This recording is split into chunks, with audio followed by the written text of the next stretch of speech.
زمانی که وارد شهر بن شدم، هوا تاریک شده بود. سعی کردم ورودم به صورت همیشگی نباشد. یعنی چنان به چشم نیاید که در رفت و آمدهای 5 سالم شکل گرفته بود. پایین آمدن از پله‌های ایستگاه راه آهن، بالا رفتن از پلکان، بر زمین نهادن ساک سفر، بلیط را از جیب به در آوردن، دوباره ساک را به دست گرفتن، تحویل دادن بلیط، رفتن به طرف دکه روزنامه و خریدن روزنامه عصر، بیرون رفتن و برای گرفتن تاکسی دست تکان دادن. 5 سال متوالی از جایی آمدم و به جایی رفتم. صبحها از پله‌ها بالا و پایین رفتم و بعد از ظهرها از پله‌ها پایین و بالا رفتم. برای گرفتن تاکسی دستی تکان دادم. در جیبم دنبال پولی گشتم که به راننده بدهم. از دکه‌ها روزنامه عصر خریده و در گوشه از ذهنم از این کردار سنجیده و طبیعی خود لذت بردم. از زمانی که ماری ترکم کرده تا با آن سوفنر کاتولیک ازدواج کند، عملکردهایم بدون اینکه آرامششان را از دست بدهند خودکار شدند. برای فاصله راه آهن تا هتل و هتل به راه آهن یک معیار سنجش وجود دارد. تاکسیمتر. 2 مارک، 3 مارک، 4 مارک و نیم فاصله تا ایستگاه راه آهن. از زمانی که ماری رفته من هم گهگاهی به حواس پرتی دچار می شدم. هتل و ایستگاه راه آهن را با هم قاطی می کنم. مضطرب جلوی دربان دنبال بلیط می گردم یا از کارمند باجه کنترل سراغ شماره اتاق هتلم را می گیرم. چیزی که شاید اسمش سرنوشت باشد وامی داردم شغل و موقعیتم را به یاد داشته باشم.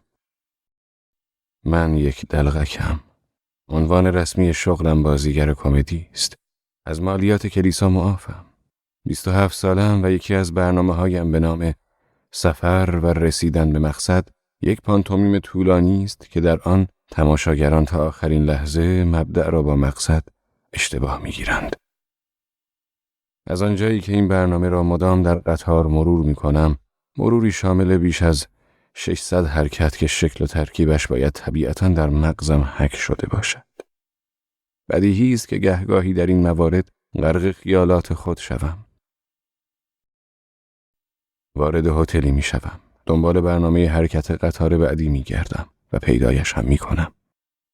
از پله پایین یا بالا می روم تا قطارم را از دست ندهم و زمانی که با اتاقم می رسم برای آمادگی برنامه وقت کافی دارم. خوشبختانه در اغلب هتل‌ها من را می شناسند.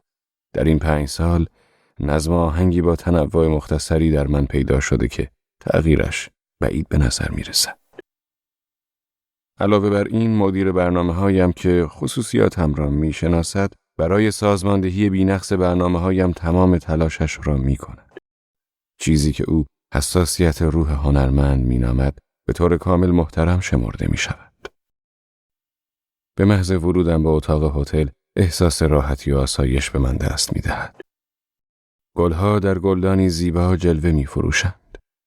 هنوز پالتوام را در نیاورده و کفش‌هایم را که ازشان بیزارم به گوشه‌ای پرت نکردم که دختر خدمتکار زیبای هتل با قهوه و کنیاک از من پذیرایی می کند. وان را با عطر و عصاره گلهای آرام بخش پر می کند. در وان 6 روزنامه یا حداقل 3 روزنامه می خوانم که شامل مطالب چندان مهمی نیستند و در خاتمه با صدایی تقریباً بلند آوازهای کلیسایی، مذهبی، ملی و درسی را که از زمان مدرسه به خاطر دارم زمزمه می کنم. پدر و مادرم پروتستان‌های بسیار مذهبی و متعصبی بودند که سر تعظیم به شرایط جدید بعد از جنگ فرود آوردند و مرا به مدرسه کاتولیک ها فرستادند. من خودم مذهبی نیستم، حتی وابسته به کلیسایی هم نیستم و فقط از متن‌ها و ترانه‌های مذهبی و نغمه‌هایشان برای درمانم استفاده می‌کنم. نوای آنها کمکم می‌کنند 2 دردی را که طبیعت در وجودم نهاده به فراموشی بسپارم. 2 درد مالی خولیا و سردرد. از زمانی که ماری با کاتولیک رفته، با وجود اینکه ماری خودش کاتولیک است به نظرم میرسد این لقب برایش مناسب تر است. دردهای من بیشتر شدند و حتی در این میان بهترین مسکنهایم یعنی مناجات و دعاهای سرودواره دیگر برایم درمان نیستند. یک راه حل نسبی گذران از این درد وجود دارد و آن هم بیخیالی است. شاید یک درمان همیشگی برایش وجود داشته باشد و آن ماری است. ماری ترکم کرده است. یک دلغک مست خیلی سریعتر از یک شیروانی ساز مست سقوط خواهد کرد.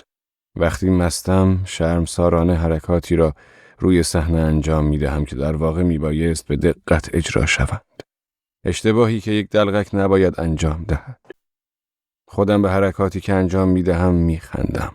یک حادثه خفت‌آور بزرگ. تا زمانی که هوشیارم مدام ترسم از رفتن به صحنه بیشتر می شود. غالباً می بایست مرا روی صحنه هل بدهند و چیزی را که بعضی منتقدان روشنگری متفکرانه و انتقاد هوشیارانه نامیده اند مبنی بر این که صدای تپش قلب قابل شنیدن است. برای من جز سرمای درماندگی نبوده که بر اثر آن به عروسک خیمه شب بازی تبدیل می شدم.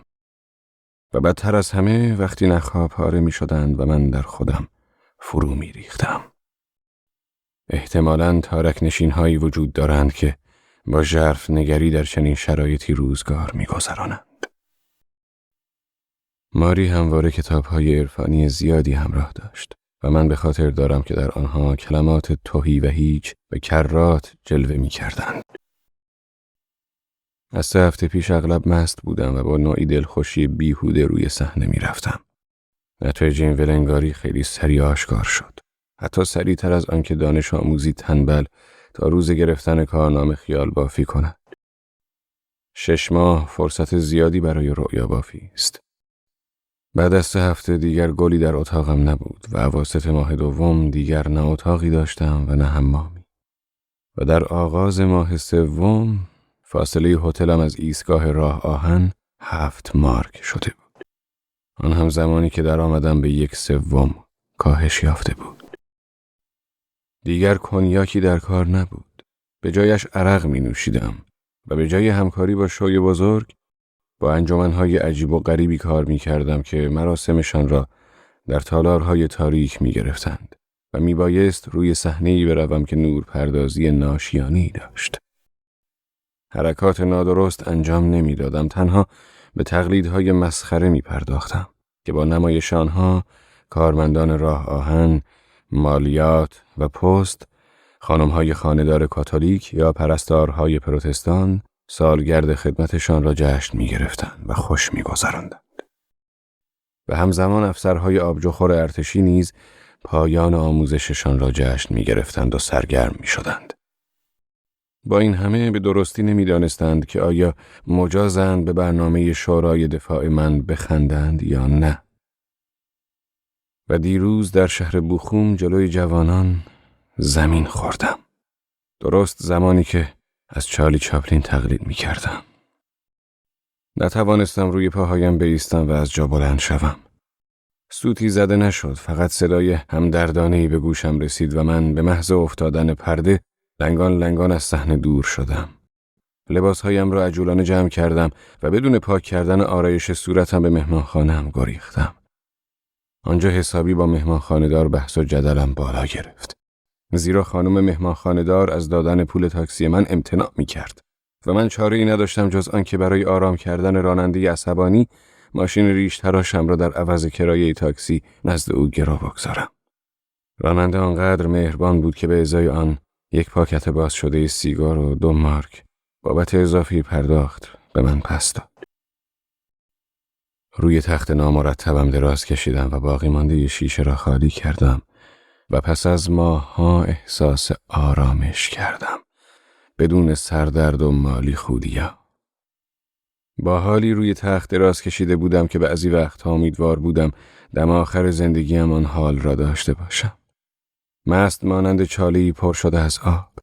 حاضر بودم پیراهنم را بدهم و 1 بطری مشروب بگیرم، اما فقط پیچیدگی شرایط چنین معامله‌ای مرا از این عمل وامی داشت. خیلی خوب خوابیدم، عمیق، با رؤیایی که در آن پرده سنگین صحنه پارچه نرم و کلفت کفنم شده بود و تیرگی خوشایندی در ضمیرم می‌بست. ولی حتی هنگام خواب هم از بیدار شدنم هراس داشتم.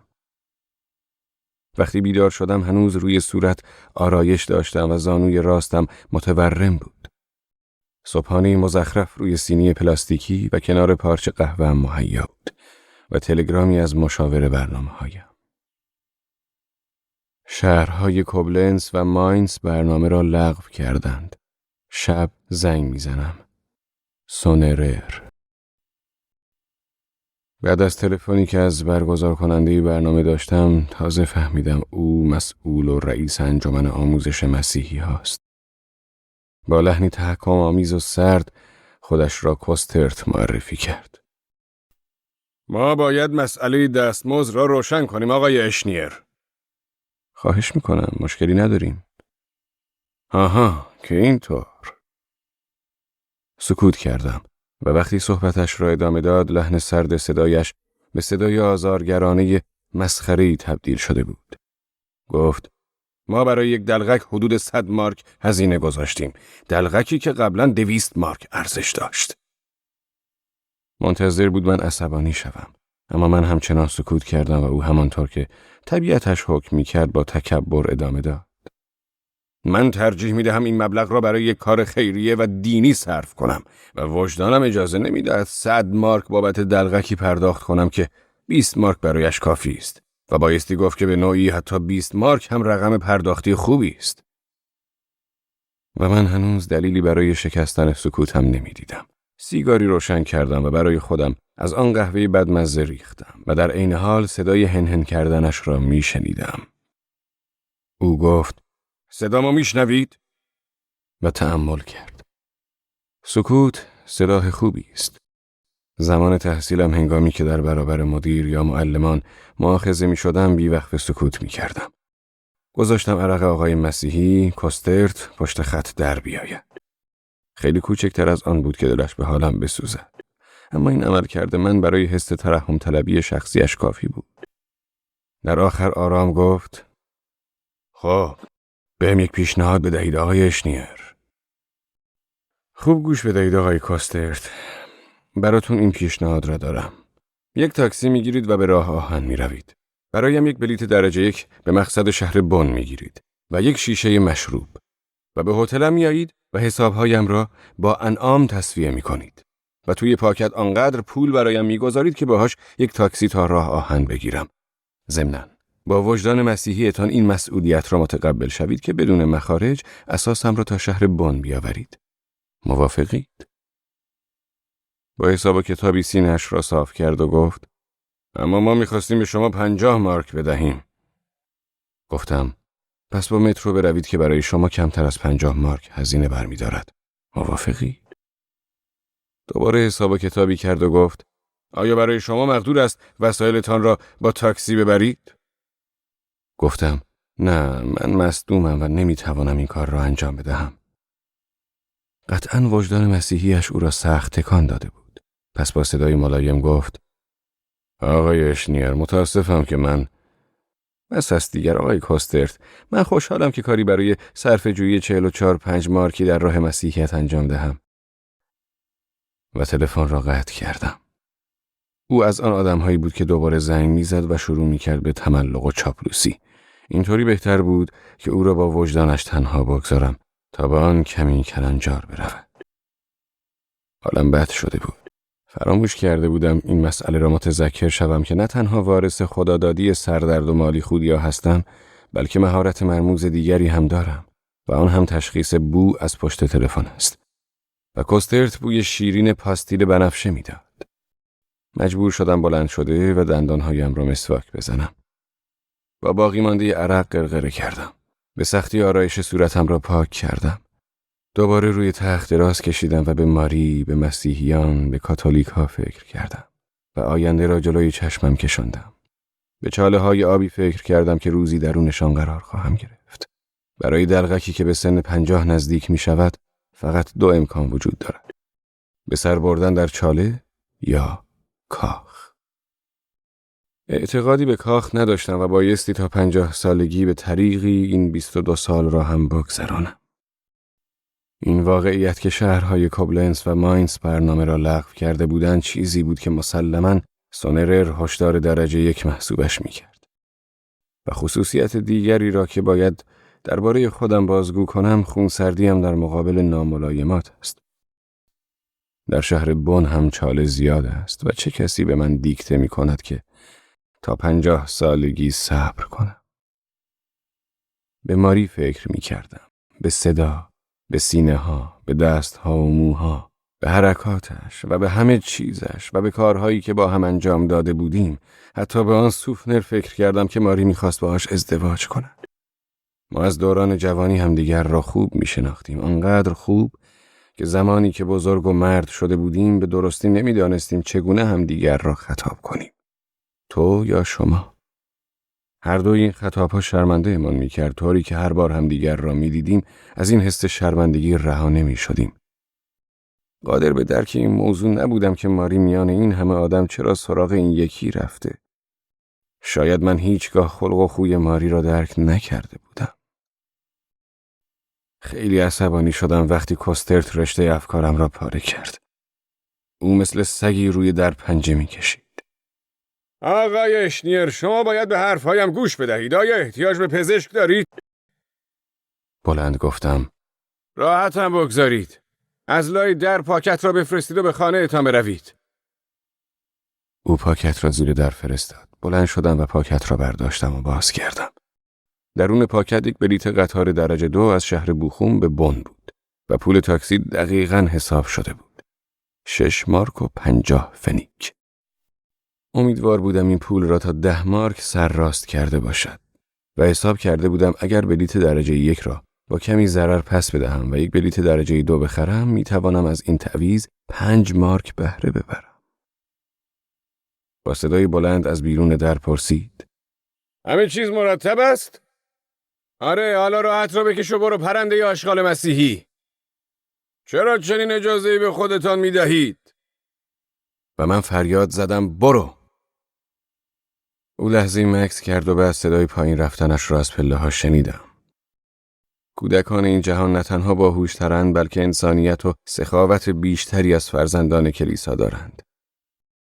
با مترو تا راه آهن رفتم تا پولی برای عرق و سیگارم داشته باشم.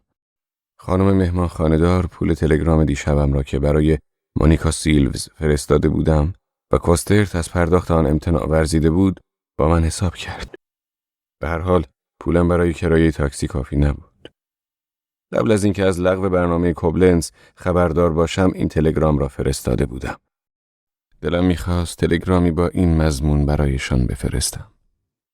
به علت مصدومیت زانو اجرا ناممکن. ولی آنها بر من پیش دستی کرده و برنامه‌ام را لغو کرده بودند و این مرا بسیار میرنجاند. حالا حداقل تلگرامی با این مضمون برای مونیکا فرستاده بودم. لطفاً خانه‌ام را برای فردا مهیا کنید. با سلامی از صمیم قلب، هانس. در شهر بن همه چیز به گونه‌ای دیگر رقم می‌خورد. آنجا هیچگاه برنامه اجرا نکردم. آنجا زندگی می‌کردم. و تاکسی که می‌گرفتم مرا نه به هتل بلکه به خانه هم می‌رساند. بایستی می‌گفتم ما را، من و ماری را. و دربانی در خانه نایستاده بود که با مأمور راه آهن اشتباه بگیرمش. ولی این خانه‌ای که 3 تا 4 هفته از وقتم را در آن سپری می‌کردم، در چشم من از هر هتلی غریب‌تر می‌نمود. میبایستی جلوی خودم را می‌گرفتم که جلوی ایستگاه راه آهن تاکسی صدا نکنم. چنان به این کار عادت کرده بودم که بی اختیار انجامش میدادم. فقط 1 مارک در جیبم داشتم. روی پله‌ها ایستادم تا مطمئن شوم کلیدهایم را همراه دارم. کلید خانه، کلید اتاقم، کلید میز تحریرم. داخل میز تحریرم حتما میتوانستم کلید دوچرخه‌ام را پیدا کنم. زمان زیادی به یک پانتومین با کلید فکر میکنم. به یک دسته کلید بزرگ از یخ فکر میکنم که در طول برنامه‌ام آب میشود.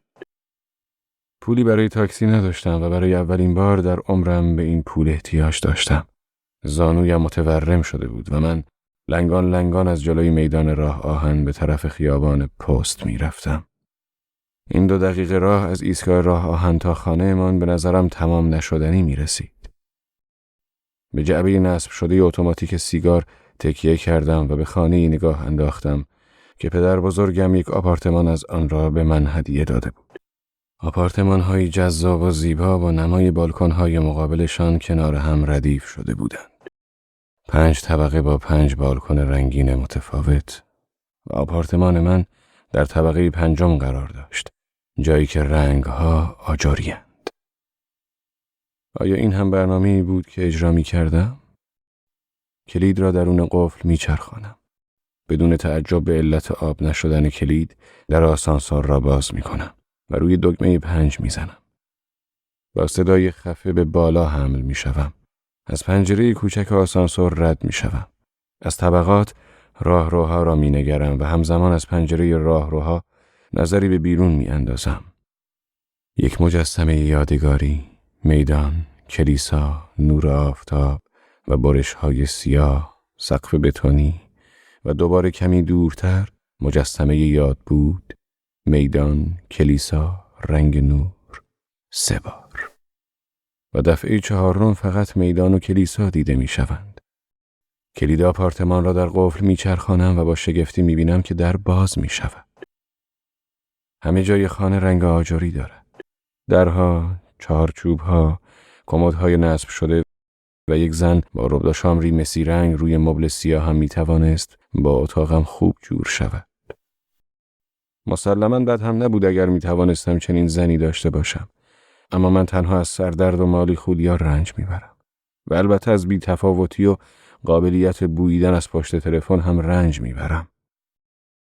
بزرگترین درد من تک همسری است و فقط یک زن در زندگیم وجود دارد که می توانم با او همان کنم که مردها با زنهای متعدد می کنند.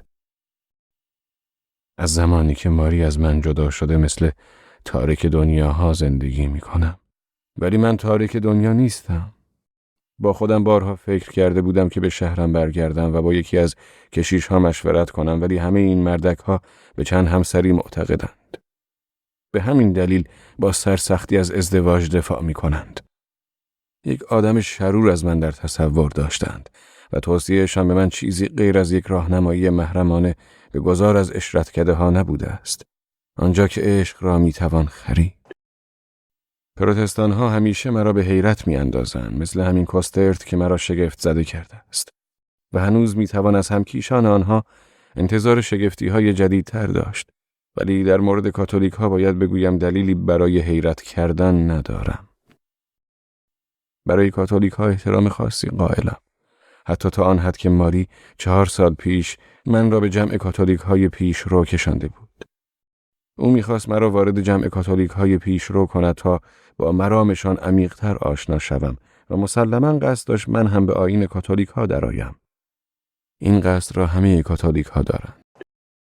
برخورد اولیه من با آنها بسیار وحشتناک بود. آن زمان شرایط سختی برای پیشرفت در دلقکی می‌گذراندم و هنوز 22 سال نداشتم که تمام روز مشغول تمرین می‌شدم. با شادی فراوان و در عین خستگی مطلق منتظر آن شب بودم. انتظار یک هماهنگی شادی بخش برای همکاری آینده من داشتم. با غذا و شراب خوب، شاید هم رقص آواز. روزگار خوبی نداشتیم و توانایی شراب و غذای خوب خوردن هم نداشتیم. در عوض آن شب شراب بدمزه‌ای به من نوشاندند. جلسه‌ای مانند سمینار جامعه شناسی بود که استادی فرتوت و ملال‌انگیز آن را می‌گرداند. نمی شود گفت فقط خسته امان می کرد، بلکه به نوعی غیر طبیعی و بیش از اندازه کسالت آور بود. ابتدا همگی با هم مشغول دعا شدند و من به راستی نمی دانستم با دستها و صورتم چه کنم و دستهایم را به کدام سو بلند کنم. فکر کنم شرکت دادن یک بیدین در چنین موقعیتی اصلاً صحیح نیست. آنها دعاهایی ساده مثل ای پدرها یا مریم مقدس نمی خواندند. این خود به تنهایی می توانست شرم‌آور باشد. زیرا من تربیت پروتستانی داشتم و دعا کردن امری شخصی محسوب می شد. دعاهایشان متن تنظیم شده آقای کینکل بود. دعایت می کنیم که به ما قدرت دهی تا با آنانی که هستند و آنانی که خواهند آمد عادلانه رفتار کنیم. و از این گونه. بعد از ثناگویی نوبت به بحث شبانه رسید. فقر در جامعه‌ای که در آن زندگی می کنیم.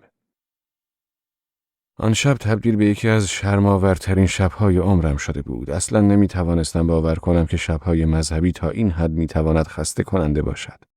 من می‌دانستم که دین باوری بسیار سخت است. دوباره جان گرفتن کالبد و زندگی ابدی است. اغلب ماری برایم انجیل می‌خواند. باور کردن آن همه مطالب بسیار سخت است. من حتی دیرتر مطالب کیرکگارد را خواندم.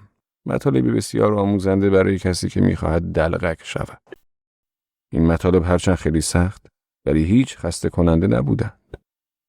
نمی‌دانم آیا انسان‌هایی وجود دارند که با سبک پیکاسو و کله رومیزی ببافند. ولی در آن شب به نظر می‌رسید این کاتولیک‌های پیشرو با آثار توماس وان آگوین، فرانس وان آسیسی، بوناونتورا و لویی 13 پیشبندهایشان را قلاب دوزی می‌کردند. پیشبندهایی که قادر به پوشاندن برهنگیشان نبود. در میان حاضران به جز من کسی وجود نداشت که کمتر از 1500 مارک درآمد ماهیانه داشته باشد. شرایط برای خود آنها هم چنان ناخوشایند بود که بعدها سعی کردند مطالب بیشرمانه را لاپوشانی کنند و از بالا به پایین به خویش بنگرند. و از آن میان سوفنر که چنان این ماجرا آزارش داده بود از من سیگاری خواست. این اولین سیگار زندگیش بود که ناشیانه به آن پک می‌زد. بر این باورم که او از پنهان شدن چهرهش پشت دود سیگار بسیار خوشنود بود.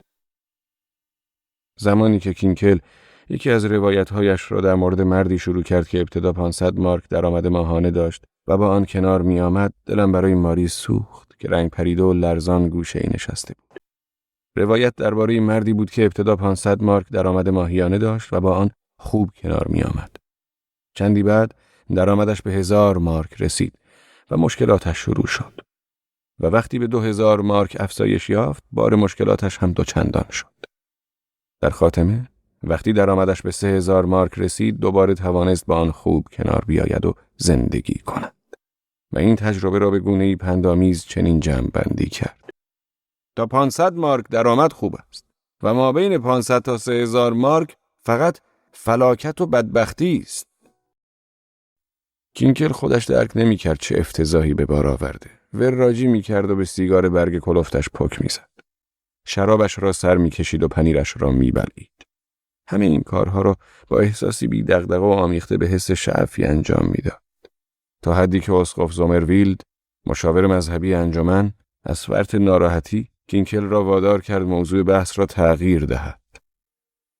گمان می‌کنم زومرویلد با به میان آوردن کلمه عکس‌العمل کینکل را به دامی انداخت که او هم حسابی از کوره در رفت. حتی صحبتی را که راجع به ارزان‌تر بودن ماشین 12000 مارکی از ماشین 4500 مارکی شروع کرده بود ناگهان قطع کرد. همسر کینکل که در تمامی لحظات مطیعانه و با خلوص نیت او را ستایش و تشویق می‌کرد، نفس راحتی کشید. برای اولین بار در این خانه احساس خوشایندی داشتم. خانه گرم و تمیز بود و من زمانی که پالتویم را آویزان می‌کردم و گیتارم را در گوشه‌ای قرار می‌دادم، بدان می‌اندیشیدم که آیا این گرمی و راحتی مرا گول نمی‌زند؟ من هیچگاه قادر به سکونت همیشگی در جایی نبوده و در آینده هم نخواهم توانست چنین کنم. ماری کمتر از من در جایی بند می‌شد، ولی ظاهراً حال تصمیم گرفته برای همیشه در یک جا بماند. وقتی در مکانی بیش از 1 هفته برنامه داشتم و باید می‌ماندم، خیلی عصبی می‌شد. زمانی که برای مونیکا سیلوز تلگرام فرستادم، مثل همیشه بسیار مهربانانه رفتار کرد. از سرایدار کلید خانه را گرفته و همه جا را تمیز کرده بود. در اتاق پذیرایی گل گذاشته و یخچال را پر کرده بود.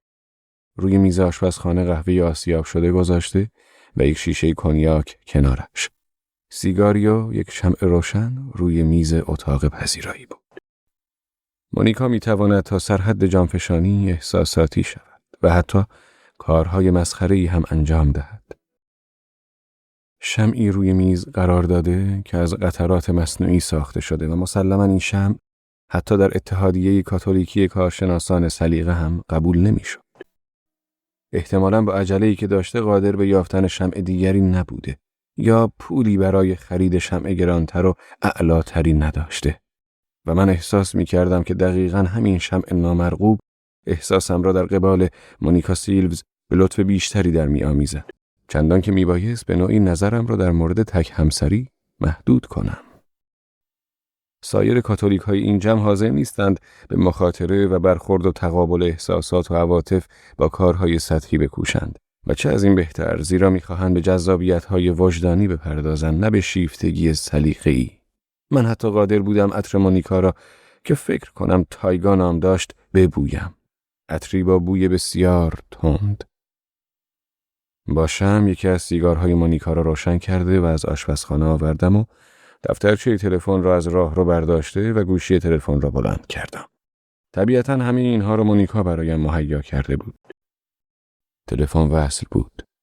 صدای زیر بوق تلفن مثل صدای تپش قلبی در دور دست به گوشم می رسید و در آن لحظه آن صدا را بیش از همه آب دریا، بیش از زوزه باد و بیش از نعره شیر دوست داشتم. در این صدای زیر آوای ماری، لئو و ندای مونیکا شنیده می شد. دوباره آهسته گوشی را گذاشتم. این گوشی تنها سلاح باقی مانده برایم بود و حتما به زودی از آن استفاده می کردم. پاچه راست شلوارم را بالا کشیده و به زانوی ساییده شدم دقت کردم. ساییدگی سطحی بود و تورمی ساده و بی خطر داشت. برای خود کنیاکی ریختم و نیمی از لیوان را سر کشیده و نیم دیگر را روی زخم زانویم پاشیدم. لنگان لنگان به آشپزخانه رفتم و کنیاکم را در یخچال گذاشتم. تازه به خاطرم آمد که کوسترت طبق قراری که داشتیم مشروبی نیاورده بود. لابد بر این باور بود که بهتر است به دلایل اجتماعی اخلاقی از این کار چشم بپوشد و بدین طریق در ادای رسالت‌های مسیحیش 7.5 مارک پس‌انداز کند. تصمیم گرفته بودم به او زنگ بزنم و خواهش کنم این مبلغ را برایم بفرستد. این سگ را نباید بی مجازات گذاشت. به پولش هم احتیاج داشتم. درآمد من در این 5 سال بیش از آن بود که قادر به خرج کردنش باشم. با وجود این پشیزی نداشتم. طبیعتاً به محض خوب شدن زانویم می توانستم کارم را با دریافت 30 تا 50 مارک ادامه دهم. برایم اهمیتی نداشت و به راستی تماشاگران تالارهای فرسوده بهتر از مخاطبان واریته های بزرگ بودند. اما 30 تا 50 مارک درآمد در روز بسیار کم است. اتاق هتل چنان کوچک است که در زمان تمرین به میز و کمد می‌خوری و من بر این اعتقادم که حمام چیزی تجملی محسوب نمی‌شود. وقتی با 5 چمدان سفر می‌کنی، سوار تاکسی شدن ولخرجی نیست. دوباره شیشه کنیاک را از یخچال درآورده و جرعه‌ای از آن نوشیدم. من الکلی نیستم. نوشیدنی از زمانی که ماری رفته حالم را خوب می‌کند. و من عادت به بیپولی هم نداشتم. و این واقعیت که فقط 1 مارک در جیب داشتم و روزنه‌ای هم برای اضافه کردنش نداشتم مشوشم می‌کرد. تنها چیزی که می‌توانستم بفروشم دوچرخه‌ام بود. ولی اگر واقعا تصمیم به اجرای نمایش لودگی می‌گرفتم، به این دوچرخه احتیاج داشتم و به کرایه تاکسی و انعام راننده‌اش نیازی نبود. در مورد خانه‌ام شرطی گذاشته شده بود که طبق آن من اجازه فروش یا اجاره دادنش را نداشتم. یک شرط متداول بین آدم‌های ثروتمند. همیشه مانعی وجود دارد. به هر حال از عهده این برآمدم که نوشیدن کنیاک را ترک کرده و به اتاق پذیرایی بروم و دفترچه تلفنم را باز کنم. متولد شهر بن هستم و اینجا افراد زیادی را میشناسم. خانواده‌ها، آشنایان و همدرسان سابق. پدر و مادرم اینجا زندگی میکنند و برادرم لئو که به ترغیب سوفنر به آیین کاتولیک گرایید، اینجا دانشجوی الهیات است. شاید برای حل و فصل مسائل مالی ناچار شوم پدر و مادرم را ببینم. شاید همین کار را به وکیل واگذار کنم. راجع به این مسئله هنوز تصمیم جدی نگرفتم. از زمان مرگ خواهرم هنریته پدر و مادری برایم وجود نداشته. 17 سال از مرگش می‌گذرد. اواخر جنگ تازه 16 ساله بود. یک دختر زیبا و بلوند و بهترین تنیس باز شهر بن تا رماگان. در آن زمان دختران جوان ناگزیر بودند خودشان را به نیروی ضد هوایی معرفی کنند و هنریته هم مانند دیگران در ماه فوریه 1945 به نیروی هوایی پیوست. همه چیز اینقدر سریع و بدون مشکل اتفاق افتاد که من هیچ چیز نفهمیدم. از مدرسه آمده و داشتم از خیابان کلنر می‌گذشتم که هنریته را سوار تراموایی دیدم که تازه به سمت شهر بون راه افتاده بود. لبخند زنان دستی برایم تکان داد و من خندید. کوله پشتی کوچکی بر پشت، کلاه آبی تیره و قشنگی بر سر و پالتوی آبی و کلفت با یقه پوست بر تن داشت. من هنریته را هیچگاه پیش از آن کلاه بر سر ندیده بودم. او همیشه از گذاشتن کلاه خودداری می‌کرد. این کلاه حسابی تغییرش داده بود. حالا شبیه یک دختر بالغ شده بود. با اینکه وقت نامناسبی برای پیکنیک رفتن بود، فکر کردم به گردش می‌رود. آن روزها از مدارس هر انتظاری می‌رفت. حتی سعی می‌کردند زمانی که ما در پناهگاه بودیم و صدای بمباران‌ها را می‌شنیدیم به ما درس هندسه بدهند. معلم ما آقای برول در خواندن سرودهایی که وی آنها را ملی مذهبی می‌نامید با ما هم صدا می‌شد.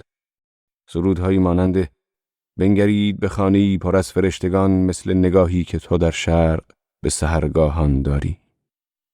حتی اگر زمانی نیم ساعت سکوت برقرار می‌شد، باز صدای رژه رفتن را می‌شنیدیم. اسرای ایتالیایی هرچند در مدرسه به ما توضیح داده بودند که چرا همراهان ایتالیایی سابق ما امروزه دیگر یار و همراه ما نیستند، ولی تا امروز هنوز هم چرایش را نفهمیدم. اسرای جنگی روس، زنهای زندانی، سربازان آلمانی. رژه‌ای که تمام شب ادامه داشت و هیچ کس دقیق نمی‌دانست چه شده است و چرا. هنریته چنین به نظر می رسید که به گردش می رود. از آنها هر کاری برمی آمد. گاه زمانی که بین آژیرهای هشدار در کلاسمان نشسته بودیم، از پنجره باز کلاس صدای تیراندازی می شنیدم و وقتی با ترس و دلهره به سوی پنجره باز می نگریستیم، معلممان آقای برول از ما دلیل این شلیک ها را می پرسید.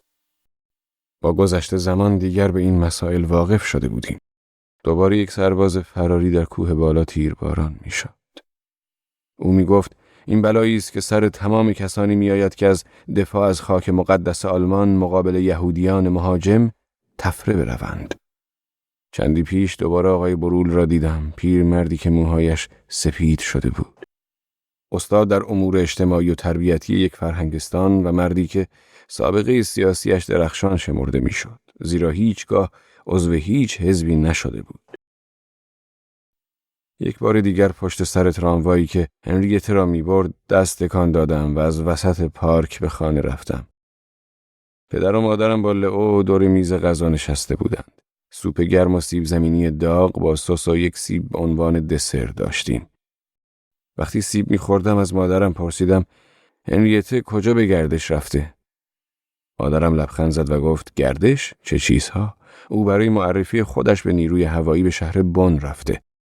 اینقدر سیبت را کلفت پوست نکن بچه. اینجا را ببین. و به جد پوست های سیب را از بشقابم برداشت و دوباره با دقت گوشتش را از پوست جدا کرد و در دهانش گذاشت. نگاهی به پدرم انداختم. او به بشقابش خیره شده بود و هیچ نمی گفت. لئو هم سکوت کرده بود. اما وقتی مجددا به مادرم زل زدم، او با صدای آرام گفت تو هم خواستار این خواهی شد که هر کسی باید سهم خودش را در بیرون راندن این یهودیان مهاجم از خاک مقدس آلمان بپردازه. مادرم چنان نگاهم کرد که حس غریبی به من دست داد و بعد با همان نگاه به لئو خیره شد. گویا می‌خواست به ما بفهماند که ما را هم برای راندن یهودیان مهاجم به میدان جنگ می‌فرستد. و سپس گفت خاک مقدس آلمان ما. آنها تا کوههای آیفل پیشروی کردند. دلم می‌خواست بخندم ولی اشکم سرازیر شد و چاقوی سی پوست کنی را پرت کرد و به اتاقم دویدم. ترس داشتم و می‌دانستم چرا می‌ترسم، ولی نمی‌توانستم آن را بیان کنم. و وقتی به آن سیب لعنتی فکر می‌کردم عصبانی می‌شدم. به برف کثیفی نگاه می‌کردم که خاک آلمانی باغمان را پوشانده بود. برفی به سمت رود راین از بالای بیدهای مجنون تا 7 کوه. و تمامی این داستان برایم احمقانه جلوه می‌کرد. من چند نفر از این یهودیان مهاجم را دیده بودم زمانی که سوار بر کامیونی از کوه ونوس به طرف اردوگاه شهر بون برده می شدند. جوانانی مضطرب و سرمازده به نظر می رسیدند. اگر می توانستم تصوری از یهودیان داشته باشم همین بود. زیرا ایتالیایی ها سرمازده تر از آمریکایی ها بودند. خیلی خسته تر از آن بودم که بترسم. لگدی به صندلی جلوی تختم زده و وقتی دیدم صندلی نیفتاد لگدی دیگر زدم. بالاخره صندلی افتاد و شیشه این میز کوچک تختم را خرد کرد. هنریته با کلاه و کوله پشتی آبی دیگر به خانه برنگشت و تا امروز نمیدانم کجا دفن شده است. بعد از جنگ از کشته شدن هنریته در حوالی لورکوزن به ما خبر دادند. این نگرانی در مورد خاک مقدس آلمان به نوع خودش مسخره است. وقتی با خودم فکر میکنم میبینم از 2 نسل گذشته بخش بزرگی از سهام زغال سنگ در انحصار خانوادگی ماست. مدت 70 سال است که خانواده های اشنیر به جان این خاک مقدس افتاده‌اند تا جیب‌هایشان را پر کنند. دهکده‌ها، جنگل‌ها و قصرها زیر چرخ‌های بلدوزر از هم میپاشند و میریزند، مثل دیوارهای جریکوس. تازه چند روز بعد فهمیدم چه کسی این اصطلاح یهودیان مهاجم را بر سر زبانها انداخته است. هربرت کالیک که در آن زمان 14 سال داشت و رهبر سازمان جوانان بود و مادرم باغ منزلمان را سخاوتمندانه در اختیارش گذاشته بود تا او به ما جوانان مشق نظامی دهد. ما آنجا نحوه استفاده از نارنجک‌های دستی را آموختیم. برادر 8 ساله من هم تعلیم میدید. لئو را خمپاره انداز بر دوش دیدم که از کنار زمین تنیس رد میشد. قیافه‌ای چنان جدی به خود گرفته بود که فقط از عهده کودکان برمیآید. جلویش را گرفته و پرسیدم اینجا چه میکنی؟ با چهره مصمم گفت میخواهم مرد گرگین شوم. مگر تو نمیخواهی؟ گفتم چرا میخواهم. و با هم از کنار زمین تنیس گذشته و به میدان مشق رفتیم. جایی که تازه هربرت کالیک داستان جوانی را تعریف میکرد که در 10 سالگی نشان صلیب افتخار گرفته بود. او در جایی حوالی اشلزین با نارنجک‌هایش 3 تا از تانک‌های روسی را منهدم کرده بود. وقتی یکی از جوانان نام این قهرمان را جویا شد من گفتم پاچه خار. هربرت کالیک که صورتش زرد شده بود فریاد زد آشوبگر کثافت. من یک مشت خاک به صورت هربرت پاشیدم. آنها همه بر سر من ریختند. فقط لئو گوشه ایستاده و گریه میکرد. ولی کمکی هم به من نکرد. و من با وجود ترس بسیار بر هربرت فریاد زدم خوک نازی. این کلمه را از روی نوشته نرده تقاطع راه آهن خوانده بودم. البته معنای دقیق این عبارت را نمیدانستم ولی حدس میزدم اینجا خوب و مناسب از آن استفاده کردم. هربرت کالیک از کتک زدنم دست کشید و دستور داد مرا داخل اتاقک میان تابلوهای تیراندازی و تابلوی اعلانات حبس کنند. تا زمانی که هربرت پدر و مادرم و آقای برول معلمم و دوستان حزبیش را جمع کند و بیاورد. من از عصبانیت گریه می کردم. تابلوهای تیراندازی را داغان می کردم و بر سر نگهبانهای بیرون مرتب فریاد می کشیدم خوک های نازی. 1 ساعت بعد مرا برای بازجویی به خانه‌ام بردند. کسی نمی توانست جلوی معلمم آقای برول را بگیرد و مدام می گفت این علف هرز را باید از بیخ و بن ریشه‌کن کرد. از بیخ و بن باید این علف هرز را ریشه‌کن کرد. و تا امروز نمیدانم که منظورش جسمی بود یا روحی. در آینده نزدیک حتما برای مرکز پژوهشی جامعه شناسی و تربیتی نامه‌ای خواهم نوشت و از آنها خواهش می‌کنم معنای تاریخی این مضمون را به من بگویند. معاون حزبی منطقه آقای لوونیش انسانی فهمیده بود. مرتب میگفت به این فکر کنید که این بچه هنوز 11 سالش هم نشده. از آنجایی که او به من آرامش میداد من هم به سوالاتش پاسخ میدادم. از کجا این واژه زشت و نادرست را یاد گرفته ای؟ روی نرده‌های تقاطع قطار خیابان آنا برگر خواندمش. هیچ کس بهت نگفت؟ یعنی از کسی نشنیده ای؟ گفتم نه. پدرم دستش را روی شانه‌ام گذاشت و گفت این بچه اصلا نمیدونه چی میگه. برول نگاهی خشمگین به پدرم کرد و سپس نگاهی پرهراس هم بر هربرت کالیک انداخت. ظاهراً حالت پدرم حاکی از ابراز همدردی بسیار شدید بود. مادرم ناله کنان با صدای ملایم و رنجورش گفت او اصلا نمیداند چه میکنه. در غیر این صورت من هم ازش نمیگذشتم. گفتم خودتو بکش کنار. تمام این ماجرا در اتاق بزرگ پذیرایی اتفاق افتاد. اتاقی با اسباب و اساس تشریفاتی و لاکی، ساخته از چوب درخت بلوط و جوایز و یادگاری‌های شکار پدر بزرگ روی قفسه‌های چوبین و خمره‌های رویین که میان ویترین‌های شیشه‌ای کتابخانه جلوه می‌کردند. صدای توپ‌ها را روی آیفل در 20 کیلومتری آنجا می‌شنیدم و حتی گاهی صدای رگبار مسلسل‌ها را.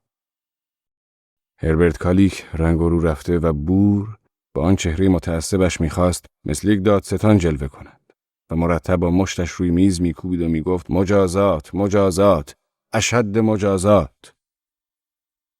مرا به ساختن مانع‌های ضد تانک و راهروهای فرار در باغ تحت نظارت هربرت کالیک محکوم کردند و بعد از ظهر همان روز چنان که در خانواده اشنیر مرسوم بود به حفر خاک مقدس آلمان مشغول شدم، ولی برخلاف رسوم خانواده اشنیر این کار را با دستهای خودم انجام می‌دادم.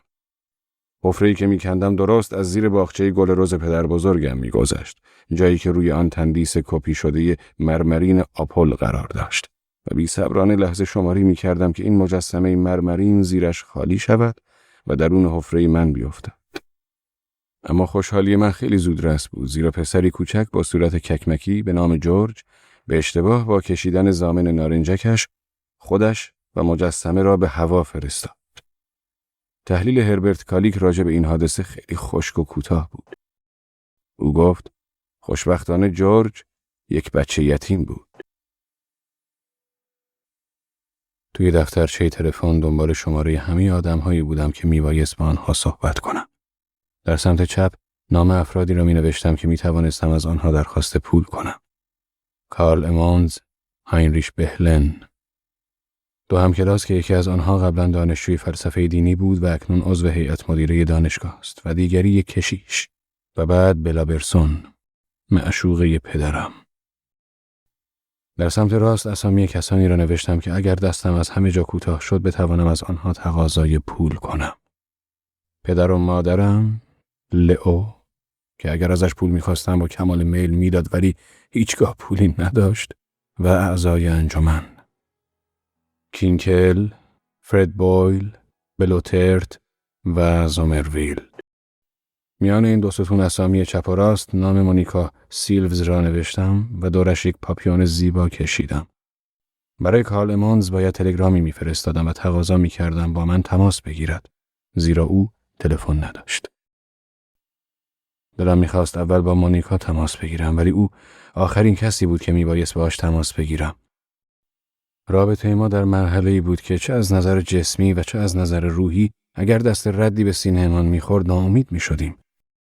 در این مورد شرایط ناگواری را سپری میکردم. از زمانی که ماری به قول خودش در شرایط وحشت متافیزیکی از من فرار کرده بود، تنها بودم و طبیعتاً از خواسته ها و نفس درونم میگذشتم. در واقع در شهر بوخوم خودم را به نوعی با قصد لغزانده و با زانو به زمین افتادم تا سفر کاریم را به این ترتیب قطع کنم و به شهر بون بازگردم. من رنج تحمل ناپذیری میکشیدم که در کتاب‌های مذهبی ماری این نیاز اشتباهی نیاز جسمی تلقی میشد.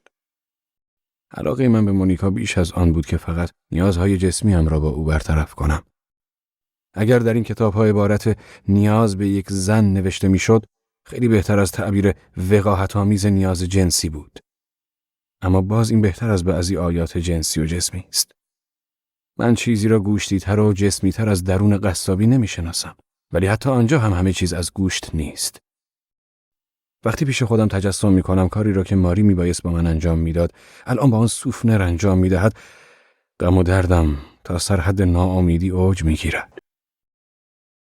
خیلی تأمل کردم تا بالاخره شماره تلفن سوفنر را هم پیدا کرده و در فهرست کسانی آوردم که امید کمتری برای قرض کردن پول از آنها داشتم.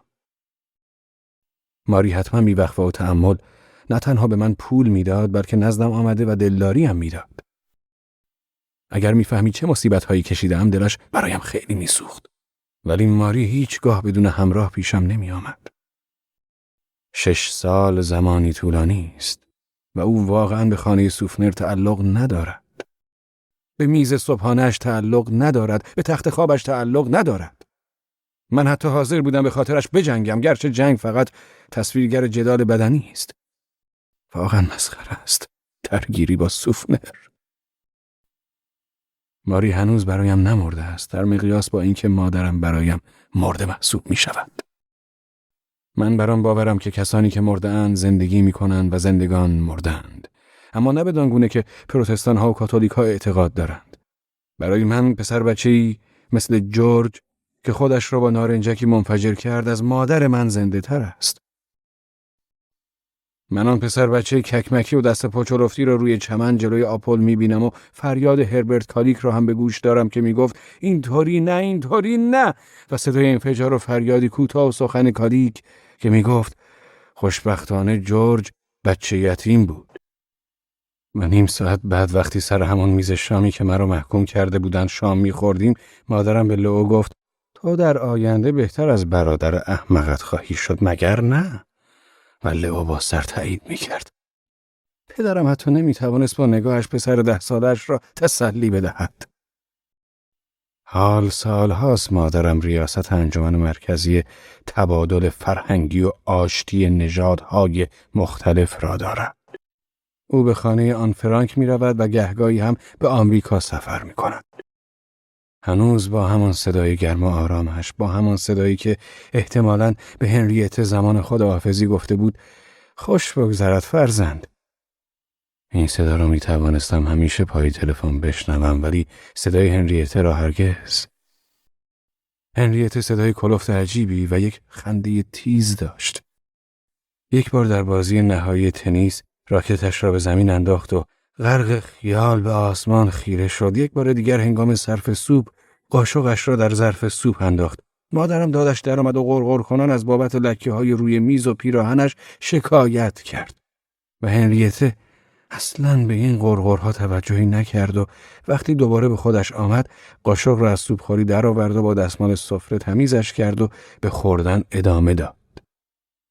سومین بار که هنریته دوباره در این حال و هوا رفته بود زمانی بود که ما کنار بخاری دیواری با هم ورق بازی می کردیم. مادرم حسابی از کوره در رفت و سرش داد زد از دست این خواب رفتنت. و هنریته با کمال آرامش نگاهی به مادرم کرد و گفت چی شده مگر؟ من دیگر حوصله بازی را ندارم. این را گفت و همزمان ورقهای بازی را در آتش انداخت. مادرم هلهلکی ورقها را از آتش بیرون کشید که در این گیرودار دستش هم سوخت و به غیر از ورق 7 دل که نیمه سوخته بود همه ورقها را سالم بیرون کشید. از آن زمان به بعد دیگر نتوانستیم بدون فکر کردن به هنریته ورق بازی کنیم.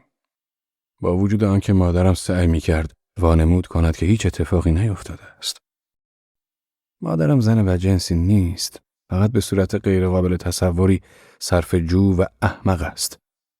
او هیچگاه به ما اجازه نداد دسته ورق جدیدی بخریم و فکر کنم هنوز آن 7 دل نیمه سوخته لای دسته ورق باشد. و مادرم هنگامی که فال ورق میگیرد وقتی 7 دل توی دستش میآید احساس خاصی پیدا نمی کند. خیلی دلم میخواست بتوانم با هنریته تلفنی صحبت کنم، اما منادیان دینی هنوز راه چنین ارتباطی را پیدا نکردند. دنبال تلفن پدر و مادرم میگشتم که همیشه فراموشم میشد. آلفونس اشنیر، دکتر افتخاری و مدیر کل. دکتر افتخاری برایم چیز جدیدی بود. حین شماره‌گیری در خیالم به خانه‌ام سفر کردم. از خیابان کوبلنز پایین رفتم و وارد بولوار ابرت شدم. سمت چپ رود راین جریان داشت. تقریباً 1 ساعت پیاده روی. یک باره صدای رشته افکارم را پاره کرد. صدای دختر جوانی را شنیدم. منزل دکتر اشنیر بفرمایید. میخواستم با خانم اشنیر صحبت کنم. شما کی هستید؟ اشنیر، هانس اشنیر، پسر تنی همین خانم دکتر اشنیر. آب دهانش را قورت داد و لحظه‌ای تأمل کرد. و من از پشت سیم 6 کیلومتری تلفن حس کردم که دخترک مردد شده است. ضمناً باید بگویم که بوی خوبی میداد. بوی صابون و لاک ناخن. به ظاهر دخترک از وجود من اطلاع داشت ولی هیچ دستوری راجع به برخورد با من نداشت و حتما شایعاتی راجع به من مانند گوشه‌گیری و دیوانگی افراطی به گوشش رسیده بود. گفت می توانم مطمئن باشم که شوخی در کار نیست؟ مطمئن باشید. اگر مایلید مشخصات ظاهری مادرم را برایتان بشمارم. یک خال زیر لب پایینش دارد و از زگیلی خندید و گفت کافیه. و تلفن را وصل کرد. سیم تلفن ما خیلی پیچیده است. پدرم 3 خط مختلف تلفن دارد. یک تلفن قرمز برای زغال سنگ، یک تلفن سیاه برای بورس و تلفنی سفید برای تماس‌های خصوصی. مادرم 2 خط تلفن دارد. یکی برای انجمن هماهنگی و آشتی با نژادهاست و دیگری شخصی است.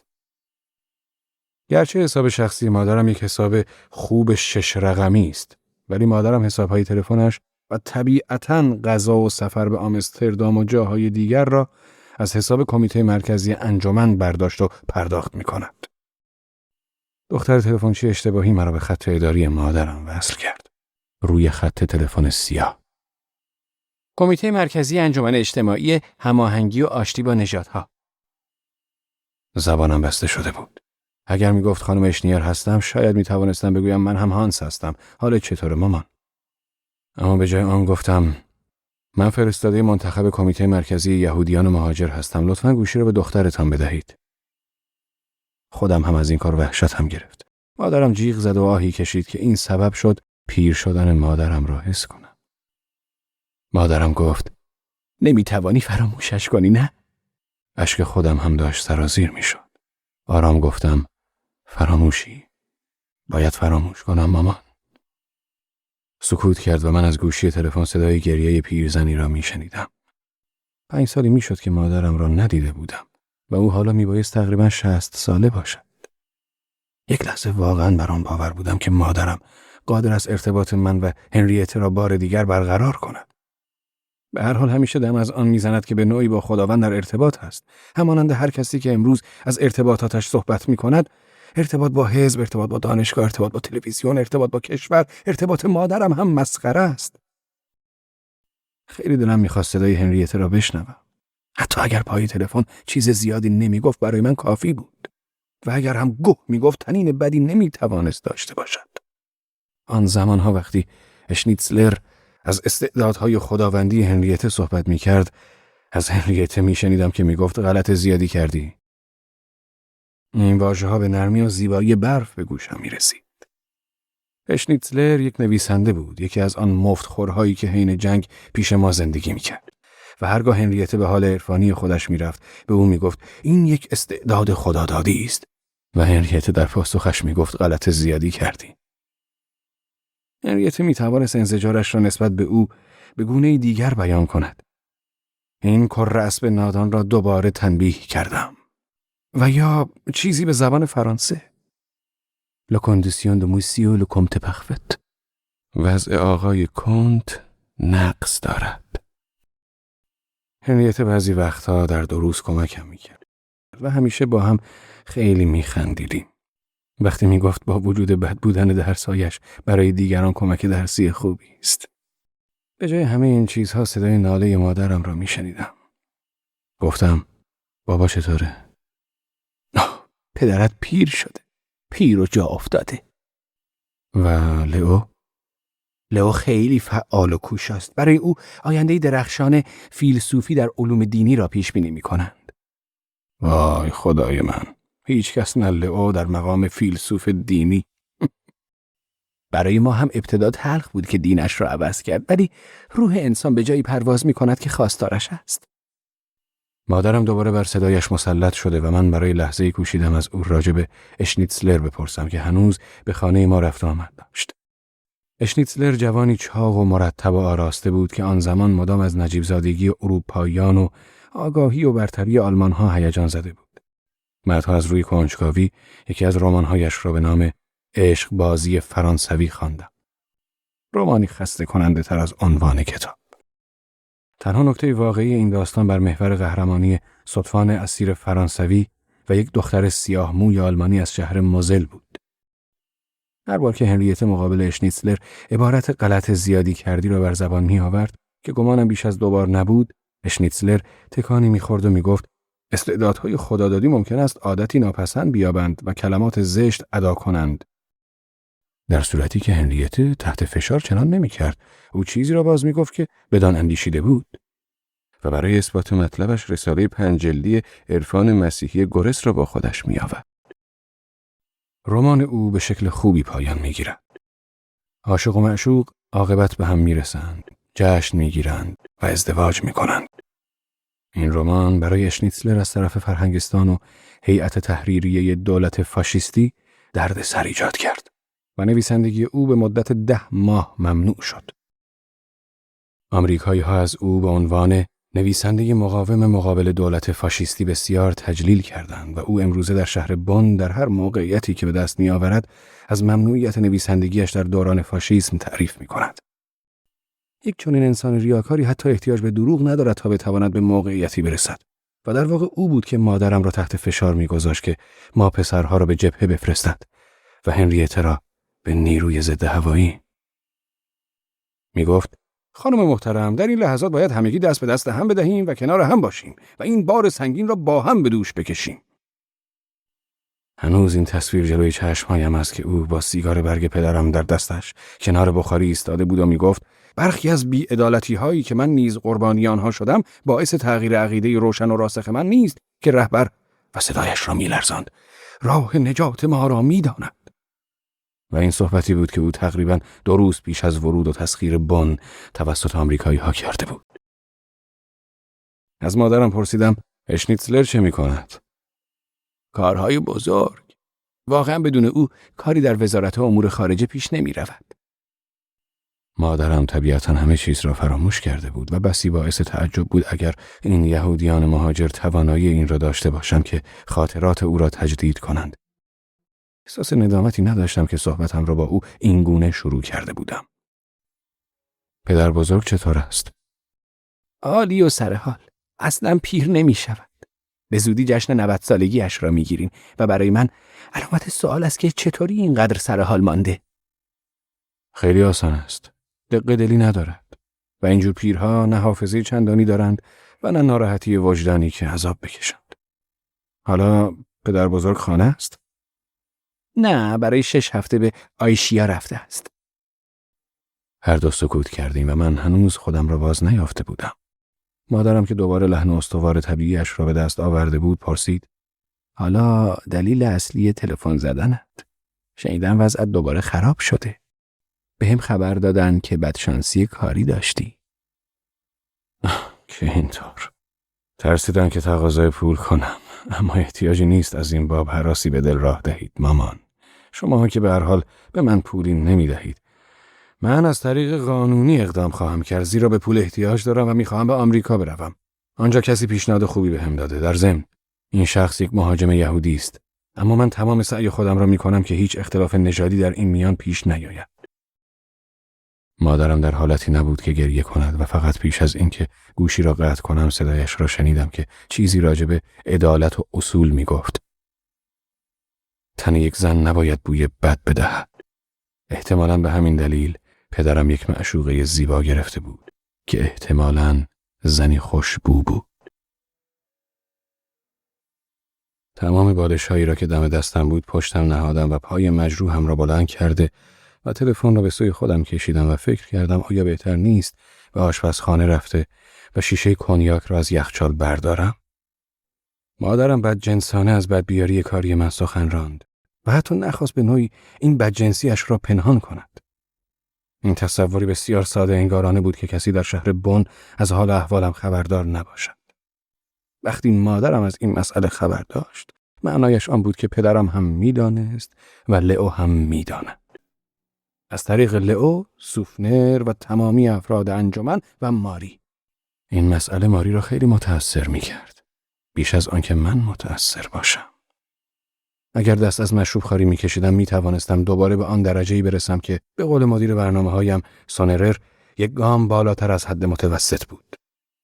و همین برای سپری کردن 22 سال باقی مانده‌ام تا حفره دفنم کافی بود. سونرر همیشه وسعت توانایی کارم را ستایش می‌کرد. او درک چندانی از هنر نداشت و آن را فقط از جنبه موفقیتش می‌سنجید. راجع به توانایی کاری او به خوبی آگاهی داشت و می‌دانست تا 20 سال دیگر بالای 30 مارک دستمزد خواهم داشت. ولی در مورد ماری جور دیگری است. او از افت هنری من بسیار متأثر می‌شود.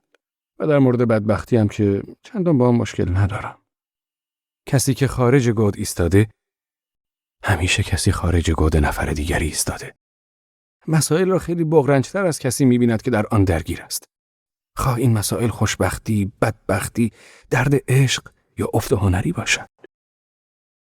برایم مهم نیست در سالن‌های بدبو و تاریک و مرطوب جلوی زنان خانه‌دار کاتولیک یا پرستاران پروتستان کار حرفه‌ای دلغکی انجام دهم یا لطیفه‌گویی مسخره. فقط انجمن‌های مذهبی برداشت نادرستی از کارمزد دارند. طبیعی است خانم سرپرست انجمن پیش خود به این می‌اندیشد که 50 مارک برایم مبلغ خوبی است و اگر 20 بار در ماه این کارمزد را بگیرم درآمد خوبی است، می‌توانم با آن کنار بیایم. در صورتی که من اگر هزینه لوازم آرایشم را به او نشان دهم و توضیح دهم که برای تمرین کارهایم باید اتاقی در هتل داشته باشم که 2 متر و 20 سانتی متر در 3 متر باشد، آنگاه پیش خودش فکر می‌کند که در ولخرجی روی دست ملکه سبا بلند شده‌ام. وقتی برایش تعریف کنم که غذای من تقریباً تخم مرغ آبپز و اشکنه و کتلت و گوجه فرنگی است، سری صلیبی می‌کشد و فکر می‌کند از گرسنگی رنج می‌برم، زیرا ظهرها غذای چرب و نرم نمی‌خورم. و اگر در ادامه از مخارج شخصی هم بگویم که شامل روزنامه عصر و سیگار و بازی منچ است، احتمالاً تصور می‌کند یک کلاهبردارم. دیر زمانی است که با خود عهد کردم با کسی نه راجع به پول صحبت کنم و نه درباره هنر. همیشه یک جای کار می‌لنگد. وقتی این دو گزینه با هم مخلوط شوند، برای هنرت همیشه یا کمتر یا بیش از حد باز پرداخت می‌شود. دلغکی را در یک سیرک جهانگردی انگلیسی دیدم که مهارتش 20 بار بیشتر از من و هنرمندیش 10 بار بیشتر از من بود. ولی بیش از 10 مارک در روز درآمد نداشت. او جیمز آلیس نام داشت و به 50 سالگی نزدیک میشد. وقتی جیمز را برای شام دعوت کردم، املت گوشت خوک، سالاد و پیراشکی سیب، حالش بد شد. زیرا 10 سالی بود این همه غذا را یک جا نخورده بود. از زمانی که با جیمز آشنا شدم دیگر راجع به پول یا هنر صحبت نمی کنم. هرچه پیش آید خوش آید و فقط روی گودال گورم حساب می کنم. ماری نظر دیگری داشت. او از قسمت صحبت می کرد. همه چیز قسمت است. هر کاری که می کنیم قسمت است. به تصور او من انسانی بی دغدغه و فعال و متدین هستم. کاتولیک ها افکاری سهمناک در سر دارند. آنها حتی بدون چرخاندن و فشار به دستشان قادر به نوشیدن شراب خوب نیستند و حتما باید به هر قیمتی از خوب بودن آن شراب و چگونگیش آگاهی پیدا کنند. در مورد آگاهی پیدا کردن چیزی از مارکسیست ها کم ندارند. ماری سخت مبهوت شده بود وقتی چند ماه پیش گیتاری خریده و گفتم میخواهم از این به بعد سروده ها و تنظیم های شخصیم را با گیتار اجرا کنم و ماری معتقد بود این کار سبب کسر شأن من میشود. و من به ماری گفتم چیزی بیش از این موجب کسر شأن نیست که چاه آب فقط کانال فاضلاب باشد. اما ماری منظورم را درک نکرد و من از تشریح هر مسئله‌ای بیزارم. یا من را میفهمند یا نمیفهمند. من که مفسر نیستم. همه توانایی و نخهای عروسک خیمه شب بازیم پاره شده بود. در عوض روی صحنه انجمن بوخوم این نخها را زمانی که به زمین افتاده بودم در دست داشتم، مست با زانویی ساییده شده، صدای همدردی تماشاچیان را میشنیدم که برایم خوشایند نبود. لایق این همه همدردی نبودم. چند تا سوت و هو برایم دلپذیرتر بود. با وجودی که مجروح بودم، حتی لنگیدنم هم با مجروحیتم هیچ تطابقی نداشت. میخواستم ماری را دوباره به دست بیاورم و برای رسیدن به این منظور با روش خودم شروع به مبارزه کرده بودم. آن هم صرفاً به دلیل همان مسئله‌ای که در کتاب‌های ماری نیازهای جسمی خوانده می‌شد. شبی که سرزده به اتاقش رفتم تا با او همان کاری را بکنم که مردها با زنها می‌کنند، 21 ساله بودم و او زنی 19 ساله. آن روز بعد از ظهر او را با سوفنر دست در دست و خندان دیدم که از خانه جوانان بیرون می‌آمدند. تیری به قلبم زده شد. او به سوفنر تعلق نداشت و این دست گرفتنهایشان بیمارم می‌کرد. سوفنر را همه در شهر خوب می‌شناختند، مخصوصاً به خاطر پدرش که نازی‌ها او را از هیئت مدیره دانشگاه برکنار کرده بودند و او هم در پی پایان جنگ از پذیرفتن مدیریت همان مدرسه خودداری کرده بود. حتی خطاب به کسانی که خواهان نماینده شدنش بودند با عصبانیت گفته بود من معلمم و می‌خواهم در سمت معلم خدمت کنم. او مردی آرام و بلند بالا بود و معلم خسته کننده‌ای به نظر می رسید.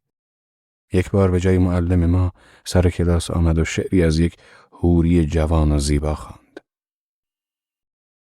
من نمیتوانستم اظهار نظر درستی راجع به مدرسه داشته باشم و این اشتباهی بزرگ بود که مرا پیش از قانون اجباری شدن تحصیل به مدرسه فرستادند و حتی آن زمان قانونی هم کمی زود بود. من هیچگاه به دلیل این مسئله از معلم‌هایم شکایتی نداشتم، بلکه والدینم را مقصر می‌دانستم. این مسئله‌ای که او باید حتما دیپلم بگیرد، در واقع مسئله‌ای است که در کمیته مرکزی آشتی نژادی باید به آن پرداخته شود. این به راستی مسئله نژادی است.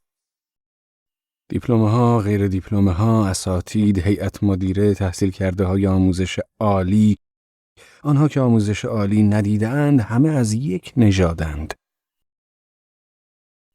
زمانی که پدر سوفنر شعر را برایمان خواند، چند دقیقه‌ای تأمل کرد و سپس از ما پرسید: آیا کسی مایل است چیزی در مورد این شعر بگوید؟ و من زود برخاسته و گفتم: بسیار عالی بود. از این کارم همه کلاس به جز پدر سوفنر خندیدند. او تبسمی کرد، اما نه از روی تکبر. او مردی مهربان ولی کمی خشک بود. پسرش را خوب نمی شناختم، ولی باز بیشتر از پدرش او را می شناختم. یک بار به زمین بازی رفتیم، جایی که در آن او با دوستان جوانش فوتبال بازی می کرد. و وقتی گوشه ای ایستاده و مشغول تماشا شدم، از من پرسید: نمیخوای بازی کنی؟ و من تون بلی گفتم و به عنوان بازیکن میانی چپ به تیم مقابل سوفنر پیوستم. بعد از بازی از من پرسید: میل داری با ما بیای؟ گفتم: کجا؟ به خانه شبانه من. زمانی که در پاسخ گفتم من کاتولیک نیستم، او و دیگران خندیدند و سوفنر گفت: ما آواز میخوانیم و تو هم حتما با میل آواز خواهی خواند. گفتم: آری، ولی من 2 سال تمام در مدرسه شبانه روزی زندگی کردم و از مراسم شبانه بیش از حد متنفرم. با وجود آنکه میخندید ولی دلخور شد و گفت: اگر حوصله داشتی بیا با هم فوتبال بازی کنیم. چند باری با گروهشان فوتبال بازی کردم. چند باری هم با هم بستنی خوردیم، ولی سوفنر دیگر هیچگاه مرا به مراسم شبانه دعوت نکرد. من میدانستم که ماری هم در همان خانه جوانان است و با گروه خود مراسم شبانه برگزار می‌کند. ماری را خوب می‌شناختم، خیلی خوب می‌شناختم. با پدرش هم وقت زیادی می‌گذراندم. گاهی برای دیدن ماری که با دوستانش بازی می‌کرد به زمین بازی می‌رفتم. وسط بازی لبخند زنان برایش دستی تکان می‌دادم و نگاهش می‌کردم. ما هم دیگر را خوب می‌شناختیم. آن وقتها زیاد نزد پدرش می‌رفتم. زمانی که پدرش فلسفه هگل و مارکس را به من تفهیم می‌کرد، ماری هم کنار ما می‌نشست. اما ماری هیچگاه توی خانه به هم لبخند نمی‌زد. بعد از ظهر روزی که ماری و سوفنر را دست در دست هم دیدم که از خانه جوانان بیرون می‌آمدند، قلبم تیر کشید. در شرایط احمقانه‌ای بودم. مدرسه را ترک کرده بودم و در 21 سالگی دوباره در کلاس 6 دبیرستان نشسته بودم.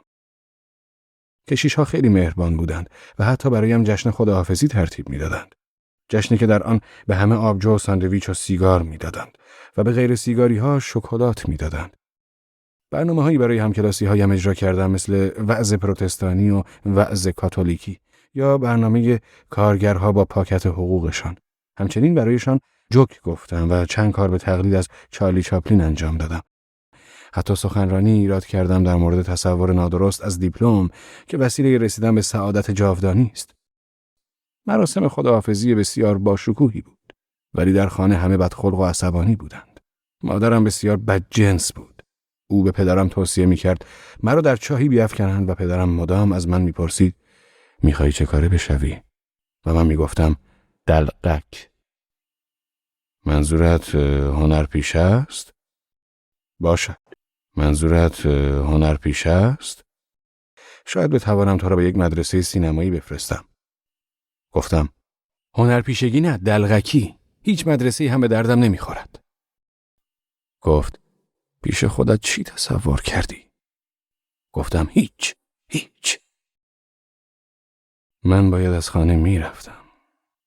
2 ماه بسیار رنجاوری بود، زیرا جرأت فرار از خانه را نداشتم. با هر لقمه‌ای که در دهان می‌گذاشتم، مادرم به گونه‌ای مرا می‌نگریست گویی یک خلافکارم. در صورتی که خودش سالهای سال آدمهای مفتخوری دور خود جمع می‌کرد و غذا به حلقومشان می‌ریخت. اما آنها هنرمند و شاعر بودند. اشنیتزلر این برادر قلابی و گروبر که انسان چندان بدی نبود. شاعری کثیف، فربه و آرام بود که در مدت 6 ماه اقامتش در خانه ما حتی یک بیت هم نسروده بود. وقتی برای صبحانه پایین می آمد، مادرم چنان به او می نگریست که گویی می خواهد اثرات کشمکش های شبانه او را با اهریمن کشف کند. مادرم نگاه ناپاکی به او داشت. روزی گروبر ناگهان غیبش زد. وقتی به اتاقش رفتیم حسابی مات و مبهوت و حتی عصبانی شدیم. توی اتاقش تعداد زیادی کتاب‌های رمان خوانده شده یافتیم و روی میزش ورق‌پاره‌هایی که روی آنها کلمه هیچ نوشته شده بود و حتی روی یک کاغذ 2 بار هیچ نوشته بود. مادرم حاضر بود برای چنین انسانی حتی به انباری برود و یک تکه گوشت مخصوص خوب بیاورد. شاید اگر من هم روی یک پرده بزرگ نقاشی می‌کردم، مادرم وجودم را پذیرا می‌شد و می‌گفت هانس ما یک هنرمند است و راهش را پیدا خواهد کرد. او هنوز در راه هدفش تلاش می‌کند. اما من این گونه نبودم. بلکه فرد بزرگسال در کلاس 6 بودم که مادرم از او همین را می‌دانست که خوب قادر است مسخره بازی در بیاورد و من در ازای یک لقمه نان از بکار انداختن توانایی‌هایم برای آنها خودداری می‌کردم. بدین سبب نیمی از روز را نزد پدر پیر ماری، آقای درکوم، در مغازه‌اش می‌گذراندم و به او در کارها کمک می‌کردم و او در مقابل با آنکه وضع مالی مناسبی نداشت، به من سیگار می‌داد. بیش از 2 ماه نمی‌گذشت که بدین منوال در خانه مانده بودم، ولی این 2 ماه برایم زمانی به درازای ابد بود. خیلی درازتر از دوران جنگ. از آنجایی که ماری خودش را با همکلاس‌هایش برای امتحان دیپلم آماده می‌کرد کمتر می‌دیدمش. گاهی وقت آقای درکوم مچم را می‌گرفت که به حرف‌هایش گوش نمی‌دادم و فقط به در آشپزخانه زل می‌زدم. سری تکان می‌داد و می‌گفت امروز دیر میاد و صورتم سرخ می‌شد. جمعه بود و می‌دانستم روزی است که درکوم پیر به سینما می‌رود. اما نمی‌دانستم آیا ماری خانه است یا با دوستانش در جایی برای گرفتن دیپلم خرخانی می‌کند. من به هیچ چیز و در این حال به همه چیز فکر می‌کردم، حتی به آن می‌اندیشیدم که آیا ماری بعد از آن می‌تواند امتحان بدهد؟ حتی این مسئله را هم که بعداً ثابت شد، می‌دانستم که نیمی از مردم شهر بن از این اقفال یکه خواهند خورد و دربارش خواهند گفت تازه آن هم دم امتحانش. و من حتی به دخترهای گروه و دلخوریشان می‌اندیشیدم. ترس بزرگی داشتم، ترس از اجزای بدن که زمانی یکی از بچه‌های مدرسه شبانه روزی ترسیمشان کرده بود و مسئله مربوط به قوت جنسی ناآرامم می‌کرد. شگفت‌آور آن بود که ابداً در خودم نیاز جنسی احساس نمی‌کردم. به آن فکر می‌کردم که بس این نامردی است با کلیدی که پدر ماری به من داده بود وارد خانه و اتاق ماری شوم، ولی چاره جز استفاده از این کلید نداشتم. زیرا تک پنجره اتاق ماری رو به خیابان بود و خیابان آنقدر شلوغ بود که حتما به دفتر اداره پلیس کشانده می شدم و من این کار را حتما باید همان شب با ماری انجام می دادم. من حتی با پولی که از لئو قرض گرفته بودم به داروخانه رفتم و دارویی خریدم که می گفتند توانایی جنسی را زیاد می کند. وقتی وارد داروخانه شدم حسابی سرخ شده بودم. خوشبختانه داروفروش مرد بود. ولی من آنقدر آرام صحبت کردم که او سرم داد زد و گفت بلند و واضح بگویم چه میخواهم. و من نام دارو را گفتم و پولش را به زن دارو فروش پرداختم. او نگاهی به من کرد و سری تکان داد. طبیعتاً زن دارو فروش مرا میشناخت و احتمالاً فردای آن روز که از ماوقع خبردار شد افکاری به خودش راه داده بود که اصلاً موجه نبودند، زیرا 2 خیابان آن طرفتر همه پاکت قرص را پاره کرده و محتویاتش را در جوی ریختم. ساعت 7 وقتی سانس سینما شروع می شد وارد کوچه گودنا شدم. در مغازه باز بود. زمانی که وارد مغازه شدم ماری سرش را از راهروی بالا در آورد و پرسید کسی آنجاست؟ آره منم. از پله ها بالا دویدم و ماری با تعجب نگاهی به من انداخت. بدون اینکه لمسش کنم به نوعی او را وادار کردم به اتاقش برود. با هم زیاد صحبت نمی کردیم، فقط همدیگر را نگاه کرده و به هم لبخند می زدیم و واقعا نمی دانستم آیا ماری را تو خطاب کنم یا شما. او ربدا شامری خاکستری را که از مادرش به ارث برده بود بر تن داشت و موهایش را با کلیپس و نخ سبزی بسته بود. بعد که کلیپسش را باز کردم دیدم آن قطعه نخ ماهیگیری پدرش بود. او آنقدر ترسیده بود که من نیازی به بیان مطلبی نداشتم و دقیقاً می‌دانست از او چه می‌خواهم. ناخودآگاه گفت برو. و من می‌دانستم که او باید این را می‌گفت و هر دو می‌دانستیم که این برو گفتن جدی نبود و ناخودآگاه بر زبان آمده. به همین که به من گفت برو و نگفت شما بروید دیگر مسئله حل شده بود. آنقدر ظرافت در این یک کلمه نهفته بود که من فکر می‌کردم برای تمام زندگیم می‌تواند کافی باشد و می‌توانستم تقریباً بگویم او خودش را این چنین بیان کرده، زیرا مطمئن بودم او هم از آمدنم خبر داشته است. به هر حال چندان هم یک نخورده بود. گفتم نه نمی‌روم. کجا بروم؟ سرش را تکان داد. گفتم می‌خواهی 20 مارک قرض کنم و به کلن بروم و بعداً باهات ازدواج کنم؟ ماری گفت نه نرو. به کلن نرو. به او نگریستم و دیگر ترسی نداشتم.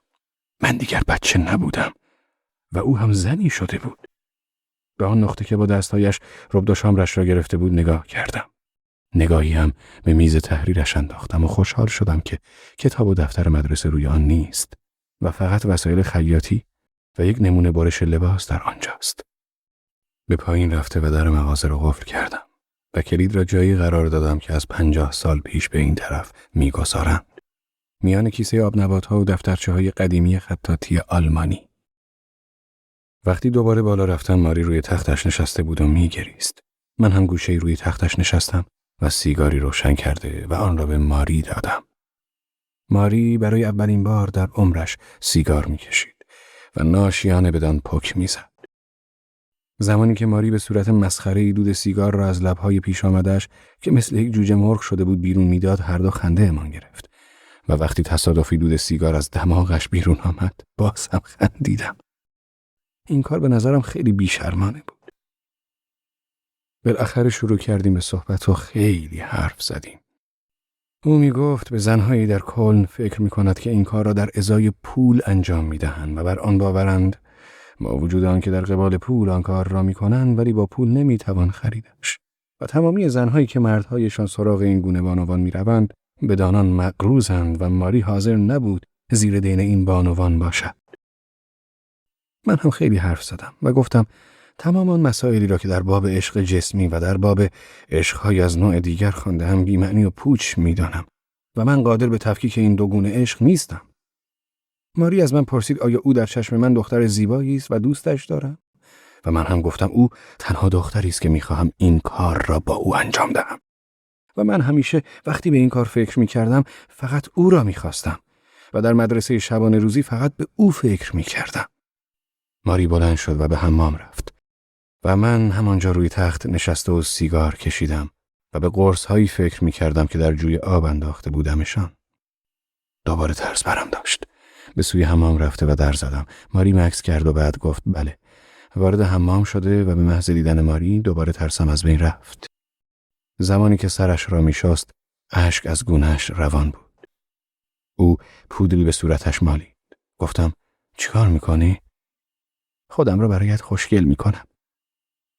اشک روی گونه‌های پودر زده‌اش شیاری انداخته بود. پرسید تو که نمی‌خوایی بروی؟ گفتم نه. زمانی که گوشه وان نشسته بودم و ماری به خودش عطر می‌زد با خودم فکر می‌کردم آیا 2 ساعت برای این کار کافی است؟ نیم ساعت از وقتمان که با وراجی گذشته بود.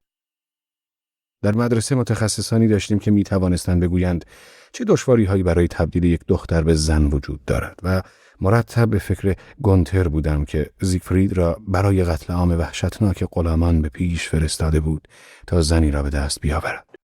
و زمانی که در مدرسه داستان غلامان را مرور می‌کردیم از پدر روحانی وونیبال پرسیدم آیا برونهیلد زن زیگفرید بود؟ او لبخند زد و گفت اما او با کریمهیلد ازدواج کرده بود پسرم. و من عصبی شدم زیرا این به نظرم یک ادعای پوچ و بی محتوا می رسید. پدر روحانی وونیبالد هم از لحن عصبانی و تند من برافروخته شد و روی میز خطابه زد و جایگاهش را به یاد من آورد و مرا از توهین‌های این گونه برحذر داشت. بلند شد و به ماری گفتم که دیگر گریه نکند. او هم دست از گریه کشید. دوباره با قلم پودری روی صورتش کشید و بدین گونه شیارها از بین رفتند. پودر روی صورتش یک دست پخش شد. قبل از اینکه به اتاقش برویم در راهرو دم پنجره ایستاده و نظری به خیابان افکندیم. ماه ژانویه بود و خیابان خیس شده و رنگ زردی روی آسفالت نشسته بود و تابلوی سبز رنگ سبزی فروشی امیل اشمیتز در آن سوی خیابان به چشم می‌خورد. من اشمیتز را می‌شناختم ولی نمی‌دانستم اسم کوچکش امیل است. به نظرم امیل اسم کوچک مناسبی برای نام خانوادگی اشمیتز نیست. قبل از اینکه وارد اتاق ماری شویم از لای در چراغ را خاموش کرده بودم. ساعت 11 شب وقتی پدر ماری به خانه آمد ما هنوز نخوابیده بودیم. صدای پایش را شنیدیم که چگونه وارد مغازه شد. و قبل از اینکه از پله‌ها بالا بیاید سیگاری برداشت. هر دو بدان فکر کردیم که او حتما باید متوجه این اتفاق بزرگ بشود. ولی او متوجه چیزی نشد و بعد از مکسی کوتاه پشت در اتاق ماری به طبقه بالا رفت و ما صدای پرت کردن کفش‌هایش را به گوشه‌ای شنیدیم و اینکه چگونه در خواب سرفه می‌کرد. من بدان فکر می‌کردم که پدرش چگونه پذیرای این مسئله خواهد شد.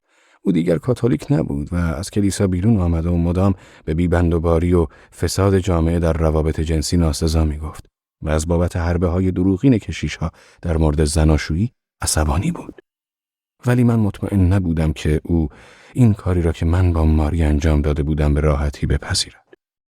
من به پدرش علاقه داشتم و او هم دوستم داشت و همان نیمه شب می‌خواستم هر طور شده از جایم برخاسته و به اتاقش بروم و با او همه حرفهایم را بزنم، ولی به خاطرم رسید که من با 21 سال سن و ماری با 19 سال افراد بالغی هستیم و این کاری که با هم کرده ایم هیچ ربطی به او ندارد. گاهی مردانگی و رو راستی ناگوارتر از سکوت کردن است. من که نمیتوانستم بعد از ظهر آن روز نزد او بروم و بگویم آقای درکوم امشب میخواهم با دخترتان همبستر شوم. روزی خودش متوجه خواهد شد که چه اتفاقی افتاده. اندکی بعد ماری برخاست و مرا بوسید و ملافه را در تاریکی جمع کرد. اتاق حسابی تاریک بود و از آنجایی که پرده ضخیم را کشیده بودیم نور چندانی وارد اتاق نمیشد. از خودم میپرسیدم که چگونه ماری همه این مسائل را بلد است. ملافه ها را جمع کردن و پنجره را گشودن. او آرام در گوشم گفت من میرم حمام و تو همینجا خودت را بشور. دستم را در تاریکی گرفت و به طرف دستشویی اتاقش برد و پارچه آب و صابون را به هم نشان داد. و ملافه ها را زیر بغلش گرفت و به حمام رفت.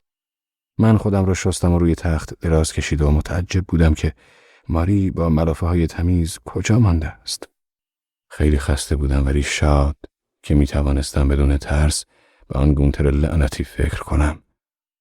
ولی دوباره از اینکه شاید برای ماری اتفاقی افتاده باشد ترسم گرفت.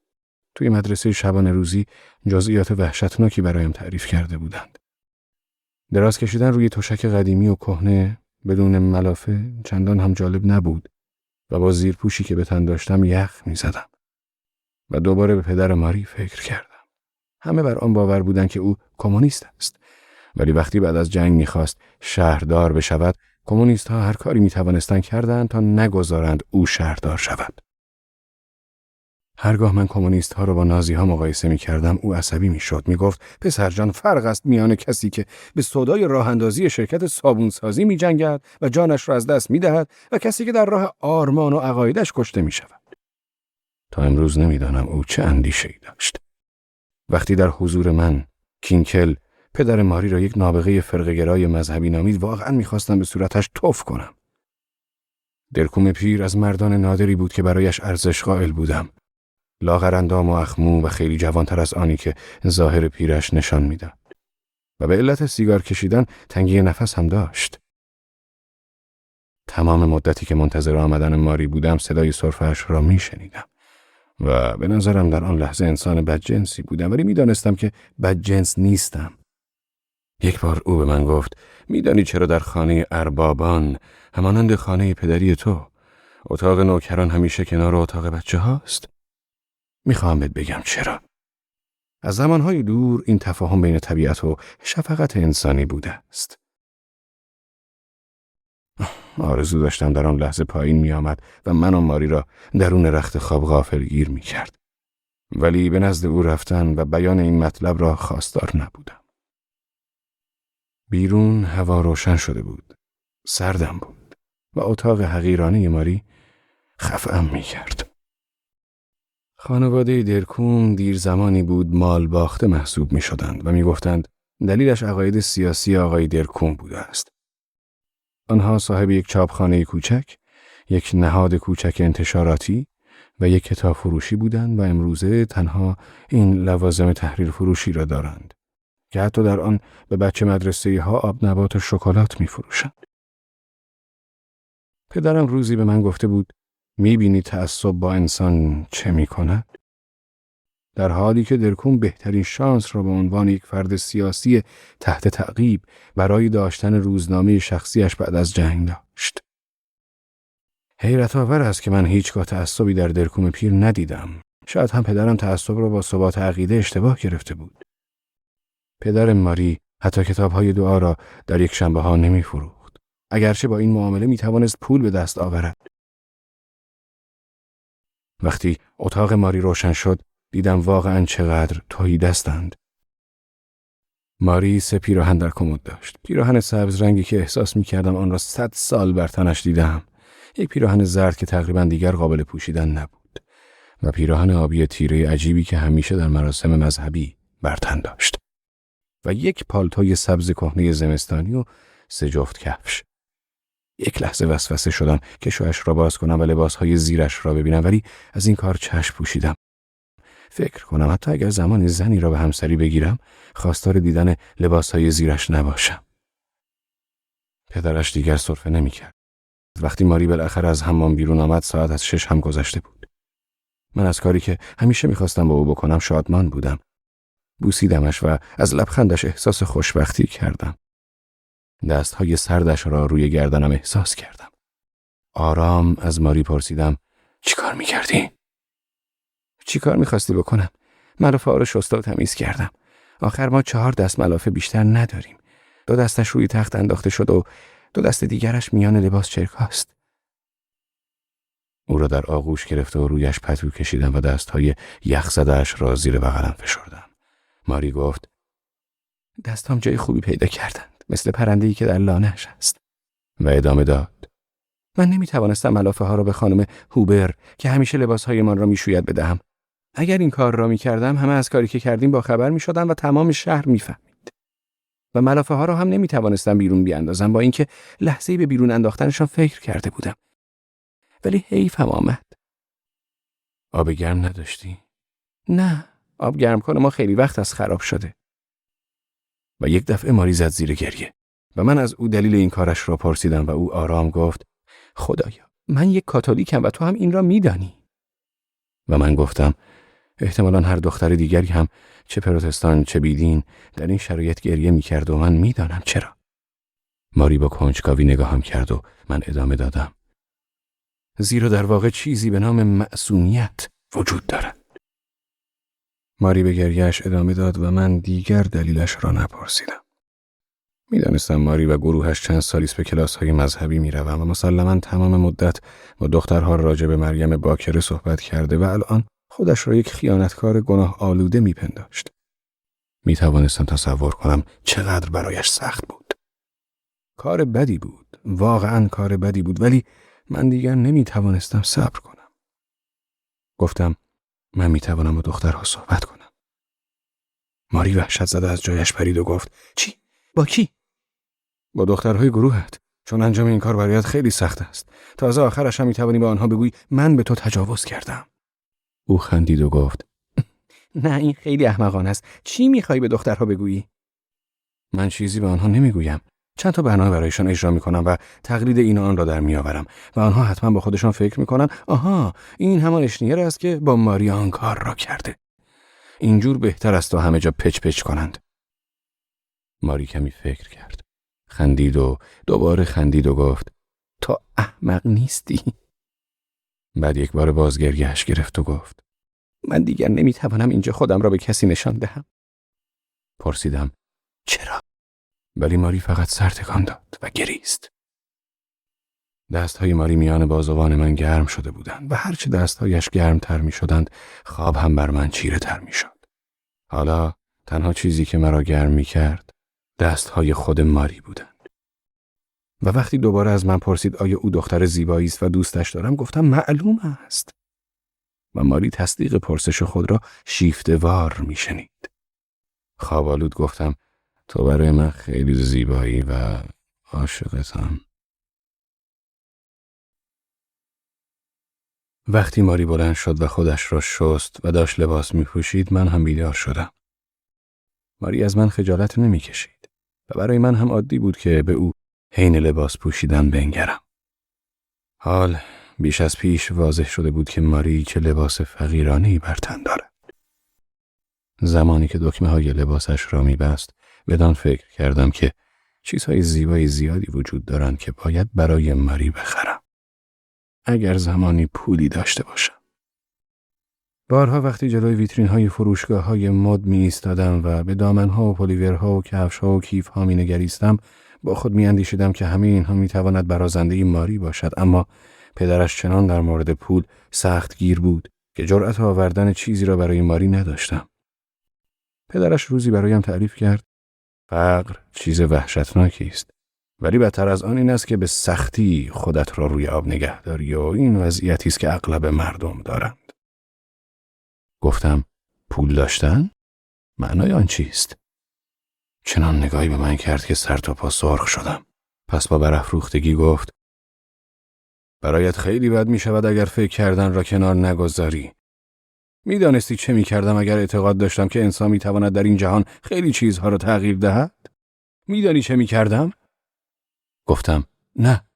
گفت جامعه‌ای بنا می کردم که در آن فقط از کودکان ثروتمندان مراقبت کنند. این احمقها فقط بلدن واژه غیر اجتماعی را در مورد فقرا به کار ببرند. وقتی ماری لباس می پوشید و به او می نگریستم، خیلی فکرها از سرم می گذشت. این مسئله که اندام ماری برایش عادی بود، هم ناراحتم می کرد و هم خوشحال. بعدها که از هتلی به هتل دیگر می رفتیم برای دیدن اندام ماری هنگام شستشو و لباس پوشیدن، هر صبح در تخت خواب می ماندم و اگر نمی توانستم از روی تخت درون حمام را به وضوح ببینم، می رفتم و در وان دراز می کشیدم. آن صبح در اتاقش می خواستم همانطور دراز بکشم و آرزو می کردم که لباس پوشیدنش تمام نشود. او خودش را خیلی دقیق می شست. گردن، دستها و سینه. و بعد مدتی طولانی مسواک می زد. و من حتی الامکان از شستشوی صبحگاهی شانه خالی می کردم و هنوز که هنوز است از مسواک زدن چندشم می شود. ترجیح می دادم در وان دراز کشیده و ماری را ورانداز کنم. او خیلی تمیز بود و حتی کوچکترین کارهایش را مثل باز کردن در خمیردندان بسیار طبیعی و با ظرافت انجام می داد. به برادرم لئو هم فکر می کردم. لئو خیلی مصمم و با وجدان و دقیق بود و همیشه تأکید می‌کرد به من اعتقاد دارد. هنوز دیپلم نگرفته بود و در مقابل من احساس شرمساری می‌کرد که در 19 سالگی موفق به اخذ دیپلم می‌شود و من تازه در 21 سالگی ششم دبیرستان را تمام می‌کنم و با دروغ‌های ریاکارانه گونتر و زیگفرید سر و کله می‌زنم. لئو هم از طریق یکی از این کلاس‌های کاری که در آن جوانان کاتولیک و پروتستان راجع به دموکراسی و همراهی مذهب با هم به بحث و مجادله می پرداختند، ماری را می شناخت. من و برادرم پدر و مادرمان را فقط به چشم زوجی می دیدیم که مسئولیت اداره خانه را بر عهده داشتند.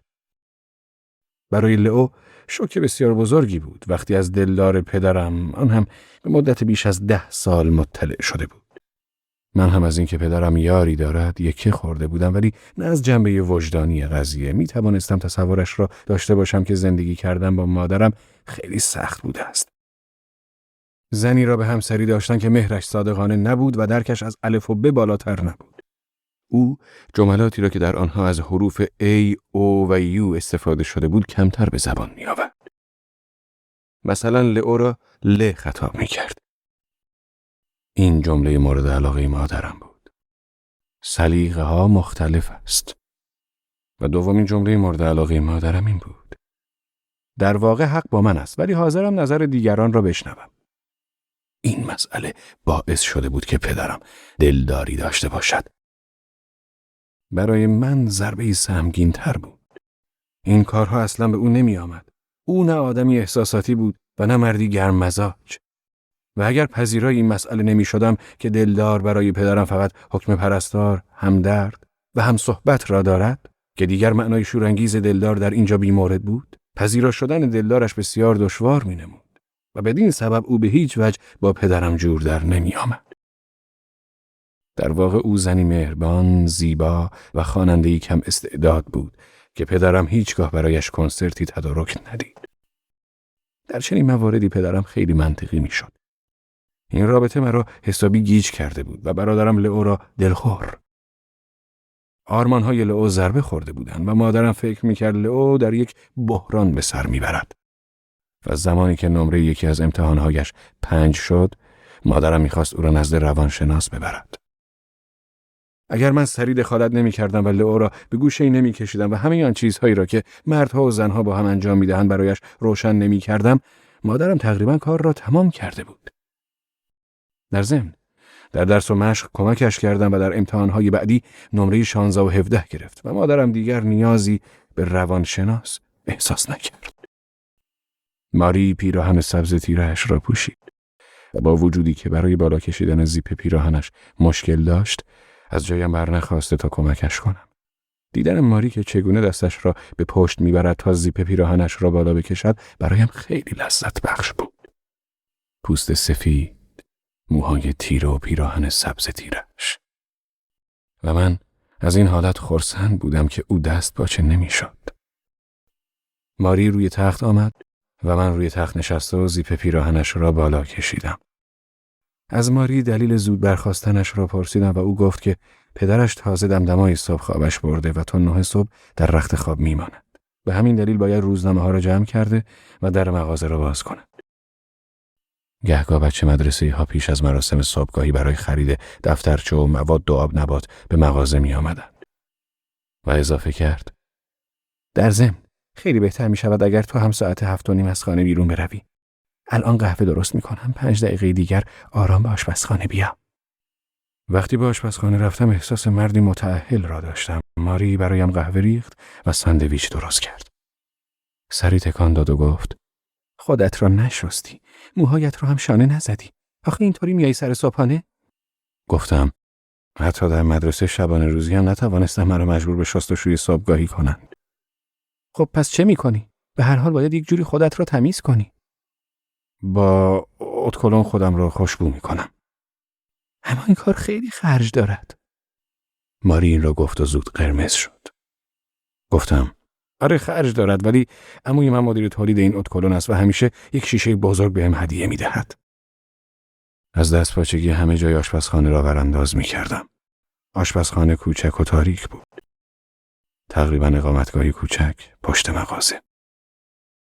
در گوشه یک اجاق گاز کوچک ماری با زغال آتشش را روشن نگاه می‌داشت، آنچنان که همه زنهای خانه‌دار انجام می‌دادند. او زغال‌ها را شب درون روزنامه‌ای مرطوب می‌پیچاند و بعد با چوب آتش را کنار می‌زد و زغال را وسطش می‌انداخت. من از بوی زغال مرطوب که صبح‌ها در کوچه‌ها می‌پیچید و آن موقع در آشپزخانه پیچیده بود، متنفرم. آشپزخانه آنقدر کوچک و تنگ بود که ماری همیشه برای برداشتن قهوه از روی اجاق گاز میبایستی اول صندلی را به گوشه‌ای میکشید.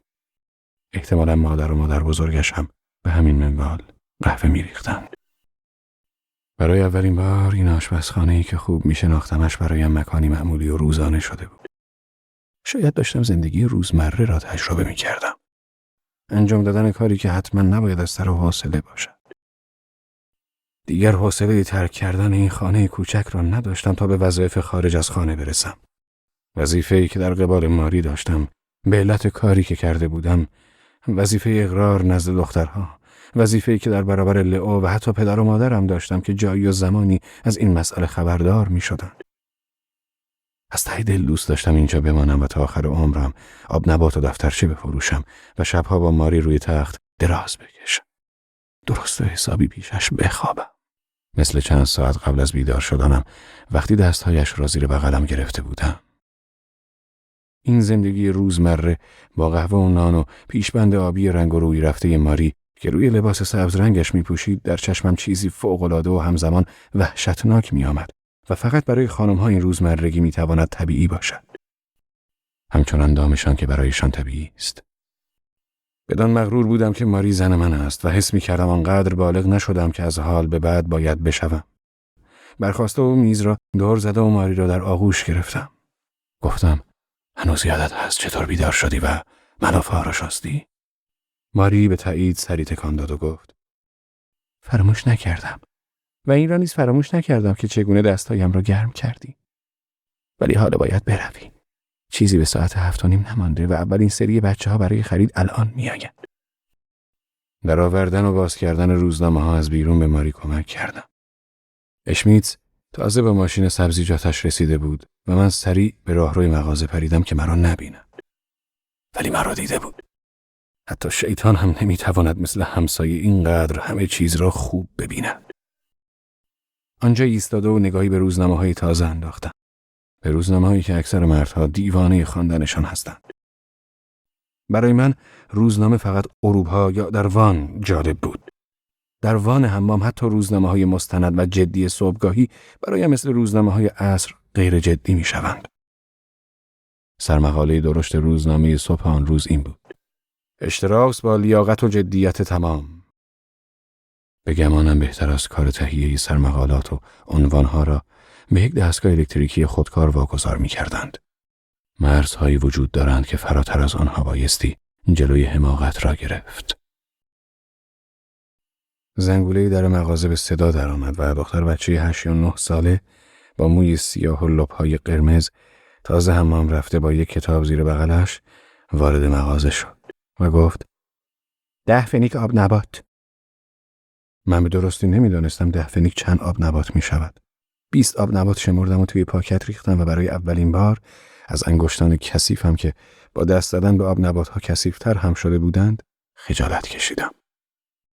دختر بچه با تعجب به من خیره مانده بود و من گفتم: درسته، حالا برو.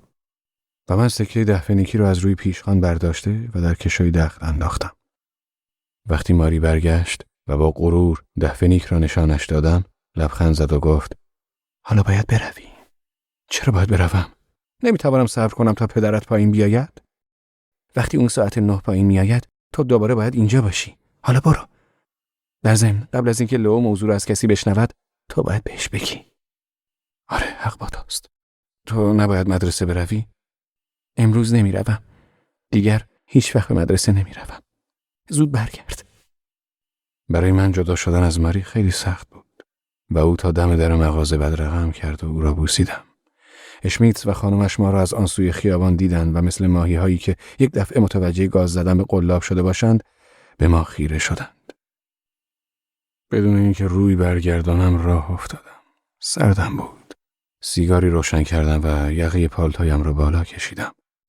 یک میانبر کوچک از بازار زدم و از خیابان فرانسیس کانر پایین رفته و سر خیابان کوبلنسر داخل اتوبوسی پریدم که راه افتاده بود. بلیط فروش اتوبوس در را برایم باز کرد و وقتی جلویش ایستادم تا پول بلیط را بپردازم، سر تکان داد و با انگشتش به سیگار روشنم اشاره کرد و من سیگارم را خاموش کردم و توی جیبم گذاشتم و وسط اتوبوس رفتم. همون جوری که آنجا ایستاده و به خیابان کوبلنسر مینگریستم، به ماری فکر میکردم. ظاهراً چیزی در صورتم مردی را که کنارم نشسته ناآرام میکرد. او حتی روزنامه‌اش رو پایین آورد و با جدیت تمام از اشتراس صرف نظر کرد. عینکش را کمی جلو کشید و مرا نگاه کرد. سر تکان داد و غرغر کرد: باور کردنی نیست. و زنی که پشتش نشسته بود و نزدیک بود پایم به کیسه هویجش بگیرد و بیفتم، در تایید گفته مرد سر تکان داد و چیزی نامفهوم زیر لب گفت. من حتی موهای سرم را استثناء جلوی آینه ماری شانه کرده بودم. کت تمیز خاکستریم را پوشیده و رشد ریش و سیبیلم چندان نبود که با یک روز اصلاح نکردن صورتم اینقدر باور نکردنی به نظر برسد. نه زیاد بلند قدم و نه زیاد کوتاه. دماغم آنقدر گنده نیست که توی گذرنامه به عنوان نشانه ویژه حتما درج شود. جای کسی هم نایستاده بودم، کثیف نبودم و مست هم نکرده بودم ولی آن خانم بیشتر از مردی که دوباره عینکش را بالا کشیده بر عبارت جدیت تمام که از اشتراس درد شده بود متمرکز شد و از این بابت حرص و جوش می‌خورد. این زن بدون آنکه صدایی از او شنیده شود توهین می‌کرد و با سرش حرکاتی انجام می‌داد تا بدین طریق آن چیزی را که از زبانش بیرون نمی‌آمد به دیگر مسافران تفهیم کند. تا امروز نمی‌دانم یهودیان چه شکلی اند، وگرنه می‌توانستم فکر کنم که این خانم مرا با یک یهودی اشتباه گرفته است. ولی بیشتر بر آن باورم که این حرکات نه به ظاهر من بلکه به نگاهم در زمانی مربوط می‌شد که سوار اتوبوس شده بودم و به خیابان می‌نگریستم و به ماری فکر می‌کردم. این سکوت دشمنانه عصبیم می‌کرد. یک ایستگاه زودتر پیاده شده و پای پیاده از ابرت به پایین سرازیر شدم و پس از آن از کنار رود راین گذشتم. تنه درخت‌های بلوط پارکمان سیاه و هنوز مرطوب بودند. زمین تنیس تازه چمنکاری شده و از سوی رود راین صدای سوت کشتی‌های یدک‌کش به گوشم می‌رسید. وقتی وارد راهرو شدم صدای آنا را شنیدم که آرام درون آشپزخانه غر می‌زد. چیزی که می‌فهمیدم این بود: پایان خوشی ندارد. و من از لای در آشپزخانه سرم را به درون برده و گفتم: صبحانه نمی‌خوام آنا. سری از آشپزخانه دور شدم و در اتاق نشیمن ایستادم. پیش از این هیچ وقت سقف چوبکاری شده اینقدر تیره نبود. ویترین چوبی با کوزه های دردار و جوایز شکار قابل رؤیت نبودند. لئو در اتاق بغلی یک قطعه مازورکا از شوپن را می نواخت. قبلا لئو قصد داشت موسیقی تحصیل کند و به همین دلیل صبح زود ساعت 5:30 بیدار می شد تا کمی تمرین کند. قطعه‌ای که لئو می نواخت مرا به ساعتی دیگر از روز می برد و از یاد می بردم این لئوست که می نوازد. لئو و شوپن با هم چندان تناسبی نداشتند ولی او چنان زیبا می نواخت که این را فراموش کردم. میان آهنگسازان قدیمی شوپن و شوبرت برایم عزیزترند. من میدانم که معلم موسیقی ما حق داشت وقتی موتسارت را آسمانی، بتهوون را بزرگترین، گلوک را استثنایی ترین و باخ را قدرتمند مینامید. باخ برایم تصویرگری یک کتاب مذهبی 30 جلدی است که شگفت زده‌ام می‌کند. اما شوبرت و شوپن همچون من زمینی هستند. بیشتر از همه به آنها گوش می‌دهم. در پارک به سمت رود راین جلوی بیت‌های مجنون صفحه‌های نشانه‌گیری را دیدم که در میدان تیراندازی تکان می‌خوردند. ظاهراً پدر بزرگم به کارگزارش مأموریت داده بود این هدف‌های تیراندازی را روغن کاری کند. پدر بزرگم گاهی جوانان قدیمی را دور هم جمع می‌کرد. 15 تا اتومبیل بزرگ جلوی حیاط کوچک عمارت پارک می‌کردند و 15 راننده از سرما لابلای درخت‌ها و بوته‌های ایستاده و گاهی به صورت گروهی روی نیمکت‌های سنگی ورق بازی می‌کردند. و اگر یکی از این جوانان قدیمی به پاداش تیراندازیش 12 امتیاز به دست می‌آورد، در اندک زمانی صدای پریدن چوب پنبه‌شان پایین به گوش می‌رسید.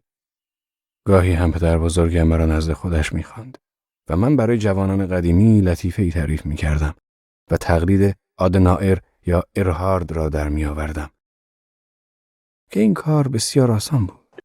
یا برایشان یک برنامه کوتاه اجرا می‌کردم. رئیس توی واگن غذاخوری.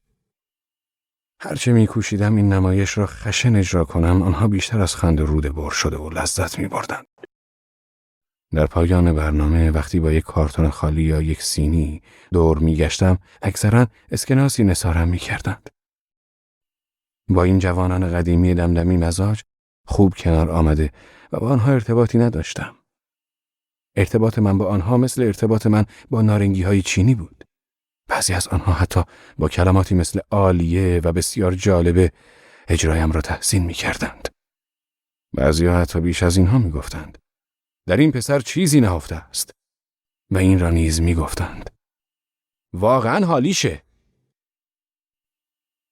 زمانی که به شوپن گوش می‌دادم، برای اولین بار به فکرم رسید که باید خود را وادار کنم تا کمی پول در بیاورم. من می‌توانستم از پدر بزرگم خواهش کنم مرا به عنوان مجری تک نفره مجمع عمومی سرمایه‌داران یا شورای نظارت توصیه کند. حتی بدین منظور قطعه نمایش شورای امنیت را تمرین کرده بودم. وقتی لئو به اتاق آمد، شوپن رفته بود. لئو مردی بلند قامت بود. با عینک بدون قابش شبیه مسئول عالی رتبه یا فرق گرایی سوئدی به نظر می رسید. خط اتوی شلوار تیره‌اش آخرین تصور من از موسیقی شوپن را محو کرد. پلیور سفید بلندی را روی شلوار اتو کشیده‌اش پوشیده بود و یقه اتو کشیده پیراهن قرمزش از زیر آن قابل رؤیت بود. به نظرم خیلی مسخره می آمد. وقتی چنین صحنه‌ای را می‌بینم و یک نفر می‌خواهد بدین گونه خودش را خیلی راحت نشان بدهد، مرا به حالت غمگینی فرو می‌برد. مثل اسامی کوچکی چون اتلبرت و گرنترود. می‌دیدم لئو چقدر از نظر ظاهری شبیه هنریته شده بدون اینکه خصوصیات هنریته را داشته باشد. دماغ پهن و کوتاه، چشمان آبی، حالت مویش. ولی دهانش اصلا شبیه دهان هنریته نبود. همان دهانی که هنریته را زیبا و سرزنده می کرد. برخلاف لئو که دهانی یخ و بی حرکت داشت. اصلا به نظر نمی رسید که لئو بهترین ورزشکار ژیمناستیک مدرسه‌اش باشد. بیشتر شبیه جوانانی بود که از ورزش کردن معاف می شوند. ولی بالای تختشان 6 تقدیرنامه ورزشی آویزان است. لئو سری به طرف من آمد و ناگهان در چند قدمی هم ایستاد. دستش را به طرف صورتم دراز کرد و پرسید: هانس، چی شده؟ مثل کسی که لکه‌ای را می‌بیند. نگاهش را به زیر چشمم دوخت و من دریافتم که گریه کردم. هر وقت به شوپن و شوبرت گوش می‌دهم اشکم در می‌آید. با انگشت اشاره‌ام اشک از گونه پاک کرده و گفتم: من نمی‌دانستم اینقدر زیبا اثر شوپن را می‌نوازی. یک بار دیگر مازورکا را برایم بنواز. نمی‌توانم. باید به مدرسه بروم. ساعت اول برای امتحان نهایی دیپلم درس آلمانی داریم. گفتم: با ماشین مامان میبرمت. گفت: نمیخوام سوار این ماشین کذایی بشوم. از این ماشین بدم میآید. این اتومبیل سواری اسپورت را زمانی مادرم از یکی از دوستانش با قیمتی بسیار نازل خریده و لئو در پوز دادن و فخر فروختن با این چیزها خیلی حساس بود. چیزی که لئو را خیلی عصبانی میکرد ستایش دیگران از ثروت والدینش بود که در آن حالت حسابی قرمز میشد و به در و دیوار مشت میکوبید. گفتم: حالا یک استثناء قائل شو. بشین پشت پیانوت و برایم بنواز. نمیخوای بدانی کجا بودم؟ او قرمز شد و سرش را پایین انداخت. نه، نمیخوام این را بدانم. گفتم: من پیش یک دختر بودم. پیش یک زن. پیش زنم. بدون اینکه نگاهش را از زمین بلند کند گفت: راست میگی؟ کی ازدواج کردی؟ او نمیدانست نگاهش را به کجا بیافکند و ناگهان عزم رفتن کرد که دستش را محکم گرفت و آرام گفتم: او ماری درکوم است. آرنجش را از دستم کشید و قدمی به پس رفت و گفت: خدای من، نه. و نگاهی غضبناک به من کرد و زیر لب چیزی گفت که نفهمیدم. گفتم: چی؟ چی گفتی؟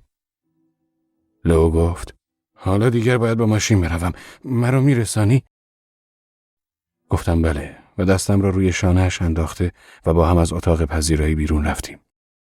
نمیخواستم چشمم به چشمش بیفتد. گفتم: مامان سویچ را به تو میدهد. برو بیاورش. در ضمن مدارک ماشین را هم فراموش نکن. لئو، به پول احتیاج دارم. پولی داری؟ تو حسابم دارم. میتوانی خودت برداری؟ نه، خودت برایم بفرست. بفرستم؟ مگر میخواهی بروی؟ آره. او سر تکان داد و از پله‌ها بالا رفت. تازه زمانی که لئو از رفتن من پرسیده بود فهمیدم میخواهم بروم. به آشپزخانه رفتم، جایی که آنا غرغر کنان ازم استقبال کرد و با عصبانیت گفت: فکر میکردم صبحانه نمیخواهی. صبحانه نمیخواهم، فقط قهوه. پشت میز ساییده شده نشسته و به آنا نگریستم که چگونه فیلتر قهوه را از روی قوری برداشت و روی فنجان گذاشت تا قطرات قهوه به داخلش سرازیر شوند. ما همیشه با خدمتکارها در آشپزخانه صبحانه میخوردیم و صبحانه تشریفاتی که در اتاق غذاخوری صرف میشد برایم ملال‌آور بود. آنا تنها در آشپزخانه بود و خدمتکار دیگر، نورتا، برای مادرم به اتاق خوابش صبحانه برده بود و با او راجع به لباس و آرایشش صحبت میکرد.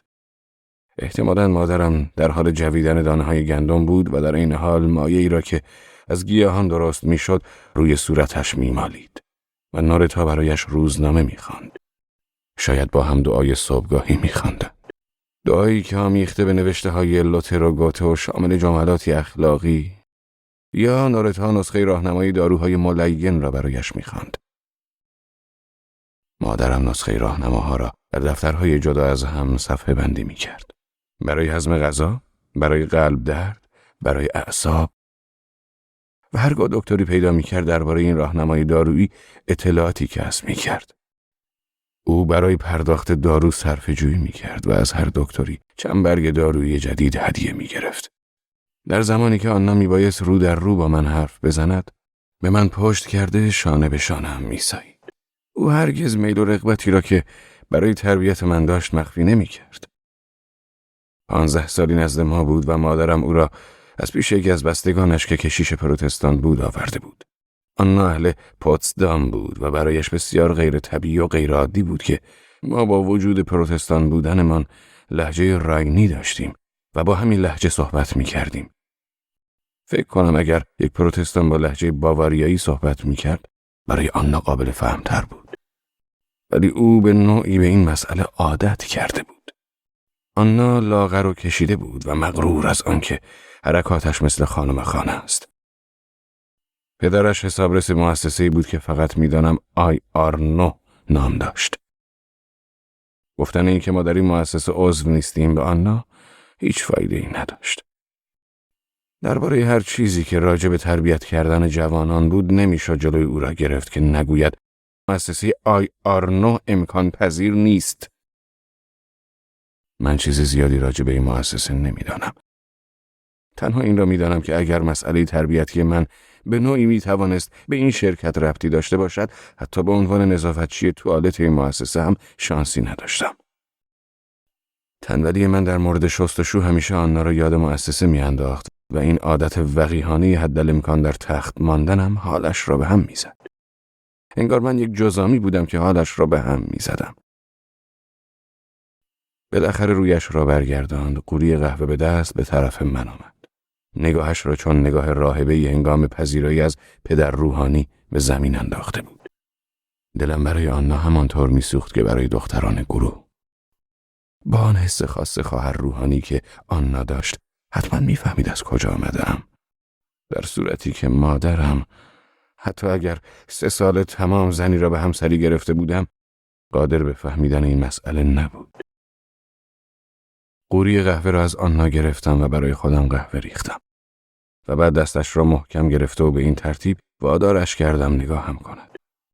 با چشمان بی حالت و آبی و پلک‌های باد کردهش به من نگریست و دیدم که واقعا گریه می کند. لعنت، آنا، نگاهم کن. کنم در مؤسسه IR9 هم مردانه نگاه می کردند. با صدای لرزان گفت من مرد نیستم. رهایش کرد و او صورتش را به طرف اجاق گاز برگرداند و زیر لب از گناه و معصیت و سدوم و گمورا چیزی گفت. خدای من، آنا، به آن فکر کن که سدوم و گمورا چه کردند. دستم را از شانه‌اش پس زد و من هم از آشپزخانه بیرون رفتم بدون آنکه به او بگویم قصد ترک خانه را دارم. آنا تنها کسی بود که گاهی با او در مورد هنریته صحبت می کردم. لئو جلوی در گاراژ بود و مضطرب به ساعتش نگاه می کرد. پرسیدم مامان فهمید که من خانه نبودم؟ گفت نه. و همزمان سویچ ماشین را به من داد و در گاراژ را باز کرد. من سوار شده و از پارکینگ بیرون آمده و لئو را سوار کردم. لئو به انگشتانش خیره شده بود. گفت دفترچه پسنداز را آوردم. زنگ تفریح پول را از حساب بانکی میگیرم. کجا بفرستم؟ گفتم به نشانی درکوم پیر بفرست. لطفاً راه بیفت، دیرم شده. از باغ خانه خارج و به خیابان وارد شدم و میبایست جلوی ایستگاه تراموا، همان جایی که هنریته سوار تراموا شده بود، بایستم. چند تا دختر همسن و سال هنریته سوار تراموا میشدند. زمانی که از تراموا سبقت گرفتم تعداد بیشتری از همسنهای هنریته را خندان دیدم. همان گونه که هنریته میخندید. دخترهایی با کلاه آبی و مانتوی یقه پوست. اگر دوباره جنگ میشد، پدر و مادرشان آنها را چون والدین من به جایی میفرستادند. پول تو جیبی به آنها میدادند و چند تا ساندویچ برایشان درست میکردند و روی شانه هایشان زده و میگفتند خوش بگذرد. دلم میخواست برای دخترها دستی تکان دهم، ولی این کار را نکردم. وقتی در چنین ماشین لعنتی نشسته‌ای نمیتوانی حتی دستی برای دختری تکان بدهی. همه چیز اشتباه برداشت میشود. روزی پشت حیاط باغ برای تسلی دادن پسر بچه‌ای که گریه میکرد شکلاتی بهش دادم و موهای افتاده بر پیشانی کثیفش را کنار زدم. و این کارم نزدیک بود پایم را به اداره پلیس بکشاند. زیرا دو خانم سخت وحشیانه به من هجوم آوردند و فریاد زدند مرتی که کثافت. آنها به گونه‌ای با من رفتار کردند که گویی من خیال پلید و بیمارگونه‌ای در مورد این پسرک در سر می‌پختم. رفتار آنها چنان برایم عوامانه و ناگوار بود که گویی واقعا ارواح خبیثه سراغم آمدند. در حالی که از خیابان کابلنسر خیلی سریع پایین می آمدم، دنبال اتومبیل وزیری می گشتم که با ماشینم بر بدنش خط بیاندازم. قالپاق‌های چرخ‌های ماشین مادرم سرپیچ‌های بلندی داشتند که با آنها می توانستم هر ماشینی را خط بیاندازم. به لو گفتم حالا چه می کنی؟ می خواهی بری سربازی؟ سرخ شد و سری به نشانه تایید تکان داد و گفت در جمع خودمان راجع به این صحبت کردیم و نتیجه گرفتیم که خدمه نظام برای حفظ دموکراسی لازم است. گفتم باشد، برو و این کار احمقانه را انجام بده. من هم گاهی تأسف میخورم از اینکه مشمول نیستم. کنجکاوانه به طرف من نگاه کرد و وقتی من هم خواستم نگاهش کنم سرش را برگرداند و پرسید چرا؟ گفتم خیلی دلم میخواد آن سرگرد را که نزد ما اتراق کرده بود و میخواست دستور تیرباران خانم وینکن را صادر کند دوباره ببینم. او احتمالا الان سرلشکر شده. جلوی دبیرستان بتهوون نگه داشتم تا لئو پیاده شود، ولی لئو سر تکان داد و گفت برو پشت کنویکت سمت راست پارک کن. من هم جلوتر رفتم و پارک کردم. دستم را برای خداحافظی دراز کردم، ولی او لبخندی تلخ زد و دستم را همینطور رو هوا گذاشت. حواسم دوباره پرت شده بود و چیزی نمیفهمیدم و در ضمن نگاه مدام و مضطرب لئو به ساعتش عصبیم میکرد. هنوز 5 دقیقه به 8 مانده بود و او کلی وقت داشت. گفتم تو که واقعا نمیخوای به سربازی بروی؟ عصبانی پاسخ داد چرا نخواهم؟ سویچ مامان را بده. سویچ را به لئو داده و با حرکت سر خداحافظی کرد و راه افتادم. تمام مدت به هنریته فکر میکردم. به سربازی رفتن لئو که آن را کاری احمقانه میپنداشتم. از میان پارک پشت دانشگاه به سوی بازار میرفتم. سردم بود و میخواستم نزد ماری بروم. وقتی به آنجا رسیدم مغازه پر از بچه بود. بچه ها آب نبات و قلم و پاک کن از قفسه ها بر می داشتند و پولش را روی پیشخانه درکوم می گذاشتند. وقتی از لابلای بچه ها به اتاق پشتی می رفتم درکوم پیر سرش را بلند نکرد. دم اجاق رفته و دستهایم را روی قوری گرم قهوه گرفتم و اندیشیدم که ماری هر لحظه می آید. دیگر سیگاری نداشتم و پیش خود فکر می کردم آیا همینطوری سیگار را بردارم یا از ماری خواهش کنم که پولش را بگیرد. از قوری برای خودم قهوه ریختم و متوجه شدم که روی میز 3 تا فنجان قرار دارند. وقتی مغازه آرام شد فنجان را روی میز گذاشتم. آرزو داشتم ماری نزد من بود. دست و صورتم را در دستشویی شستم و با برس ناخنی که توی ظرف صابون بود موهایم را برس کشیدم. یقه پیراهنم را بالا کشیده و کراواتم را بسته و ناخنهایم را نگاه کردم که تمیز بودند. ناگاه به خود آمدم و فهمیدم تمام اینها کارهایی بوده که میبایست انجام میدادم و انجام نداده بودم. تازه نشسته بودم که پدر ماری وارد شد. از صندلی برخاستم. او هم به اندازه من دستپاچه و همچنین خجالتی بود. به هیچ وجه عصبانی به نظر نمی آمد. فقط خیلی جدی بود. وقتی دستش را به طرف قوری قهوه پیش آورد، یک که نخوردم اما خودم را عقب کشیدم که حرکتی محسوس بود. سری تکان داد و برای خودش قهوه‌ای ریخت و قوری را برای من نگه داشت و من هم تشکر کردم. هنوز نگاهم نمی کرد. دیشب روی تخت ماری وقتی به همین مسائل فکر می کردم خیلی اعتماد به نفس داشتم. خیلی هوس سیگار کشیدن داشتم ولی جرأت نداشتم سیگاری را از جعبه روی میز بردارم. پیشتر این کار را می کردم. او همانطور روی میز خم شده و با آن سری که میانش تاس و اطرافش چند تار موی آشفته بود به نظرم خیلی پیر می آمد. خیلی آرام گفتم هایدرکوم، شما حق داری. اما او مشتی روی میز زد و بالاخره از بالای عینکش نگاهم کرد. لعنت، آیا لزومی به این کار بود؟ آن هم به این صورت که همه همسایه ها خبردار شوند. خوشحال شده بودم که او دلخور نبود و همان آغاز صحبتش دم از شرافت خانوادگی نزده بود. آیا لزومی به این کار بود؟ خودت میدانی چقدر برای این امتحان لعنتی سختی کشیدیم و حالا هیچ. دستش را بالا برد و پنجه هایش را به گونه‌ای گشود که گویی پرنده ای را رها می کند. من گفتم ماری کجاست؟ رفته. او به کلن رفته. ماری کجا رفته؟ کجا؟ ساکت باش. فقط آرام باش. این را هم میفهمی؟ فکر کنم حالا میخوایی راجع به عشق و ازدواج و این چیزها صحبت کنی. این حرفا رو برای خودت نگه دار. برو. واقعا خیلی مایلم بدانم از تو چی برمیآید. حالا برو. میترسیدم از کنارش بگذرم. گفتم و نشانیش اینجا. و ورقه ای را روی میز به طرف من هل داد. ورقه را در جیبم گذاشتم و او فریاد زد. دیگر چه میخواهی؟ برای چه هنوز ایستاده ای؟ پول احتیاج دارم. و من خوشحال بودم که او یک بار زیر خنده زد. خنده‌اش جوری سنگین و خشمگین بود.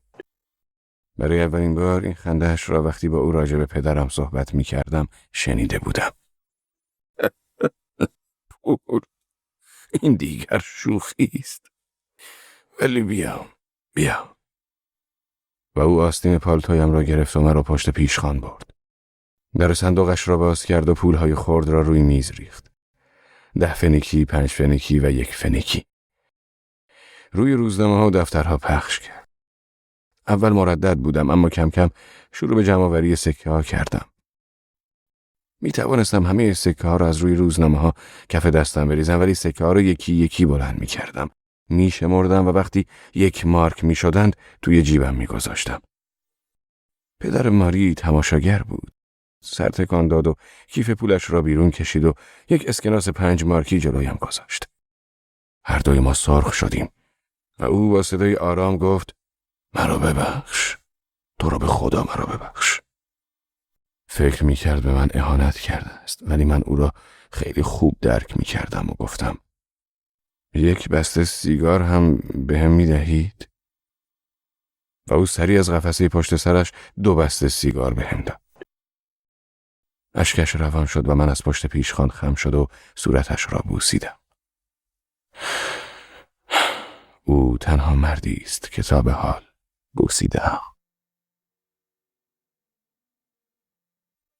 تصور اینکه سوفنر بتواند ماری را در حال لباس پوشیدن نظاره کند یا اجازه داشته باشد وقتی ماری با ظرافت سر خمیر دندان را می‌گشاید او را ببیند داغانم می‌کرد. پایم درد می‌کرد و شک برم داشته بود که آیا با مبلغی در حد 30 تا 50 مارک هنوز بخت دوره‌گردی و هنرپیشگی دارم یا نه. همچنین تصور این هم مرا آزار می‌داد که سوفنر اهمیتی بدان نمی‌داد که ماری چگونه در خمیر دندان را می‌بندد. نظر به تجربه کمی که دارم، کاتولیک ها به جزئیات کوچکترین حسی ندارند. شماره تلفن سوفنر را روی برگه‌ای نوشته بودم ولی هنوز رغبتی برای تماس با او نداشتم. کسی نمی‌داند انسان تحت فشار زمانه قادر به انجام چه کارهایی است و شاید او الان با سوفنر ازدواج کرده باشد. و تحمل آن را نداشتم که ماری گوشی تلفن را بردارد و بگوید اینجا منزل سوفنر است. برای مکالمه با لئو در دفترچه راهنمای تلفن دنبال شماره سمینار کشیش ها گشتم. و چیزی پیدا نکردم، ولی میدانستم در مرکز دینی اسامی لئونینوم و آلبرتینوم وجود دارند.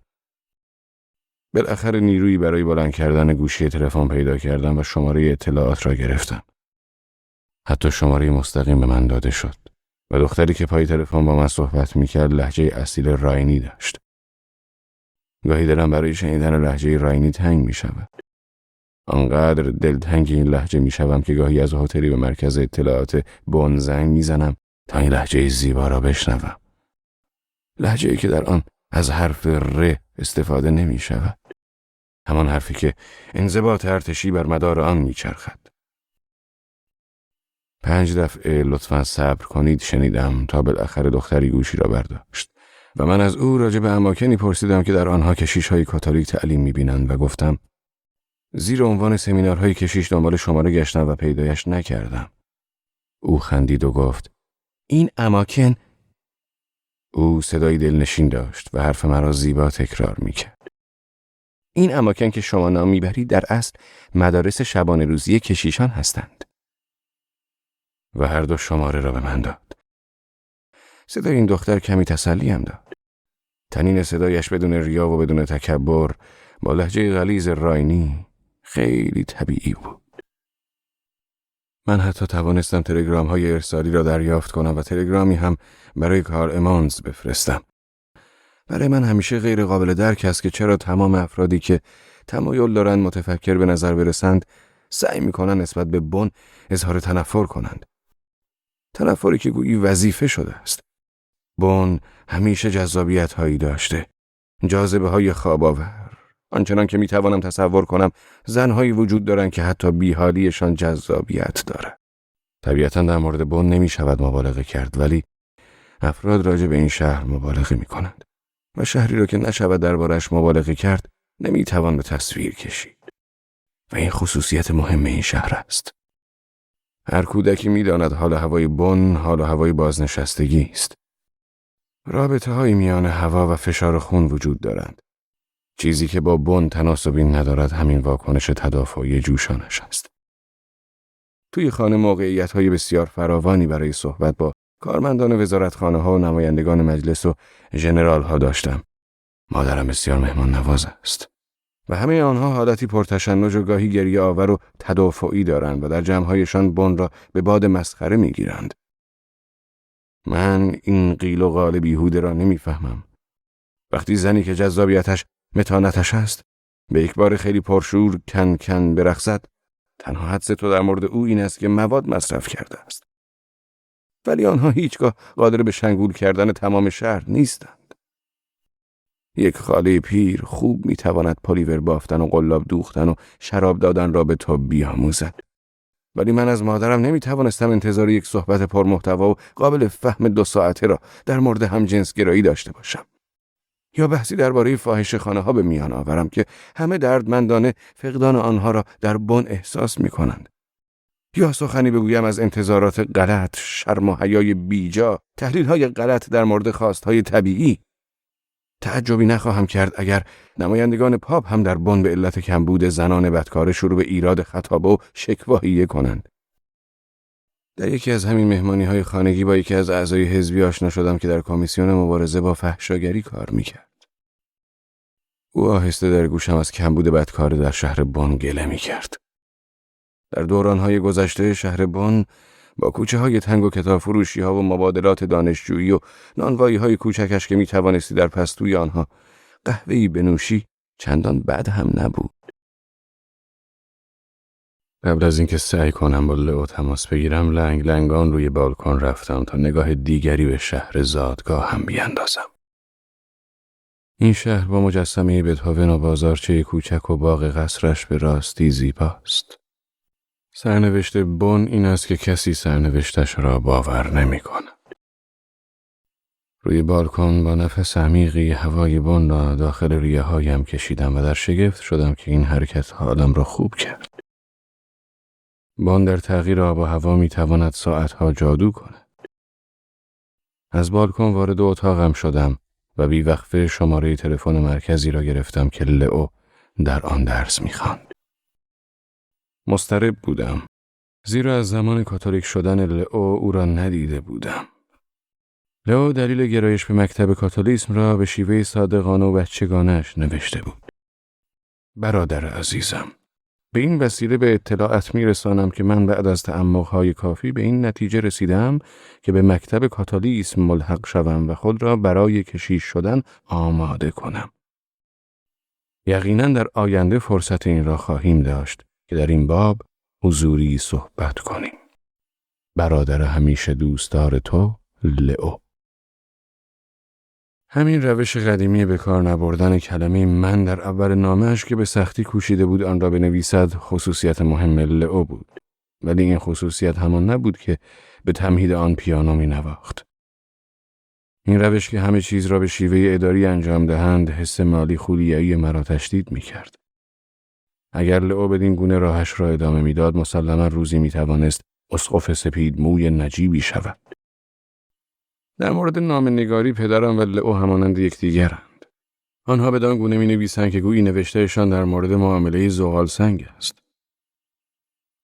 زمان زیادی طول کشید تا بالاخره کسی گوشی را برداشت. من که از این لاابالیگری کلیسایی به شدت عصبی شده بودم، خودم را آماده کرده بودم تا با کلماتی مناسب مکالمه‌ام را شروع کنم و تازه داشتم جمله گوهشان بگیرد را شروع می کردم که یک نفر گوشی را برداشت. و با صدایی گرفته و شگفت انگیز گفت: بله. دلخور شده بودم. روی صدای لطیف یک خواهر روحانی و بوی خوش قهوه و کیک حساب کرده بودم. ولی در عوض صدای گرفته مردی را با بوی تنباکوی ساییده شده و کلم پخته شنیدم که از بوییدنش سرفه‌ام گرفت. ببخشید میتونم با دانشجوی الهیات لئو اشنیر صحبت کنم؟ شما کی هستید؟ گفتم اشنیر. و ظاهراً حزم این نام بیشتر از توانایی عقلش بود. و مدتی طولانی سکوت کرد. دوباره سرفه‌ای کردم و به خودم آمدم و گفتم: اشنیر. الف مثل آدم، شین مثل شهریه، نون مثل نان، ی مثل یتیم و ر مثل رضایت. معنی این کارها چیست؟ فکر کنم لحن صدایش بوی شک و تردید میداد. شاید آنها یک پروفسور پیر پیپکش و مهربان را مسئول تلفن کرده بودند. و من چند کلمه لاتین را که بلد بودم با تواضعی خاص بیان کردم. سانفراتر لئونیس. احساس ناعادلانه‌ای به من دست داده بود و به کسانی فکر می کردم که شاید گاهی در دل آرزو داشتند که با کسی در آن محل صحبت کنند، اما یک کلمه لاتین نمی دانستند. با کمال تعجب آن مرد لبخندی زد و گفت: فراتر توس است این رفکتوریو. و با صدای بلندتر گفت: آقایان سر غذا هستند و در حین غذا خوردن ایشان اجازه مزاحمت ندارم. قضیه اما خیلی مهمه. قضیه مرگ؟ نه، ولی چیزی شبیه آن. پس یک پیش آمد وخیم؟ نه، یک مشکل درونی. لحن صدای اون نرمتر شد. خون ریزی داخلی؟ نه، مشکل روحی. یک مشکل کاملا روحی. ظاهرا این برایش یک واژه بیگانه بود و سکوت سردی کرد و گفتم: خدای من، هر انسانی از جسم و روح است. نفس عمیقی کشید که نشان از تردیدش در مورد جمله من بود و ما بین دو پوکی که به پیپش زد گفت: آگوستین، بوناونتورا، کوزانوس، همه به راه اشتباه می روند. با سماجت گفتم: روحی. لطفاً به آقای اشنیر بگویید که روح برادرش در خطر است. لطف کند و به محض آنکه غذایش را خورد با من تماس بگیرد. روح برادر خطر. لحن او طوری بود که می توانست دقیقاً آشغال، مدفوع و نجاست بگوید. همه این مکالمه برایم خیلی مسخره بود. هرچه بود آنها در مدرسه شاگردانی را تعلیم می‌دادند که باید آرام بخش روح و روان می‌شدند و او حداقل یک بار میبایست کلمه روان را شنیده باشد و گفتم: این مسئله خیلی مهم است. او فقط هومی کرد. ظاهراً برایش هر آن چیزی که به روح و روان مربوط بود حتما ضروری به نظر نمی رسید و گفت: باشد، حتما پیامتان را میرسانم. حالا مسئله شهریه چه بود؟ هیچ. هیچی نبود. اصلا به شهریه مربوط نمی شود. من فقط از شهریه برای هجی کردن کلمه اول نامم استفاده کردم. شما واقعا فکر میکنید دانشجویان ما هجی کردن یاد میگیرند؟ واقعا چنین فکری میکنید؟ به نظر میرسی سر حال آمده و موضوع مورد علاقه‌اش را پیدا کرده است. با صدای بلند ادامه داد. آموزش به شیوه امروز خیلی ساده است. خیلی ساده است. گفتم در واقع در مدارس بعد از تنبیه جسمانی بیشتر استفاده شود. او شنگول شد و گفت این حقیقت است. آره، مخصوصا معلم ها باید بیش از این تنبیه جسمانی شوند. فراموش نکنید پیامم را به برادرم برسانید. یادداشت کردم یک مسئله روحی اضطراری و مسئله شهریه. گوش کنید دوست جوان، اجازه دارم به عنوان فردی بدون شک بزرگتر به شما پندی بدهم؟ خواهش میکنم. دست از سر آگوستینوس بکشید. ذهنیتی که ماهرانه ضابطه‌مند شده است هیچ ربطی به الهیات ندارد و باعث آسیب دیدن روح و روان جوانان می شود. اینها فقط ابزاری برای استفاده درست روزنامه نگاران هستند. لطفاً از پند من دلگیر نشوید. نه، همین الان می روم و آگوستینوس را در آتش می اندازم. و او فاتحانه گفت کار خوبی است. در آتش بیاندازینش. خداوند یار شما باشد. من در صدد بودم از او تشکر کنم ولی این کارم را پسندیده نمی دیدم و گوشی تلفن را گذاشته و عرق پیشانیم را پاک کردم. من به بو بسیار حساسم و این بوی کلم تمام سلسله اعصابم را ناخودآگاه تحریک کرده بود. به روش‌های اداری کلیسایی فکر می کردم. بسیار مهربانانه بود که به یک پیرمرد این احساس را ببخشد که نیروی کاریش همچنان قابل استفاده است. ولی مسلما نمیتوانستم این مسئله را تحمل کنم که فرد پیری را با مشکل شنوایی عادات و آداب ویژه‌ای سالخوردگان مسئول امور تلفن کنند. بوی کلم پخته از زمان مدرسه شبانه روزی به مشامم رسیده بود. آنجا یک پدر روحانی برای من توضیح داده بود که خاصیت کلم کم کردن هوس هاست. تصور این موضوع که هوس‌های من یا کس دیگری تخفیف یافته باشد حالم را به هم میزد. پرواضح است که آنها در آنجا شبانه روز به خواسته های جسمانی میاندیشند و در جای و مکانی یک خواهر روحانی در آشپزخانه نشسته و فکر می کند تا لیست غذاییش را تهیه کند و بعد با رئیس راجع به برنامه غذایی صحبت می کند. روبروی هم می نشینند ولی کلمه‌ای در مورد غذاها صحبت نمی کنند و در مورد هر غذایی که روی کاغذ نوشته شده به این فکر می کنند که یکی آدم را آرام می کند و آن یکی هوس را افزایش می دهد. پرواضح است که تمام این کارها برای زن زدایی است. درست مثل ساعتهای طولانی بازی لعنتی فوتبال که ما می‌دانستیم چنان خسته امان می‌کرد که دیگر به فکر دختری نمی‌افتیم و وقتی به فرض برای پایین آوردن این هوس‌ها به برادرم کلم می‌دهند می‌خواهم به آن مکان بروم و روی کلم‌هایشان جوهر نمک بپاشم. برنامه‌ای که جوانان در آنجا پیش روی دارند بدون کلم هم به قدر کافی دشوار است. باید واقعا وحشتناک باشد که هر روز درباره زندگی ابدی و رستاخیز جسم در تاکستان الهی کار کنند و بر زمین شیار بزنند تا ببینند که چیز محسوسی از آن حاصل نمی شود. هاینریش بهلن که با ما بسیار مهربان بود در آن زمان که ماری بچه انداخته بود همه چیز را برایم توضیح داد. او خودش را از نظر روحی و روش کارگری ناوارد در تاکستان الهی می دانست.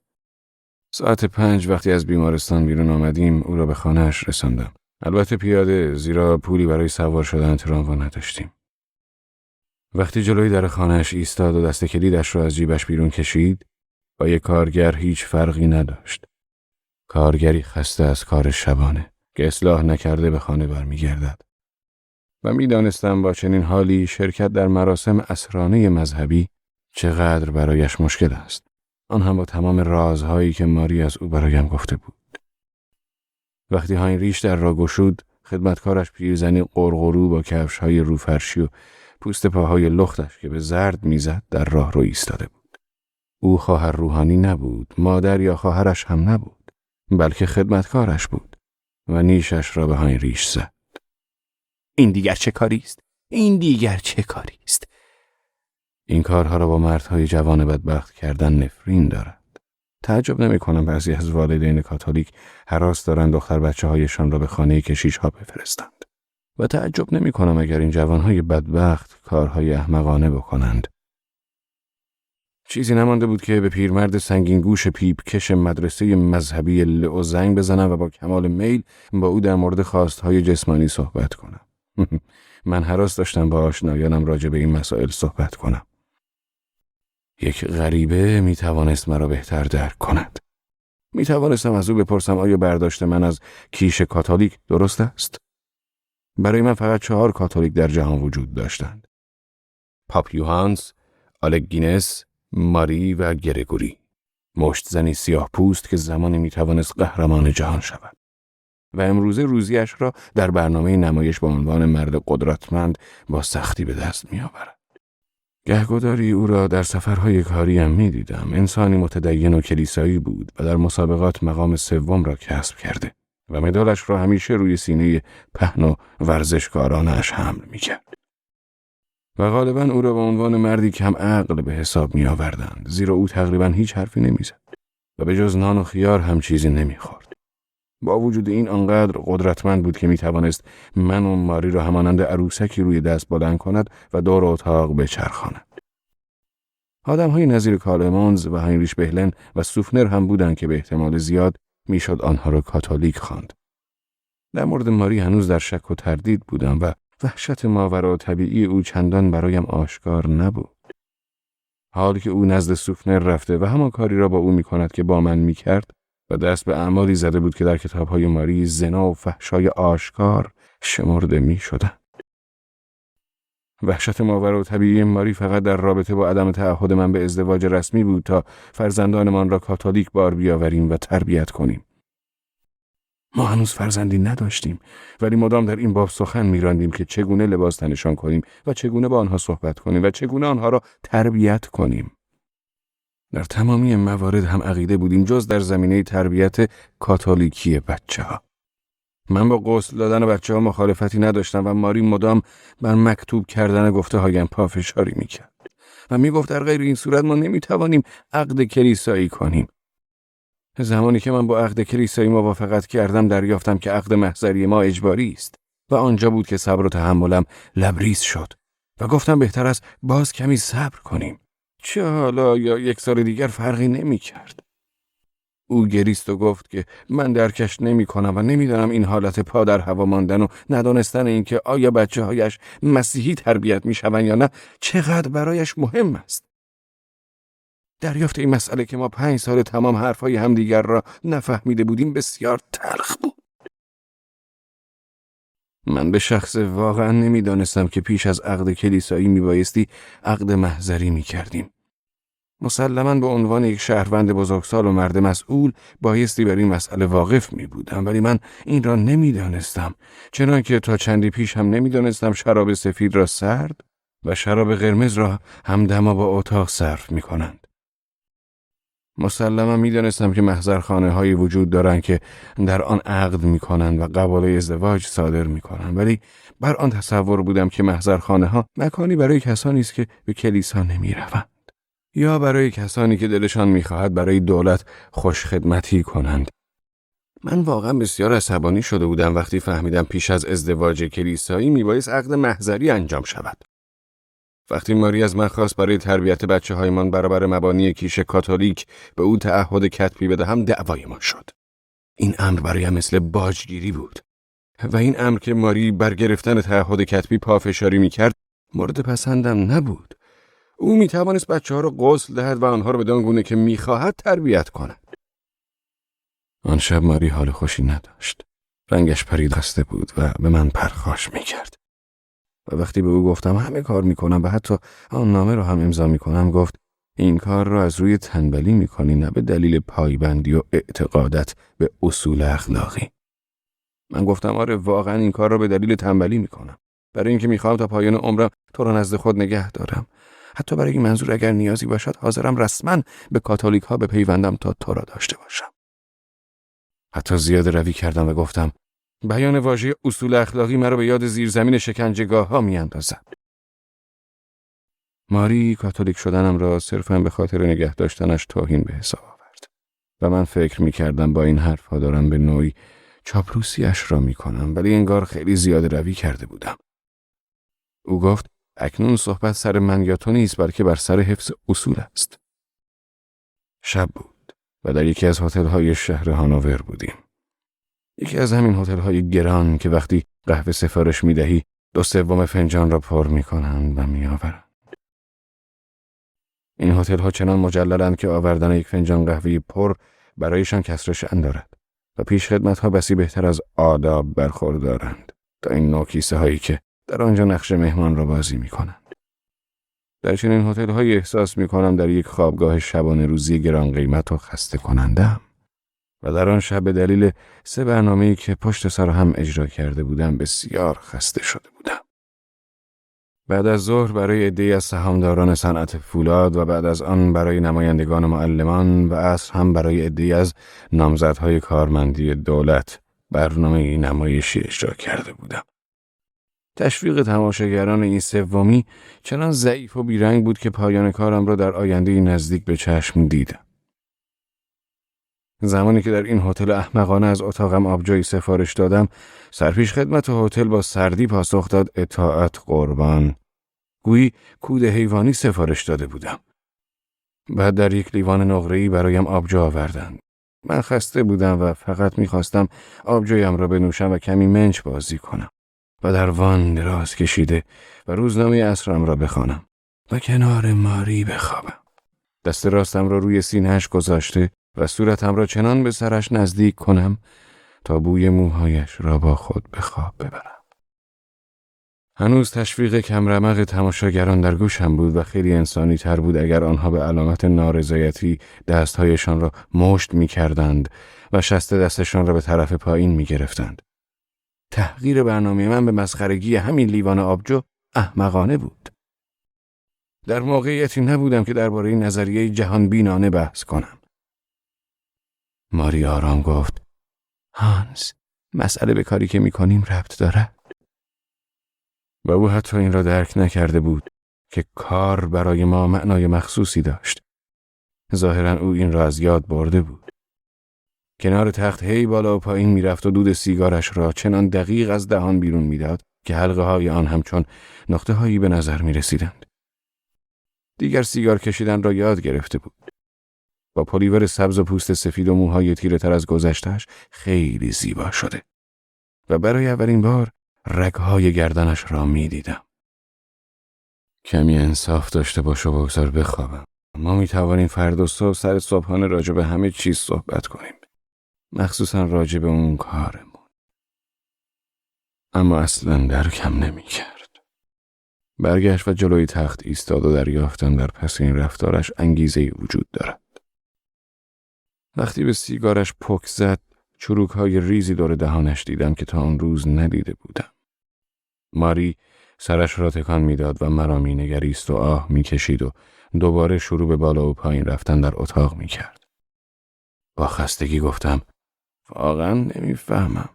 اول بر سر امضای من زیر این نوشته اجباری دعوا میکنی و بعد بر سر عقد محضری و حال که من حاضر به انجام دادن هر دو کار شدم تو از قبل هم عصبانی تری. آره، همه چیز را سری میپذیری و حس میکنم که تو فقط از صحبت کردن تفره میروی. تو واقعا چی میخواهی؟ تو را. و نمیدانم آیا کسی قادر است بهتر از این چیزی بزنی بگوید؟ گفتم بیا کنارم دراز بکش و زیر سیگاری را هم بیاور. اینطوری بهتر میتوانیم صحبت کنیم. دیگر قادر به استفاده واژه آن کار برابرش نبودم. او سر تکان داد و زیر سیگاری را روی تخت گذاشت و به سمت پنجره رفت. به بیرون نگاه کرد. ترس برم داشته بود. چیزی در این صحبت‌ها بود که نمیپسندیدم. پس گفتم این طرز صحبت کردن تو نیست. چطور؟ و صدای آرام و ظریف او دوباره مجذوبم کرد. گفتم حرفهایت بوی بان را میدهند. بوی جمع کاتولیک ها را. بوی زومرویلد، بوی سوفنر و بوی تمام کسانی که اسمشان را میدانی. ماری بدون اینکه برگردد گفت شاید گوشهایت میخواهند چیزهایی را بشنوند که چشمانت تا به حال دیدند. خسته گفتم نمیفهمم.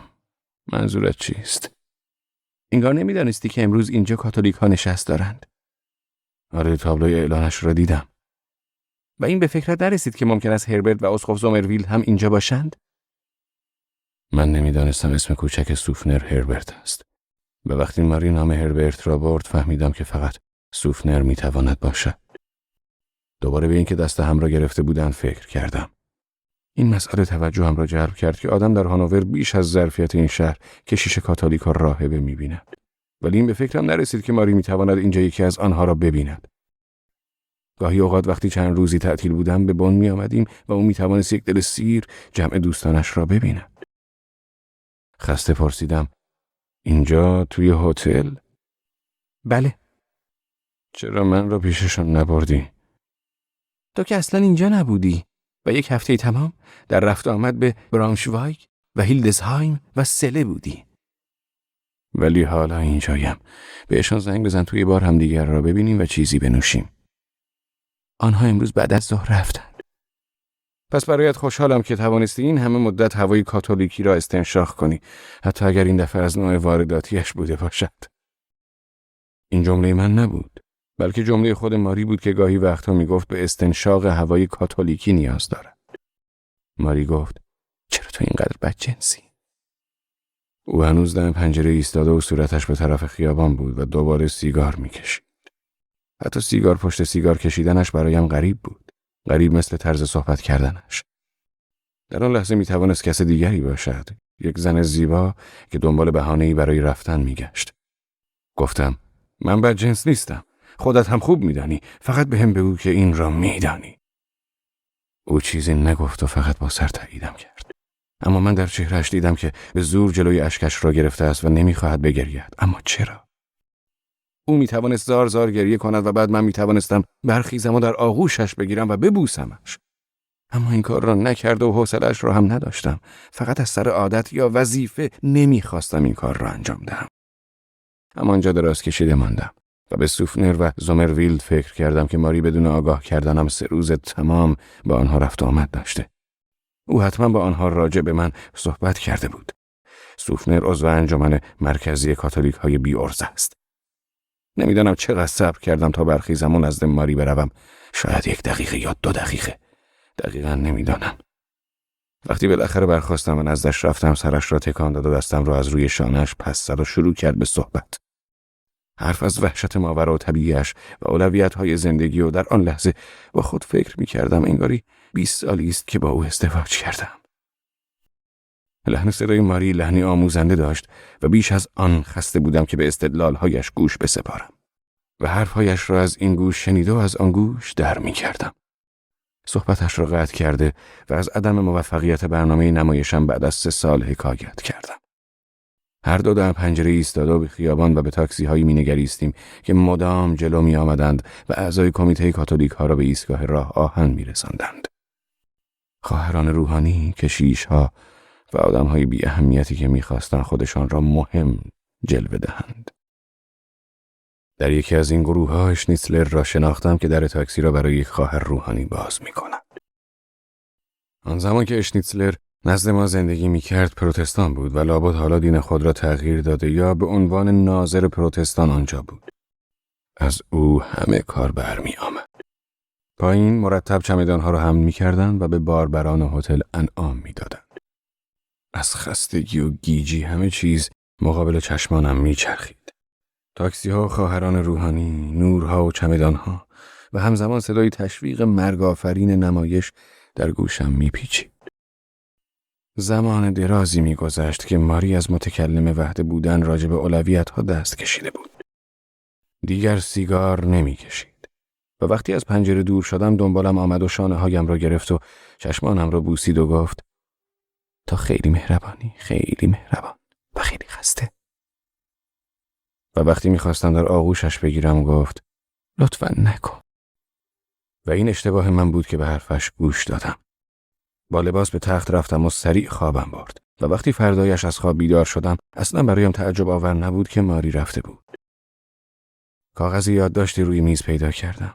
نوشته بود: من میروم زیرا بایستی که بروم. او تقریباً 25 ساله بود و واقعاً میتوانست به شکل بهتری خداحافظی کند. ولی از این نحوه رفتنش هم زیاد دلخور نشدم. فقط خداحافظی ارزان قیمتی بود. فوراً پشت میز نشستم و نامه بلندی برایش نوشتم و بعد از صبحانه نامه بلند دیگری. من هر روز نامه‌ای برای ماری می نوشتم و همه آنها را به نشانی فرد بویل در شهر بن می فرستادم، ولی هیچگاه پاسخی دریافت نکردم.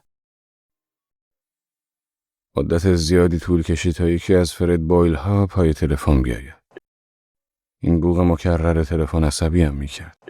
تصور می کردم خانم فرد بویل خواب بود و از صدای زنگ تلفن بیدار شده و دوباره به خواب رفته و دوباره بیدار شده. و من از این عذابی که به گوشهای این زن خواب آلود داده بودم رنج می بردم. می خواستم تلفن را قطع کنم ولی به خودم گفتم این وضعیتی خاصه است و گذاشتم تلفن باز هم زنگ بخورد. برایم مهم نبود اگر خود فرد بویل را از خواب می پراندم.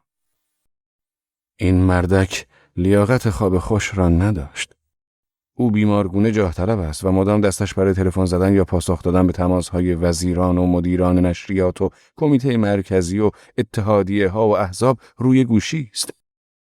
به زنش علاقه دارم. وقتی فرد بویل او را وارد جمع کرد، دختر مدرسه‌ای بود. طرز نشستن او هنگامی که بحث دینی و اجتماعی مجمع را دنبال می‌کرد و همزمان چشمان زیبایش می‌درخشید، مرا شدیداً متأثر کرده بود. در چهرهش بیشتر تمایل به سینما رفتن یا رقصیدن را می‌دیدم.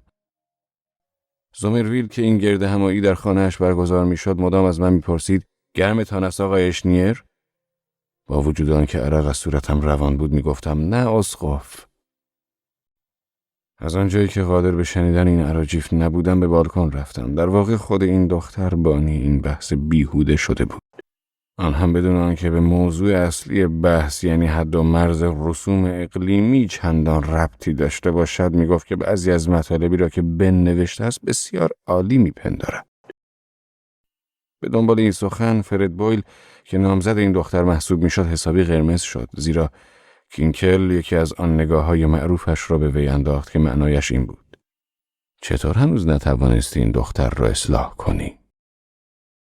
و اینجا کینکل دست به عمل شد و شخصا همه چیز را اصلاح کرد.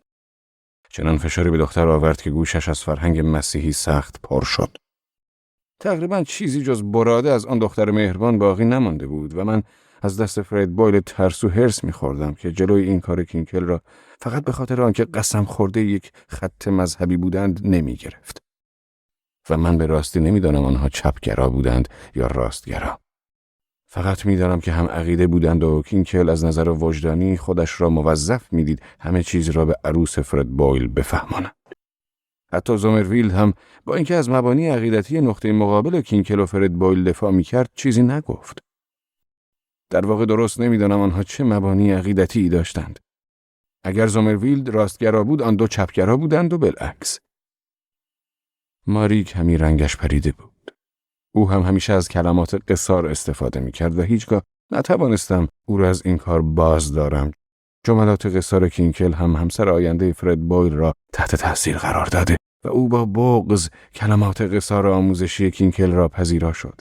کلماتی که مثل طوفان از بزرگان کلیسا تا برشت بر سرش می‌ریختند. من تازه نفس از بالکن به اتاق برگشتم و دیدم همه مثل تیر خورده ها بی حرکت نشست و همه این مسائل فقط به دلیل آن بود که آن دختر بی‌نوا بعضی از نوشته‌های بن را زیبا یافته بود. و حال او زنی تقریباً 22 ساله شده و 2 فرزند از فرد بویل دارد. تصور می‌کردم موقع زنگ خوردن تلفن جایی مشغول دادن شیشه شیر و پودر زدن و کهنه عوض کردن بچه‌هاست. و فکر می‌کردم کوهی از لباس‌های کثیف بچه‌ها در حمام و ظروف چرب در آشپزخانه روی هم انبار شدند. یک بار که حوصله صحبت نداشتم در آشپزخانه برای برشته کردن نان و فراهم کردن ساندویچ و دم کردن قهوه به او کمک کردم. و باید بگویم این قبیل کارها برایم کمتر عذاب آورند تا مکالمه‌ای ناخواسته که فقط اتلاف وقت است. صدای بریده از آن سوی خط پای تلفن گفت: بله، بفرمایید. و من از این لحن صدا می توانستم حدس بزنم وضعیت حمام و اتاق خواب آشپزخانه وخیم‌تر از هر زمانی است. ولی این دفعه تقریبا قادر به بوییدن نبودم جز اینکه احتمالاً سیگاری در دست داشت. گفتم: اشنیر.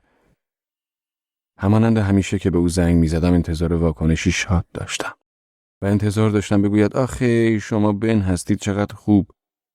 یه چیزی شبیه این کلمات، ولی او به جای این کلمات شاد فقط سکوت کرد و بعد با صدای ضعیف گفت چه خوب.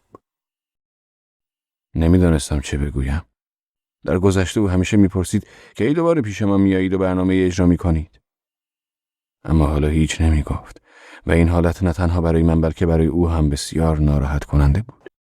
این برخورد مرا غمگین کرد و بالاخره با سختی گفتم نامه هایی که برای ماری به آدرس شما فرستاده بودم. همه آن نامه ها اینجایند و حتی باز نکرده پس فرستاده شدند. آنها رو به کدام نشانی فرستاده بودید؟ من نمیدانم، شوهرم این کار را انجام داده است. اما شما حداقل از نشانی گیرنده که روی پاکت بوده خبر دارید. میخواهید مرا استنطاق کنید؟ آرام گفتم نه اصلا. فقط فکر کردم میتوانم حداقل این حق را داشته باشم که بدانم چه بلایی سر نامه هایم آمده است. نامه هایی که بدون سوال از ما به نشانی خانه ما فرستادید؟ خانم فرید بویل عزیز، خواهش میکنم انسانی فکر کنید. او خنده آرامی کرد که قابل شنیدن بود ولی پاسخی نداد و من گفتم من فکر میکنم نقطه‌ای وجود دارد که انسانها علیرغم دلایل عقیدتی باز به انسانیتشان پایبندند. منظورتان این است که من تاکنون رفتاری غیر انسانی داشتم؟ آره. او خنده ریز دیگری کرد که باز هم قابل شنیدن بود و گفت من واقعا از این مسئله خیلی ناراحتم ولی بیش از این چیزی نمیتوانم بگویم. شما همه ما را وحشتناک مایوس کردید. به عنوان دلغک؟ نه فقط به عنوان دلغک. ظاهراً شوهرتان خانه نیست. نه. چند روز دیگر به خانه برمیگردد. او در آیفل سخنرانی انتخاباتی دارد. این برای من واقعا خبر تازه‌ای بود و پرسیدم چی؟ نگویید که برای دموکرات مسیحا. او با لحنی که میخواست صراحتاً به من بفهماند خواستار قطع کردن مکالمه تلفنی است گفت چرا که نه؟ بسیار خوب، اگر خواهش کنم که نامه ها رو برایم بفرستید. توقع زیادی از شما داشتم. به کجا؟ بن، به نشانی خانه‌ام در بن. شما در بن هستید؟ و نحوه سوال کردنش به گونه‌ای بود که انگار میخواست بگوید محض رضای خدا نه.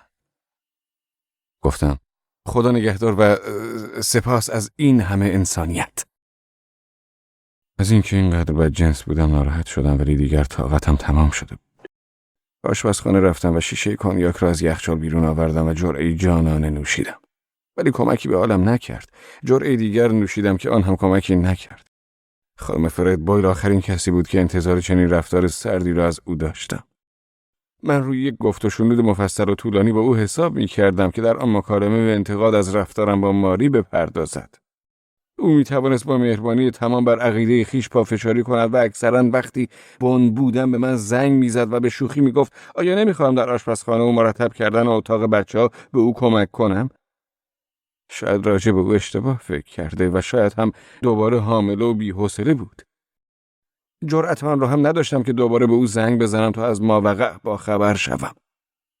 او همیشه با من مهربان بود و نمیتوانستم دلیل قانع کننده جز این داشته باشم که فرید بویل به او تأکید کرده با من چنین سرد برخورد کند. این هم برایم قابل توجه بود که زنان به شوهرانشان تا سرحد جنون وفادارند. خانم فرید بویل جوانتر از آن بود که بر این مسئله واقف باشد که این رفتار سرد غیر طبیعیش تا چه حدی برایم گران تمام شده و من هم نمیتوانستم از او درک این مطلب را خواستار شوم که فرید بویل کسی جز یک موقعیت طلب حراف نیست که فقط برای ترقی خودش ارزش قائل است و حتی حاضر است در این راه از مادر بزرگش هم بگذرد اگر او را صد راه خیش ببیند. حتما فرید بویل به زنش گفته دور اشنیر را خط بکش و او هم دور مرا خط کشیده بود. او همانند برده‌ای در دست شوهرش بود و تا زمانی که هنوز کردار و نفس طبیعیش را دارا بود و احساس پوچی نمی کرد با من بسیار مهربان بود و حال می بایست برخلاف طبیعتش به من بی‌محلی کند. شاید هم در حق آنها کار خوبی نکرده بودم و آنان هم با اتکا به وجدانشان عمل می کردند. اگر ماری و سوفنر ازدواج کرده بودن، ارتباط من و ماری برای خانم فرد بویل حتما گناه محسوب میشد. حتما فرد بویل به زنش گفته دور اشنیر را خط بکش و او هم دور مرا خط کشیده بود. او همانند برده‌ای در دست شوهرش بود و تا زمانی که هنوز کردار و نفس طبیعیش را دارا بود و احساس پوچی نمی کرد، با من بسیار مهربان بود و حال می بایست برخلاف طبیعتش به من بی‌محلی کند. از زن فرد بویل بیشتر دلخور شده بودم تا از خود فرد بویل. از فرد بویل هرگز توقعی نداشتم. حتی این واقعیت که او برای دموکرات مسیحی‌ها یک سخنرانی انتخاباتی داشته دیگر متعجبم نمی‌کرد. حال شیشه کنیاک را درون یخچال گذاشته بودم. دلم می‌خواست به همه این کاتولیک‌ها پشت سر هم زنگ بزنم و این کار را تمام کنم. دیگر به نوعی بیدار شده بودم و حتی وقتی از آشپزخانه به اتاق نشیمن می‌آمدم لنگ هم نمی‌زدم. حتی رختکن و در پستوی راهرو هم آجری رنگ بودند. با آنکه از تماس با کینکل هیچ امیدی به دلم راه نداده بودم، شماره‌اش را گرفتم. او همیشه خود را یکی از مریدان کارهای هنری من می‌شمرد و هر کس که با خوی دلقک‌ها آشناست می‌داند حتی کوچکترین تشویق کارگرهای صحنه باد به قبقبمان می‌اندازد. دلم می‌خواست شب آرام مسیحی کینکل را به هم بزنم و در خفا آرزو داشتم او مکان ماری را به من لو دهد. کینکل مغز متفکر این جمع کاتولیک بود. او ابتدا الهیات می‌خواند که به خاطر یک زن زیبا این رشته را رها کرد و حقوقدان شد. دارای 7 فرزند بود و یکی از سیاستمداران توانای اجتماعی محسوب می‌شد و شاید هم واقعا سیاستمدار خوبی بود. در این مورد قادر به قضاوت نیستم. قبل از آشناییم با کینکل، ماری جزوه‌ای از او را به عنوان راهی برای نظامی نو برای مطالعه به من داده بود و من پس از خواندن جزئیات این نوشته که خیلی هم مورد پسندم واقع شده بود، کینکل را مردی بلند قامت و ظریف و بور تصور می‌کردم که برخلاف انتظارم مردی کوتاه قد و فربه با موهایی پرپشت مشکی و شخصی پرتوان جلوی چشمم دیدم. برایم باور نکردنی بود که او همان کسی باشد که به گونه‌ای دیگر تصورش کرده بودم. هرگاه ماری نزد پدرش شروع به تعریف و تمجید از کینکل می‌کرد، درکوم پیر از معجون کینکل صحبت می‌کرد. معجونی ساخته از مارکس با گواردینی یا بلوی با تولستوی. زمانی که برای اولین بار دعوت شده بودیم، رابطه‌مان با برخوردی ناخوشایند شروع شده بود. ما خیلی زود به آنجا رفته و پشت خانه بچه‌ها با صدای بلند گزنده‌شان با هم دعوا می‌کردند و دعوای آنها سر آن بود که چه کسی می‌بایست میز شام را جمع کند. کینکل در حالی که چیزی می‌جوید خندان به استقبالمان آمد و سعی می‌کرد ناراحتی‌اش را از زود آمدنمان مخفی کند. زومرویلد هم با لبخند وارد اتاق شد. او چیزی نمی‌جوید. قیل و قال فرزندان کینکل در پشت خانه چنان زیاد بود که با لبخند کینکل و تبسم زومرویلد جور در نمی آمد. ما صدای سیلی زدن می شنیدیم، صدای خشن، و از پشت درهای بسته می توانستم حدس بزنم دعوایشان بیشتر از پیش اوج گرفته است. کنار ماری نشسته و از شدت هیجانی که به سبب جو از کنترل خارج شده خانه داشتم، سیگار پشت سیگار روشن می کردم. در مدتی که زومرویلد با ماری صحبت می‌کرد، لبخندی به نشان عذرخواهی و بخشایش طلبی صورتش را ترک نمی‌کرد. این اولین بار بود که بعد از فرارمان دوباره در شهر بن بودیم. ماری از فرط هیجان و شرم و غرور رنگش پریده و من او را خوب درک می‌کردم. برای ماری خیلی مهم بود که دوباره در کلیسا پذیرفته شود و زومرویلد با او بسیار مهربان رفتار می‌کرد و کینکل و زومرویلد از جمله افرادی بودند که ماری برایشان خیلی احترام قائل بود.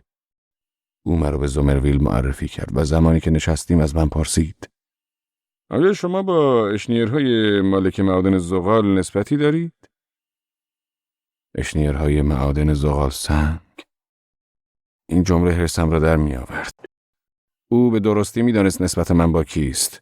این را تقریبا هر کودکی در شهر بن می دانست که ماری درکوم با یکی از اشنیرهای معادن زغال سنگ، آن هم در حالی که دخترکی بود متدین و هنوز دیپلم نگرفته بود، فرار کرده است. به سؤال زومرویلد پاسخی ندادم. او خندید و گفت: با پدر بزرگ شما گاهی اوقات به شکار می روم و با پدرتان هم گهگاهی در کلوپ آقایان ملاقاتی داشت و ورق بازی می کنم. از این موضوع هم لجم گرفت. او نمی توانست آنقدر احمق باشد که پیش خودش فکر کند مرا با شکار و کلوپ آقایان تحت تاثیر قرار می دهد و اصلا به نظر نمی رسید او از روی ناچاری خواهان گفتن چنین حرفی باشد. بالاخره دهانم را گشوده و گفتم: شکار؟ من همیشه فکر می‌کردم روحانیان کاتولیک شرکت کردن در شکار را ممنوع کردند. سکوتی سنگین در اتاق حکم فرما شد. ماری سرخ شده و کینکل دست و پایش را گم کرده بود. و به بهانه جستن چوب پنبه باز کن در اتاق میچرخید و خانم کینکل که تازه وارد اتاق شده بود روی بشقاب زیتونی که در دست داشت نمک میپاشید. حتی زومرویلد هم سرخ شده که اصلا به اون نمی آمد. زیرا صورتش به اندازه کافی سرخ بود. کمی دلخور شد و آرام گفت: اطلاعات شما به عنوان یک پروتستان حسابی خوب است. من پروتستان نیستم ولی به بعضی از چیزها علاقه دارم زیرا ماری به آن مسائل علاقه‌مند است. زومرویلد حینی که کینکل برای ما شراب میریخت گفت: مقرراتی وجود دارند آقای اشنیر، ولی استثناء هم هست. من از طایفه میایم که شغل سرجنگلبانی در آن موروثی است. اگر او فقط جنگلبانی میگفت درکش میکردم، ولی این که سرجنگلبانی گفته بود حالم را به هم میزد. چیزی نگفتم و فقط در حالت چهرم حسم را بروز دادم. بعد آنها با ایما و اشاره شروع به مکالمه کردند و خانم کینکل با حرکت چشمانش به زومرویلد میگفت: ولش کن، هنوز خیلی بچه است. و زومرویلد با چشمانش پاسخ میداد: جوان و بی‌ادب. و کینکل زمانی که برایم شراب میریخت با چشمانش گفت: خدای من، شما چقدر جوانی. و کینکل روی به ماری کرد و بلند گفت: پدر حالشان چطوره؟ هنوز مثل قدیم هاست؟ ماری بیچاره چنان پریشان بود که فقط با حرکت سرش تایید کرد. زومرویلد گفت: بدون آقای درکوم از شهر متدین ما چه چیز میماند؟ این صحبت زومرویلد هم دلخورم کرده بود. زیرا زمانی درکوم پیر برایم تعریف کرده بود که زومرویلد بچه‌های مدرسه کاتولیکی را از خرید آب نبات و مداد از مغازه‌اش منع کرده است. من گفتم: این شهر قدیمی مقدس و خوبمان بدون آقای درکوم باز هم کثیف‌تر میشد. او حداقل انسان موقعیت طلبی نیست. کینکل نگاهی شگفت‌انگیز به من کرد و گیلاسش را بالا برد و گفت: متشکرم آقای اشنیر، شما یک دلیل خوب برای سلامتی گفتن به من دارید. بنوشیم به سلامتی مارتین درکوم. و گفتم: آره، با کمال میل، به سلامتی ایشان. و خانم کینکل دوباره با ایما و اشاره با شوهرش صحبت کرد. او فقط جوان و بی‌ادب نیست، بلکه خیلی هم پرروست. من هرگز این را درک نکردم که چرا کینکل این شب دیدار اولمان را از بهترین شب‌هایمان می‌شمرد. کمی بعد از این مکالمه فرد بویل و عروسش مونیکا سیلوز و شخصی به نام فون سورن که در موردش پیش از ورودش گفته شده با اینکه به کاتولیک ها گراییده است، باز به سوسیال دموکرات ها خیلی نزدیک است که این مسئله گویا زمین و آسمان را لرزانده، برای آنها جدی بود. آن شب فرد بویل را هم برای اولین بار می دیدم و رابطه من با او تقریبا مثل دیگران بود. با وجود همه رفتار و گفتارم من برای آنها جذابیتی داشتم، در صورتی که همه آنها برای من به جز مونیکا سیلوز و عروس فرد بویل هیچ جذابیتی نداشتند. و فون سورن نه در این دسته جایی داشت نه جایی در آن گروه. او مردی کسل کننده بود و به نظر می آمد می خواهد روی این موقعیت هیجان انگیز تأکید کند که هم کاتولیک است و هم عضو حزب سوسیال دموکرات. سرانجام وقتی از این تأیید و تأکید فراغت یافت، لبخند زد و حالتی دوستانه پیدا کرد. گویی چشمان از حدقه درآمده‌اش خواهان گفتن این کلمات بودند: به من نگاه کنید، این من هستم. فرد بویل با من رفتاری دوستانه داشت. تقریباً 3 ساعت راجع به بکت و یونسکو صحبت کرد و پشت سر هم چیزهایی را به هم می‌بافت که از محتوای جملاتش دریافتم او همه این مطالب را خوانده است. و زمانی که متاسفانه حماقت کردم و برایش بازگو کردم که آثار بکت را میشناسم و خواندم و هر مطلبی را که او بیان می‌کند چنان برایم آشناست که گویی در جایی آن را خواندم، صورت صاف و زیبایش با آن دهان بزرگ پهن با نوعی خوشنودی شروع به درخشیدن کرد. کینکل تحسین کنان او را برانداز می کرد و زومرویلد به اطرافش می نگریست و با نگاهش می گفت: ما کاتولیک ها از پشت کوه نیامده ایم. همه این صحبت ها پیش از مراسم دعا بود. فکر کنم خانم کینکل بود که گفت: آدیلو، فکر کنم هربرت امروز نمی آید و می توانیم دعا را شروع کنیم. همه نگاهی به ماری انداختند و زود نگاهشان را دزدیدند و من اصلا نفهمیدم چرا همه در سکوتی ناخوشایند فرو رفتند. تازه خیلی دیرتر در هتل هانوور دریافتم که هربرت نام کوچک سوفنر است. سوفنر کمی دیرتر بعد از مراسم دعا وسط صحبت‌های مربوط به آن شب وارد شد. کار ماری خیلی مهربانانه به نظرم آمد که قبل از اینکه سوفنر به دیگران سلام کند و کنار من بنشیند، از جایش بلند شد به سمتش رفت و شانه‌هایش را مثل انسانی بی‌یار و یاور بالا انداخت. زومرویلد داستانی از یک نویسنده کاتولیک تعریف می‌کرد که زمان زیادی با زنی مطلقه زندگی می‌کرد و زمانی که بالاخره نویسنده با این زن ازدواج کرد، یکی از اسقف‌های اعظم به او گفته بود: بزویدس عزیز من، آیا نمی‌توانستید با او همینطوری زندگی کنید؟ همگی به این داستان خندیدند، مخصوصا خانم کینکل که به شکل کریه و زشتی قهقهه می‌زد. تنها کسی که در آن جمع نخندید و به همین دلیل از او خوشم آمد همین سوفنر بود. ماری هم نخندید. مطمئنا زومرویلد این داستان را تعریف کرده بود تا به من نشان بدهد پدران کلیسای کاتولیک چه خوشقلب و گرم و شوخ مزاج و دارای اندیشه‌های متنوع‌اند و آنها فکر نمی‌کردند که من همان موقع با ماری رابطه‌ای بیرون از حوزه زناشویی مشروع داشتم. من برای آنها داستانی از کارگری که نزدیک محل سکونت ما میزیست تعریف کردم. او فهلینگن نام داشت و با زن طلاق گرفته و 3 فرزند آن زن در نزدیکی ما میزیست و معیشت آنها را تأمین می‌کرد. روزی کشیشی نزد فهلینگن رفت و با قیافه جدی و تهدیدآمیز خواستار قطع این رابطه نامشروع شد. و از آنجایی که فهلینگن واقعاً مردی مذهبی و متدین بود، آن زن بیچاره و فرزندانش را از خانه بیرون کرد.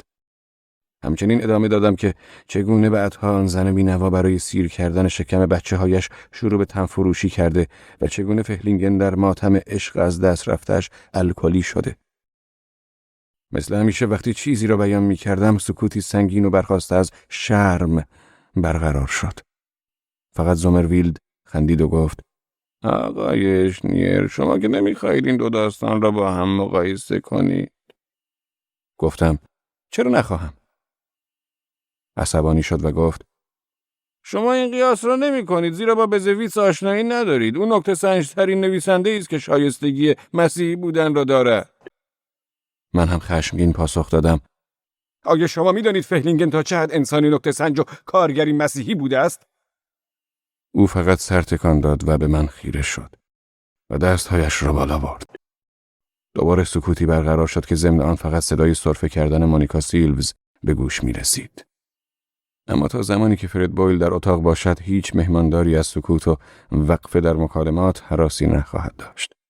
او مجدداً موضوع بحث مجلس را پیش کشید و 1 ساعت و نیم تمام در مورد نسبیت مفهوم فقر داد سخن داد تا اینکه بالاخره فرصت صحبت را به کینکل داد تا حکایتش را درباره زندگی نه چندان خوشایند با درآمد 500 تا 3000 مارک بیان کند.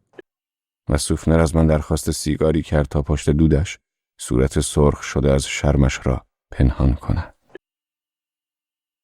وقتی با آخرین قطار به بن می رفتیم من هم همانند ماری حال خوبی نداشتم. از آنجایی که برای ماری رفتن به این میهمانی بسیار مهم بود، آخرین سکه من را هزینه این سفر کرده بودیم. حس حال چندان خوبی هم نداشتیم. غذای کمی خورده و بیش از ظرفیتمان نوشیده بودیم. سفر به نظر من بسیار طولانی می آمد. زمانی که در ایستگاه کلن غرب پیاده شدیم، می بایست پیاده به منزل برویم و پول تاکسی سوار شدن را نداشتیم. وقتی شماره کینکل را گرفتم فوراً با صدای جوان و اعتماد به نفس پاسخ داد: آلفرد کینکل با شما صحبت می کند. اشنیر هستم. آیا می توانم با پدرتان صحبت کنم؟ کدام اشنیر؟ اشنیر الهیات یا اشنیر دلغک؟ اشنیر دلغک. آخ شمایید؟ امیدوارم که این مسئله رو جدی و سخت نگیرید. سخت؟ چه چیزی رو نباید سخت بگیرم؟ چی؟ مگر شما روزنامه رو نخوانده اید؟ کدام روزنامه؟ صدای شهر بن. درباره نابودی هم نوشته؟ نه، فکر کنم بیشتر شبیه آگهی تسلیت است. بروم روزنامه رو بیاورم و برایتان بخوانم؟ نه، متشکرم. این پسر بچه ته صدایش یک لحن سادیستی زیبا داشت و گفت: اما برای اینکه چیزی از آن یاد بگیرید باید روزنامه رو نگاه کنید. خدای من، این پسرک خودش را موظف به تعلیم من هم می‌دانست. از او پرسیدم: این نوشته از کیست؟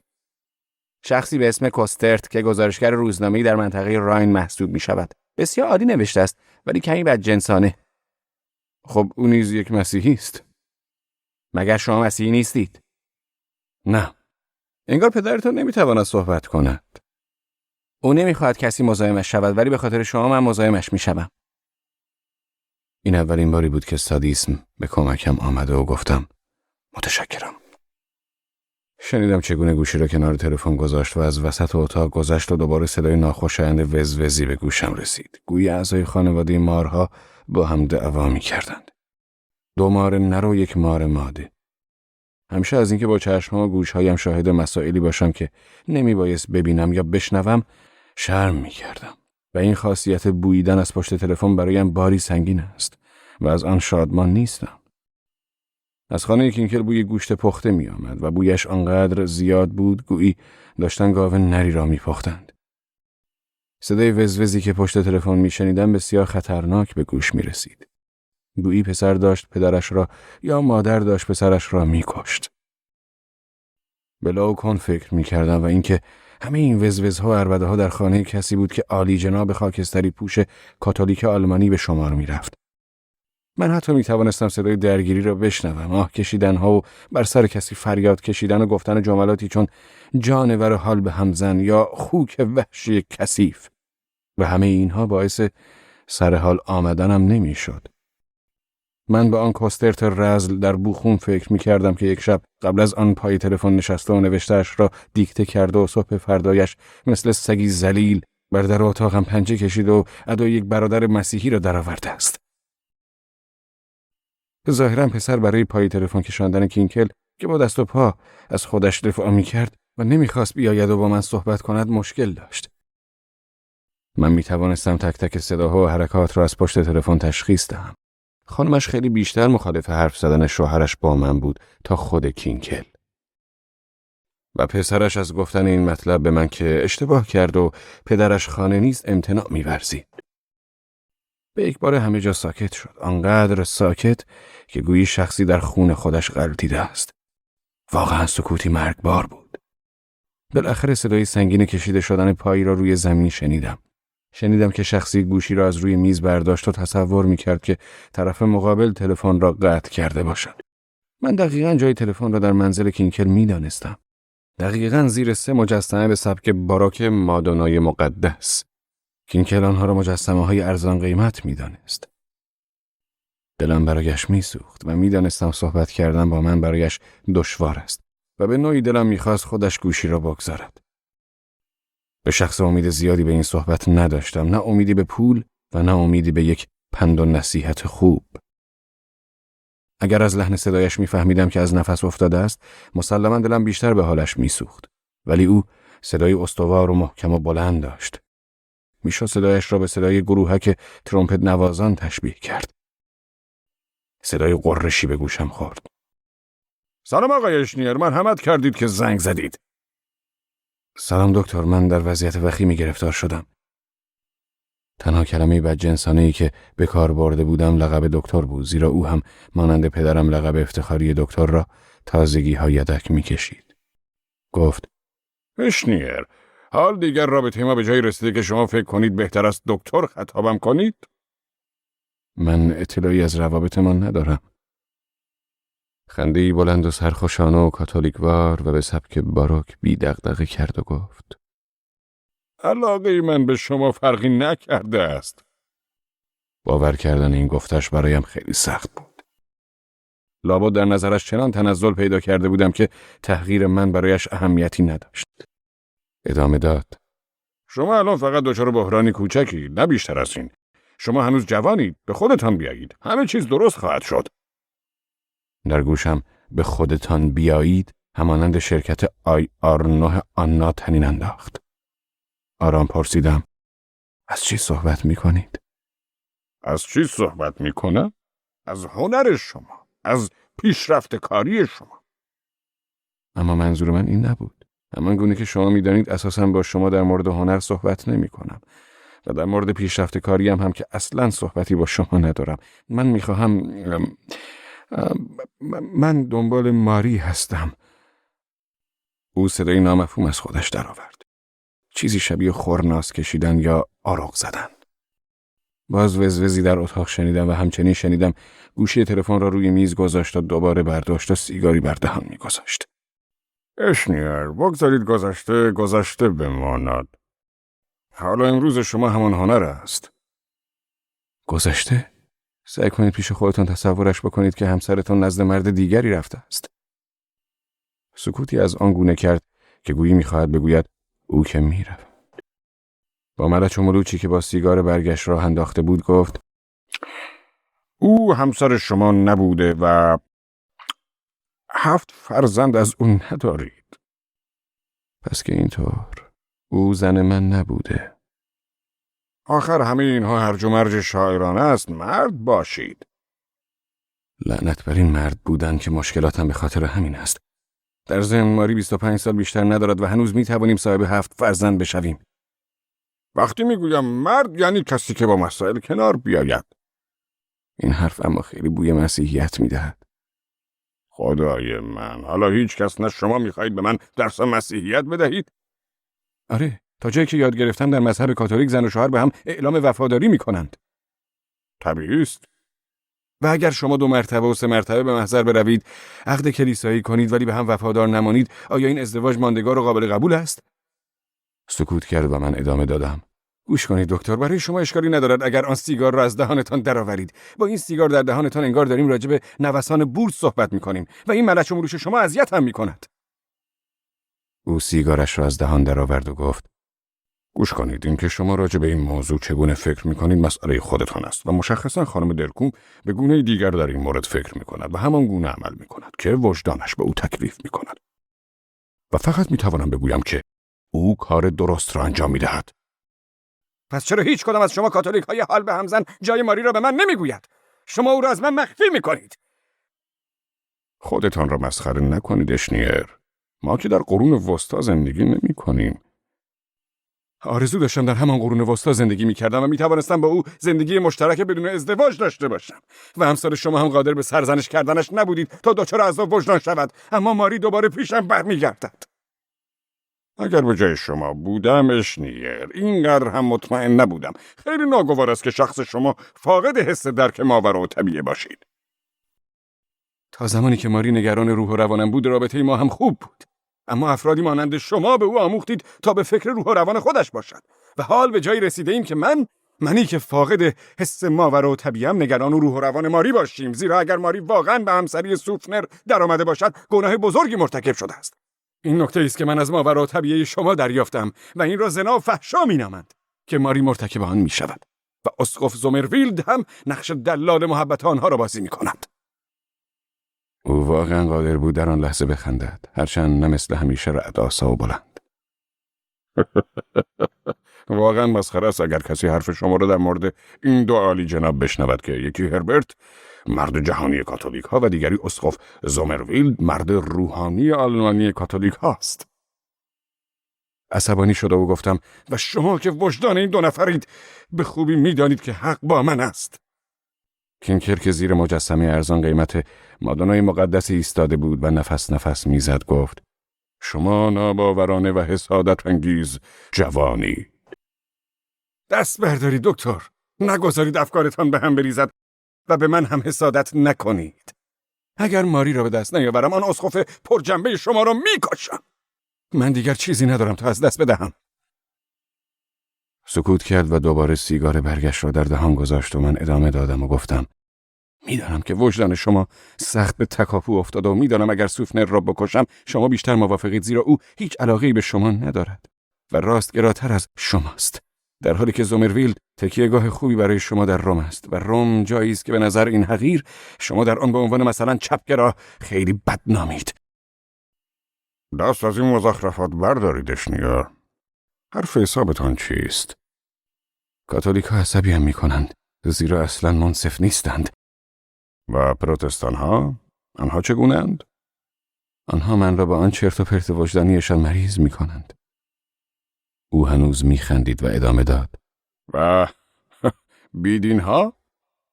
آنها هم مرا کسل میکنند، زیرا فقط راجع به خدا صحبت میکنند. و شما خودتان، واقعا شما چی و کی هستید؟ من یک دلغکم. در حال حاضر دلغکی بهتر از آنم که بدان مشهورم و تنها یک کاتولیک وجود دارد که به او احتیاج دارم و او ماری است که شما او را از من ربوده. مزخرف است. این تئوری ربودن را از سرتان بیرون بیاندازید. ما در قرن 20 زندگی می‌کنیم آقای اشنیر. دقیقاً. اگر در قرن 13 میزیستم میتوانستم دلغک اختصاصی کاخ باشم.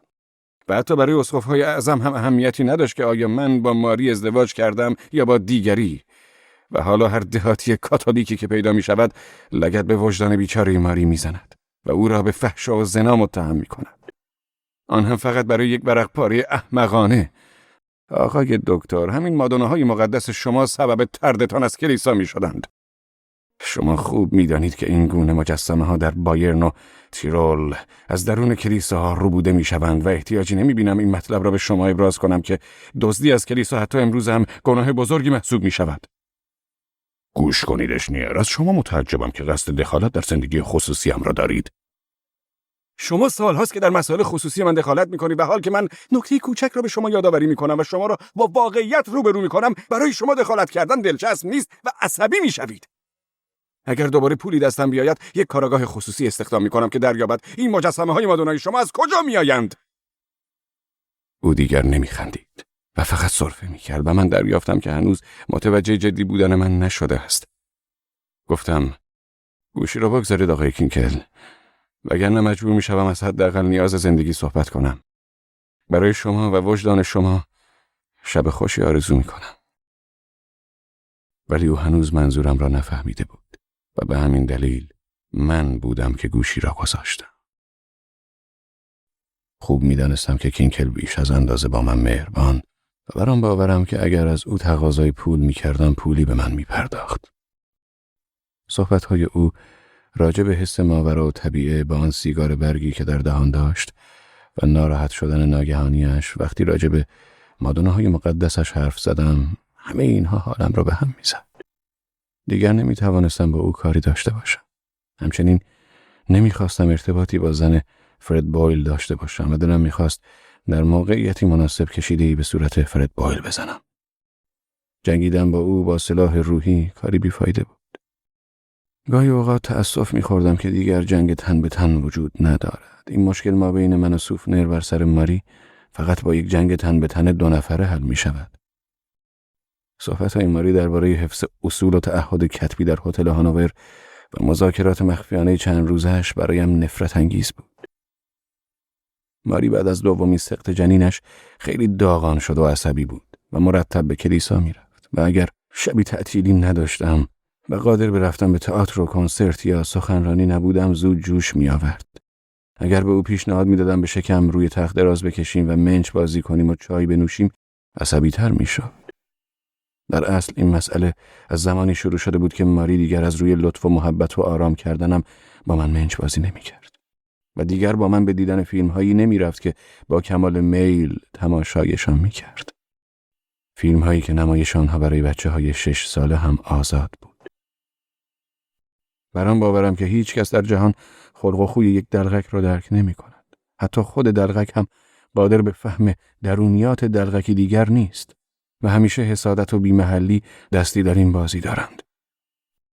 ماری خیلی نزدیک بود روحیه مرا درک کند ولی هیچگاه کاملا مرا نشناخت.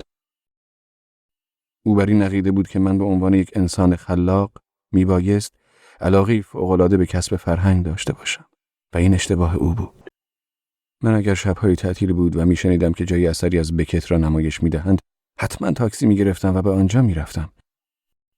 گاهی حالا که خوب فکر میکنم به سینما میروم و به دیدن فیلم‌هایی مینشینم که تماشای آنها برای 6 ساله ها هم آزاد است. ماری هیچگاه این مسئله را درک نکرد. قسمت بزرگی از تربیت کاتولیکی ماری از اطلاعات روانشناسی و یک دید روبنایی شناخت مذهبی تشکیل شده بود. در همان چارچوبی که گفته میشد بگذار آنها فوتبال بازی کنند تا به فکر دخترها نیفتند. و من با میل به دخترها فکر می کردم و کمی دیرتر فقط به ماری فکر می کردم. گاهی تصورم از خودم مثل یک روح خبیث بود. با کمال میل به دیدن این گونه فیلم ها می روم که مناسب 6 ساله هاست، زیرا در این فیلم ها مزخرفاتی مثل خیانت و طلاق که مخصوص فیلم‌های بزرگسالانه است پیش نمی‌آید. در فیلم‌های خیانت و طلاق همیشه خوشبختی یک نفر نقش بزرگی دارد. خوشبختم کن عشق من، یا می‌خواهی سر راه خوشبختی من بایستی؟ و من از آنگونه خوشبختی که بیش از 1 و شاید 2 ثانیه طول بکشد تصوری ندارم. فیلم‌های مربوط به فاحشه‌ها را هم با کمال میل می‌بینم، ولی تعدادشان زیاد نیست. اغلب این فیلم‌ها عناوینی چنان پرطمطراق دارند که آدم فکر نمی‌کند واقعاً ربطی به فاحشه‌گری داشته باشد. دسته‌ای از زنها وجود دارند که نه متأهلند نه روسپی. آنها زنهای مهربان و دلسوزند، اما به این زنها در فیلم‌ها توجهی نمی‌شود. فیلم‌هایی که برای 6 ساله‌ها آزاده است پر از زنهای فاحشند. من قصد این هیئت‌های برنامه‌ریزی را که این فیلم‌ها را برای کودکان رده‌بندی و آزاد می‌کنند هرگز درک نمی‌کنم. زنها در این گونه فیلم‌ها یا فاحشند و یا از نظر حس اجتماعی فاحشه محسوب می‌شوند و هرگز رئوف و مهربان نیستند. در فیلم‌های مربوط به غرب وحشی دخترهای بور کن کن می‌رقصند و گاوچران‌ها و جستجوگران طلا یا شکارچیان پوست که 2 سال تمام با تنهایی ساختند و دنبال حیوان‌های بویناک بودند، همگی محو تماشای کن کن این دخترهای بور می‌شوند. اما اگر همین شکارچیان و طلاجویان و گاوچران‌ها دنبال دخترهای بور بیفتند و بخواهند به اتاقشان بروند، درها محکم جلوی چشمانشان بسته می‌شود. یا مردی وحشی بیرحمان مشتی بر صورتشان می‌زند. با خود می‌اندیشم شاید این صحنه برای نشان دادن عفت و پاکدامنی باشد، حالان که شقاوت را نمایش می‌دهند، در جایی که تنها مهربانی می‌تواند خصوصیت انسانی باشد. جای تعجب ندارد که گاهی همین آدم‌های بدبخت شروع به کتککاری و تیراندازی می‌کنند. مثل بازی فوتبال در مدرسه شبانه روزی، فقط با این تفاوت که آنها از ما بزرگترند و شقاوتشان بیشتر است. این وجدان آمریکایی را واقعا درک نمی‌کنم. با خودم می‌اندیشم اگر زنی نه به سودای هوس یا پول، بلکه به انگیزه شفقت و مهربانی با مردی هماغوشی کند، حتما همانند جادوگری در آتش سوزانده می‌شود. فیلم‌های هنری از بقیه فیلم‌ها شرم‌آورترند. این گونه فیلم‌ها را اکثرا کسانی می‌سازند که حاضر نیستند حتی برای نشان دادن تابلوی از وان گوگ 1 پاکت توتون خرج کنند و آن فیلم را با نصف پاکت می‌سازند و بعد احساس پشیمانی می‌کنند و ناراحت می‌شوند که چرا نیم پاکت هدر دادند و می‌توانستند با پر کردن 1 وعده پیپ هم آن را انجام دهند. در این گونه فیلم‌ها رنج و درد هنرمندان و نیازشان و جنگشان با شیاطین همیشه به گذشته این هنرمندان نسبت داده می‌شوند. هنرمند زنده که سیگار ندارد و قادر نیست برای زنش کفش بخرد چندان جذابیتی برای این فیلمسازان ندارد. زیرا هنوز 3 نسل از یاوه‌گویی در باب این هنرمندان نگذشته که تاییدش کنند و بگویند چه هنرمند نابغه‌ای است، و تنها 1 نسل یاوه‌گویی برای این فیلمسازان بسنده نخواهد بود. کاوش مداوم در روح هنرمند. حتی ماری همچنین چیزی را باور داشت. شرم‌آور است، ولی چیزی مشابه آن هم هست که باید به گونه‌ای دیگر نامیدش. چیزی که یک دلغک احتیاج دارد آرامش است. و اشتباه نگیریم که این آرامش شباهتی به آنچه که مردم تعطیلات می‌نامند ندارد. چیزی که این مردم نمی‌توانند درکش کنند برداشت اشتباهشان از پایان کار یک دلغک است و این گمان که او دیگر به کارش نمی‌اندیشد. آنها قادر به درک این موضوع نیستند و دلیلش هم آن است که این مردم تنها در ایام فراغتشان به چیزی که هنر نامیده می‌شود خود را مشغول می‌کنند. مشکل دیگر مربوط به انسان‌های هنر دوستی است که جز هنر به چیز دیگری نمی‌اندیشند. این هنر دوستان احتیاجی به فراغت از کار ندارند، زیرا کار نمی‌کنند. سوء تفاهم‌های شرم‌آور از زمانی شروع می‌شوند که کسی یکی از این هنر دوستان را هنرمند قلمداد کند. هنر دوستان زمانی گفتگو از هنر را شروع می‌کنند که هنرمند نیاز دارد فارغ از کارش باشد. و درست در همین 2، 3 تا 5 دقیقه‌ای که هنرمند و هنر نمی‌اندیشد، آنها به خال می‌زنند و از ون گوگ، کافکا، چاپلین یا بکت شروع می‌کنند. در چنین لحظاتی دوست دارم خودکشی کنم. وقتی من شروع می‌کنم به فکر کردن درباره کاری که با ماری می‌کردم، یا به برگ ریزان پاییزی یا به آبجو یا بازی منچ یا یک مسئله احساسی یا درباره چیزی بیخود، کسانی مثل فرد بویل یا زامرویلد لاف از هنر میزنند. دقیقاً در لحظه‌ای که نیاز احساسی شدیدی دارم که انسانی کاملاً معمولی نظیر کارل امانز باشم، فرد بویل و زامرویلد از کلاودل و یونسکو داد سخن میدهند. ماری هم گاهی چنین اخلاقهایی دارد، البته قدیم‌ها کمتر و این اواخر بیشتر. این را زمانی متوجه شدم که برایش درباره تصمیمم برای خواندن ترانه‌هایم همراه نواختن گیتار حرف زدم. همانطور که خودش گفته بود به غریزه زیبایی شناسیش برخورد. ایام فراغت یک غیر هنرمند زمان کاری یک دلغک است. همه از مدیران پردرآمد تا کارگران ساده معنای فراغت کاری را می‌دانند. زمانی را که با آبجو خوردن یا کشتن خرسی در آلاسکا یا جمع کردن تمر چه طبیعتگرایان چه ماورا طبیعتگرایان سپری می‌کنند فراغت کاری می‌نامند. پرواضح از کسی که آثار هنری جمع می‌کند هنرمند نیست. تنها همان حالتی که موقع فراغتشان سیگار را به دهان می‌گذارند و قیافه‌ای که به خود می‌گیرند دادم را در می‌آورد. زیرا من این احساس را می‌شناسم که به طولانی بودن آن در این افراد حسادت می‌ورزم. برای یک دلغک زمانهای کوتاه پیش می‌آید که شاید به اندازه کشیدن یک نصف سیگار بتواند بفهمد فراغت کاری چیست. این به اصطلاح تعطیلات می‌توانند برایم مرگبار باشند. تعطیلاتی که دیگران ظاهراً برای 3، 4 یا 6 هفته از آن لذت می‌برند. ماری هم چند بار کوشید این احساس را برایم فراهم کند. ما کنار دریا رفتیم، به کوهستان و استخرها و کوهها سر کشیدیم و هر بار من در روز دوم مریض شده و سرتاپای بدنم جوش میزد و روح و روانم پر از افکار مرگبار میشد. من فکر میکنم از فرط حسادت مریض میشدم. یک زمان هم ماری به این نتیجه وحشتناک رسید که مرا به مکانی ببرد که فقط هنرمندان در آنجا ایام فراغتشان را سپری میکنند. طبیعتاً آنها هنرمند نه که هنر دوست بودند. در همان شب اول کارم به زد و خورد با یکی از مهره‌های بیشعور مهم سینمایی کشیده شد. او مرا وادار به بحث در مورد چاپلین و گروک و دلغک‌های نمایشنامه شکسپیر کرد و من نه تنها حسابی کتک خوردم، این هنر دوستانی که قادرند با شغل‌های هنرمندانه زندگی مرفهی داشته باشند در اصل کاری نمی‌کنند و نیرو و قدرت بدنی فراوانی دارند. بله، و من نه تنها حسابی کتک خوردم بلکه مریض شده و یرقان گرفتم. به محض اینکه این محله هراسناک را ترک کرده دوباره سالم شدم. چیزی که ناآرامم می‌کند عدم تواناییم یا به قول مدیر برنامه‌ام سونرر عدم تواناییم در یافتن تمرکز در این است که خودم را محدود کنم. برنامه‌های مخلوطی از پانتومیم و بازیگری و دلغکی است. توانستم یک پانتومیم باز خیلی خوب یا دلغک خوبی شوم، اما برنامه‌هایم بسیار متنوع‌اند. احتمالاً می‌توانستم با برنامه‌های وعظهای پروتستانی و کاتولیکیم، اعضای شورای نظارت، ترافیک و چند برنامه دیگر سالهای سال خوب زندگی کنم.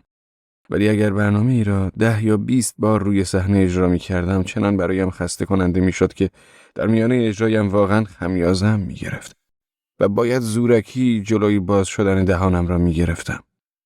وقتی پیش خودم فکر می‌کنم دلغک‌هایی هستند که بیش از 30 سال متوالی همان برنامه‌های تکراریشان را روی صحنه می‌آورند، آنقدر ملال‌آور است که قلبم می‌گیرد. گویی محکوم شدم کیسه‌ای بزرگ آرد را با قاشق چایخوری خالی کنم.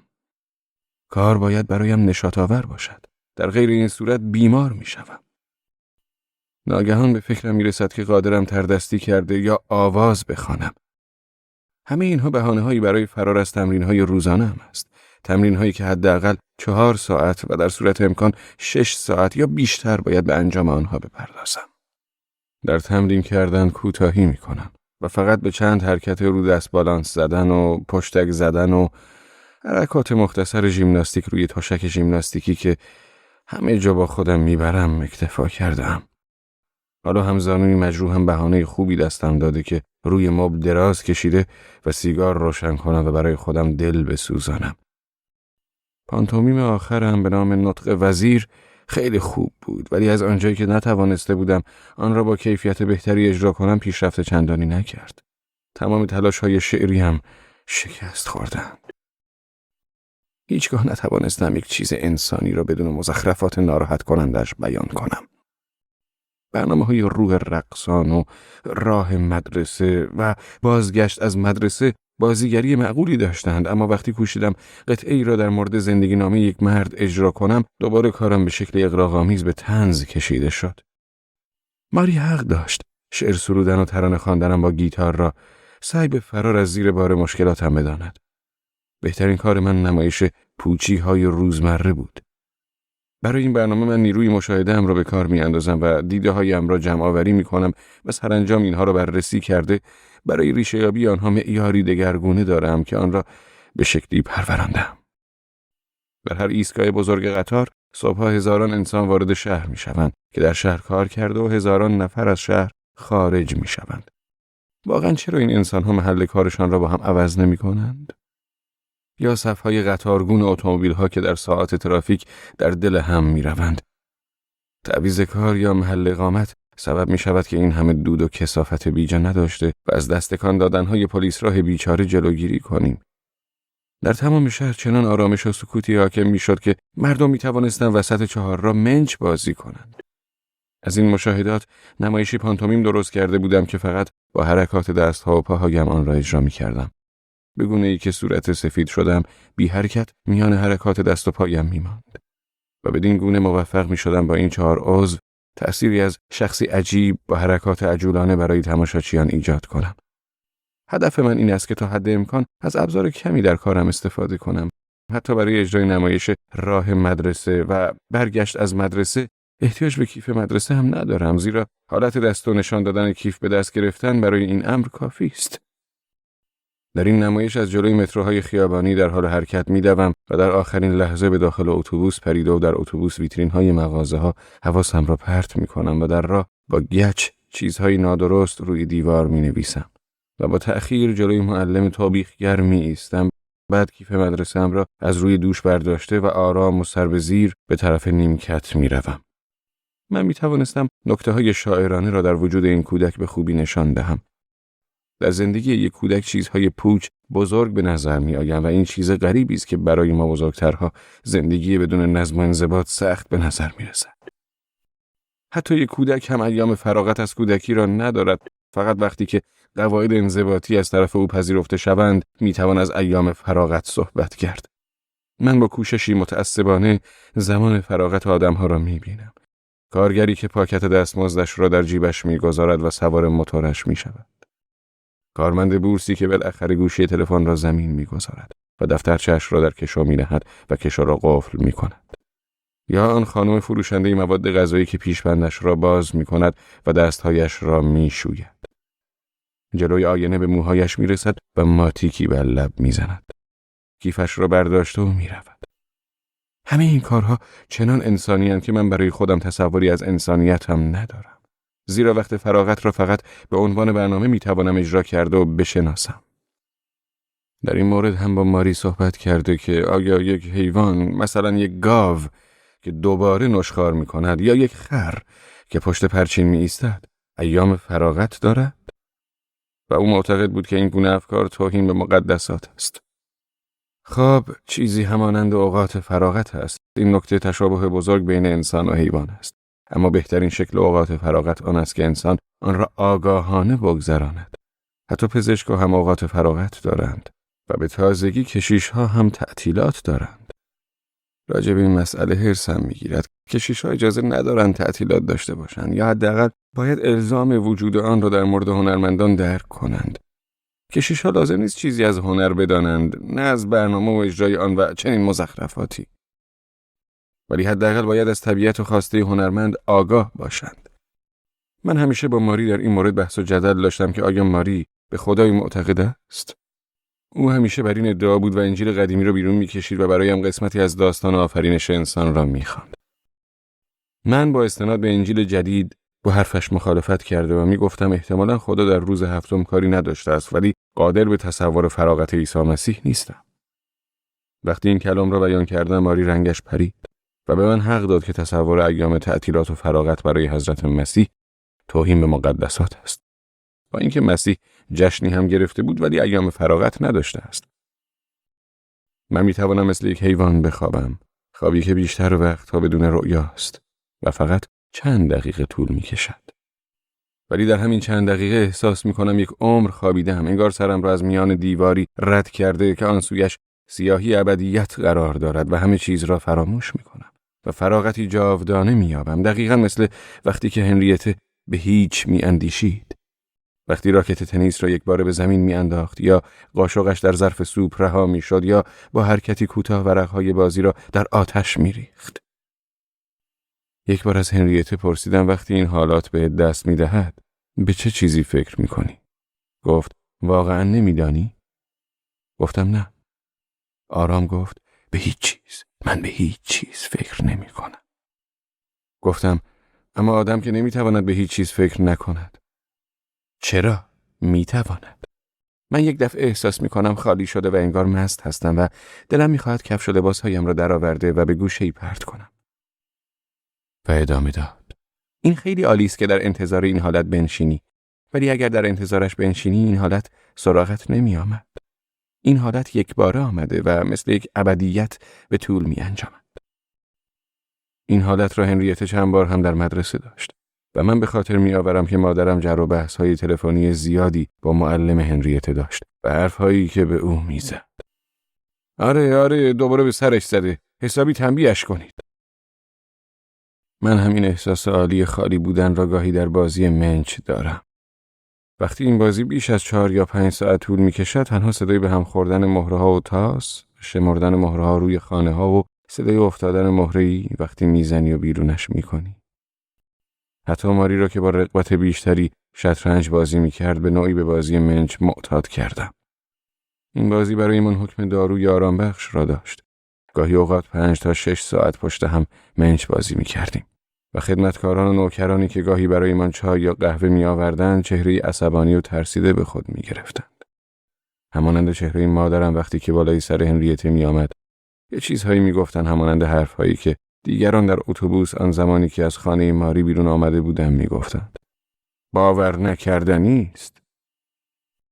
ماری سیستم نوشتن خیلی پیچیده‌ای برای امتیازها پیدا کرده بود که در آن هر مهره‌ای که از بازی بیرون انداخته می شد یا دیگری را بیرون می کرد امتیازی برایش محسوب می شد و یک جدول جالب درست کرده که این امتیازها را در آن می نوشت و به همین منظور من برای ماری 4 قلم رنگی خریده بودم. زیرا همان گونه که او می گفت این امتیازهای فعال و غیر فعال با رنگ بهتر مشخص می شدند. گاهی اوقات هم در سفرهای طولانی خود با قطار جلوی چشمهای متعجب مسافرها بازی می کردیم تا اینکه به یک بار متوجه شدم ماری فقط برای شاد کردن و آرام کردن روح هنری هم با من منچ بازی می کند. دیگر غرق بازی نمی شد. چند ماه پیش وقتی از رفتم به بن تفره می رفتم و در وضعیتی که 5 روز تمام هیچ اجرایی نداشتم همه چیز شروع شد. من نمی خواستم به بن سفر کنم. از دیدن جمع کاتولیک ها و از دیدن لئو هراس داشتم ولی ماری مدام می گفت باید یک بار دیگر هوا را استشمام کند. من به او یادآوری کردم که چگونه آن شب اول از جمع کاتولیک ها در بن به کلن بازگشتیم و حالا هوای خوبی نداشتیم. سر حال نبود و او با خستگی می گفت تو خیلی خوبی، خیلی خوب. و چگونه ماری سرش را بر شانه هم گذاشته و خوابیده و وقتی مأمور بلیت قطار ایستگاهی را که از آن می گذشتیم صدا می زد ماری از خواب می پرید. زکستم، والبربرگ، برول و کایشورن. با شنیدن نام این ایستگاه‌ها ماری تکان می‌خورد و از خواب می‌پرید و من مجدداً سرش را بر شانه‌ام فشار می‌دادم. وقتی در ایستگاه کلن غربی از قطار پیاده شدیم او گفته بود بهتر بود به سینما می‌رفتیم. زمانی که ماری از استنشاق هوای کاتولیکیش سخن می‌راند همه این چیزها را به یادش می‌آوردم و به او پیشنهاد می‌کردم با هم به سینما برویم یا برای رقصیدن به جایی رفته و با هم منچ بازی کنیم. اما جواب همه پیشنهادهای من سرتکان دادنهای ماری بود و بالاخره تنها به بن سفر کرد. من اصلا تصوری از هوای کاتولیکی ندارم. هرچه باشد در شهر اسنابروک بودیم و این شهر هوای چندان غیر کاتولیکی ندارد. وارد حمام شده و مقداری از مایع حمام را که مونیکا سیلوز برایم گذاشته بود در وان ریخته و شیر آب گرم را باز کردم. توی وان دراز کشیدن همانند خوابیدن است. همانند خواب لذت بخش است و همانند انجام آن کار است. ماری این رابطه را اینطور می‌نمید. من همیشه با کلمات ماری بدان فکر می‌کردم. اصلا نمی‌توانستم تصورش را بکنم که او با سوفنر این کار را انجام می‌دهد. در خیال پردازی‌های من جایی برای این گونه تصورات وجود ندارد. همان گونه که قادر به تصور جستجو در کمد لباسهای زیر ماری نیستم. تنها تصورم منچ بازی کردن ماری با سوفنر بود، ولی حتی این هم عصبیم می‌کرد. ماری نمی‌توانست هیچ یک از کارهایی را که با من انجام میداد با سوفنر انجام دهد و احساس خیانت به او دست ندهد و فکر نکند که تن به خود فروشی وانهاده است. او حتی نمی‌توانست روی نان سوفنر کره بمالد. حتی اگر تصورش را بکنم که ماری سیگار او را از زیر سیگاری برمی‌دارد و می‌کشد، تقریباً دیوانه می‌شوم و دانستن این مسئله که سوفنر سیگاری نبود و احتمالاً با هم شطرنج بازی می‌کردند باز آرامم نمی‌کرد. بالاخره ماری میبایست با او کاری انجام بدهد. رقصیدن یا ورق بازی کردن یا کتاب خواندن برای هم، حرف زدن راجع به هوا یا پول. ماری میتوانست برای سوفنر آشپزی کند بدون اینکه احساس خیانت یا هرزگی داشته باشد، زیرا برای من تقریباً چیزی درست نمیکرد. دلم میخواست به زومرویل زنگ میزدم ولی هنوز خیلی زود بود.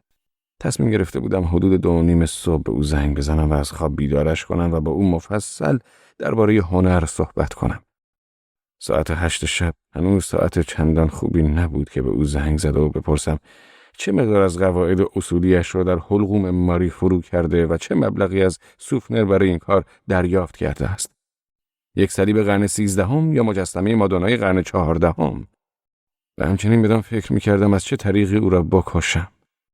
این دوستداران زیبایی را بهتر است با وسایل گرانبهای هنری کشت تا در روز مرگشان از نابودی اثر هنری هم خشمگین شوند.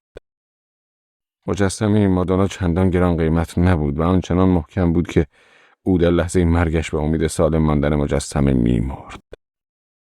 یک تابلوی نقاشی هم که سنگینی لازم را برای ضربه زدن و کشتنش نداشت، شاید قابش می‌توانست به او آسیبی بزند، ولی باز امیدوارش می‌کرد که اثر نقاشی سالم مانده است. شاید می‌توانستم رنگ تابلوی با ارزشش را بتراشم و با پارچه خفش کنم. جنایت کاملی نمی‌شد ولی زیبا از کار در می‌آمد. در ضمن به درک فرستادن مردکی سالم مثل زومرویل چندان هم آسان نبود. او بلند قامت و لاغرندام است، ظاهری خوب با موهای سفید و خوشقلب. کوهنوردی که به خاطر داشتن مدال ورزشی نقره‌اش مغرور بود و به این خاطر که در 2 جنگ جهانی شرکت کرده به خود می‌بالید. یک رقیب سخت و ورزیده. من می‌باید حتما یک اثر هنری گران قیمت فلزی از برنز یا طلا پیدا می‌کردم. شاید هم چیزی از سنگ مرمر. ولی فکر نکنم آسان باشد که اول به روم بروم و چنین چیزی از موزه‌های آنجا بدزدم. در حینی که وان پر از آب میشد، بلوترت به نظرم آمد. یک عضو مهم در این جمع که من فقط 2 بار دیده بودمش. او رقیب راستگرای کینکل به حساب می آمد. و همانند وی اهل سیاست بود، اما با ریشه جداگانه و از جایی دیگر می آمد. دید او به سوفنر همانند دیدی بود که فرد بویل نسبت به کینکل داشت، به نوعی حامی و همچنین وارث مذهبیش. اما به بلوترت زنگ زدن و با او صحبت کردن کم اثرتر از کمک خواستن از دیوارهای اتاقم بود. تنها چیزی که زنده ماندن او را به نوعی نمایان می کرد مجسمه‌های سبک باروک مادونای کینکل بودند. او آن مجسمه‌های کینکل را با مجسمه‌های شخصی خودش مقایسه می کرد و از همانجا برایم روشن شد آنها تا چه حد از هم متنفرند. او رئیس یک جایی بود که کینکل خیلی آرزوی ریاست آنجا را داشت و آنها هم دیگر را از دوران مشترک مدرسهشان تو خطاب می کردند. هر 2 باری که بلوترت را دیده بودم یکی خورده بودم. او مرد بلند روشن و بزرگی بود و مثل 25 ساله ها به نظر می آمد و اگر کسی به او نگاه می کرد لبخند می زد. اگر می خواست چیزی بگوید اول نیم دقیقه دندانهایش را به هم می مالید و از هر 4 کلمه‌ای که بر زبان می آورد 2 کلمه نخست وزیر و کاتولیک بود. و بعد به یک باره قابل تشخیص می شد که او 50 ساله است و شبیه محصلی می شد که امتحان دیپلم دارد و زیر فشاری مرموز پیر شده است. گاهی بدنش منقبض می شد و بعد از ادای چند کلمه به لکنت می افتاد و می گفت نه نه نه نه نه نه یا کا کا کا کا کا تا بقیه کلمات را نخست وزیر و کاتولیک را از دهانش بیرون دهد. دلم برایش می سوخت. ماری در موردش به هم گفته بود که او دارای نبوغ خارق‌العاده است. من هرگز نتوانستم سندی بر اثبات این مدعای ماری پیدا کنم. تنها فرصتی که یافته بودم شنیدن سخنش در جمع کاتولیک‌ها راجع به مجازات مرگ بود که جمعاً از 20 کلمه هم تجاوز نمی‌کرد. او بدون هیچ محدودیتی موافق مجازات مرگ بود. چیزی که باعث تعجب من از این صحبت‌ها شده بود این واقعیت بود که او حتی سعی نکرد این نظر خود را توجیه کند. با چهره شاد و پیروزمندانه صحبت میکرد و گاهی توی نگیر میکرد و به نظر میآمد که با هر کاکا گفتنش سر یکی را قطع میکند. او گاهی به من مینگریست و هر بار به گونه‌ای متعجب گویی میبایست جلوی خودش را بگیرد ولی جلوی سرتکان دادنش را نمیگرفت.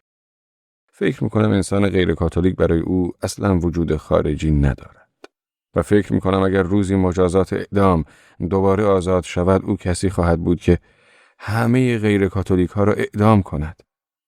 او همسری و یک فرزند و یک تلفن داشت. دلم میخواست دوباره به مادرم زنگ بزنم.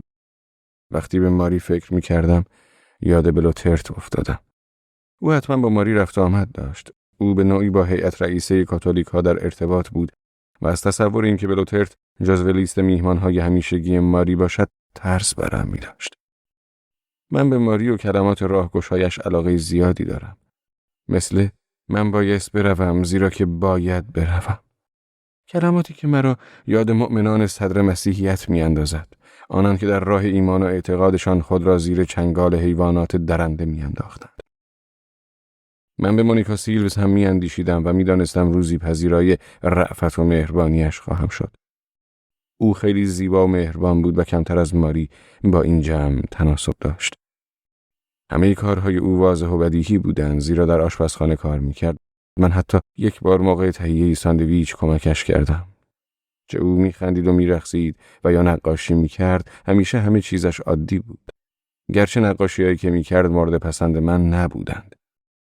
مونیکا چنان مدهوش حرف‌ها و پیش‌بینی‌های زومرویلد شده بود که تقریباً چهره مادونا را نقاشی می‌کرد. خیلی دلم می‌خواست او را از این کار منصرف کنم. این کار او نمی‌تواند عملی شود حتی اگر به آن معتقد باشد و خوب هم نقاشی کند.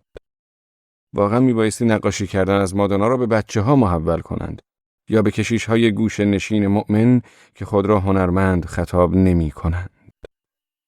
پیش خود فکر می‌کردم آیا می‌توانم مونیکا را از کشیدن تصاویر مادونا منصرف سازم؟ او هنرپرور نیست و هنوز جوان است و بیش از 22 سالی ندارد و حتما دست مردی هم به او نخورده و این واقعیت حس ترس را برایم برمغان می‌آورد. این فکر نابکارانه به مغزم رسید که شاید کاتولیک ها با خود اندیشیدند این نقش زیگفرید را به من واگذار کنند. او هم چند سالی با من زندگی خواهد کرد و با من مهربان خواهد بود و بعد تأثیرات اولین قواعد اصولی شروع می شود و او به بن می رود و با وان سورن ازدواج می کند. صورتم از این افکار قرمز شد و زود آنها را کنار گذاشتم. مونیکا خیلی مهربان بود و من تمایلی نداشتم که از او ابزاری برای افکار بداندیشانه بسازم. اگر زمانی به او قرار می‌گذاشتم باید فکر زومرویلد را از سرش بیرون می‌انداختم. زومرویلد این شیر مرد سالن‌ها که تقریباً قیافه‌ای همانند پدرم داشت. فقط پدر من آن دسته از مردمی را که خواسته‌اش را برطرف می‌کنند سرکیسه می‌کند. اما در مورد زومرویلد همواره این احساس را دارم که او میتواند مدیر مرکز سلامتی یا مدیر کنسرت یا مسئول تولیدی کارخانه کفش یا خواننده‌ای تر و تمیز و آراسته و شاید هم سردبیر یک مجله معروف مد باشد. او هر یک شنبه بعد از ظهر در کلیسای کوربینیان موعظه میکند. ماری دوبار مرا با خودش به آن محل برده بود. موعظه‌اش خیلی مفتضحانه تر از آنی بود که رؤسای زومرویلد اجازهش را بدهند. ترجیح میدادم خودم از ریلکه و هوفمنشتال و نیومن جدا جدا چیزی بخوانم تا اینکه معجون مزخرفی از این 3 نفر به خوردم داده شود. زمان وعظ او عرق از پیشانیم جاری شده بود. دستگاه ناخودآگاه عصبیم قادر به پذیرایی و هضم فرم‌های ظاهری غیر طبیعی نیست. وقتی جملاتی را چون ماندگان میمانند و رفتگان میروند میشنوم ترس برم می‌دارد.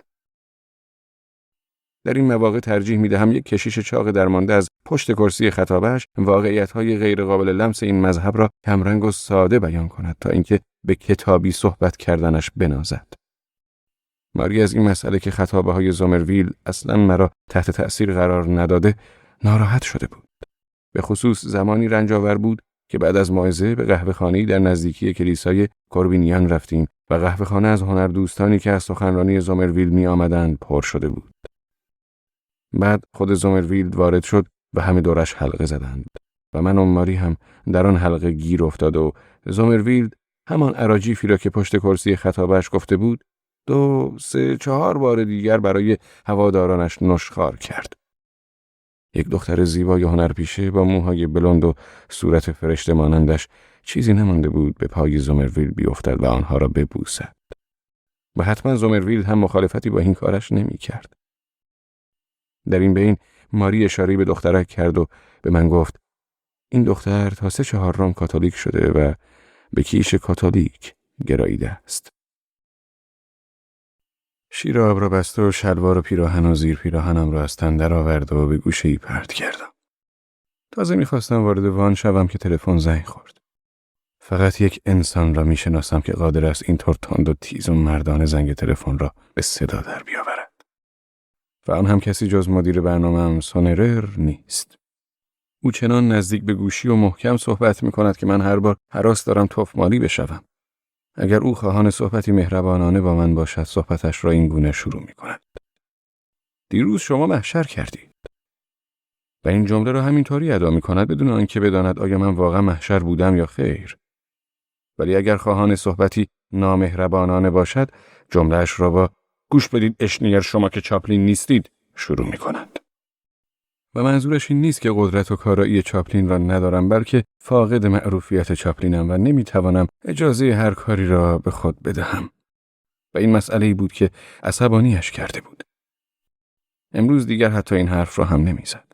و طبق عادتش وقتی برنامه‌ای را لغو می‌کردم از نابودی جهان دم نمیزد. او حتی دیگر این کارم را به حالت عصبی لغو کردنم نسبت نمیداد.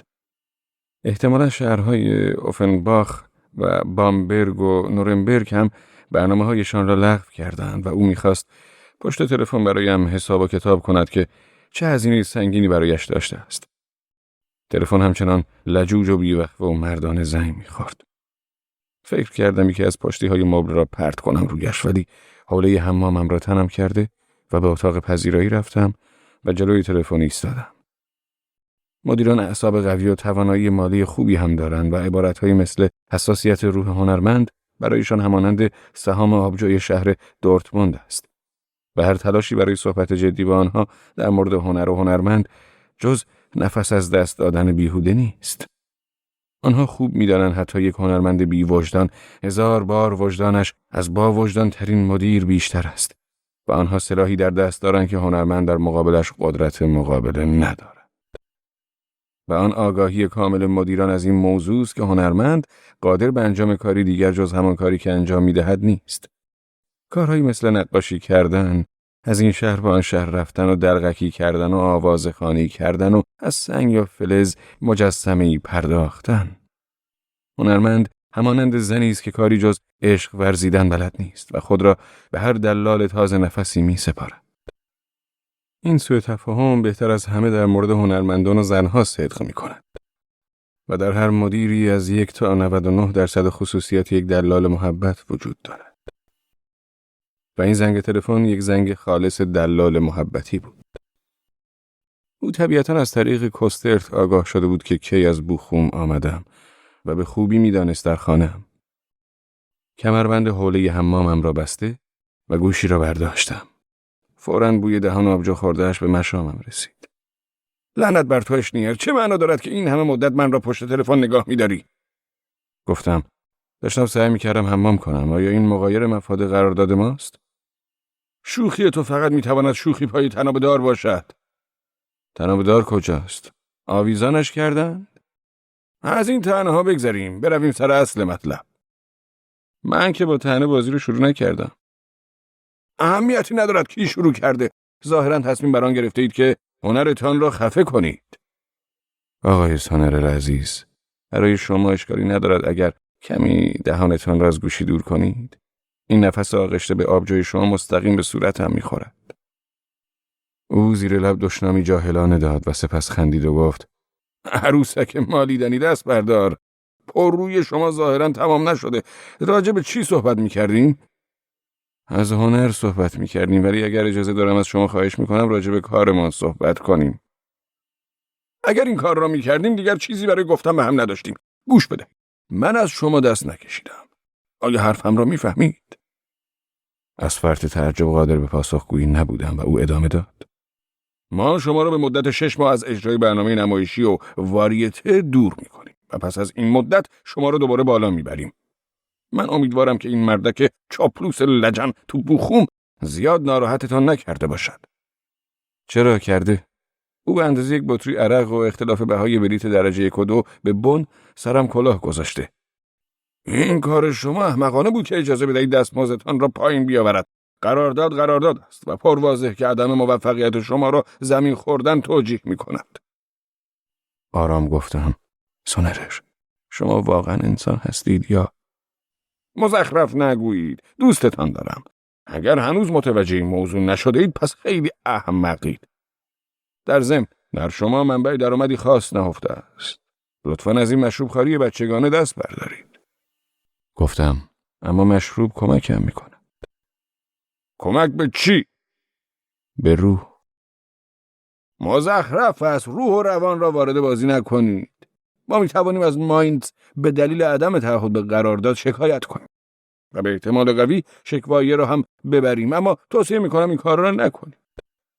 یک استراحت 6 ماهه و من دوباره پله‌های ترقی شما رو مهیا می کنم. با چه پولی باید در این مدت زندگی کنم؟ خب حتما پدرتان کمی به شما کمک خواهد کرد. و اگر این کار را نکند؟ اگر نکرد دنبال دوست دختر مهربانی بگردید که از شما پذیرایی کند. ترجیح میدم که با دوچرخه‌ام به دور گردی از دهی به ده دیگر و شهرکی به شهرکی دیگر بپردازم. شما در اشتباهید. حتی در دهات و شهرک ها هم مردم روزنامه میخوانند و در حال حاضر حتی قادر نیستم شما را برای شبی 20 مارک به انجمن جوانان معرفی کنم. آیا برای این کار سعی کرده ای؟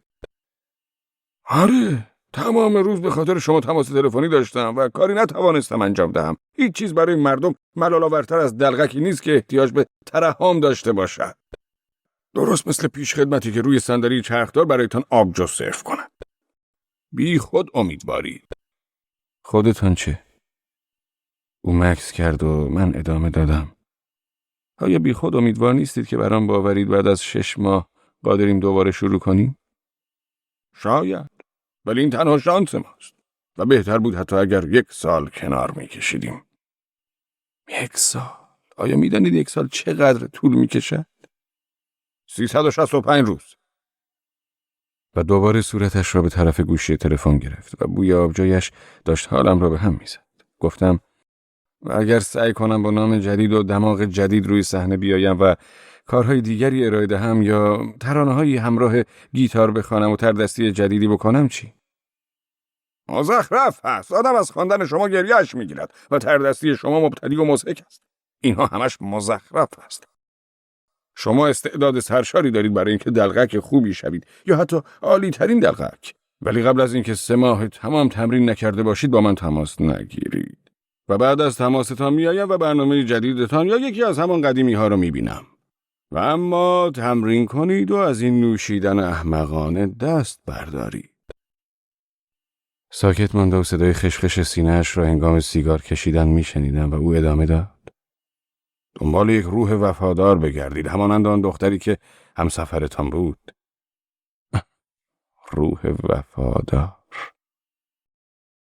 آره، هر چیز دیگری مزخرف است. به خودتان هم تلقین نکنید که بدون من قادرید کارهایتان را انجام بدهید و می توانید در کلوب‌های ارزان دوره‌گردی کنید. شاید 3 هفته کارتان بگیرد و شاید بتوانید در سالگرد آتش نشانی کارهای مزخرفی انجام دهید و در خاتمه کلاه به دست دوره بگردید. اما اگر بفهمم این کار را کردید همه رابطه‌ها را قطع می‌کنم. شما سگید. آره، من بهترین سگی هستم که میتوانستید پیدایش کنید و اگر شما خودسرانه شروع به دوره گردی کنید نهایتاً در عرض 2 ماه نابود میشوید. گوش میدهید؟ سکوت کرد و او بلند پرسید. آیا گوش میدهید؟ آره.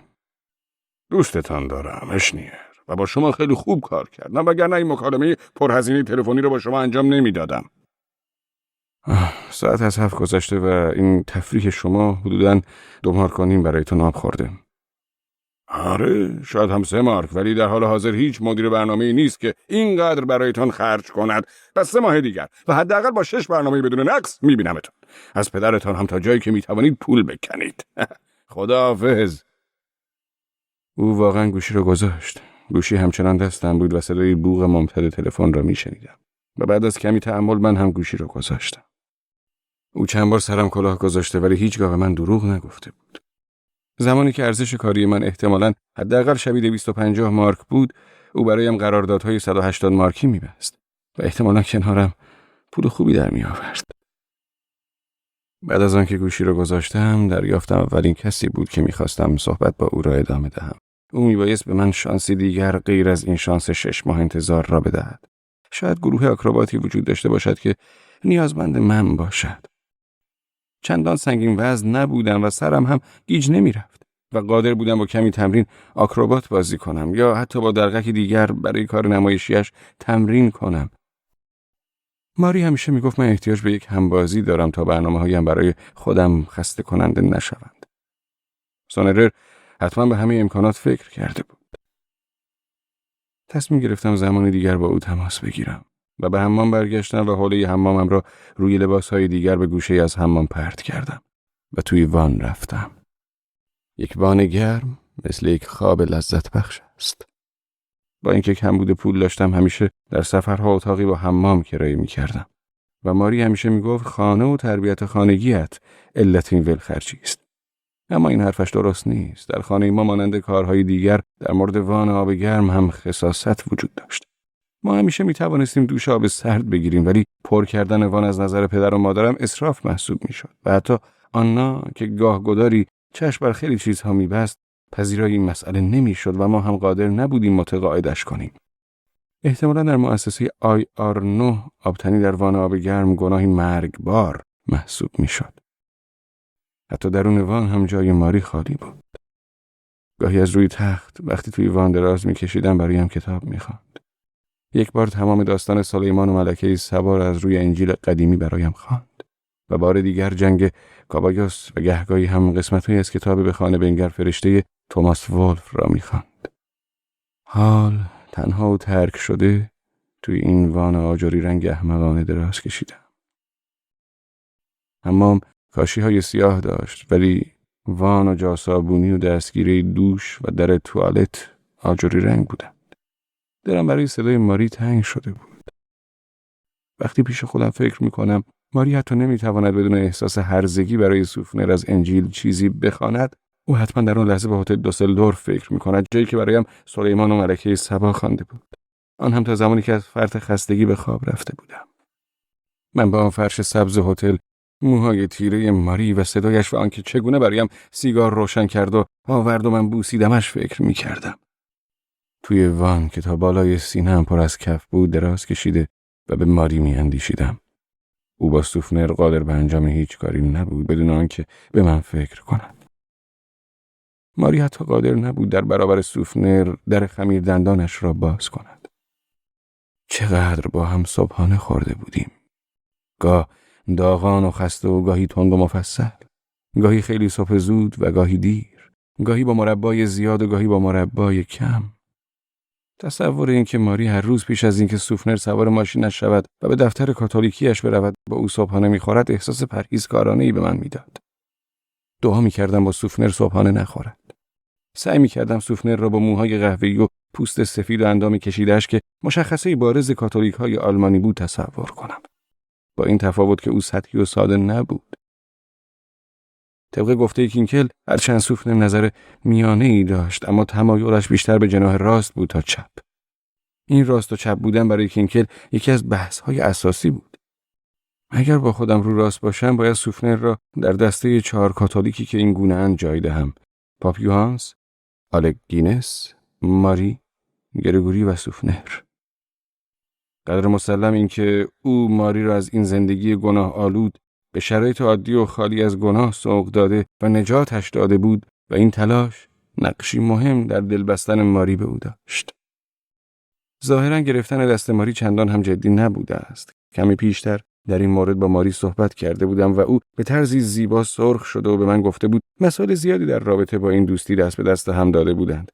از سوی پدران هر دومان از جانب نازی‌ها تحت تعقیب بودند و از سوی دیگر مذهب کاتولیک و برخورد سوفنر با آن. میدانی من هنوز دوستش دارم. من صبر کردم تا کمی آب وان خالی شود. من دوباره آب گرم را باز کرده و از آن مایع تنشویی در آب ریختم. به پدرم فکر می‌کردم که در این شرکت تنشویی شریک است. هرچه که می‌خریدم، سیگار، صابون، کاغذ، بستنی چوبی یا سوسیس، پدرم در همه اینها سهمی داشت. حتی حدس می‌زنم پدرم در خمیر دندان 2 سانت و نیمی که گاهی استفاده می‌کنم هم سهمی دارد. اما در خانه ما کسی اجازه صحبت کردن درباره پول را نداشت.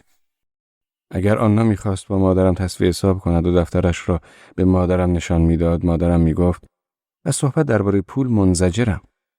گاهی وقتا حرف ج را مثل ژ تلفظ می‌کرد و جیم را خیلی شبیه ژیم بیان می‌کرد.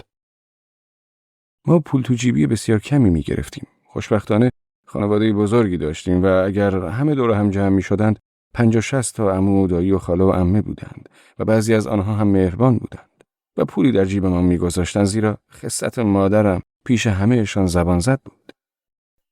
از این همه گذشته مادرم نجیب زاده بود، یکی از اعضای خاندان هوئنبروده. پدرم هنوز زیر بار رحمت پذیرا شدنش در این خانواده است که افتخار دامادی این خانواده را پیدا کرده است. با اینکه پدر زنش تولر نام داشت و فقط مادر زنش از هوئنبروده هاست. آلمانی ها امروزه بیشتر از سال 1910 حسرت نجیب زادگان را می‌خورند و اعتقاد بیشتری به نجیب زادگی دارند. حتی انسان‌هایی که متفکر و مترقی محسوب می‌شوند برای آشنایی با این نجیب زادگان رنج و سختی بسیار تحمل می‌کنند. حتی یک بار مجبور شدم به کمیته مرکزی مادرم این نکته را گوشزد کنم که این یک سوال نژادی است. حتی مرد با شعوری مانند پدر بزرگم هم هرگز نتوانست از این مسئله بگذرد که خانواده اشنیر در تابستان 1918 میبایست لقب نجیب زاده بگیرد و کارهای اداریش هم انجام شده بود، ولی در حساس ترین زمان که پادشاه میبایست این حکم را صادر کند نگرانی هایی برایش پیش آمده بود. اگر بتوان فرض کرد که او اصلا نگرانی داشته است. این داستان تقریبا نجیب زاده شدن بعد از حدود نیم قرن هنوز تعریف می شود. میگویند این حکم را در دفترچه اعلیحضرت دیده بودند. پدرم همیشه این حرف را بازگو می کند. متعجبم که چرا هیچ یک از این اشنیرها به کاخ نرفته و حکم را به امضا نرسانده است. من اگر جای آنها بودم یک سوارکار آنجا میفرستادم تا بالاخره این مسئله به شیوهی مناسب حل شود. همانطور که در وان دراز کشیده به ماری فکر می‌کردم که چگونه چمدانش را باز می‌کرد و چگونه جلوی آینه می‌ایستاد. چگونه دستکش‌هایش را در می‌آورد و موهایش را صاف می‌کرد. چگونه چوب رختی‌ها را از کمد برمی‌داشت و لباس‌ها را روی آنها داخل کمد آویزان می‌کرد. چوب رختی‌ها روی میله مسی کمد جیر جیر می‌کردند. بعد کفش‌ها و صدای آرام پاشنه‌ها و خشخش کف کفش و اینکه چگونه ماری کرم‌ها و شیشه‌های اتروماتیک و پودرهایش را روی میز شیشه‌ای آرایش قرار می‌داد. قوطی بزرگ کرم یا لاک ناخن کوچک و باریک، جعبه کرم پودر و لوله فلزی و محکم ماتیکش. متوجه شدم در وان دارم گریه می‌کنم و کشف اعجاب‌انگیز فیزیکی کردم. اشک‌هایم به نظرم سرد می‌آمدند. اشک‌هایی که همیشه احساس می‌کردم داغند. و در این چند ماه گذشته چندین و چند بار در زمان مستیم اشک داغ ریخته بودم.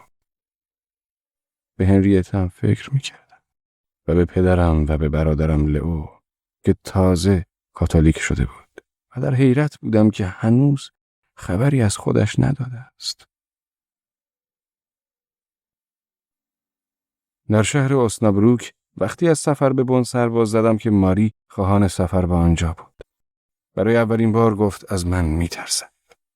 این رفتارش مورد پسند من نبود و از این روی گفتم در شهر اوسنابروک هم به حد کافی کاتولیک وجود دارد، اما او در پاسخم گفت روحیه او را اصلا درک نمی‌کنم و نمی‌خواهم درک کنم. 2 روزی از اقامتمان ما بین 2 برنامه می‌گذشت و هنوز 3 روز دیگر پیش روی داشتیم. از صبح زود روز سوم باران می‌بارید و در سینماها هم فیلمی نشان نمی‌دادند که مایل به دیدنش باشم.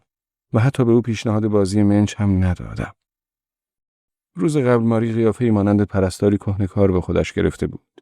ماری روی تخت دراز کشیده و کتاب می‌خواند و من هم دم پنجره ایستاده و سیگار می‌کشیدم و از آنجا به خیابان هامبورگر و گاهی هم به میدان راه آهن می‌نگریستم که چگونه مردم از زیر باران وارد سالن و به طرف ترامواها می‌دویدند. ماری مریض بود و آن کار را هم نمی‌توانستیم بکنیم. مریضی او بچه انداختنش نبود، بلکه چیزی توی این مایه‌ها. من واقعا نفهمیده بودم موضوع چیست و کسی همین موضوع را برایم روشن نکرده بود. ماری فقط بر این باور بود که حامله بوده و دیگر حامله نیست. صبح آن روز چند ساعتی در بیمارستان بود. او رنگ پریده و خسته و عصبی می‌نمود و من هم به همین دلیل گفته بودم سفر طولانی نمی‌تواند برایش خوب باشد. خیلی دلم می‌خواست بدانم که آیا درد هم دارد، اما او هیچ چیز به من نگفت و فقط گریه می‌کرد. گریه‌ای که به گونه‌ای برایم غریب و عصبی می‌نمود. پسر بچه کوچک را می‌دیدم که از سمت چپ خیابان به طرف میدان راه آهن بالا می‌رفت. او سر تا پا خیس شده و کیف مدرسه‌اش را در حالی که درش باز بود جلوی خودش گرفته بود. در کیف را عقب زده و با حالتی آن را جلوی صورتش گرفته بود که من آن حالت را در تصویر سپاهدشاه مقدس هنگام نگاه داشتن مر مکی و طلا و بخور بر سر و تقدیم آنها به مسیح نوزاد دیده بودم. می توانستم جلد کتاب‌های خیس از هم جدا شده را تشخیص بدهم. حالت صورت خود باخته و از دست رفته و بی خیال پسرک مرا یاد هنریته انداخته بود. ماری از توی تخت پرسید به چه فکر می‌کنی؟ و گفتم به هیچ چیز. به پسرک نگاه می‌کردم که از جلوی ایستگاه راه آهن گذشت و آرام آرام در ایستگاه گم شد و برایش نگران بودم. نگران آن که عاقبت این 15 دقیقه شادیش 5 دقیقه تلخی خواهد بود. و مادری که بر سرش فریاد می‌زند و پدری پریشان خاطر از نداشتن پول برای خرید کتاب و دفتر نو. و دوباره ماری پرسید به چه فکر می‌کنی؟ دوباره می‌خواستم بگویم به هیچ چیز، ولی یاد پسرک افتاد و برای ماری از او حرف زدم که چگونه به خانه‌اش در دهی همین نزدیکی رفته و احتمالاً شروع به دروغگویی کرده، زیرا کسی واقعاً نمی‌توانست باور کند که او چه کار کرده است. او حتماً به دروغ می‌گوید لیز خورده و کیفش توی گلولای افتاده، یا اینکه برای چند لحظه کیفش را به زمین گذاشته زیر یک شیروانی و به یک بار آب شیروانی درون کیفش ریخته است. همه این داستان را با صدای آرام و یک نواخت برای ماری تعریف می‌کردم و او از روی تخت گفت این چه معنایی دارد؟ چرا این مزخرفات را تحویلم می‌دهی؟ چون این همان چیزی بود که بهش فکر می‌کردم وقتی از من پرسیدی به چه فکر می‌کنم. او داستان مرا راجع به پسرک باور نکرد و من هم عصبانی شدم. ما هیچگاه به هم دروغ نگفته و همدیگر را به دروغ گفتن متهم نکرده بودیم. آنقدر عصبانی شده بودم که وادارش کردم از جایش برخیزد و کفش‌هایش را بپوشد و با هم به آن طرف خیابان به سوی ایستگاه برویم. در این میان چتر را فراموش کرد و حسابی خیس شدیم و پسرک را هم در ایستگاه پیدا نکردیم. از میان سالن انتظار گذشتیم و حتی به اطلاعات راه آهن رفتیم و من از مأمور باجه کنترل سوال کردم که آیا به تازگی قطاری از آنجا حرکت کرده است؟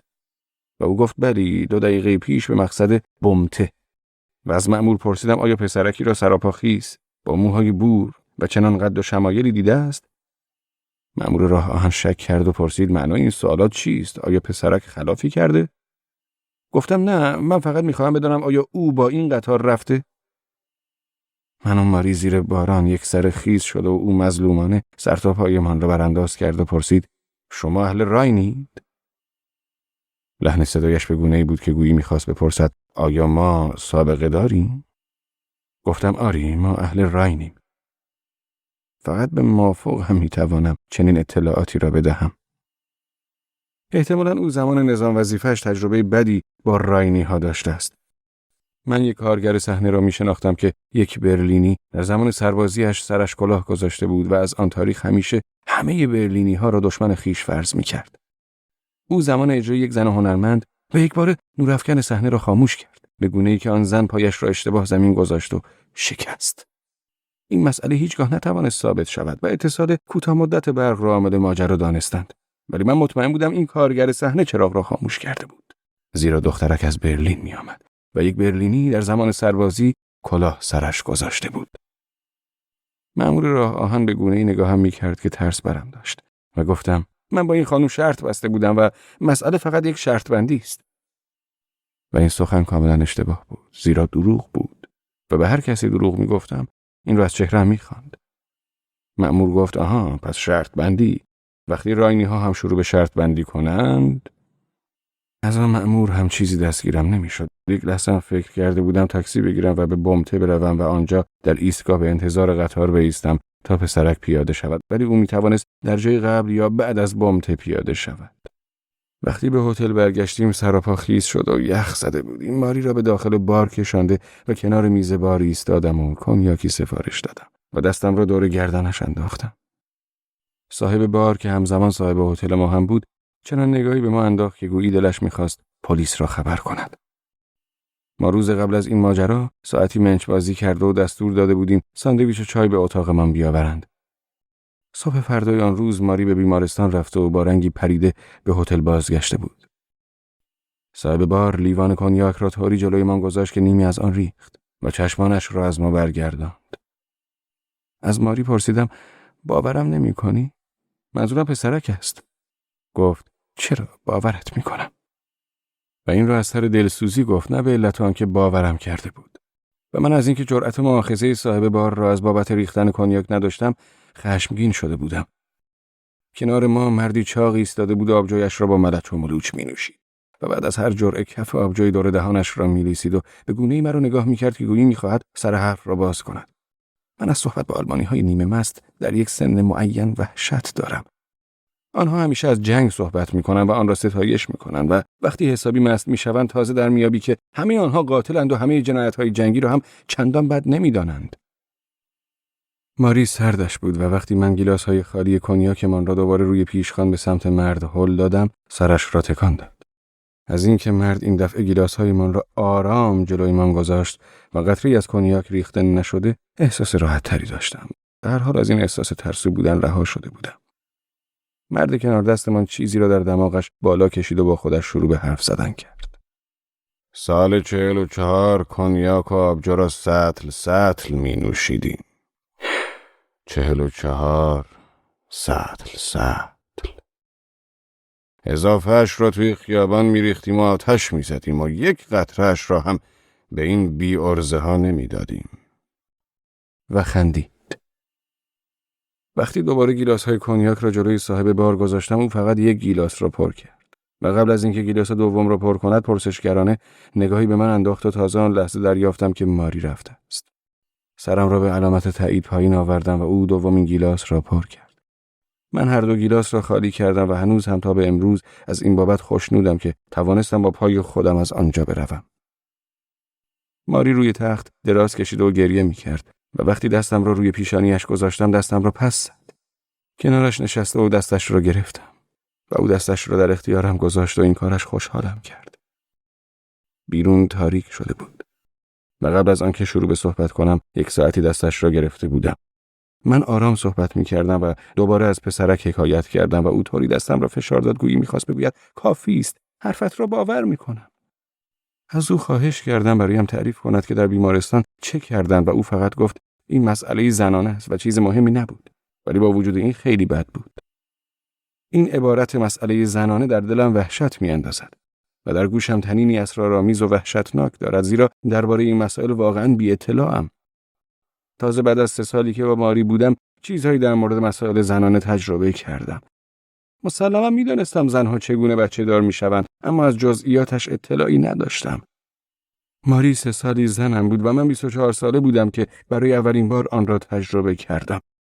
در آن زمان وقتی ماری متوجه بی اطلاعی من شد خنده‌اش گرفت. او سرم را به سینه‌اش فشرد و تکرار کرد تو خیلی خوبی، واقعاً خوبی. دومین نفری که در این باره برایم حرف زد کارل امانز همکلاسیم بود که دائم از قرص‌های وحشتناک ضد بارداری حرف می‌زد. کمی دیرتر به خاطر ماری به داروخانه رفته و برایش قرص خواب‌آور خریدم و تا خوابیدنش پای تخت نشستم.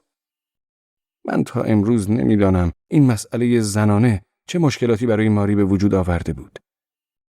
فردای آن روز به کتابخانه شهر رفته و با خواندن یافته‌هایم در این باب آرام شدم. حدود ظهر ماری فقط با 1 ساک به بن سفر کرد و دیگر حرفی درباره همراهی کردنش نزد. فقط گفت پس فردا همدیگر رو در فرانکفورت میبینیم. بعد از ظهر همان روز وقتی پلیس محلی سراغم آمد از این مسئله خرسند بودم که ماری رفته است. با وجود آنکه طبیعتاً نبودن ماری شرایط نامساعدی را برایم به بار آورده بود. حدس می‌زدم صاحب بار گزارشی به پلیس رد کرده بود. مسلماً همه جا ماری را به عنوان همسرم معرفی می‌کردم و در این مدت 2-3 بار چنین مشکلاتی برایمان پیش آمده بود. ولی در اسنابروک آبروریزی شد. 2 مأمور زن و مرد بسیار مؤدب و نسبتاً دقیق در کارشان با لباس شخصی نزد من آمدند.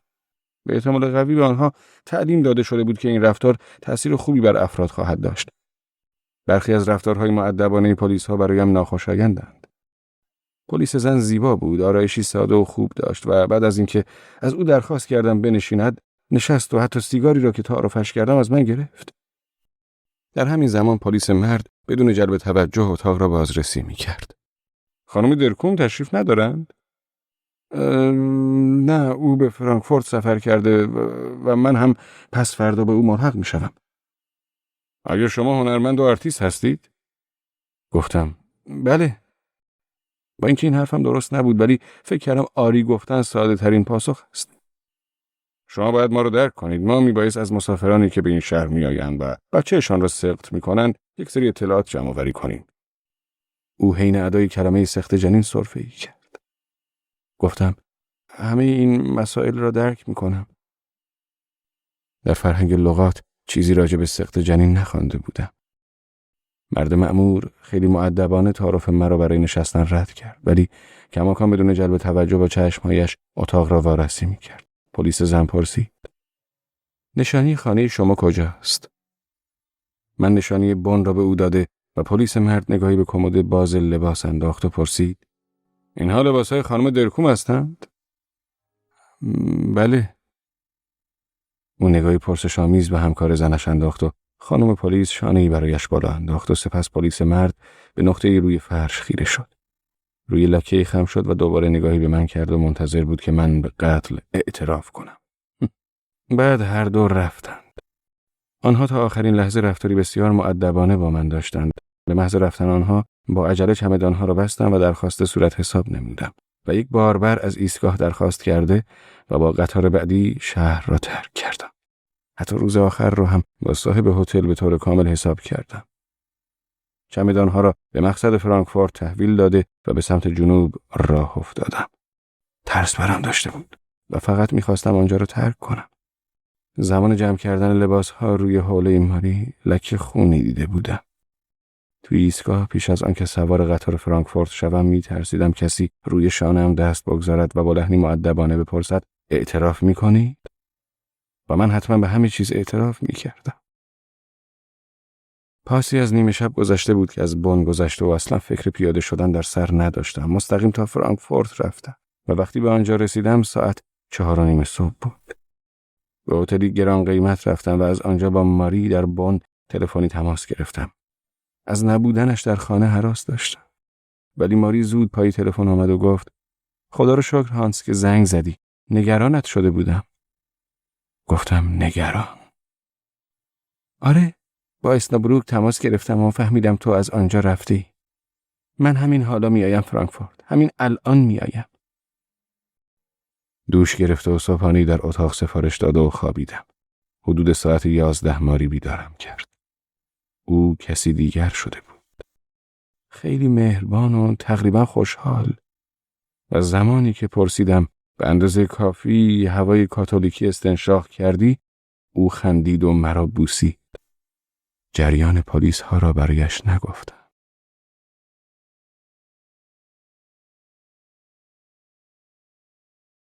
فکر می‌کردم دوباره آب گرم تازه‌ای در وان بریزم ولی دیگر کافی بود و حس کردم باید از وان به در آیم. حمام کردن زانویم را خوب نکرده و دوباره متورم شده و سخت گرفته بود. وقتی از وان خارج می شدم لیز خورده و تقریبا داشتم روی کاشی‌های زیبا می افتادم. می‌خواستم سریع به سونرر زنگ بزنم و بهش پیشنهاد کنم مرا به گروهی از هنرمندان معرفی کند. بدنم را خشک کرد و سیگاری بر لب گذاشتم. جلوی آینه ایستاده و به خودم نگاه کردم. خیلی لاغر شده بودم. وقتی تلفن زنگ خورد پیش خودم لحظه امیدوار شدم ماری باشد. اما این صدای زنگ تلفن ماری نبود. این میتواند صدای زنگ لئو باشد. لنگان لنگان به اتاق نشیمن رفته و گوشی را برداشته و گفتم سلام. صدای زامرویلد را شنیدم که میگفت امیدوارم که حین پشتک زدن دوبله مزاحمتون نشده باشم.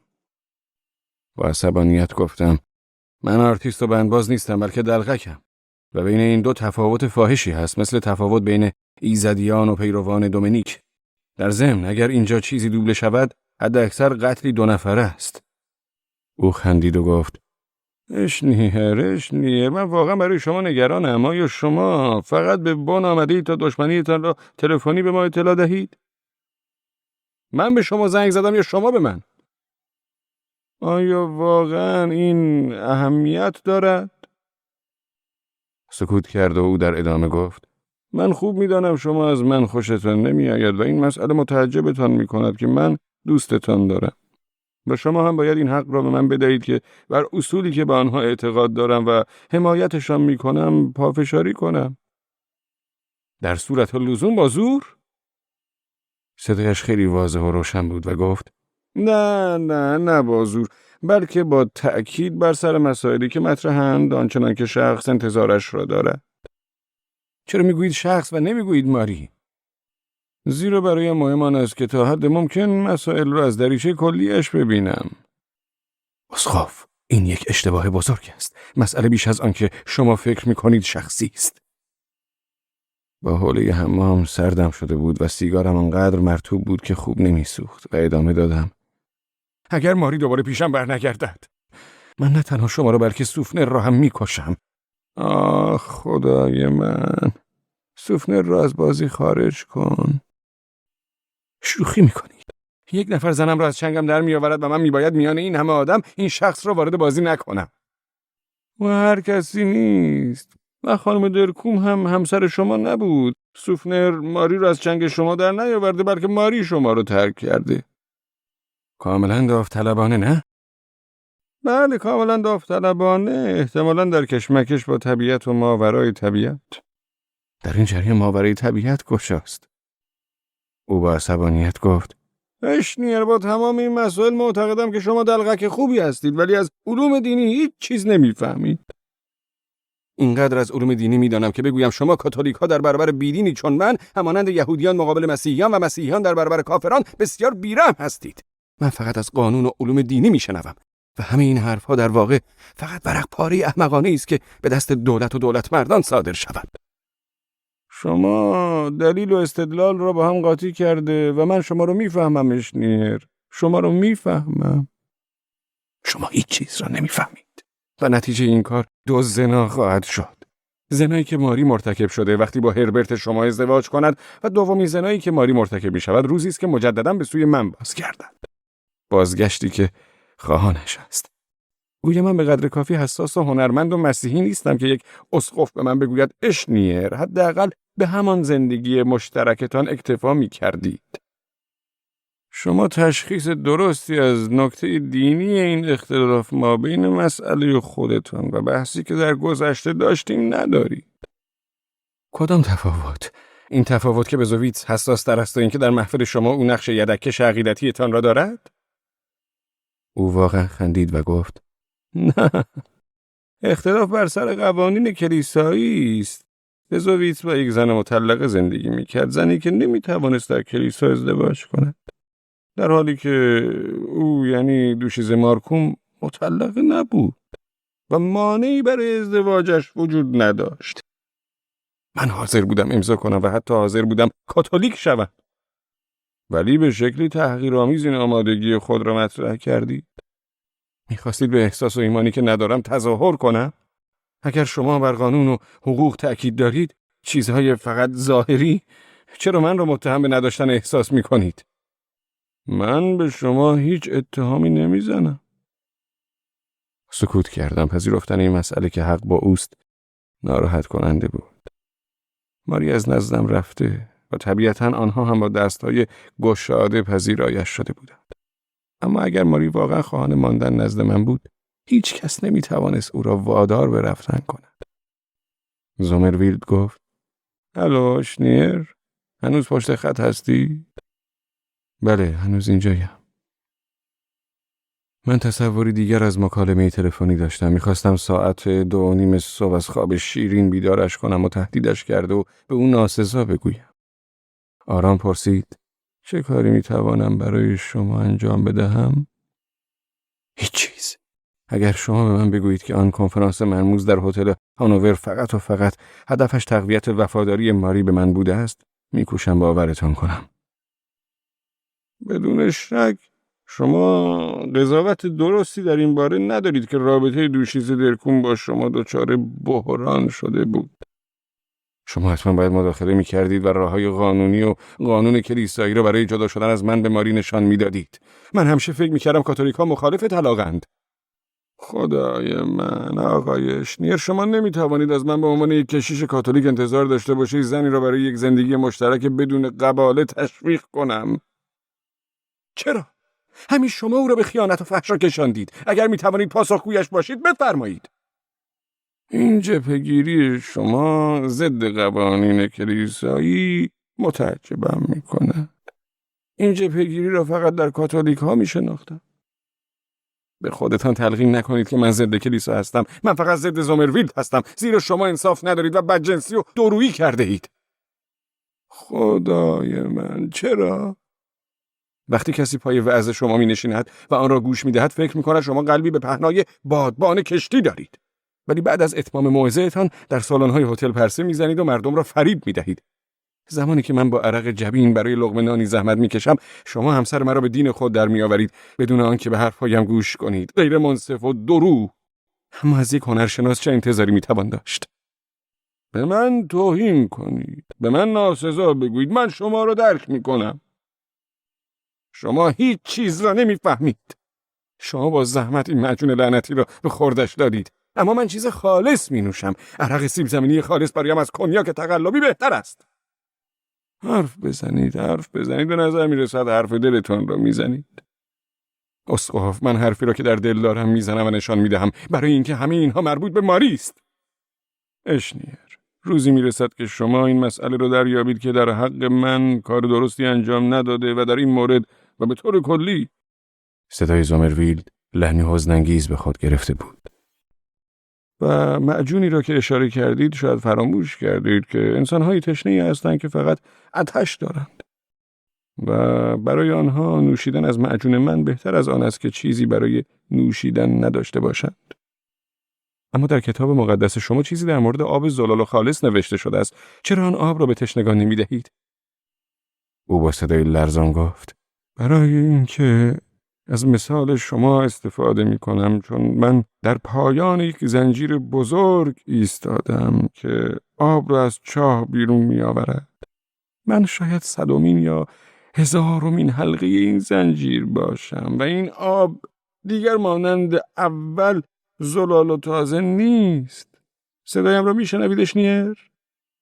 و ادامه داد: شما می توانید بدون آنکه با زنی زندگی کنید عاشقش باشید. واقعا؟ حتما حالا از مریم باکره شروع می کنید. مسخره نکنید اشنیر، این کارها در شأن شما نیست. من مسخره نمی کنم. آنقدر توانایی دارم به چیزی که درکش نمی کنم احترام بگذارم. من فقط پذیرای این اشتباه بزرگ شما نیستم که برای دختر جوانی که رغبتی به صومعه رفتن ندارد مریم باکره را سرمشق کنید. من حتی به یاد میآورم که یک بار در این باب سخنرانی کردم. واقعا؟ کجا؟ اینجا در شهر بن، جلوی دختران جوان گروه ماری. در یکی از همین شب‌های گروه از کلن به بن آمده و برنامه‌ای برای دختران اجرا کردم و بعد با آنها راجع به مریم باکره حرف زدم. اسقف، شما می توانید از مونیکا سیلوز این را بپرسید. مسلما با آن دختران راجع به آن چیزی که شما خواسته های جنسی مینامید حرفی نزدم. هنوز به حرفایم گوش می دهید؟ گوش می دهم و در تعجبم اشنیر می بینم که شما خیلی بی پرده و رک می شوید. باز هم لعنت اسقف، عملی که باعث تولد یک فرزند می شود یک مسئله رک و واضح است. و اگر برای شما محبوب تر است می توانیم با بچه‌ها هنوز راجع به خاله لکلک صحبت کنیم. هر چیزی که راجع به این عمل واضح گفته و موعظه و تدریس می شود ریا و تزویر است. در عمق قلبتان شما این نیاز طبیعی خارج از زندگی زناشویی را کثافتکاری می دانید. یا در تصوراتتان این نیاز جسمی را از سرشت و طبیعت بشری جدا کرده و همه چیز را مربوط به جسم می‌دانید. و دقیقاً همین امر است که آن را پیچیده‌تر می‌کند. حتی زنی که به شوهرش گاهی اجازه این کار را می‌دهد، مسئله فقط جسمش نیست، یا آن مست ولگرد کثیفی که نزد بدکاری می‌رود، مسئله بر سر جسمش نیست. همانطور که مسئله بدکاره هم تنها بدنش نیست. شما به این کار همچون آتش بازی سال نو می‌نگرید، اما این کار به دینامیت می‌ماند. او ماتش برد و گفت: اشنیر، متحیرم که شما چقدر به این مسئله فکر کرده اید. فریاد زدم: متحیرید؟ شما باید از آن خوک‌های کثیف متحیر باشید که زنهایشان را به عنوان حق الملک خود می‌بینند. از مونیکا سیلو بپرسید که به دخترها چه چیزی در این مورد گفته بودم. زمانی که مرد شدم و به آن آگاهی یافتم، به هیچ چیز تا این حد مثل این قضیه فکر نکردم. حال شما در تعجبید؟ همانند خیلی چیزها شما کوچکترین تصوری از حقوق و قانون ندارید. این مسائل با تمام پیچیدگی‌هایشان باید درست انجام گیرند. بله، از قوانین و نظم شما کمی فهمیدم. شما این کار طبیعی را روی ریل قطار می‌گذارید و آن را خیانت می‌نامید. و اگر این طبیعت وارد زندگی زناشویی شود، شما با ترس روبرو می‌گردید. اعتراف کردن و بخشیدن و گناه کردن و غیره. به همه این کارها یک نظم قانونی داده اید. او خندید و خنده‌اش طنینی شیطنت‌آمیز داشت و گفت: شنیر، فهمیدم که مشکل شما چیست. ظاهرا شما در سیستم تک زوجی خودتان مثل یک الاغ تنهایید. شما حتی از حیوان شناسی هم چیزی نمیفهمید. چه برسد به آنکه بخواید راجع به انسان متفکر سخن برانید. الاغ‌ها اصلا تنها زندگی نمی‌کنند، با آنکه مطیع به نظر می‌رسند. خرها با هر خر دیگری رابطه برقرار می‌کنند. کلاغ‌ها تک زوجی زندگی می‌کنند. ماهی‌های آبنوز، زاغ‌ها و گاهی هم کرگدن‌ها. ظاهرا ماری اینطور نبود. او میبایست متوجه شده باشد که چقدر این جمله کوچک آزاردهنده بود. بعد آرام ادامه داد: معذرت میخوام اشنیر. واقعا تمایلی به گفتن این حرف نداشتم. باورم میکنید؟ سکوت کرد و ته آتش سیگارم را روی فرش انداختم و میدیدم که چگونه حلقه سوخته آتش سیگار روی فرش بزرگ میشود. او التماس کرد: حداقل باورم میکنید که من این حرف را از ته دل نزدم؟ آیا اهمیتی دارد که باورتان کنم یا نه؟ باشد، حرفتان را باور میکنم. شما الان صحبت از طبیعت میکردید و شما هم میباید طبیعتتان را دنبال میکردید و دنبال ماری به آنجا سفر کرده و برایش میجنگیدید. جنگ؟ این کجای آن قانون ازدواج لعنتی شما نوشته شده است؟ اسم آن چیزی که شما با دوشیزه درکم داشتید ازدواج نبود. بسیار خوب، قبول دارم ازدواج نبود. من هر روز بهش زنگ میزدم و سعی میکردم هر روز برایش بنویسم. میدانم ولی حالا دیگر دیر شده. آره، حالا نوبت خیانت است.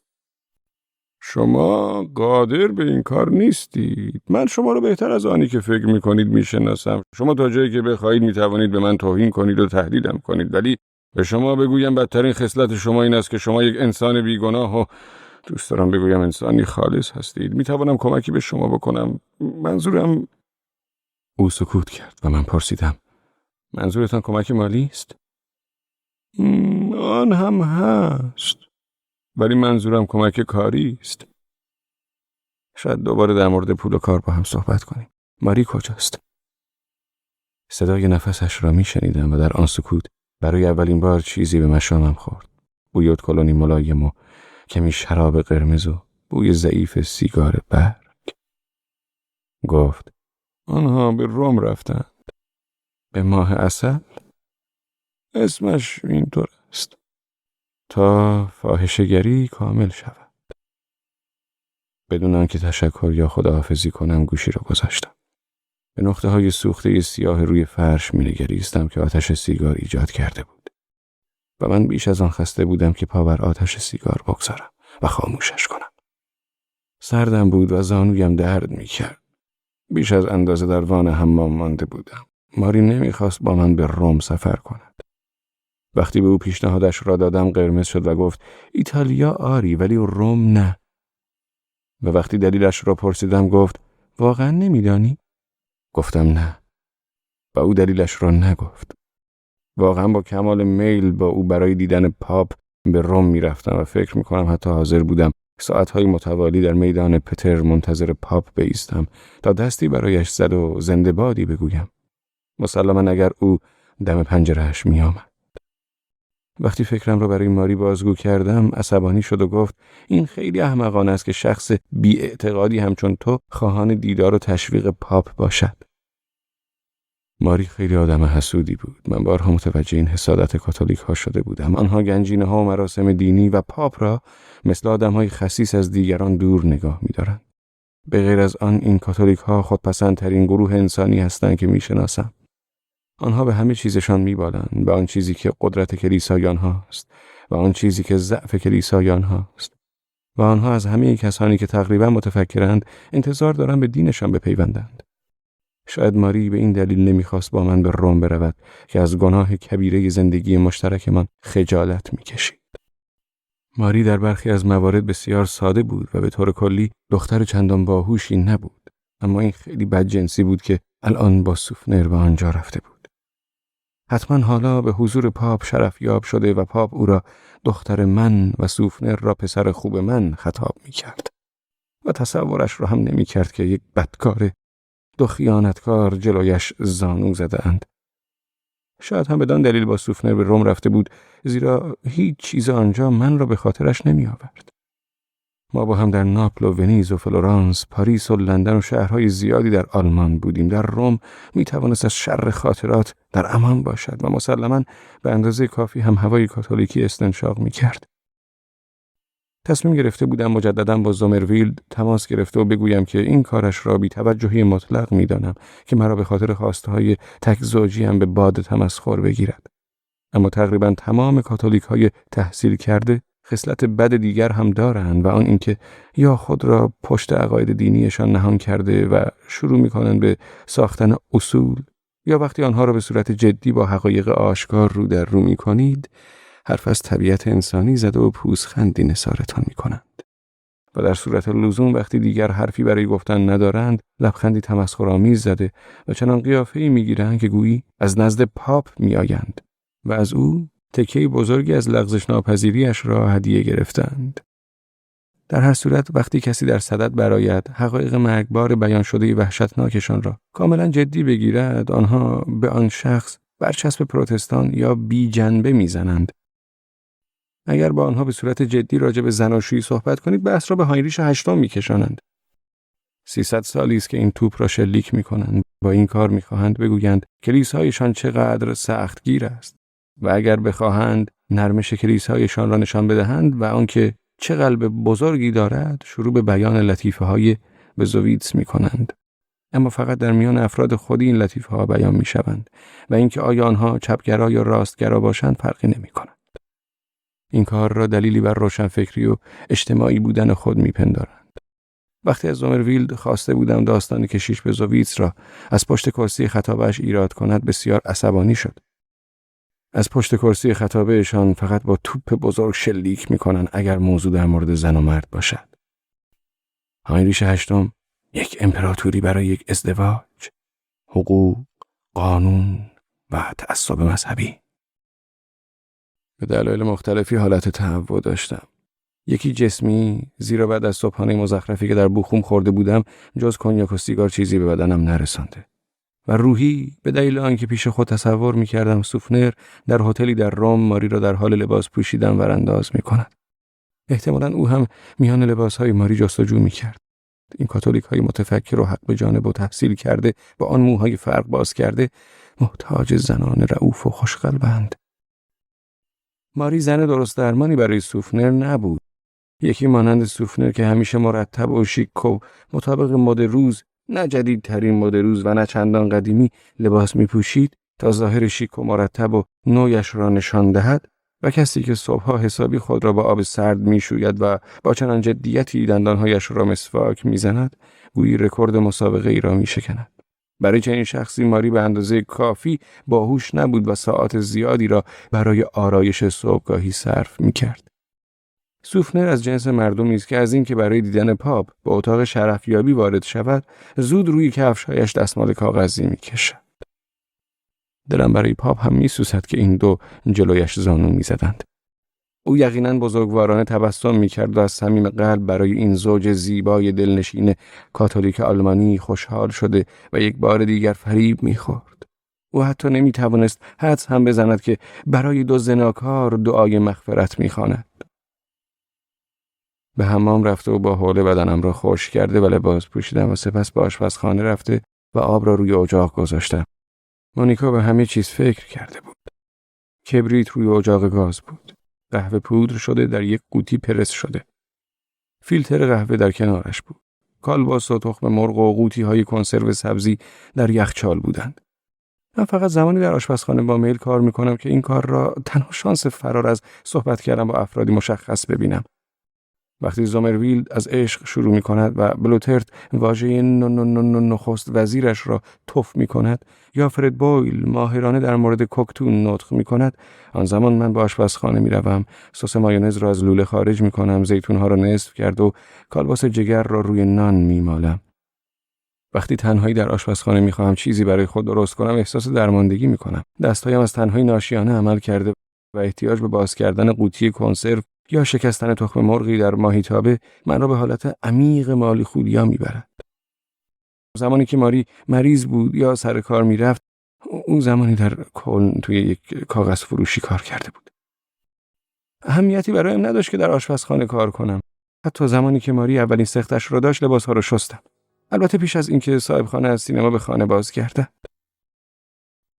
بدون اینکه دستم را ببرم، موفق شده بودم یک قوطی لوبیا را باز کرده و در حالی که آب جوش را در فیلتر قهوه می‌ریختم به سوفنر و خانه‌ای که برای خودش ساخته بود فکر می‌کردم. 2 سال پیش یک بار به خانه‌اش رفته بودم. در تاریکی او را دیدم که به خانه می‌آید. چمن از ته زده شده جلوی خانه زیر نور ماه تقریباً آبیگون به نظر می‌رسید. باغبان‌ها شاخه‌های بریده شده درختان را کنار گاراژ روی هم تلمبار کرده بودند. سطل آشغالی میان گل طاووسی و کیالک‌ها برای خالی شدن قرار داشت. کارش تمام نشده بود و فکر می‌کردم که خوب می‌داند چه بویی از آشپزخانه می‌آید. بوی ماهی. و او باز خوب می‌داند سوفنر چه یادداشتی برایش روی تلویزیون نوشته است. باید با عجله پیش می‌رفتم. می‌بوسمت، هربرت. یادداشتی دیگر از خدمتکار روی یخچال. رفتم سینما. ساعت 10 برمیگردم. گرته یا لوئیز بیرگیت. در گاراژ را باز می کند و کلید برق را روی دیوار سفید شده‌ای که سایه کرکره ها رویش افتاده و بالای یک ماشین خیاطی قدیمی و از کار افتاده قرار داشت می زند. وجود اتومبیل بنز سوفنر در پارکینگ نشان میداد او پای پیاده نزد دوستش رفته است. کمی نفس تازه می کند. گلولای روی لاستیک و سپر ماشین حاکی از رفتن او به آیفل بود. سخنرانی‌های بعد از ظهرهایش جلوی جوانان حزب، صحبت‌های مبنی بر متحد بودن، کنار هم بودن و با هم رنج کشیدن. نگاهی به بالا. اتاق بچه‌ها هم تاریک است. خانه‌های مجاور با 2 راه ماشین راه پهن از هم جدا شده و انعکاس تصاویر کمرنگ و نامشخص تلویزیون‌ها در دوردست پیداست. خانه‌هایی که در آنها بازگشت شوهر یا پدر خانواده مزاحمت است. بازگشت پسر گم شده خانواده هم مزاحمت است. گوساله‌ای قربانی نمی شود، حتی مرغی را کباب نخواهند کرد. او را به باقی مانده کالباس جگر درون یخچال حواله می دهند. بعد از ظهرهای شنبه تجمعی برادرانه برگزار می شد. وقتی توپ‌های بدمینتون از روی حصارها به زمین همسایه می افتادند و دخترک‌ها گریه کنان و پسرک‌ها همچون سگ‌های کوچک دنبال توپ‌ها می‌رفتند و همسایگان با گفتن آخ چه شیرین، آخ چه بامزه از لای حصارها یا درهای باغ توپ‌ها را به کودکان باز می‌گرداندند. فریادهای خصمانه در گلو خفه شده و بر کسی فرود نمی‌آمدند. آنها به ندرت از کوره در می‌رفتند و به ندرت آسمان آرام همسایگان آرامشش را از دست می‌داد. همیشه اگر خللی در آرامش پدید می آمد برای مسائل بی‌ارزش نه به دلایل درست و حسابی بود. وقتی یک نعلبکی با صدای تیز می شکست یا توپی روی گلها قل می خورد و خمشان می کرد یا کودکی سنگریزه‌ای به سمت اتومبیلی جلا داده شده پرتاب می کرد یا لباس تازه شسته و تازه اتو کشیده‌ای با آبپاش باغ خیس می شد. آنگاه بود که صداها به جیغ تبدیل می شدند. صداهایی که به خاطر خیانت و کلاهبرداری و سقط کردن به جیغ بدل نمی شدند. آخ، تو گوشهای خیلی حساسی داری، فکری به حالشان کن. نه ماری، فکری به حالشان نکن. در خانه باز می شود. خانه ساکت و گرم است. ماری کوچولو بالا خوابیده است. همه چیز خیلی سریع اتفاق افتاد. عروسی در بون، ماه عسل در روم و بارداری و زایمان. موهای فرفری قهوه‌ای روی بالش سفید. آیا به خاطر می‌آوری چگونه سوفنر خانه را به ما نشان داد و گفت اینجا برای 12 تا بچه جا هست و چگونه حالا سر صبحانه وراندازت می‌کند و حرف ناگفته حالا دیدی را بر لب‌هایش دارد؟ و چگونه دوستان هم مرام و هم حزبیش بعد از نوشیدن سومین گیلاس کنیاک فریاد میزنند طبق سنت حضرت آدم از 1 تا 12، 11 تا باقی مانده است. در شهر نجوا میکنند که در یک بعد از ظهر آفتابی سینما رفته ای. دوباره و دوباره به سینما رفته ای.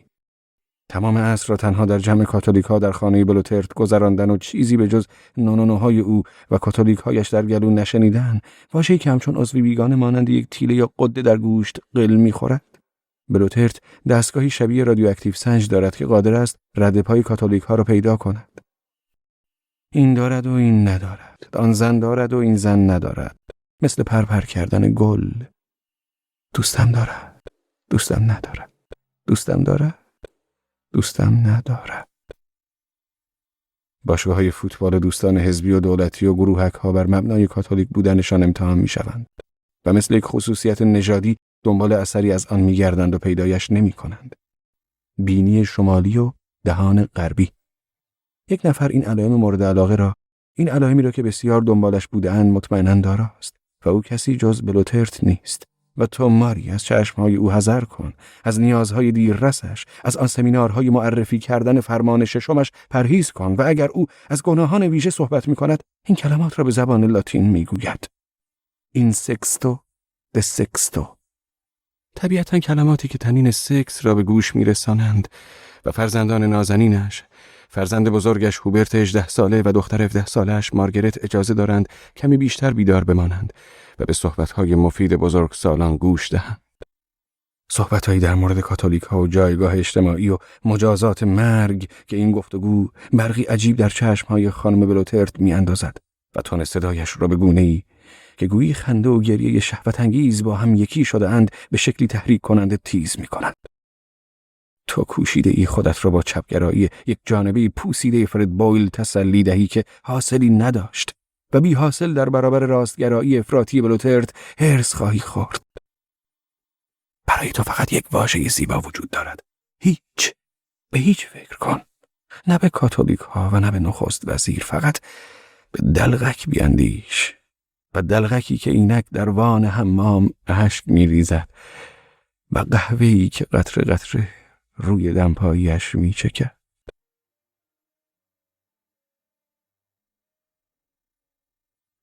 صدای زنگ را تشخیص می‌دادم اما نمی‌توانستم رابطه‌ای با آن برقرار کنم. این صدا را بارها شنیده ولی هیچگاه مجبور نبودم عکس‌العمل نشان دهم.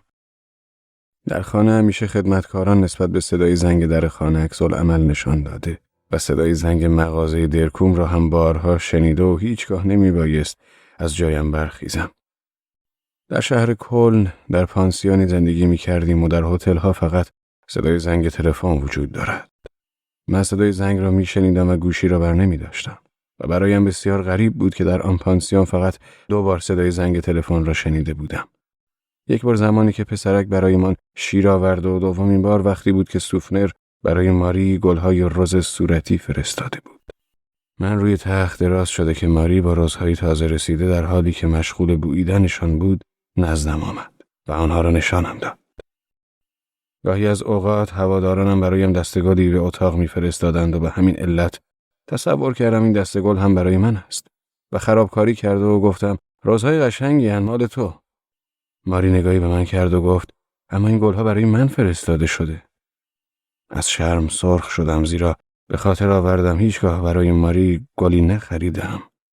با وجود آنکه همیشه گل‌های هدیه شده روی صحنه را که گاهی هم خودم باید پولش را پرداخت می‌کردم برایش می‌آوردم، ولی هیچگاه گلی برایش نخریده بودم. گفتم: این گل‌ها را کی فرستاده؟ سوفنر برایم فرستاده. به یاد دست گرفتنشان افتاده و گفتم: لعنتی، این چه معنایی دارد؟ در اصل باید می‌پرسیدم چرا برایت گل فرستاده؟ ماری قرمز شد و گفت: چرا سوفنر نباید برایم گل بفرستد؟ ما از دیرباز با هم آشناییم و شاید احترام زیادی برایم قائل است. گفتم: خوب است که برایت احترام قائل است، ولی چنین دسته گل گرانی اغراق‌آمیز است و فکر می‌کنم زیاده روی کرده. ماری دلخور از اتاق بیرون رفت. وقتی پسرک با شیر زنگ زد، ما در اتاق نشیمن نشسته بودیم. ماری رفت و در را باز کرد و به پسرک پولش را داد. فقط یک بار در اتاقمان میهمان داشتیم و آن هم لئو بود. پیش از آن که به آیین کاتولیک بپیوندد. اما حتی او هم زنگ نزده بود، بلکه با ماری بالا آمده بود. صدای زنگ به نوع عجیبی همزمان طنین محزون ولی یک دنده داشت. ترسی عجیب مرا در بر گرفته بود که پشت در میتوانست مونیکا باشد و شاید زومرویلد او را به بهانه‌ای نزدم فرستاده. خیلی دلشوره داشتم. با دمپایی‌های خیسم به طرف راهرو دویدم، ولی دکمه‌ای را که با آن بایست در را باز کنم پیدا نمی‌کردم. در حینی که دنبال دکمه بودم به ذهنم رسید مونیکا خودش کلید دارد. بالاخره دکمه را پیدا کرده و فشار دادم و صدایی همانند وزوز زنبور پشت پنجره به گوشم رسید. وارد راهرو شده و جلوی آسانسور ایستادم. چراغ حرکت آسانسور قرمز شده بود. با حالتی عصبی به حرکت شمارش زل زده بودم. طبقه اول، طبقه دوم، تا اینکه متوجه شدم کسی کنار من ایستاده است. یک کی خورده و به طرفش برگشتم. یک زن زیبا با موی بور روشن و اندام بسیار باریک و چشمهای مهربان خاکستری روشن کنارم بود. اما کلاهی که بر سر داشت از نظرم خیلی قرمز بود. لبخندی زدم و او هم لبخند زد و گفت: شما حتما آقای اشنیر هستید و من همسایه شما گربزل هستم. خوشحالم که توفیق دیدارتان را دارم. من هم از دیدنتان خوشحالم و واقعا خوشحال شده بودم. علیرغم کلاه قرمزی که بر سر داشت، دیدن خانم گربزل حکم قضای روح و چشم را داشت. به روزنامه صدای بن که زیر بغل داشت نگاه کردم و او هم متوجه نگاه من شد و گفت: آخ، فکرش را نکنید. گفتم: به این سگ کشیده ای میزنم. اگر شما میدانستید که این مرد چه کثافت موقعیت طلبی است. تازه سر من رو هم کلاه گذاشته، آن هم با شیشه‌ای پر از مشروب. او خندید. من و شوهرم همیشه از آشنایی با همسایگانمان خوشحال میشویم. آیا مدت زیادی اینجا میمانید؟ آره، اگر اجازه بدهید یک بار زنگ میزنم و نزدتان میایم. آیا همه جای اتاق شما هم رنگ آجری دارد؟ طبیعی است. رنگ آجری نشانه طبقه 5 است. آسانسور در طبقه 3 توقفی کوتاه داشت و بعد دوباره شروع به حرکت کرد. طبقه 4 و بعد 5. من در آسانسور را باز کرده و حیرت زده گامی به عقب برداشتم. پدرم از آسانسور خارج شد و در را برای خانم گربزل باز نگه داشت تا او سوار شود و بعد رویش را به من کرد. خدای من، پدر! هرگز او را پدر خطاب نکرده بودم و همیشه بابا می گفتم. او گفت: هانس، و ناشیانه کوشید مرا در آغوش بگیرد. جلو راه افتاده و به خانه رفتیم. کلاه و پالتویش را گرفته و در اتاق پذیرایی را گشوده و با دست اشاره‌ای به مبل کردم و او به صورتی رسمی روی مبل نشست. هر دو به نوعی دستپاچه بودیم. به نظر می رسد این دستپاچگی تنها امکان تفهیم ما بین والدین و فرزندان است.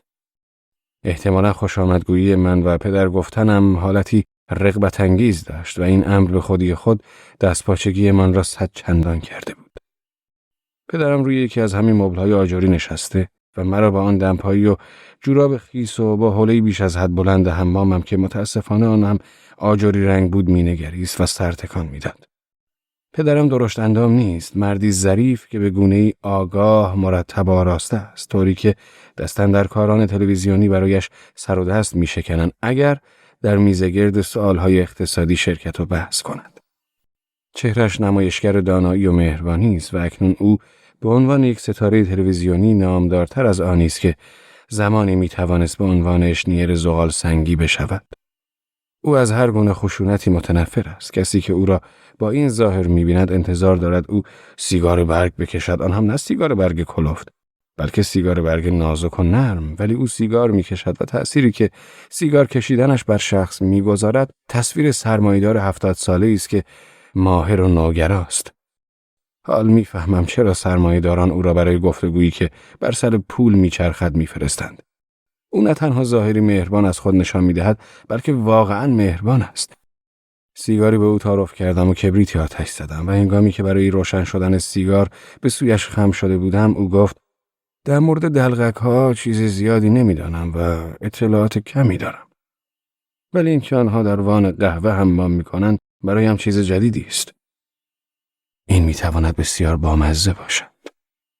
گفتم: پدر، تو وان قهوه حمام نمی‌کنم. فقط می‌خواستم برای خودم قهوه بریزم که خرابکاری کردم. حداقل با بیان این جمله میباید او را بابا خطاب میکردم، اما دیگر دیر شده بود. گفتم: چیزی مینوشی؟ او لبخند زد و با تردید پرسید: چی تو خونه داری؟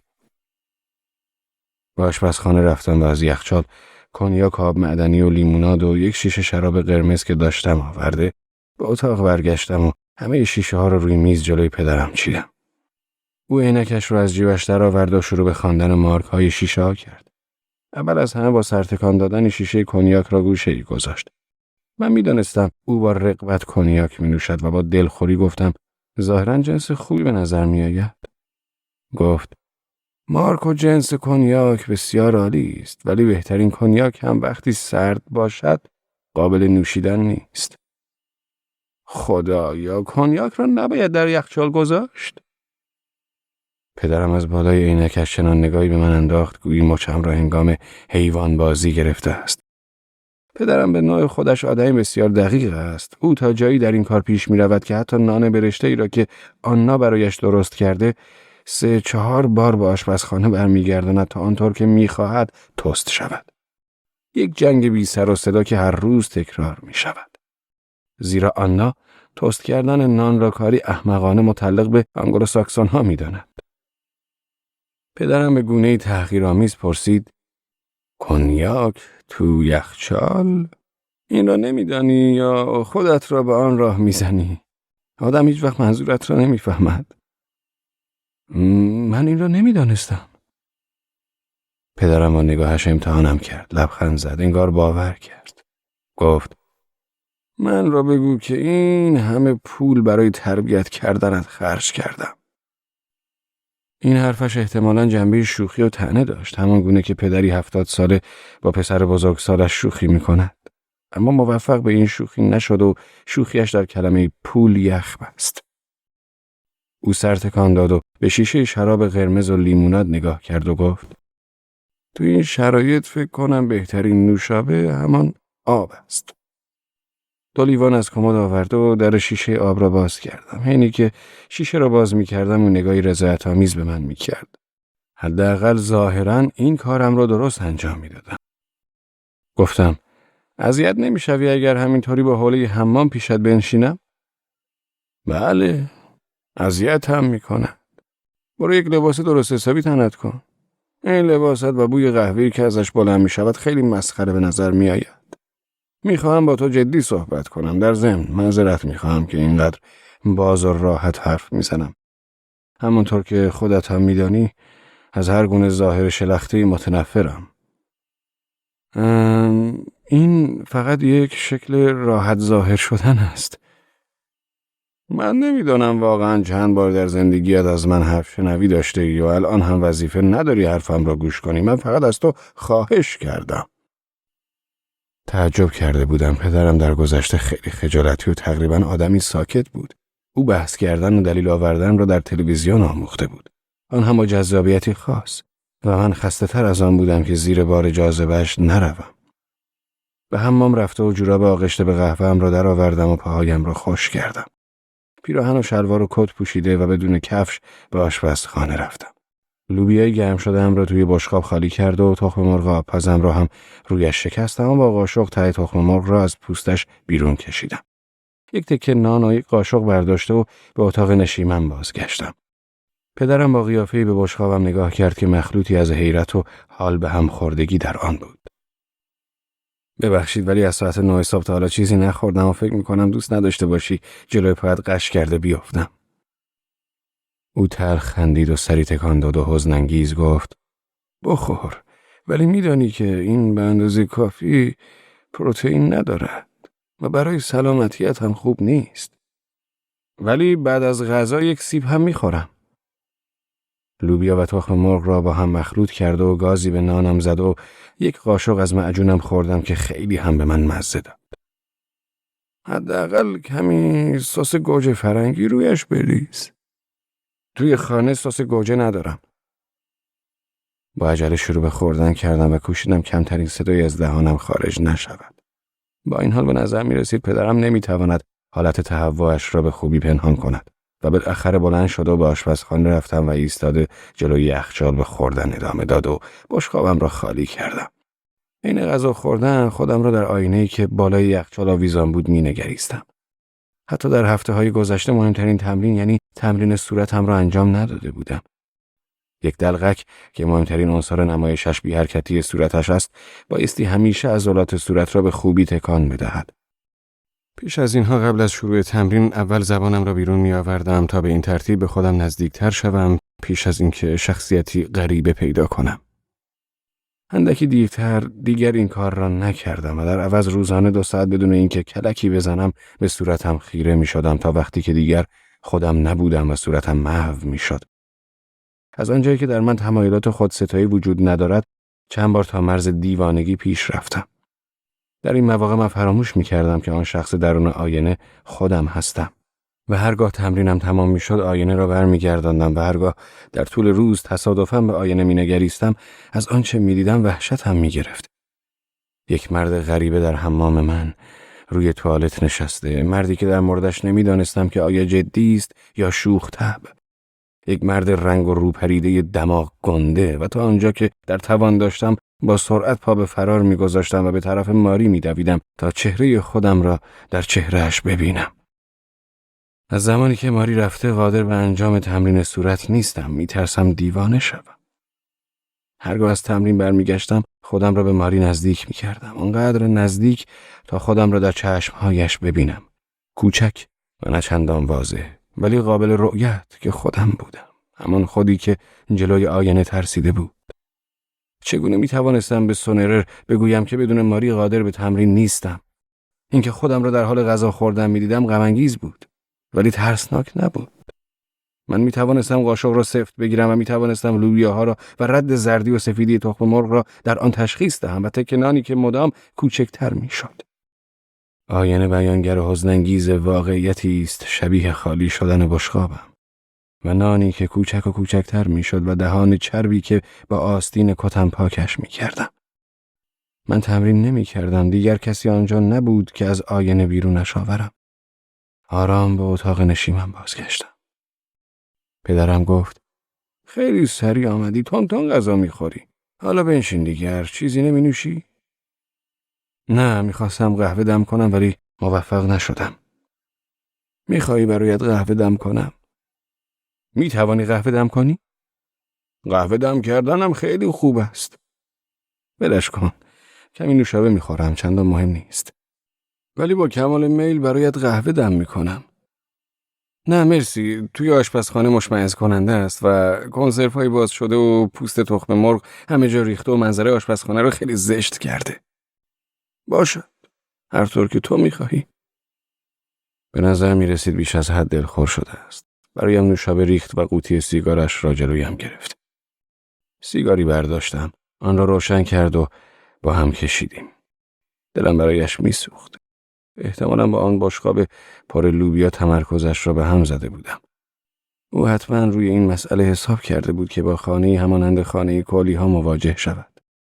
یک نامرتبی خالص با چیزهای مدرن که از در و دیوار آویزان است، اما این خانه بدون سبک و بدون ذوق و عامیانه تزیین شده بود. متوجه بودم این مسئله باعث رنجش خاطرش شده است. ما وسایلمان را از روی کاتالوگ ها خریده بودیم. تابلوهای روی دیوار تابلوهای چاپی بودند و فقط 2 تابلوی زیبای آبرنگ که مونیکا سیلوز نقاشیشان کرده بود بالای کمد آویزان بود. تابلوهای سیاهی به اسامی طبیعت راین شماره 3 و طبیعت راین شماره 4 با زمینه خاکستری تیره و رگه های سفید. چند چیز زیبای دیگر مثل صندلی ها و یک جفت گلدان و میز چای که در گوشه‌ای بود و همه آنها را ماری خریده بود. پدرم انسانی است که به اتمسفر احتیاج دارد و فضای خانه ما او را عصبی و گنگ می‌کرد. وقتی دومین سیگارمان را هم روشن کردیم، بدون آنکه کلمه‌ای با هم حرف زده باشیم از او پرسیدم: مامان به تو گفته که من اینجا هستم؟ بله. چرا نمی‌توانی با این مسائل راحتش بگذاری؟ اگر خودش را با صدای کمیته‌ایش معرفی نمی‌کرد، صحبت ما به اینجا کشیده نمی‌شد. آرام پرسید: آیا تو مخالفتی با این کمیته داری؟ نه، این خیلی خوب است که نژادهای مختلف آشتی داده می‌شوند، اما من دید دیگری از کمیته به این نژاد دارم. مثلا همین سیاه‌پوست‌ها مهمترین بحث نژاد پرستی اند. می‌خواستم مادر را با یکی از این سیاه‌پوست‌ها که خوب می‌شناسم آشنا کنم. اگر خوب فکر کنیم صدها نژاد سیاه وجود دارند. کمیته دیگر هیچگاه بیکار نمی‌نشیند. یا کولی‌ها. ماما میبایستی که از همین کولی‌ها را صاف از خیابان بیاورد و به صرف چای دعوت کند. کارهای زیادی وجود دارد. نمیخواستم راجع به این مسائل با تو صحبت کنم. ساکت مانده و او نگاهی به من کرد و گفت: میخواستم راجع به پول با تو صحبت کنم. هنوز ساکت بودم و او ادامه داد: حدس میزنم که وضع خوبی نداری. یک چیزی بگو. وضع بدی که گفتی قشنگ گفتی. من شاید 1 سال تمام نتوانم برنامه اجرا کنم.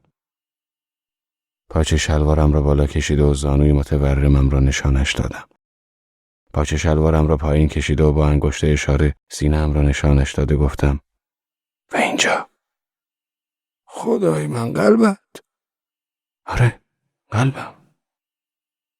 من به دروهمرت زنگ میزنم و از او خواهش میکنم معاینت کند. او بهترین متخصص قلبی است که داریم. اشتباه فهمیدی. من احتیاج به دروهمرت برای توصیه‌های پزشکیش ندارم. تو خودت گفتی قلبم. شاید بهتر بود میگفتم روح و روانم، ولی قلب به نظرم مناسبتر رسید. او خیلی خشک گفت: آن داستان. حتما زومرویل در کلوپ آقایان سرورق بازی ما بین دل و پیک این داستان را برایش تعریف کرده بود.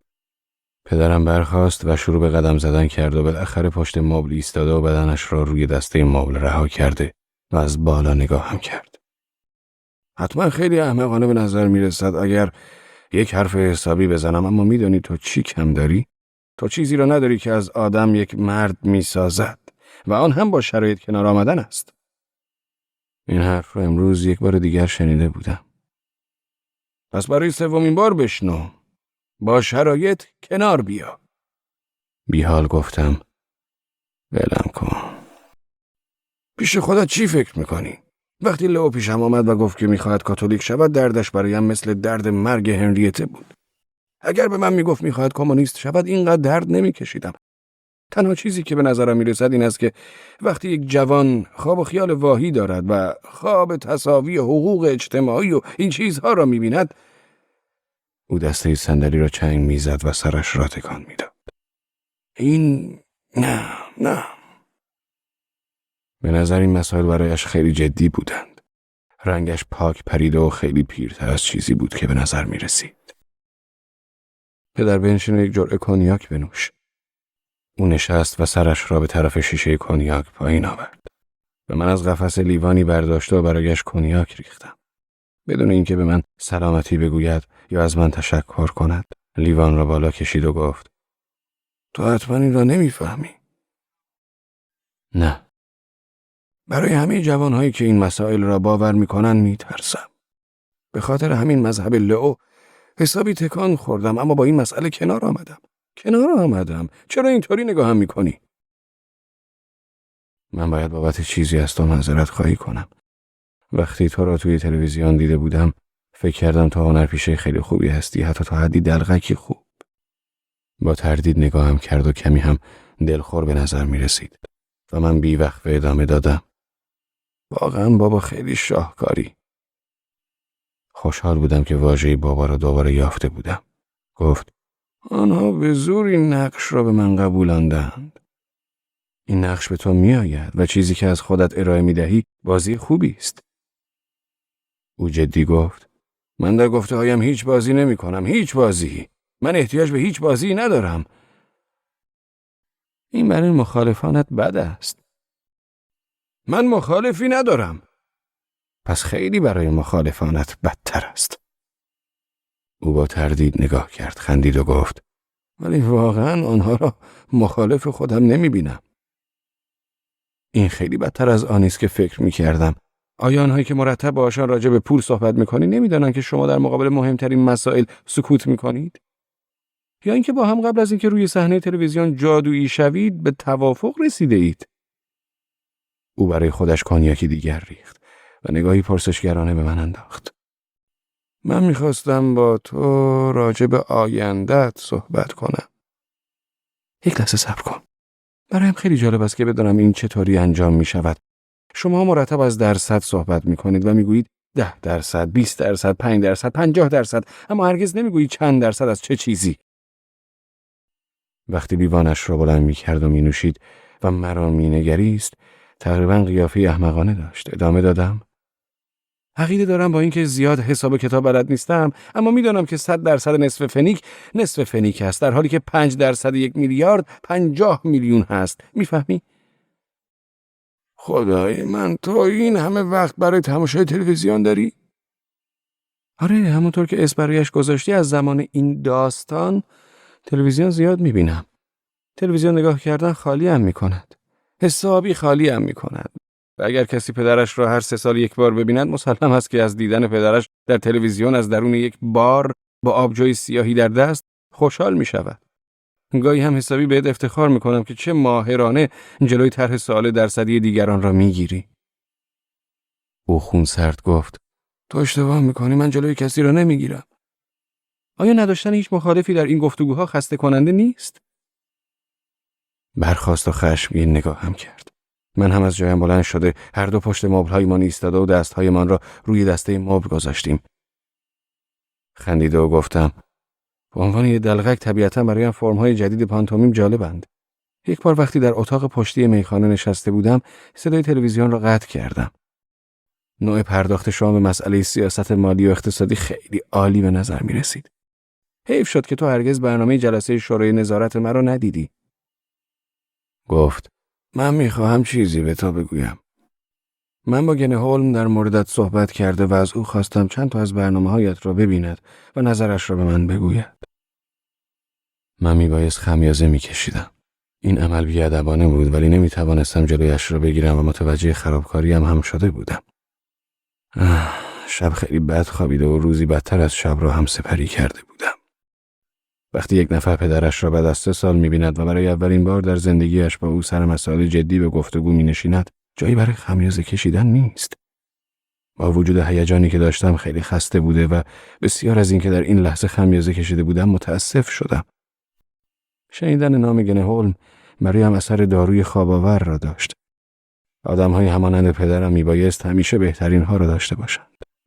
دروهمت، بزرگترین متخصص قلب دنیا، گنه هولم، بهترین منتقد تئاتر آلمان، بهترین خیاط و بهترین شامپاین، بهترین هتل و بهترین نویسنده را. برایم همه اینها کسل کننده بود آنقدر که نمیتوانستم جلوی خمیازه کشیدنم را بگیرم و از فرط خمیازه کشیدن عضلات صورتم گرفته بود. این واقعیت که گنه هولم هم جنسگرا بود تغییری در این ماجرا ایجاد نمی‌کرد که با شنیدن نامش حالت کسل کننده‌ای به من دست ندهد. هم جنسگراها می‌توانند خیلی خوشمشرب باشند، اما دقیقاً همین انسان‌های خوشمشرب و مبالغه‌گر برایم کسالت آورند. و گنه هولم نه تنها هم جنسگرا بود، بلکه انسانی مبالغه‌گو بود. گنه هولم اکثرا در مهمانی‌های مادرم شرکت می‌کرد و در این مهمانی‌ها آنقدر خودش را به آدم می‌چسباند که نفسش به نفست می‌خورد و از آخرین غذایی که خورده بود مطلع می‌شدی. 4 سال پیش آخرین باری که او را دیده بودم نفسش بوی سالاد سیب زمینی می‌داد و به دلیل همین بوی سالاد سیب زمینی او برای من حتی با آن جلیقه اسقفی قرمز و ریش مذهبی نمای عسلی فرقی با دیگران نداشت. او خیلی شوخ بود و همه این را می‌دانستند که او شوخ طبع است و به همین دلیل همیشه به شوخیش ادامه می‌داد. موجودی خسته کننده بود. بعد از اطمینان از اینکه خمیازه کشیدنم تمام شده گفتم ببخشید. حالا گنهال چی میگوید؟ پدرم دلخور بود. از اینکه کسی خودش را ول کند ناراحت میشد و خمیازه کشیدن من نه به صورت شخصی بلکه به طور کلی ناراحتش کرده بود. همان گونه که برای لوبیای من سرتکان داده بود دوباره سرتکان داد و گفت گنهولم رشد کاریت را با علاقه دنبال میکند و به تو باور دارد. یک دگر باش، امیدش را هرگز از دست نمیدهد. اینها جماعتی سرسخت و پیگیرند. دست از این حرفا بردار و خوشحال باش که چنین آدم با نفوذ و آگاهی پشتت هست. من که واقعا خوشبختم. اما او کاملا مخالف آن کارهایی است که تاکنون اجرا کرده ای. او معتقد است تو باید از این مسخره بازی ها فاصله بگیری. استعداد دلقک بازی را داری ولی حیف توست و به عنوان دلقک خوبی نیستی. او شانس تو را در آن می‌بیند که همه فشارت را مصممانه روی پانتومیم بگذاری. اصلا به حرفایم گوش می‌دهی؟ لحن صحبتش تندتر و قاطع‌تر می‌شد. لطفاً ادامه بده، من همه حرفا رو می‌شنوم. تک تک این کلمات مفید و عاقلانه را گوش می‌دهم و نباید اجازه بدهی که چشم بستنم مزاحم ادامه صحبتت شود. زمانی که پدرم عقیده گنهولم را برایم بیان می‌کرد چشم‌هایم را بسته بودم. این احساس خوبی بود و مرا از تماشای کمد قهوه‌ای که پشت سر پدرم بود معاف می‌کرد. کمد بسیار زشتی که به آن رنگ قهوه‌ای تندش و دستگیره‌های سیاه و نوار زرد کم رنگ در گوشه‌ها مرا یاد کمدهای مدرسه می‌انداخت. این کمد را ماری از خانه پدرش آورده بود. خواهش می‌کنم به حرفایت ادامه بده. خیلی خسته بودم و معده‌ام درد می‌کرد و سردرد هم داشتم و این پشت مبل ایستادن ورم زانویم را بیشتر کرده بود.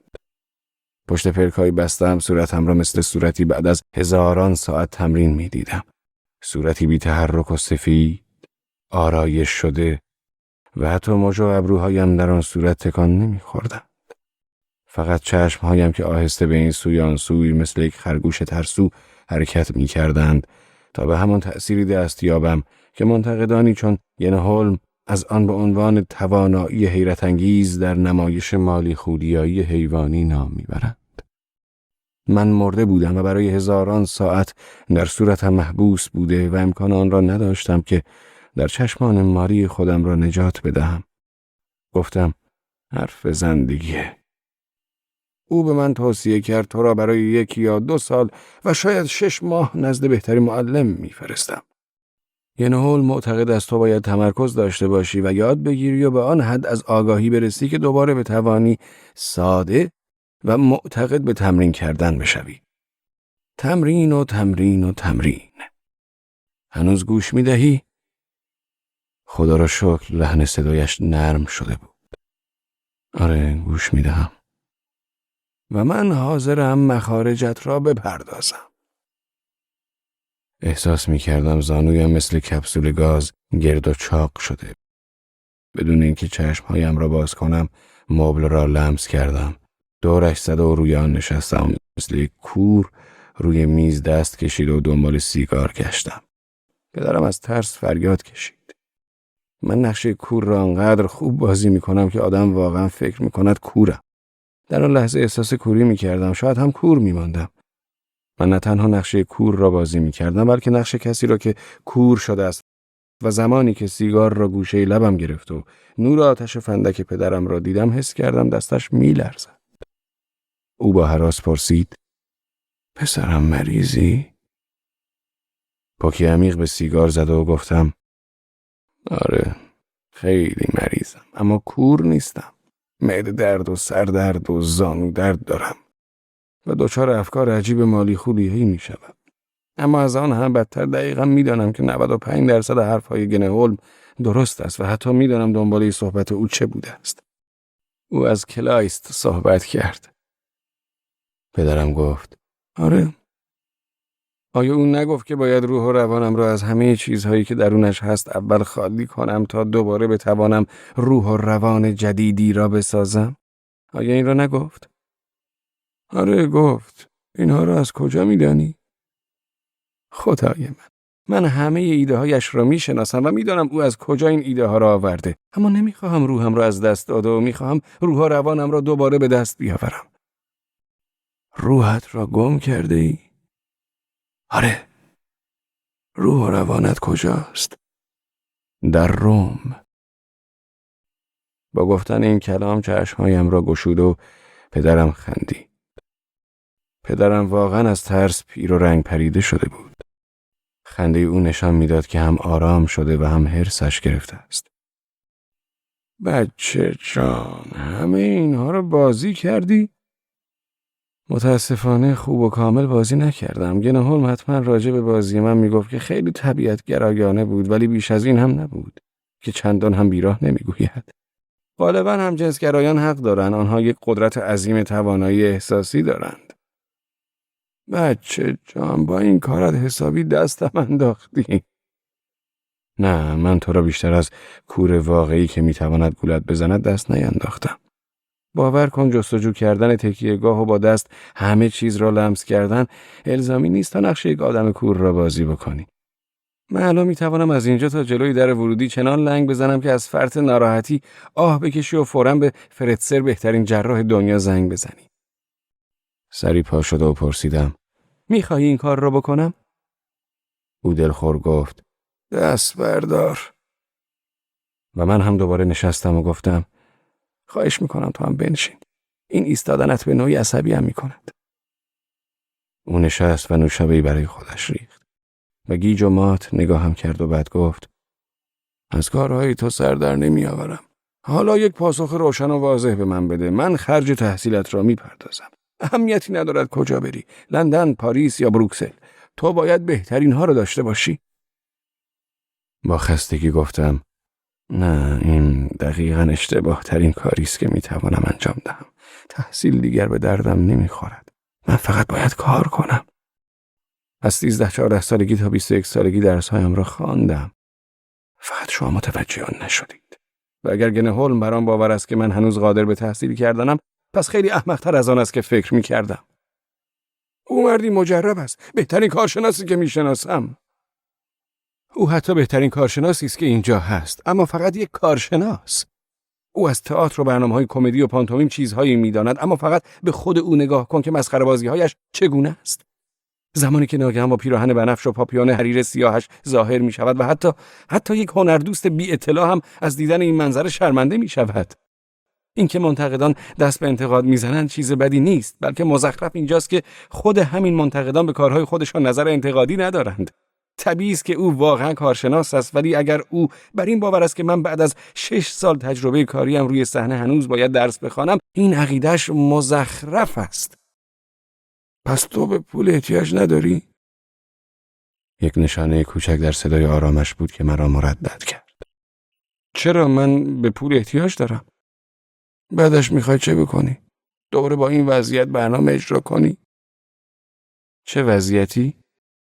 دستپاچه گفت: تو خودت روزنامه‌هایت رو خوب میشناسی. روزنامه‌های من؟ من 3 ماه است که فقط توی روستاها برنامه اجرا میکنم. من اون مقالات را جمع کرده و با گنهولم رویشان کار کردیم. لعنت. چقدر به گنهولم برای این کار پول دادی؟ او قرمز شد و گفت: حرفش را نزنیم. حالا بگو برنامه چیست؟ تمرین کردن و کار کردن، شاید 6 ماه یا 1 سال، دقیقا نمیدانم. کجا؟ همینجا. کجا میتوانم بروم؟ او به سختی توانست واهمه‌اش را از این امر مخفی کند. در ادامه گفتم: من مزاحمتان نمیشوم و توی کارتان سنگ اندازی هم نخواهم کرد و حتی در دوره‌هایتان هم شرکت نمی کنم. او سرخ شد. من چندین بار مثل مهمان و نه کسی که نسبتی با آنها دارد به دوره‌هایشان رفته بودم. مثل دیگران مشروبی می نوشیدم و زیتونی می خوردم و چایی می نوشیدم. چند سیگار توی جیبم می گذاشتم و خدمتکاران با دیدن این کارم سرخ شده و سرشان را به سوی دیگری برمیگرداندند. پدرم به مبلش تکیه داد و گفت: آها. از صمیم قلب می‌خواست برخیزد و پای پنجره برود. نگاهش را بر زمین دوخته و گفت: برایم خوشایندتر بود اگر تو آن راه درستی را انتخاب کنی که گنهولم پیشنهاد داده است. تأمین هزینه مخارجی کار نامطمئن برایم سخت است.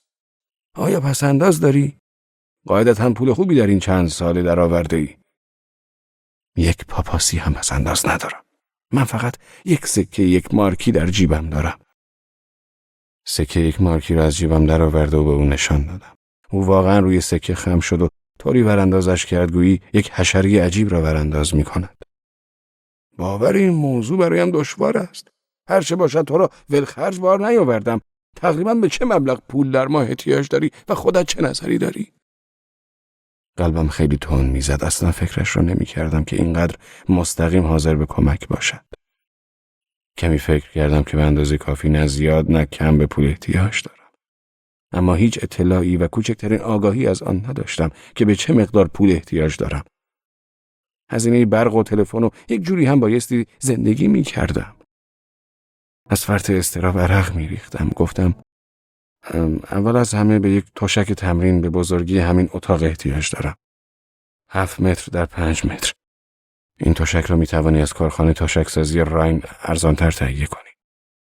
او لبخند زد و گفت این را حتی بهت هدیه می‌کنم، اما گنهولم بر این عقیده است که تو نباید وقتت را بیهوده به آکروبات بازی بگذرانی. این کار را نمی‌کنم بابا، ولی به غیر از تشک تمرین ماهیانه به 1000 مارک احتیاج دارم. 1000 مارک؟ او برخاست و ترس در چهرهش حسابی دیده میشد و لبهایش میلرزید. من پرسیدم خب بگو تو خودت به چه مقدار فکر کرده بودی؟ واقعا هیچ برداشتی از ثروت پدرم نداشتم. 1 سال تمام ماهی 1000 مارک، تا آنجایی که میتوانستم حساب کنم 12000 مارک میشد و چنین مبلغی نمیتوانست او را از پای درآورد. پدر ماری یک بار برایم حساب کرده و تعریف کرده بود که پدرم واقعاً میلیونر است. دقیقاً به ذهنم نمیرسد کجاها، ولی او تقریباً در همه کارها دستی داشت و سهامدار بود. حتی در همین کارخانه وسایل حمام. او کاملاً آرام پشت صندلی قدم میزد و لبهایش را مثل آدم‌هایی که حساب و کتاب میکنند تکان میداد. شاید داشت خیلی خوب حساب میکرد، ولی بسیار طولش داد. باز به ذهنم رسید زمانی که همراه ماری از بن رفتم چه رفتار کوتاه‌بینانه و بدی با من کرده بود. پدرم برایم نوشته بود از نظر وجدانی حاضر به هیچ گونه کمکی به من نیست و من باید خودم کار کرد و با دستهای خودم پول در بیاورم تا نان خودم و آن دختر بیچاره ای را که از راه به در کرده‌ام تهیه کنم. تا آنجایی که میدانم او همیشه برای دلکم پیر به عنوان دشمن انسان ارزش خاصی قائل بود و این کار ما برایش یک رسوایی بود. ما در پانسیونی در اهرنفلد کلن زندگی می کردیم و 700 مارکی را که ماری از مادرش به ارث برده بود در 1 ماه خرج کرده و آن زمان حتی احساسمان این بود که خیلی صرفه‌جویی می کردیم. از پنجره اتاق محل زندگی خود در نزدیکی ایستگاه راه آهن اهرنفلد منظره دیوار سنگی قرمز آن را می دیدیم و قطارهای حامل زغال سنگی که وارد شهر می شدند و خالی از آن بیرون می رفتند. منظره آرام بخش و صدایی که قلبت را به تپش در می آورد و همیشه اجباراً یاد محله مجلل خانه پدریم می افتادم. در حمام از درون وان سرامیک نمای بندهای لباس قابل رؤیت بود و شب‌هنگام صدای قوطی یا کیسه آشغالی را که کسی به درون حیاط پرت می کرد می شنیدم. من در وان دراز می کشیدم و سرودهای مذهبی می خواندم تا اینکه زن صاحب خانه مرا از انجام این کار به این بهانه که دیگران می گویند که شیشی مطرود در آنجا سکنا گزیده ممنوع کرد و بعد از آن هم به خاطر اینکه فکر می‌کرد زیادتر از حد لازم حمام می‌کنم آب گرم را قطع کرد. این زنگاهی با انبرکی درون آشغال‌هایی را که به حیاط پرت می‌شدند وارسی می‌کرد تا از محتویاتش پرتاب کننده را پیدا کند. پوست پیازها و تهمانده قهوه و استخوان‌های شیشلیک در کنار اطلاعاتی که از قصابی‌ها و میوه فروشی‌ها کسب کرده بود برایش حکم اسنادی را داشتند که اطلاعاتش را کامل می‌کردند تا سرنخی از صاحبان آشغال‌ها به دست بیاورد، اما هیچگاه در این کار موفق نمی‌شد. زباله‌ها هیچگاه رد پایی از خود به جای نمی‌گذاشتند که بتوان ارتباطشان را با ساکنان خانه تعیین کرد. تهدیدهایی که از میان رخت‌های آویزان شده به سوی آسمان می‌کرد طوری به زبان می‌آمدند که هر کس خود را مخاطب آن تهدیدها می‌دانست. می‌گفت هیچ کس نمی‌تواند برایم نقش بازی کند. من خودم می‌دانم کجای کارم.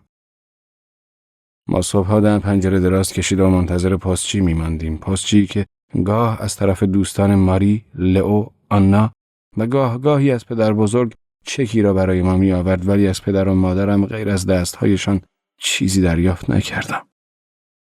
سرنوشت را در دست بگیر و با قدرت خود این خرابکاری را درست کن. کمی دیرتر حتی مادرم نوشته بود که مرا از فرزندی طرد کرده است. او میتواند تا حد احمقانه بی سلیقه باشد، زیرا او این اصطلاح را از رمان اشنیتزلر به نام قلب بر سر دوراهی گرفته بود. در این رمان والدین دختری او را به دلیل آنکه حاضر به دنیا آوردن کودکی که از یک هنرمند ضعیف نجیب زاده در شکم داشت نبوده طرد می‌کنند. این نجیب زاده هنرمند یک هنرپیشه بوده و مادر من کلمه به کلمه از فصل 8 این رمان استفاده کرده بود. وجدانم وادارم می‌کند طردت کنم. او این کار را فقط به این دلیل انجام میداد که هم وجدانش را راحت کند و هم حساب بانکیش دست نخورد. در خانه انتظار میرفت زندگی سخت و پرمشقتی را شروع کنم و در کارخانه یا شرکتی ساختمانی مشغول کار شده تا شکم دلبرم را سیر کنم. و همه دلخور شده بودند که من این رویه را پیش نگرفتم. حتی آنا و لئو هم دلخوریشان را نشان میدادند.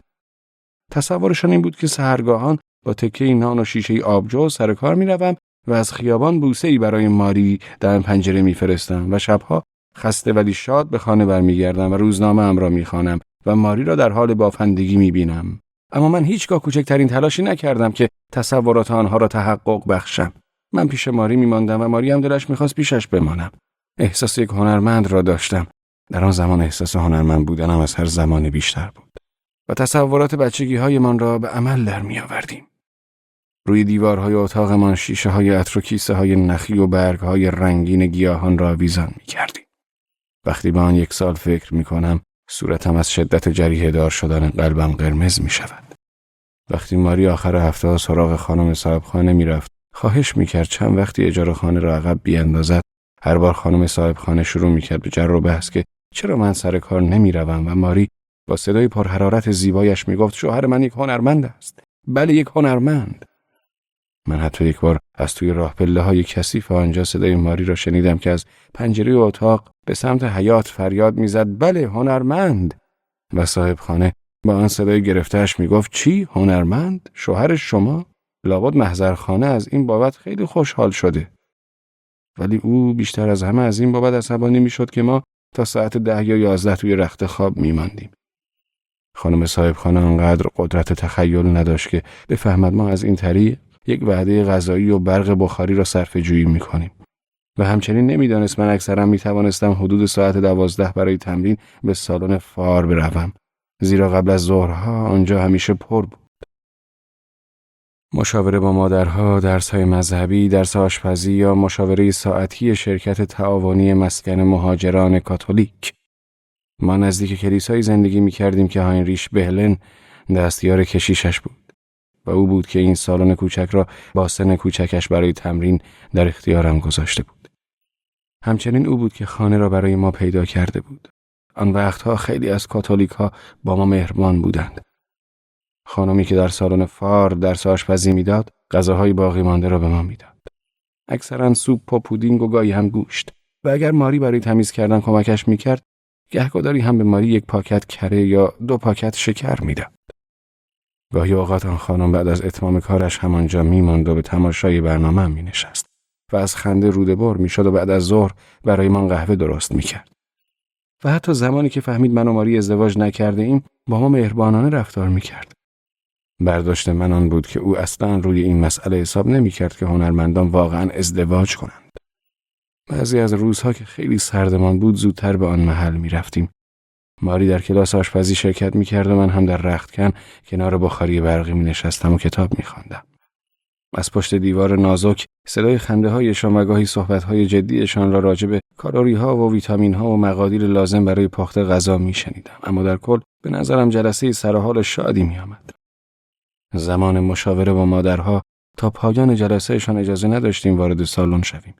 خانم دکتر جوانی که جلسه را اداره می‌کرد در حد خودش بسیار جدی و مرتب و مهربان بود و همیشه از گرد و خاکی که موقع تمرین و پریدن روی تشک صحنه ایجاد می‌کردم می‌ترسید. او بعدها ادعا کرده بود این گرد و خاک تا یک روز بعد هم در هوا پخش است و سلامت نوزادان را به خطر می‌اندازد. بالاخره کار خودش را کرد و من 24 ساعت قبل از مشاوره‌اش اجازه نداشتم از صحنه استفاده کنم. هاینریش بهلن حتی با کشیشش هم بر سر این ماجرا مجادله داشت، با اینکه او اصلا نمیدانست من هر روز آنجا تمرین میکنم و کشیش از هاینریش خواسته بود در یاری رساندن زیاده روی نکند. گاهی اوقات هم با ماری به آشپزخانه میرفتیم. آنجا خیلی گرم و ساکت بود و من روی لوله بخاری می نشستم و از آنجا سر و صدای بیرون از خیلی دور دست ها به نظر می آمد و کلیسا به صورت خوشایندی خالی بود. فقط 7-8 نفر در کلیسا بودم و گاهی احساس می کردم به این آدم ها متعلق به این گرد همایی غمگین و ساکت که برای بازماندگان در آن حال و هوای از خود بی خودشان عالی به نظر می رسید. به غیر از من و ماری همه پیرزن بودند و نحوه خشک و بیروح اجرای مراسم مذهبی توسط هاینریش بهلن هم به خوبی با آن کلیسای تاریک و زشت تناسب داشت. حتی یک بار وقتی در پایان موعظه کتاب مقدس از سمت راست به سمت چپ حمل میشد، پسرک شمعدار هاینریش بهلن نیامده بود و من جایش را گرفتم. متوجه شده بودم هاینریش به خاطر نبود پسرک اطمینانش را از دست داده. زود وسط دویده و کتاب را از نفر سمت راستی هم گرفتم و وقتی به میان محراب رسیدم زانو زده و کتاب را به نفر سمت چپ واگذار کردم. اگر در این مخمسه به هاینریش کمک نمی کردم احساس بدی پیدا می کردم. ماری قرمز شده و هاینریش لبخند می زد. من و هاینریش زمان زیادی است که همدیگر را می شناسیم. او کاپیتان تیم فوتبال مدرسه شبانه روزی بود و از من هم بزرگتر است. اغلب جلوی اتاق تعلیم کشیش ها منتظر او می ماندیم و او با خرید نسیه تخم مرغ و کالباس و قهوه و سیگار ما را دعوت می کرد و همیشه مثل یک بچه خوشحال می شد اگر خدمتکار خانهشان مریض بود. به تمام آن افرادی می اندیشیدم که به من و ماری درست در زمانی که پدر و مادرم روی میلیون‌ها کثافتشان نشسته بودند و مرا طرد کرده بودند و از دلایل وجدانیشان لذت می بردند کمک کرده بودند. پدرم هنوز پشت مبل راه می رفت و زیر لبی به حساب کردن مشغول بود. با خودم کلنجار می رفتم که به او بگویم از پولش صرف نظر می کنم، اما یک جوری به نظر می رسید حقم است که چیزی از او بگیرم و با یک مارکی که در جیب داشتم نمی خواستم رشادت به خرج بدهم که بعدها از این کار پشیمان بشوم. من واقعا به پول احتیاج داشتم و او از زمانی که ترک خانه کرده بودم حتی یک فنیک هم به من نداده بود. لئو تمام پول تو جیبیش را به ما داده بود. آنها هم گاهی برای من از نانهای سفید پخته شده خودش می‌فرستاد. و حتی پدر بزرگ هم بعدها گاهی برای من پول می‌فرستاد. پدر بزرگ گاهی چک‌های نقد 20 مارکی یا 15 مارکی می‌فرستاد و حتی یک بار که دلیلش را هم نفهمیدم چک نقدی به ارزش 22 مارک برای ما فرستاد. ما همیشه با این چک‌ها ماجرا داشتیم. صاحبخانه ما حساب بانکی نداشت و هنوز هم ندارد. و او هم مثل ما هیچ اطلاعی از چک و چک بازی نداشت. هاینریش بهلن هم هیچ اطلاعی از چک نداشت. او چک اول را به حساب کاریتاس کلیسا که یک مؤسسه خیریه کلیسایی است خواباند و نزد بانکدار رفت و طرز استفاده از چک را پرسید و بعد از آن نزد کشیش رفت و از او خواهش کرد 15 مارک را از حساب خیریه به او بازگرداند. و کشیش از فرط عصبانیت داشت می‌ترکید. با تمام اینها کشیش کوشیده بود همه چیز را برای هاینریش به روشنی توضیح بدهد که اگر او چکی را از حساب کاریتاس کلیسا برداشت کند و روی سربرگش دلیلش را استفاده خصوصی کشیش بهلن بنویسد حسابی به دردسر می‌افتند. به هر حال انجمن خیریه فار جایی برای مبادلات چکی زیرمیزی نیست. تنها کاری که میتواند بکند ثبت کردن چک به عنوان کمک خیریه از اشنیر به اشنیر میباشد و بدین گونه مبلغش را نقداً پرداخت میکند. این کار شدنی است ولی درست نمیباشد. 10 روزی طول کشید تا ما 15 مارک را دریافت کردیم، زیرا هاینریش هزاران کار دیگر داشت و نمیتوانست تمام وقتش را برای نقد کردن چک من هدر بدهد. به این علت هرگاه چکی از پدر بزرگ می رسید دلشوره هم زیاد می شد. آن یک چیز شیطانی بود، هم پول بود و هم پول نبود. و هیچگاه آن مبلغی نبود که واقعاً به آن محتاج بودیم. بالاخره هاینریش برای خودش یک حساب بانکی باز کرد که ما بتوانیم چک‌ها را به حسابش بگذاریم. اما هاینریش غالباً برای 3 یا 4 روز در سفر بود. حتی یک بار که چک 22 مارکی را گرفتیم او برای 3 هفته به تعطیلات رفته بود و بالاخره مجبور شدم سراغ یکی از دوستان دوران جوانیم، ادگار وینکن، که فکر کنم در قسمت فرهنگی سوسیال دموکرات‌ها کار می‌کند رفت و پیدایش کنم. آدرسش را در دفترچه تلفن پیدا کرده بودم. ولی حتی 20 فنیک برای تماس با او نداشتم و به همین سبب پیاده از اهرنفلد کلن به محله کالک کلن رفتم که متاسفانه او در خانه نبود و تا ساعت 8 شب جلوی در خانه‌اش ایستادم. زیرا خدمتکارش مانع ورود من به اتاقش شده بود. او در خیابان فرشتگان نزدیک کلیسایی بسیار بزرگ با نمایی تیره زندگی می‌کرد. تا امروز نمی‌دانم از آنجایی که او در حزب سوسیال دموکرات ها بود آیا زندگی کردنش در خیابان فرشتگان به خاطر احساس وظیفه‌اش بود یا نه. حسابی داغان و خسته و گرسنه بودم و حتی سیگاری برای کشیدن نداشتم و می‌دانستم ماری گوشه‌ای در خانه چون باطمه زده و می‌ترسد. محله کالک کلن و خیابان فرشتگانش با کارخانه شیمی در نزدیکیش منظری جالب برای یک مالی خودیایی نیست. بالاخره به نانوایی رفتم و از خانم فروشنده پشت پیشخوان خواستم تکه نانی به من ببخشد. فروشنده جوان بود و بد جنس به نظر می رسید. من صبر کردم تا مغازه خالی شود و به سرعت داخل شدم و بدون گفتن عصر بخیر گفتم یک نان به من هدیه کنید. ترس داشتم که هر لحظه کسی وارد مغازه شود. او نگاهی به من کرد و لب باریکش باریکتر شد و بعد لبهایش را قنچه کرد و بدون یک کلمه حرف 3 نان کوچک و یک تکه کیک صبحانه درون پاکتی گذاشت و آنها را به من داد. فکر کنم حتی زمانی که پاکت را گرفتم و بیرون رفتم تشکر نکردم. دم درگاهی خانه ادگار نشستم و نانها و کیک را خوردم و گاهی هم دست به جیب می بردم تا از بودن چک 22 مارکی مطمئن شوم. 22 رقم عجیبی بود و مدام با خودم کلنجار می رفتم چگونه و چرا این رقم نوشته شده است. شاید این آخرین رقم حسابی بود که می بایست بسته شود. یا شاید پدر بزرگ شوخیش گرفته بود یا شاید هم تصادفی نوشته شده بود، ولی عجیب آن بود که این رقم هم به حروف و هم به عدد درست نوشته شده بود و پدر بزرگم می بایست از این کارش منظوری داشته باشد. هرگز دلیل آن را پیدا نکردم. کمی دیرتر متوجه شدم من فقط 1.5 ساعت در کالک در خیابان فرشتگان منتظر ادگار مانده بودم، اما این زمان برای من ابدیتی پر از بدبختی و درد به نظر می آمد. انتظاری با دود کارخانه شیمی در کنار خانه‌های تیره. ادگار از دیدن من خیلی خوشحال شده بود. صورتش از شادی می درخشید. دستی بر شانه‌ام زد و مرا به اتاقش برد، جایی که عکس بزرگی از برشت روی دیوار بود و زیر عکس گیتاری و قفسه‌ای دستساز قرار داشت. من صدای او را میشنیدم که خدمتکارش را به دلیل راه ندادنم به خانه توبیخ میکرد و بعد با یک شیشه مشروب وارد اتاق شد.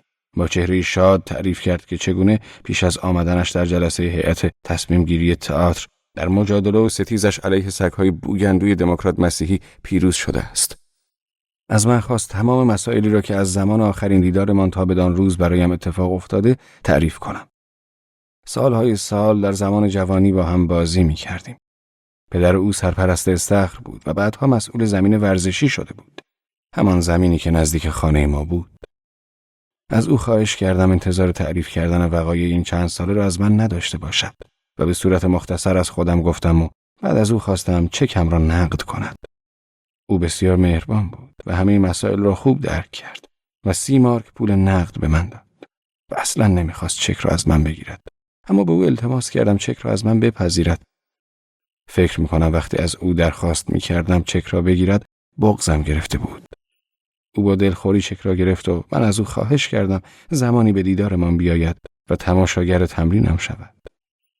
او تا ایستگاه اتوبوس همراهیم کرد، ولی آنجا یک تاکسی خالی دیدم. سریع به طرفش دوید و سوار شدم و فقط از درون تاکسی چهره دوستانه و صمیمی و بزرگ و بیرنگ او را میدیدم که دلخور شده بود.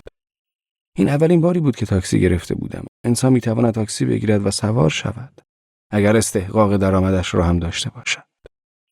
من در آن شب هم استحقاقش را داشتم و هم از نظر مالی تواناییش را. دیگر تحمل انتظار 1 ساعته راه را با مترو نداشتم تا بتوانم ماری را ببینم. هزینه تاکسی تقریباً 8 مارک شده بود. فقط 50 فنیک به راننده تاکسی انعام دادم و از پله‌های پانسیون بالا دویدم. ماری گریه کنان خودش را در آغوشم انداخت و من هم گریستم. چنان ترسی از این دوری که ابدیتی به نظر می رسید بر ما غلبه کرده بود که از آن به شک افتاده و قادر به بوسیدن هم نبودیم.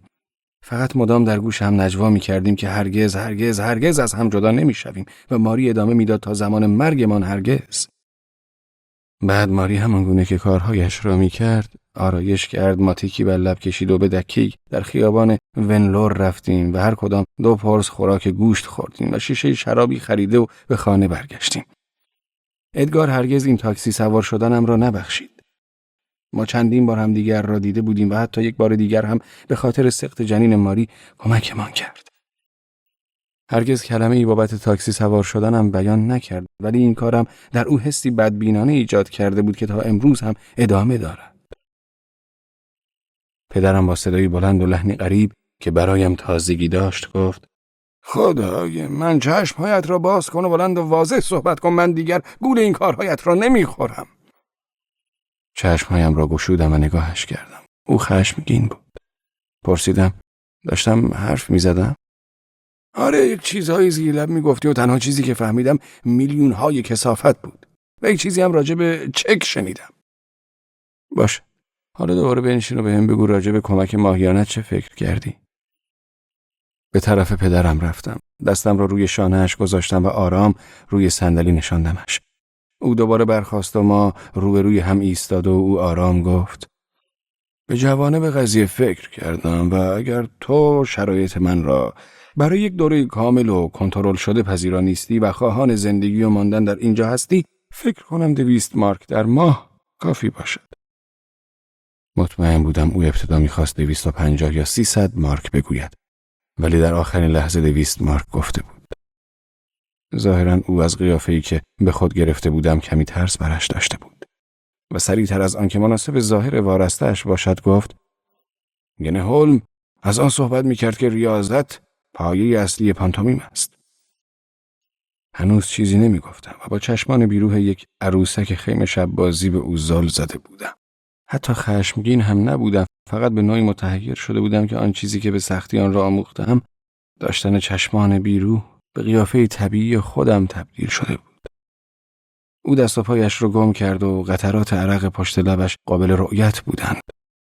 اولین واکنش من نه خشم و نه دلخوری و نه تنفر بود، بلکه چشمهای بیروح هم کم کم سرشار از حس ترحم می شدند. آرام گفتم: بابای عزیزم، آنطور که به نظرت می رسد 200 مارک رقم چندان کمی هم نیست. من نمیخواهم دربارش با تو مجادله‌ای داشته باشم، اما این را حداقل میدانی که ریاضت کشیدن، حداقل آن ریاضتی که گنه هولم به آن فکر میکند، یک سرگرمی بسیار گران قیمت است. او معتقد به رژیم غذایی است، نه ریاضت. گوشت خیلی کم چرب و سالاد. ارزانترین نوع ریاضت گرسنگی است. ولی هرچه باشد، یک دلغک گرسنه بهتر از یک دلغک مست است. قدمی پس کشیدم. برایم خوشایند نبود اینقدر نزدیک در برابرش بایستم و شاهد بیشتر عرق کردن لبهایش باشم. گفتم: یا همان گونه که شایسته بزرگوارانه است راجع به چیزهای دیگر غیر از پول صحبت کنیم. ناامیدانه گفت: اما من واقعا میخواهم کمک کنم و با کمال میل میخواهم به تو 300 مارک بدهم. گفتم: نمیخواهم راجع به پول چیزی بشنوم. من فقط میخواستم برایت از عجیب ترین تجربه کودکیم بگویم. چه تجربه‌ای؟ و به گونه این سوال را مطرح کرد گویی میخواهم تیر خلاص را به او بزنم و پیش خودش فکر میکرد از معشوقش و ویلایی که برایش در گودسبرگ ساخته بود شروع میکنم. آرام باش، آرام. تو حیران خواهی شد اگر برایت بازگو کنم که عجیب ترین تجربه کودکی ما دانستن و آگاهی بر این موضوع بود که در خانه هیچگاه غذای درست حسابی برای نشخوار کردن نداشتیم. با شنیدن واژه نشخوار جا خورد و آب دهانش را قورت داد و خندید و غرغر کنان از من پرسید: از تو بر این باوری که شما هیچگاه درست حسابی غذا نخوردی؟ آرام گفتم: دقیقاً، ما هیچگاه سیر نشدیم. حداقل در خانه سیر نشدیم. هنوز تا به امروز نمیدانم آیا این کار شما از روی خساست یا اعتقاد به اصولتان بود. برایم خیلی بهتر میشد اگر میتوانستم قبول کنم که این کارتان از روی خساست انجام میگرفته است.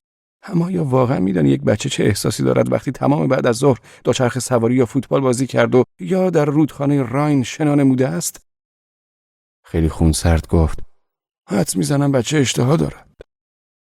نه، احساس لعنتی گرسنگی را دارد. ما به عنوان بچه فقط میدانستیم که پول داریم، خیلی پول دار، ولی از این پول هیچی نداشتیم، حتی چیزی برای خوردن هم نداشتیم. آیا چیزی کم داشتید؟ بله، کمبود غذا و همچنین کمبود پول تو جیبی. پس نمیدونی زمان بچگی هم هوس خوردن چی را داشتم؟ او وحشت زده پرسید: خدای من، هوس چه چیزی را؟ هوس سیب زمینی داشتم. اما مامان آن موقع تمایل شدید به لاغری داشت و از زمانش جلوتر بود. توی خانه مدام پر از وراجی‌های احمقانه بود که روش و نظریه غذایی جدیدی ارائه می‌کرد و متاسفانه در هیچ کدام از این نظریه‌های غذایی سیب زمینی نقشی نداشت. خدمتکارهای آشپزخانه گاهی که شما خانه نبودید سیب زمینی می‌پختند. سیب زمینی با نمک و کره و پیاز و گاهی هم ما را از خواب بیدار می‌کردند و اگر ساکت می‌ماندیم و چیزی راجع به آن به شما نمی‌گفتیم، اجازه داشتیم شکممان را حسابی پر کنیم. اکثرا جمعه نزد خانواده وینکن می‌رفتیم و آنجا سالاد سیب زمینی داشتند و خانم وینکن حسابی بشقابمان را پر می‌کرد. توی خانه همیشه کمبود نان داشتیم و این سبد لعنتی نان همیشه خالی بود و فقط نان خشک رژیمی مامان توش بود و چند تا تکه نان که به خاطر فواید سلامتیشان نیمه خشک بودند. وقتی با ادگار که نان تازه خریده بود به خانهشان میرفتم، خانم وینکن نان را با دست چپ به طرف سینه‌اش میگرفت و با دست راستش آن را میبرید و یک تکه نان تازه را به ما میداد و ما روی آن مربای سیب میمالیدیم. پدرم مبهوت سرش را پایین انداخته بود. جعبه سیگار را جلویش گرفتم و او یک سیگار برداشت و من سیگارش را روشن کردم.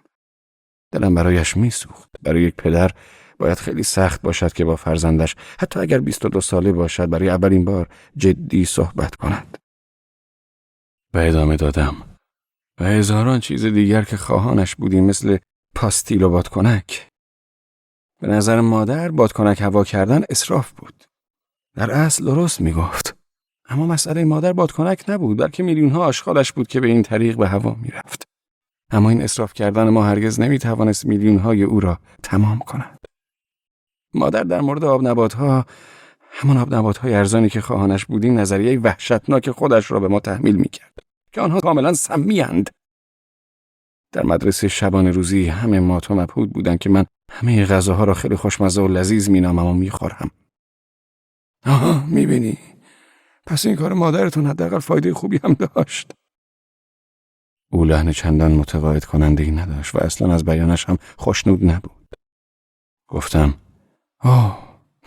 در مورد ارزش نظریه جامعه شناسی این تربیت خوب میدانم، ولی همه اینها فقط نظریه و تئوری تعلیم و تربیت و خفه کردن آمال ما بودند.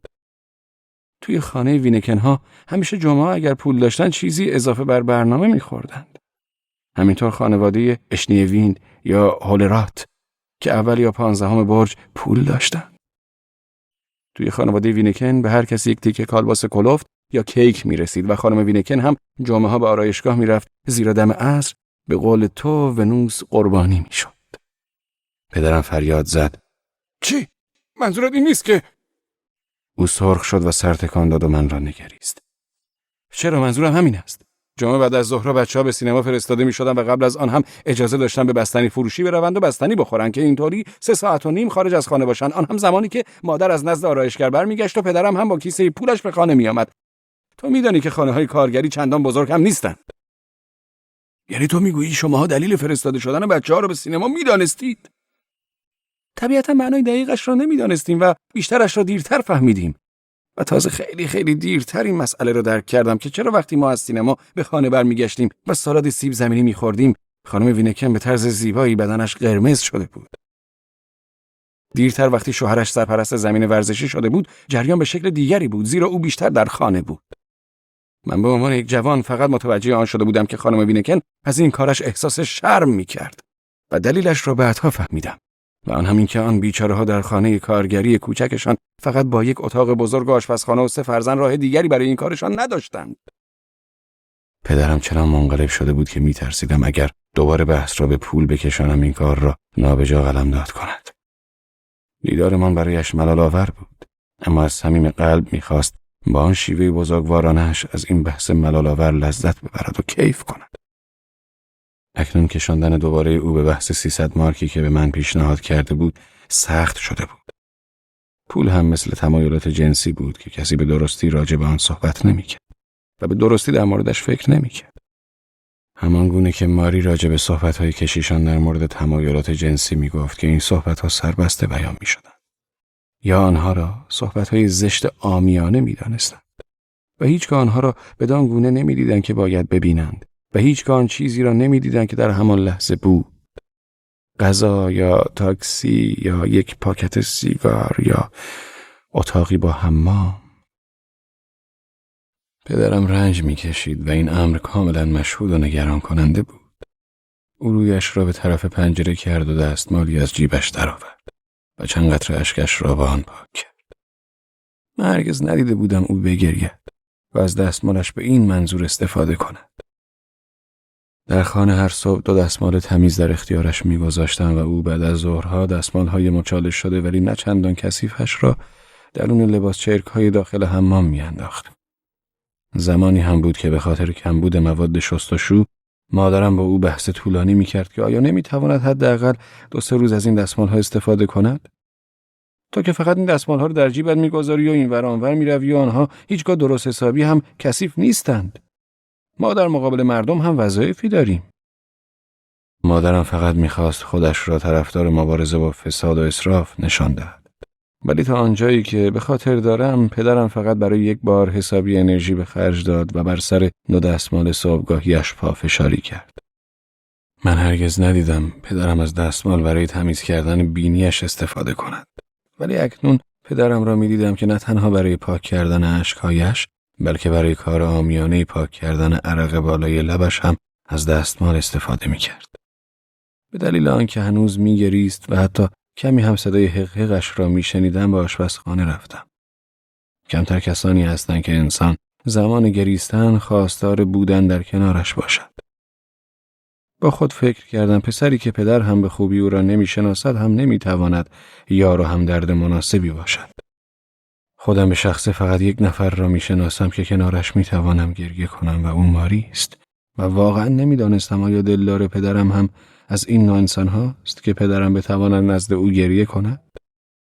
در تنها دیداری که با او داشتم او را انسانی مهربان، زیبا و کمی احمق شناختم. اما در موردش حرفهای زیادی شنیدم. فامیل ها از او به عنوان انسانی پول پرست یاد می‌کردند. اما در فامیل ما همه کسانی که وقیحانه بر این موضوع پافشاری می‌کردند که یک انسان هم گاهی به غذا و نوشیدنی و کفش احتیاج دارد پول پرست به شمار می‌رفتند. اگر کسی با آنها از الزاماتی مثل سیگار و حمام گرم و گل و مشروب حرف می‌زد، همه شانس‌ها را داشت که از طرف خانواده من یک اسرافگر دیوانه به حساب آید. پیش خودم مجسم می‌کنم که یک معشوقه خرج زیادی دارد. او میبایست جوراب شلواری و لباس بخرد و اجاره پرداخت کند و اکثرا خوشخو و خوش اخلاق باشد که مسلماً در صورتی امکان پذیر است که استطاعت مالی وجود داشته باشد. وقتی پدرم بعد از نشست خسته کننده هیئت مدیره به خانه میرفت، یارش بایست خوشخوی و خوش اخلاق باشد و بوی عطر خوبی هم بدهد و نزد آرایشگر هم رفته باشد. من فکر نمی کنم او پول پرست باشد بلکه فقط پرخرج است و این لغت البته در فامیل ما همان معنای پول پرستی را میداد. وقتی باغبان ما آقای هنکل که گاهی هم به سرکارگرمان کمک میکرد ناگهان با کمال تواضع این موضوع را متذکر میشد که تعرفه حقوق کارگران در عرض 3 سال گذشته خیلی بیشتر از آنی است که او نزد ما دریافت میکند، مادرم برایش نطقی 2 ساعته راجع به پول پرستی بعضی از افراد ایراد میکرد. روزی مادرم به پستچی خانه 25 فنیک عیدی سال نو داد و فردا آن روز وقتی 25 فنیک را در پاکتی سربسته توی صندوق پس‌اندازش یافته بود بسیار جا خورده بود. پستچی روی کاغذی نوشته بود: خانم محترم، قلبم به من اجازه نمی‌دهد جیبتان را خالی کنم. طبیعتا مادرم هم که در وزارت پست با شخص بانفوذی آشنایی داشت، پیش آن مرد آشنایش از پستچی بیچاره به عنوان انسان گستاخ و پول پرست شکایت کرد. به سرعت به آشپزخانه رفتم و از کنار قهوه‌ای که روی زمین ریخته بود گذشتم و از راهرو وارد حمام شد و در پوش لاستیکی وان را کشیدم و به یاد آوردم که برای اولین بار بعد از سالها بدون اینکه آواز مذهبی بخوانم حمام کرده بودم. در حینی که با دوش دستی کف‌های وان را می‌شستم، نغمه مذهبی آرگو را زیر لب زمزمه می‌کردم. سعی می‌کردم آواز لیتانایی هم زمزمه کنم. من همیشه این دختر یهودی مریم را دوست داشتم و گاهی هم باورش می‌کردم. اما حتی نغمه‌های لیتانایی هم کمکی به من نکردند. این نغمه خیلی کاتولیکی بود و من از دست همه کاتولیک ها و مذهب کاتولیک عصبانی بودم. تصمیم گرفته بودم با هاینریش بهلن و کارل امانز تماس بگیرم. از 2 سال پیش که با امانز مجادله‌ای بسیار بد داشتم، هیچ تماسی با هم نداشته و هرگز هم نامه‌ای برای هم ننوشته بودیم. به یک دلیل احمقانه او خیلی با من بدجنسی کرده بود. وقتی کارل با همسرش زابینه به سینما رفته بودند و ماری هم در جمع کاتولیکا حضور داشت، میبایست از گرگور پسر 1 ساله امانز مراقبت میکردم و من هم یک تخم مرغ خام را داخل شیشه شیر گرگور با شیر مخلوط کرده و به او داده و با خود فکر کرده بودم از آنجایی که او بچه‌ای ضعیف و لاغر است، او حتی درست حسابی هم گریه نمیکرد و صدای دلخراش گریه مانند از دهان بیرون میداد. بله، با خود فکر کرده بودم از آنجایی که او بچه‌ای ضعیف و لاغر است، تخم مرغ برایش خوب است. در زمانی که شیر داغ میشد، گرگور را در آغوش گرفته بودم و از این چیزها برایش میخواندم. بچه‌مون تخم مرغ میخوره. به بچه‌مون چی میدیم؟ تخم مرغ کوچولو میدیم. فرزندان دیگر کارل همه خواب بودند و من بدون مزاحمتی با گرگور توی آشپزخانه تنها بودم. و وقتی شیشه شیر را به بچه دادم، به نظرم رسید که تخم مرغ درون شیر برایش خیلی خوب بوده و او فوراً بدون نقنق خوابید. وقتی کارل از سینما برگشت، به آشپزخانه رفته و پوست تخم مرغ را دید و به اتاق، جایی که من کنار زابینه نشسته بودم، برگشت و گفت خیلی کار خوبی کردی که برای خودت تخم مرغ درست کردی.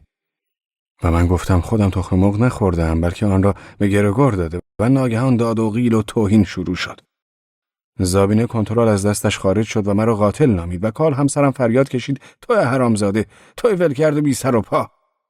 و کارها و حرفهایشان چنان مرا از کوره به در برد که من هم او را مکتبی روانی نامیدم و با خشم پالتویم را برداشته و رفتم. کارل توی راه پله‌ها دنبالم آمد و گفت ولگرد بی مسئولیت. و من هم از پایین پله‌ها سرش داد زدم بی فرهنگ روانی، چاپلوس بی شعور. من واقعا بچه‌ها رو دوست دارم و با بچه‌ها خوب کنار میایم، به خصوص با نوزادان، و اصلا نمیتوانم فکر کنم که تخم مرغ ضرری برای بچه‌ها دارد. اما اینکه کارل مرا حرامزاده بنامد بیشتر از قاتل نامیده شدنم توسط زابینه دلخورم کرده بود. به هر حال آدم میتواند یک مادر هیجان زده را درک کند و ببخشد، ولی کارل دقیقاً میدانست که من حرامزاده نیستم. رابطه ما با هم رابطه‌ای پرمسئله بود، زیرا از طرفی از صمیم قلب نوع زندگی آزاد مرا می‌ستود و از سوی دیگر زندگی سنتی و عامیانه او مرا قلباً جذب می‌کرد. من هیچگاه نتوانستم این مسئله را روشن کنم که زندگیم تا حد مرگبار یک نواخت است و چقدر سفر با قطار، هتل، تمرین، اجرا، بازی منچ و میخواری خسته کننده است و تا چه حدی زندگی او را دقیقاً به خاطر همین عادی و اجتماعی بودنش ستایش و جذبم می‌کند. و او همانند دیگران بر این باور بود که ما خواهان بچه دار شدن نیستیم. او به سخت جنین‌های ماری با تردید و شک می‌نگریست و نمی‌دانست ما با چه اشتیاقی دلمان بچه می‌خواهد. او 4 فرزند دارد و با پولی که در می‌آورد به سختی زندگیش را می‌گذراند. یک بار دیگر وان را شستم و آرام به راهرو رفتم و نگاهی به در باز آپارتمان انداختم. پدرم دوباره صورتش را به طرف میز برگردانده و گریه نمی‌کرد. او با آن دماغ قرمز و گونه قرمز و خیسش مثل پیرمردی یخزده و با کمال تعجب به نوعی خالی و تقریباً احمق به نظر می رسید. برایش کمی کنیاک ریخته و بردم. او لیوان را از من گرفت و سر کشید. بر چهرهش هنوز آن نگاه متحیر و احمقانه مانده بود. آنگونه که گیلاسش را سر کشیده بود و آن را بدون کلام و با حالتی درمانده جلوی من نگه داشته بود، قیافه‌ای دست و پا چلفتی به او میداد که هیچگاه در او ندیده بودم. مثل شخصی به نظر می رسید که هیچ و هیچ چیز برایش اهمیت نداشت. شاید فقط رمان‌های جنایی و نوعی شراب و شوخی‌های احمقانه برایش جالب بودند. دستمان مچاله شده و مرطوبش را روی میز گذاشته بود و این عمل کاملا خلاف آداب او را به حساب بی‌حوصلگی‌اش گذاشتم. همانند بچه بی‌ادبی که بعد از هزاران بار نصیحت هنوز دستمالش را روی میز می‌گذارد. گیلاسش را دوباره پر کرد و مشروبش را نوشید و با دست اشاره‌ای کرد که می‌توانستم برای خود معنی کنم لطفاً پالتویم را بیاور. من هیچ عکس‌العملی نشان ندادم، میبایست دوباره موضوع پول را به میان بکشم. هیچ چیز بهتری به فکرم نرسید جز آنکه سکه 1 مارکی را از جیبم درآورم و با آن کمی تردستی کنم. سکه را روی دست دراز شدم قل دادم و دوباره دستم را بالا کشیدم و برش گرداندم. گویا پدرم از این تردستی من چندان لذتی نبرده بود. سکه را به بالا پرتاب می‌کردم تقریباً تا نزدیک سقف و دوباره میگرفتمش، ولی او مدام با حرکاتش تکرار میکرد لطفاً پالتوم. دوباره سکه را به هوا پرت کردم و با شست پا گرفتمش و بالا آوردم و تقریبا جلوی دماغش نگه داشتم، اما او حرکتی عصبانی از خود نشان داد و گفت دست از این کارها بردار. سرخورده به راهرو رفتم و پالتو و کلاهش را از جالباسی برداشتم. او کنارم ایستاده بود و من هم در پوشیدن پالتو کمکش کردم و دستکش‌هایش را که از داخل کلاهش به زمین افتاده بود بلند کرده و به او دادم. نزدیک بود دوباره گریه‌اش بگیرد. با دماغ و لبانش حرکاتی مسخره انجام داد و زیر لب گفت نمی‌توانی یک کلمه خوب و مهربانانه به من بگویی؟ آرام گفتم چرا آن زمان که آن دو احمق مرا محکوم می‌کردند و تو دست روی شانه‌ام گذاشتی آرامم کردی بسیار مهربان و خوب بودی و وقتی نگذاشتی آن سرگرد دیوانه خانم وینکن را تیرباران کند کارت بسیار خوب بود. همه اینها رو تقریبا فراموش کرده بودم. این خیلی خوب است که تو آنها رو فراموش کردی ولی من فراموش نکردم. او نگاهم کرد و بدون کلام التماسم کرد که نام هنریته را بر زبان نیاورم و من هم نام هنریته را بر زبان نیاوردم، با وجود آنکه قصد داشتم از او بپرسم چرا او آنقدر مهربان نبوده که جلوی سفر هنریته را به نیروی ضد هوایی بگیرد. سرم را پایین انداخت و او فهمید صحبتی از هنریته نخواهم کرد. مسلماً او هم گاهی در نشست هیئت نظارت روی تکه کاغذی حروف الفبای نام هنریته را می‌کشید. گاهی فقط یک ه و گاهی تمام نامش را. او در جریان مرگ هنریته مقصر نبود بلکه به طرز احمقانه‌ای باعث تسریع روند این جریان شد. پدرم مردی ظریف و لطیف و موهای نقره‌ای بود که خیلی خیر به نظر می‌رسید. ولی در تمامی مدتی که من و ماری در کلن بودیم حتی یک سکه ناقابل هم برایمان نفرستاد. این مرد دوست داشتنی پدر من میتوانست اینقدر خشک و قوی باشد. چرا او روی صفحه تلویزیون از وظایف اجتماعی و آگاهی شهری و آلمانی و حتی از مسیحیت و مسیحیتی که او بارها اعتراف کرده بود هیچ باوری بر آن ندارد به گونه‌ای صحبت می‌کند که انسان مجبور به گوش دادن حرف‌هایش و باور کردن آنها می‌شود؟ همه اینها فقط برای پول بود. آن هم نه پولی که با آن شیر می‌خرند، تاکسی سوار می‌شوند و نه آن پولی که خرج معشوقه‌ای می‌کنند و به سینما می‌روند، بلکه پولی که جنبه انتزاعی دارد. من از او می‌ترسیدم و او هم از من می‌ترسید. ما هر دو می‌دانستیم که هیچ کدام واقع‌گرا نیستیم و هر دو از کسانی که دم از سیاست واقع‌گرایانه می‌زدند متنفر بودیم. مسئله برای ما مهمتر از چیزی بود که این نادان‌ها قادر به درکش باشند. در چشمانش خوانده بودم که پولش را نمی‌تواند به دلقکی بدهد که با آن پول فقط یک کار می‌توانست بکند و آن هم خرج کردنش بود. دقیقاً مخالف کاری که انسان می‌بایست با پول انجام بدهد. و من هم به خوبی می‌دانستم که حتی اگر 1 میلیون به من میداد، همه آن را خرج می‌کردم و پول خرج کردن برای او معنایی جز اسراف و دور ریختن نداشت. در زمانی که من در آشپزخانه و حمام منتظر مانده بودم که او در خلوت خودش گریه کند، امید داشتم که او چنان متأثر شده باشد که رقم بزرگی را بدون هیچ شرایط احمقانه‌ای به من هدیه دهد، ولی اکنون در چشمانش می‌خواندم که او قادر به این کار نیست. او واقع گرا نبود و من هم نبودم و هر دو به خوبی می‌دانستیم دیگران با تمام سادگی‌هایشان واقع گرا بودند. واقع گرایانی احمق همچون عروسک‌های خیمه شب‌بازی که با وجود دست زدن مکرر به گردن‌هایشان قادر به یافتن و کشف نخ خیمه شب‌بازی خود نمی‌شدند. یک بار دیگر برای آرامش دادن به پدرم سرخم کردم تا او دریابد حرفی از پول و هنریته نخواهم زد. در آن لحظه به هنریته فکر می‌کردم و به نظرم عجیب می‌نمود. اگر او زنده می‌ماند الان 33 ساله بود و احتمالاً از یک شوهر کارخانه‌دار جدا شده بود. اما قادر نبودم تصور کنم که دنبال برنامه‌های سطحی و مزخرفی مثل شرکت در پارتی‌ها و مجالس و لاس زدن و این گونه چیزها باشد و به مسیحیت بچسبد و در کمیته بنشیند و با آدم‌های سوسیال دموکرات رفتاری مهربانانه داشته باشد تا آنها بیشتر از پیش عقده حقارت پیدا نکنند. فقط می‌توانستم او را مانند انسانی شکاک و ناامید مجسم کنم که طوری رفتار می‌کرد که از دید واقع گرایان او را به عنوان مقلد نجیب زادگان و از ما بهتران می‌نگریستند، زیرا آنها قدرت تخیل نداشتند. هنریته قادر بود در یقه یکی از صاحب منصبان با عناوین بسیارش مشروب بریزد و یا با ماشین توی شکم یکی از این موقع طلبان مرسدس سوار برود. اگر او استعداد نقاشی و کوزه‌گری نداشت، کاری جز این قبیل کارها از دستش بر نمی آمد. اگر زنده بود همون احساس مرا داشت.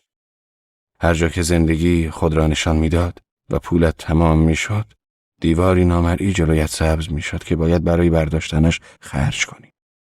دیواری که قابل لمس نبود و در اماکن کلیسایی کاتولیکی به عنوان رقم وجود داشت. راه را برای پدرم باز کردم. او دوباره شروع کرد به عرق کردن و دلم برایش سوخت. سریع به اتاق نشیمن رفتم و از روی میز دستمال کثیفش را برداشتم و در جیب پالتویش گذاشتم. مادرم میتوانست زن خیلی غیر قابل تحملی شود. اگر زمان کنترل ماهیانه لباسات تکه لباسی را پیدا نمی‌کرد، به خدمتکاران تهمت دزدی یا سهلنگاری می‌زد. گفتم می‌خوای برایت تاکسی بگیرم؟ می‌خواهم کمی پیاده روی کنم. سرکارگرم هم نزدیک ایستگاه قطار منتظرم است. از جلویم رد شد و من تا دم آسانسور همراهیش کرد و دکمه آن را زدم. بار دیگر سکه 1 مارکی را از جیبم درآورد و در دست چپم قرارش دادم و نگاهش کردم. پدرم با حالت بدی نگاهش را برگرداند و سر تکان داد. با خودم فکر کردم لااقل میتواند کیف پولش را در بیاورد و به من 50 یا 100 مارک بدهد. اما درد بزرگمنشی و تشخیص وضعیت ناگوار او را به جای دیگر سوق داده بود که هر اندیشه‌ای در مورد پول برایش بی‌ارزش بود و تلاش‌های من برای یادآوری این مسئله مهم به نظرش توهین به مقدسات می‌آمد. در آسانسور را برایش باز نگه داشتم و او در آغوشم گرفت و ناگهان شروع کرد به بوییدنم و گفت تو واقعاً بوی قهوه می‌دهی. خیلی دلم می‌خواست برایت قهوه درست کنم. من واقعاً قهوه خوبی درست می‌کنم. رهایم کرد و سوار آسانسور شد و پیش از اینکه آسانسور حرکت کند دیدم که درون اتاق آسانسور دکمه‌ای را فشرد و لبخندی ریاکارانه زد. من همانجا ایستادم و به شماره‌هایی که روشن می‌شدن نگاه می‌کردم. 4 3 2 1. بعد چراغ قرمز آسانسور خاموش شد. وقتی وارد خانه شده و در را بستم احساس حماقت کردم. من میباید پیشنهادش را برای درست کردن قهوه میپذیرفتم و او را اینجا نگاه میداشتم. در آن لحظه مهمی که قهوه را سرو میکرد و از کارش خرسند بود و برایم قهوه میریخت به او میگفتم پول را بیرون بیار یا پول را رد کن بیار. در لحظه های مهم همیشه همه کارهای ابتدایی و وحشیانه انجام میشود. بعد گفته میشود نصف لهستان مال شما و نصف رومانی مال ما. و خواهش میکنم آیا مایلید 2/3 اشلزین را داشته باشید یا نیمی از آن را؟ شماها 4 تا صندلی وزارت میگیرید و ما شرکت مشترک المنافع حمل و نقل را. من یک احمق بودم که گول احساس خودم و او را خورده و سراغ کیف پولش نرفتم.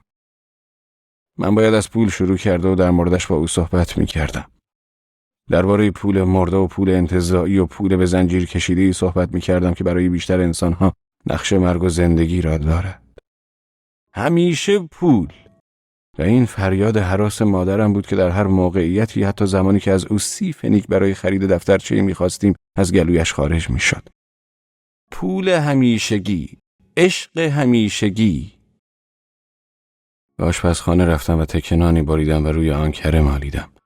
به اتاق نشیمن برگشته و شماره بلابروزن را گرفتم. امیدوار بودم پدرم در این حال و هوای یخزده از شدت هیجان به خانه نرود و مستقیم نزد دلدارش برود. آنچنان که به نظر می رسید پدرم را در تخت می خواباند و کیسه آب گرمی برایش درست می کرد و شیر داغ با عسل به خوردش می داد. اما در خانه خودمان مادرم روشی لعنتی برای کسی که حالش خوب نبود در پیش می گرفت و از به خود آمدن و خواستن صحبت می کرد. و آب سرد را به عنوان بهترین راه درمان تجویز می کرد. بروزن هستم. این را گفت و برایم خیلی دلپذیر بود که از او بوی حس نمی شد. او صدای فوق‌العاده داشت، صدای پیر، گرم و مهربان. گفتم اشنیر، هانس اشنیر، آیا مرا به جای می آورید؟ از صمیم قلب گفت شما را به جای می آورم. مسلم است و نمیدانید چه احساسی نسبت به شما دارم. ابتدا نمیدانستم راجع به چه حرف میزند، ولی وقتی به صحبتش ادامه داد متوجه منظورش شدم. فراموش نکنید همه منتقدان احمق و متکبر و خودخواه هستند.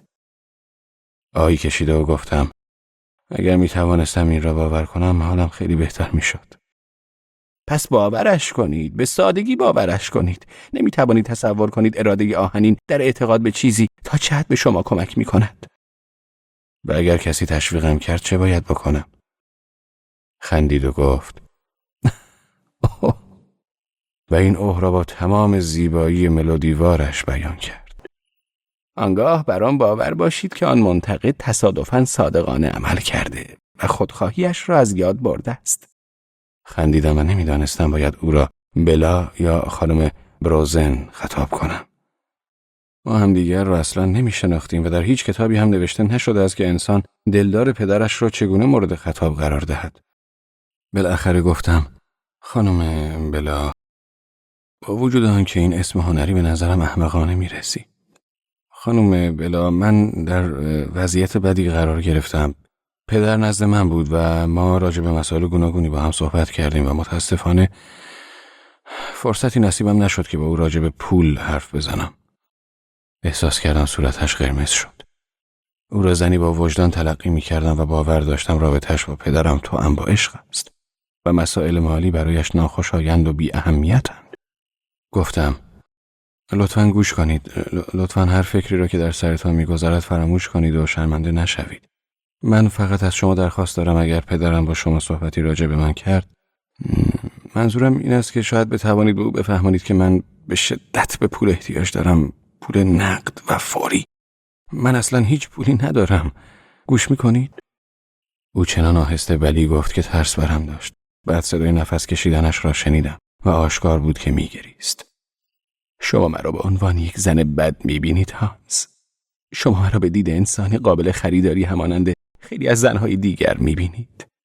شما حتما مرا به عنوان چنین زنی می‌بینید. بلند گفتم اصلا و ابدا من شما را هرگز با چنین دیدی نگاه نکردم، واقعا نه. با حقیقی که می‌کرد هراس داشتم شروع کند از روح خود و روح پدرم صحبت کند. از آنجایی که زنی احساساتی بود بعید به نظر نمی‌رسید که از ماری حرف بزند. گفتم جداً میگویم. این کلامم همچنان راضی کننده نبود، زیرا او وقتی انسانهای قابل خریداری را تحقیر کرده بود به او و عقیده‌اش مشکوک شده بودم. جداً میگویم من همیشه بر سخاوت و بزرگواری شما باور داشتم و هیچگاه فکر بدی در موردتان نداشتم. و این حرف واقعیت داشت. در آن لحظه می‌خواستم او را یک بار دیگر با نامش خطاب کنم ولی این اسم مسخره بلا در دهانم نمیچرخید. در ضمن من تقریباً 30 سالم است. میشنوید؟ حق کنان به گونه‌ای بلی گفت که انگار روی صندلی اعتراف کلیسا نشسته و نه در خانه گودسبرگ. ادامه دادم فقط سعی کنید به نوعی به پدرم تفهیم کنید که به پول احتیاج دارم. فکر کنم اشتباه است که مستقیم با او در مورد پول صحبت کنم. صحبت در مورد هر چیزی که به خانواده‌اش مربوط می شود قدغن است، ولی راه دیگری وجود دارد. من سکوت کرد و حق کردم به نفس کشیدن کاهش یافته بود. گاهگداری پدرتان پولی برای همکارانی که مشکلاتی دارند در اختیار من قرار می دهد و دست من برای استفاده از این پول باز است. آیا فکر نمی کنید که شما هم به عنوان همکاری در تنگنای مالی استحقاق این را داشته باشید که من مبلغ ناچیزی از آن را برایتان بیاورم؟ من واقعا یک همکار درمانده هم و نه فقط اکنون بلکه حداقل تا 6 ماه آتی. اما لطفاً به من بگویید که منظورتان از مبلغ ناقابل چقدر است؟ او سرفه‌ای کرد و اوه گفت، ولی این دفعه در اوه او نغمه‌ای نبود. این مبالغ اکثرا برای کمک مالی خاص در وضعیت اضطراری داده می شود. اگر کسی فوت کند یا مریض شود یا اگر زنی صاحب فرزندی شود. منظورم این است که این رقم همیشگی نیست و به عنوان یک کمک مالی خاص استفاده می شود. چه رقمی؟ او فوراً پاسخ نداد و من سعی کردم چهرهش را مجسم کنم. 2 سال پیش وقتی ماری موفق شده بود مرا به اپرا ببرد، او را یک بار دیده بودم. خانم بروزن در نقش دختری دهقان که به وسیله نجیب زادی اخفال شده بود آواز می‌خواند و من از سلیقه پدرم در حیرت بودم. او زنی با قدی متوسط و درشت اندام و ظاهراً بلند با سینه‌های بزرگ و معمولی یک زن دهقان بود که به گاری کشاورزی تکیه داده و چنگکی زیر بغل گرفته بود و با صدای زیبا و قوی همراه حرکات موزون بدنش آواز می‌خواند. الو و او موفق شده بود هرچند ضعیف ولی دوباره اوه ملودی داری بگوید. سوال شما خیلی مستقیم است. نوع سوال کردنم حکایت از وضعیتم دارد. ترسم گرفته بود. هرچه بیشتر سکوت می‌کرد مبلغی که قرار بود بگوید کمتر می‌شد. این مبلغ دوروبر 10 تا 30 مارک است. و اگر شما همکاری را از خودتان بسازید که در شرایط کاملا غیر طبیعی و بدی قرار گرفته است، مثلا بگوییم سانحه بسیار بدی داشته و برای چندین ماه احتیاج به 100 مارک کمک مالی دارد. آهسته گفت: عزیزم، شما از من این انتظار را ندارید که دروغ بگویم. نه، من واقعا در یک سانحه صدمه دیده و آیا ما واقعا همکار و هنرمند نیستیم؟ من سعی خودم را میکنم ولی نمیدانم آیا او به طعم گاز میزند یا نه. چی؟ من نمیدانم آیا موفق میشوم این مسئله را به گونه‌ای بازگو کنم که او متقاعد شود، چون قدرت تخیل زیادی ندارم. اصلا لازم نبود خودش این را بگوید. احساس میکردم احمق‌ترین زنی است که تاکنون با او ارتباط داشتم. چطور است سعی کنید برایم نقشی در تئاتر اینجا پیدا کنید؟ مسلما نقش فرعی. من نقش فرعی را خوب بازی میکنم. نه هانس عزیز، من خودم شخصا هم با این نقش گرفتنها مشکل دارم. بسیار خوب. فقط میخواهم این را به شما بگویم که حتی مبالغ کم را هم پذیرا هستم. به امید دیدار و تشکر از شما. پیش از اینکه قادر به گفتن کلمه‌ای باشد گوشی را قطع کردم.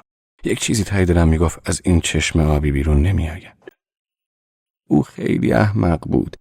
لحن صحبتش موقعی که از گاز گرفتن طعم حرف میزد در دلم ایجاد شک کرده بود. این هم غیر ممکن نبود که او این کمک مالی را برای همکاران بی بضاعت میگرفته و به جیب خودش میریخته. دلم برای پدرم میسوخت. برای او آرزوی معشوقه‌ای زیباتر و داناتر میکردم. هنوز هم دلم از آن میسوخت که به پدرم هیچ شانسی برای درست کردن قهوه نداده بودم. این آکله احمق حتما وقتی پدرم برای درست کردن قهوه به آشپزخانه‌اش میرفت لبخند میزد و مثل معلمی عقب افتاده سرش را یواشکی تکان میداد، اما وقتی پدرم قهوه را میآورد مزورانه شروع میکرد به تعریف و تمجید از آن و صورتش از چاپلوسی مثل صورت سگی که سنگ پرتاب شده را به صاحبش برمیگرداند میدرخشید. وقتی از کنار تلفن برخاسته و به طرف پنجره رفته و بازش کردم تا نظری به خیابان بیاندازم، عصبانی بودم. از آن میترسیدم مجبور شوم روزی پیشنهاد زومرویل را قبول کنم. ناگهان 1 مارکی را از جیبم درآوردم و به خیابان پرتش کردم. و همزمان از این کارم پشیمان شدم. با نگاهم دنبال سکه گشتم و ندیدمش، اما گمان میکنم صدایش را روی سقف تراموایی که از آنجا میگذشت شنیده بودم. تکه نان را از روی میز برداشته و خیابان را نظاره کردم. ساعت تقریباً 8 بود و 2 ساعتی بود که وارد بن شده بودم. با 6 نفر از به اصطلاح دوستانم تلفنی صحبت کرده، با پدر و مادرم حرف زده و دیگر حتی 1 مارک هم نداشتم. یعنی 1 مارک کمتر از زمان ورودم به بن دارا بودم.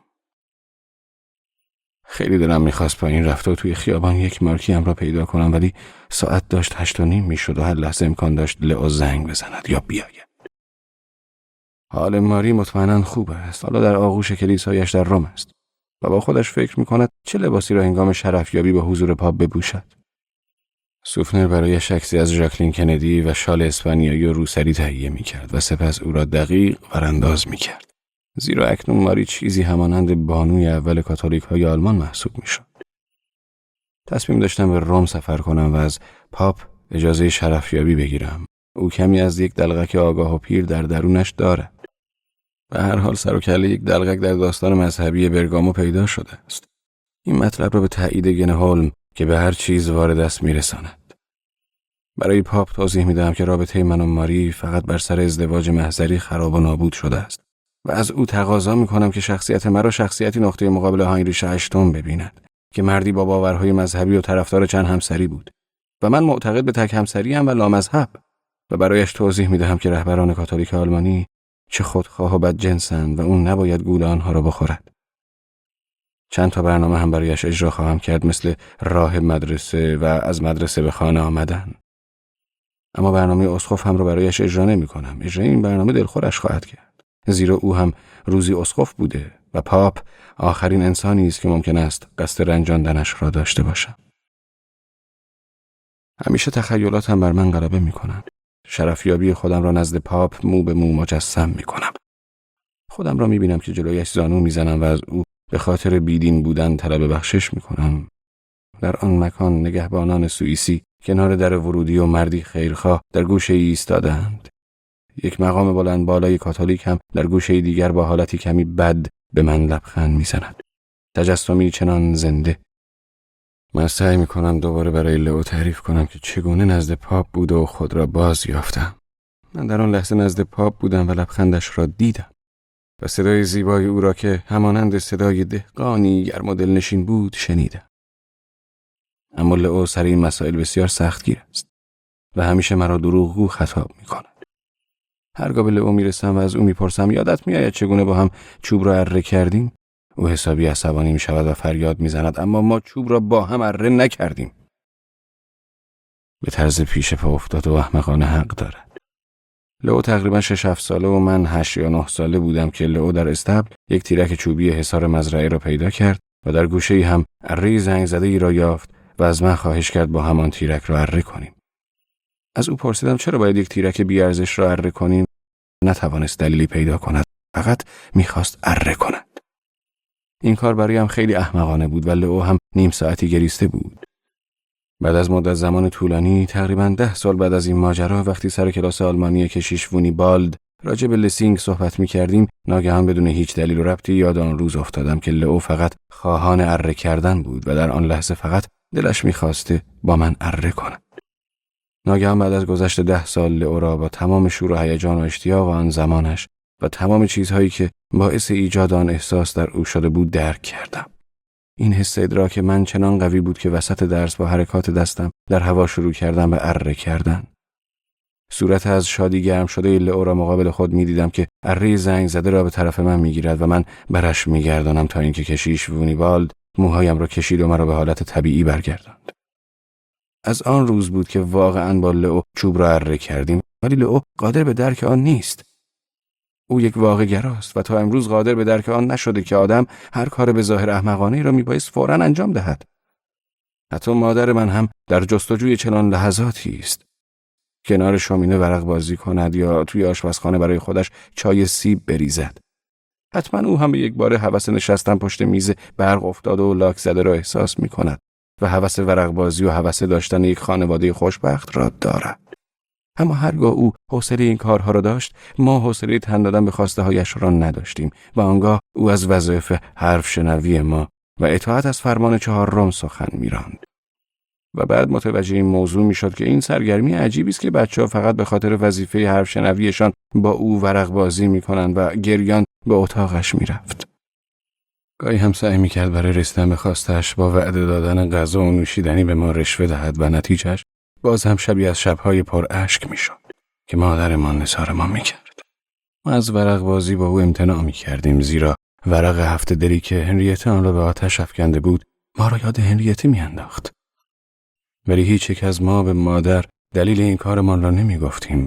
بعدها وقتی به سعی بیفایده مادرم برای بازی کردن نقش یک خانواده خوشبخت پای شومینه فکر می‌کردم، در تخیلم با او ورق بازی می‌کردم. با وجود آنکه بازی ورق 2 نفره بسیار کسل کننده است، اما من واقعا با مامان ورق بازی می‌کردم. بازی 66 یا بازی جنگ و با او چای سیب با عسل می‌نوشیدم. و مادرم با خط و نشانی که می‌کشید سیگاری هم به من میداد و جایی در آن اتاق پشتی لئو قطعه‌ای را می‌نواخت، در حالی که همه حتی خدمتکاران به خوبی می‌دانستیم که پدرم نزد آن زنک رفته است. به نوعی ماری هم از این دروغ‌های من آگاهی پیدا کرده بود، زیرا او همیشه با شک نگاهم می‌کرد وقتی در مورد چیزی با او صحبت می‌کردم. ولی آن پسر بچه را واقعاً در اسنابروک دیده بودم. گاهی هم جریان کاملاً برعکس می‌شود. چیزی را که واقعاً تجربه کرده یا دیده‌ام برایم غیر واقعی و نادرست جلوه می‌کند. مانند این واقعیت که زمانی از کلن به بن سفر کرده تا با دخترهای گروه ماری راجع به مریم باکره صحبت کنم. آنچه را که دیگران واقعی می‌نامند در نظر من تخیلی است. امیدم را از سکه یک مارکی افتاده در گل و لای قطع کرده و از پای پنجره به آشپزخانه رفتم تا تکه نان و کره برای خودم درست کنم. چیز زیادی برای خوردن نداشتم، فقط یک قوطی لوبیا و یک کنسرو آلو. آلو دوست نداشتم ولی مونیکا این را درک نمی‌کرد. نصف نان و نصف شیشه شیر و تقریباً 1/3 قهوه. 5 تا تخم مرغ و 3 تکه کالباس و 1 لوله خردل. توی جعبه روی میز اتاق پذیرایی 4 نخ سیگار داشتم. چنان احساس درماندگی می‌کردم که حتی امید نداشتم روزی دوباره قادر به تمرین کردن باشم. زانویم چنان متورم شده بود که از تورمش شلوارم تنگ به نظر می‌رسید. چنان سردردی داشتم که دردش غیر قابل تحمل شده و دردی مداوم، روحی که از هر زمانی سیاه‌تر می‌نمود و درد نیاز جسمی و درد بودن ماری در روم. به ماری نیاز داشتم، به بدنش، به دستهایش روی سینه‌ام احتیاج داشتم. من همان گونه که زومرویلد یک بار بیان کرده بود رابطه‌ای بسیار حقیقی با زیبایی‌های اندام دارم و از ته دل از وجود زنهای زیبا در اطرافم همانند همین همسایه‌ام خانم گربزل لذت می‌بردم. اما هیچ تمایل جسمانی نسبت به این خانم‌ها ندارم و اکثر این زنها در این مورد دلخورند. با وجود آنکه اگر چنین تمایلاتی را در من احساس می‌کردند سریع به پلیس خبر می‌دادند. این تمایلات جسمانی داستانی وحشتناک و پیچیده است. برای مردانی که تابع رابطه تک همسری نیستند عذاب و شکنجه همیشگی است و برای مردانی چون من که به یک زن پایبندند باعث بروز رفتار بی‌ادبانه می‌شود. زیرا زنها از این گونه مردها دلخور می‌شوند اگر آن چیزی را که به عنوان خواست نفس مهرورزی می‌شناسند حس نکنند. حتی خانم شریف و متدینی چون خانم بلوترت کمی از این باب دلخور بود. گاهی جنایتکاران جنسی را که روزنامه‌ها بسیار در موردشان می‌نویسند درک می‌کنم. و وقتی تصور می‌کنم چیزی به عنوان وظایف زناشویی وجود دارد ترسم می‌گیرد. وقتی زنی طبق قرارداد زناشویی‌اش از طرف دولت و کلیسا موظف به آن کار می‌شود، این کار به نوعی هم جنایت جنسی محسوب می‌شود. شخص نمی‌تواند به کسی رأفت و مهربانی را دیکته کند. من می‌خواستم بکوشم با پاپ هم در این باب صحبت کنم. حتما اطلاعات نادرستی در اختیارش می‌گذارند.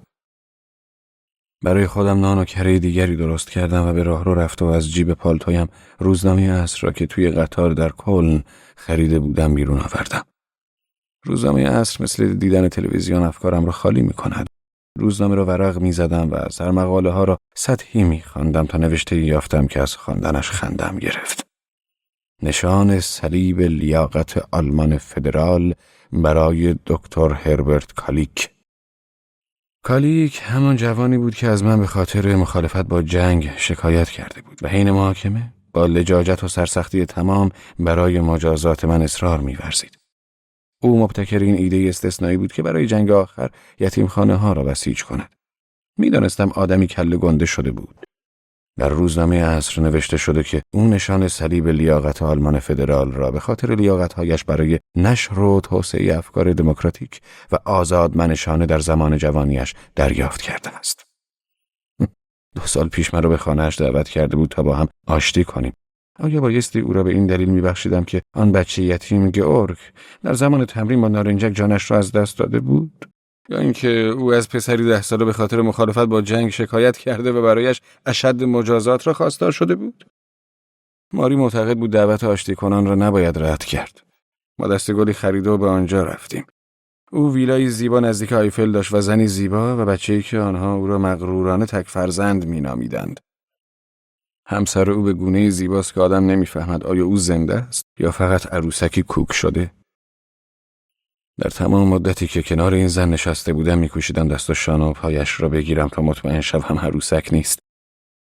این زن در تمام مکالمات فقط از 2 جمله استفاده می‌کرد. آخ چقدر زیبا و آخ چقدر زشت. ابتدا او را زنی بسیار خسته کننده تشخیص دادم ولی بعد مجذوبش شده و برایش از مسائل مختلف حرف زدم. مثل وقتی که آدم سکه‌ای را درون دستگاه‌های خودکار می‌اندازد تا بفهمم که واکنشش چیست. وقتی تعریف کردم مادر بزرگم فوت شده که درست هم نبود، زیرا مادر بزرگ من 12 سال پیش از آن فوت کرده بود، گفت آخ چه وحشتناک.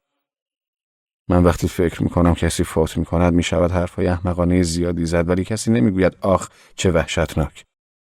بعد برایش تعریف کردم شخصی به اسم هوملو شخصیتی که وجود خارجی نداشت و همون لحظه سریع ساخته بودمش تا یک چیز مثبت داخل دستگاه اتومات بیاندازم. بله، شخصی به اسم هوملو دکترای افتخاری گرفته و او گفت آخ چه زیبا. وقتی به او درباره لئو و گرایشش به مکتب کاتولیسم تعریف کردم، او لحظه‌ای درنگ کرد که این کار برایم نشانی از جاندار بودنش بود. با چشمان بزرگ و خالی عروسکیش به گونه‌ای مرا می‌نگریست که می‌خواست بفهمد این مطلب برایم در کدام دسته مثبت یا منفی قرار دارد. بعد گفت چه وحشتناک، مگر نه؟ به هر حال موفق شده بودم گفتار یک نواخت او را کمی به هم بزنم. به او پیشنهاد کردم که دیگر آخ نگوید و فقط به بیان وحشتناک یا زیبا اکتفا کند. لبخندی ریز زد. مارچوبه‌ای در ظرفم گذاشت و گفت آخ چه زیبا.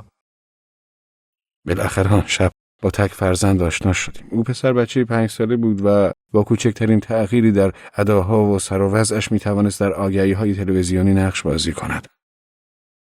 با طرز مضحک مسواک زدنش و شب بخیر پاپی و شب بخیر مامی و تعظیم جلوی من و تعظیم جلوی ماری. در حیرت بودم که بخش تبلیغاتی تلویزیون هنوز او را کشف نکرده است. کمی بعد از آن وقتی کنار شومینه قهوه و کنیاک می نوشیدیم، هربرت از دوران بزرگی صحبت کرد که در آن زندگی می کنیم. او بعد از آن شیشه شامپاین آورد و احساساتی شد. بعد از من درخواست بخشش کرد و حتی جلویم زانو زد تا آنگونه که می گفت از من طلب آمرزش دنیوی کند. من در تکاپو بودم که لگدی به پشتش بزنم، اما چاقوی پنیرباری رو برداشت و روی شانه‌هایش زد و لقب دموکرات را به او بخشیدم. خانمش فریاد زد آخ چه زیبا. و زمانی که هربرت با حالی منقلب روی صندلیاش می‌نشست، من نطق را در مورد یهودیان مهاجم شروع کردم. گفتم مدت‌ها تصور دیگران برام بود که ریشه نام اشنیر با اشنورن یعنی گدایی مرتبط است، ولی بعد به من ثابت شد که نام من از اشنایدر یعنی خیاط ریشه می‌گیرد و نه از گدایی کردن. و من نه یهودم و نه یانکی. و ناگهان سیلی محکمی به هربرت زدم، زیرا به یاد آوردم که او یکی از همکلاسی‌هایمان به نام گوتس بوخل را وادار کرده ثابت کند آریایی است و از او مدارکی در این مورد خواسته و گوتس دچار مشکل شده بود. مادر او ایتالیایی بود و در آن زمان ده زادگاهشان در تسخیر یانکی‌های یهودی بود و تهیه مدارک و سندی که حداقل می‌توانست نشانی از اصالت نژاد آریایی‌اش داشته باشد تقریباً غیر ممکن بود. گوتس و مادرش هفته‌های بسیار سخت و خطرناکی را می‌گذراندند تا بالاخره فکری به سر معلم گوتس زد که برای اثبات آریایی بودن او از یک متخصص نژادی از دانشگاه بن نظرخواهی کنند و آن متخصص نژاد گوتس را بسیار خالص و آریایی تشخیص داد. ولی هربرت کالیک به او تهمتی بیهوده و جدید زد که همه ایتالیایی‌ها خائنند و بدین گونه گوتس تا پایان جنگ حتی دقیقه آرامش نداشت.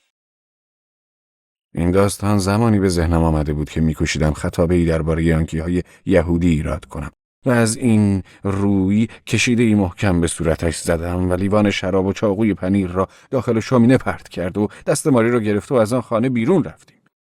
آنجا موفق به گرفتن تاکسی نشدیم و مجبور بودیم مسافت زیادی را پیاده برویم تا به یک ایستگاه اتوبوس برسیم.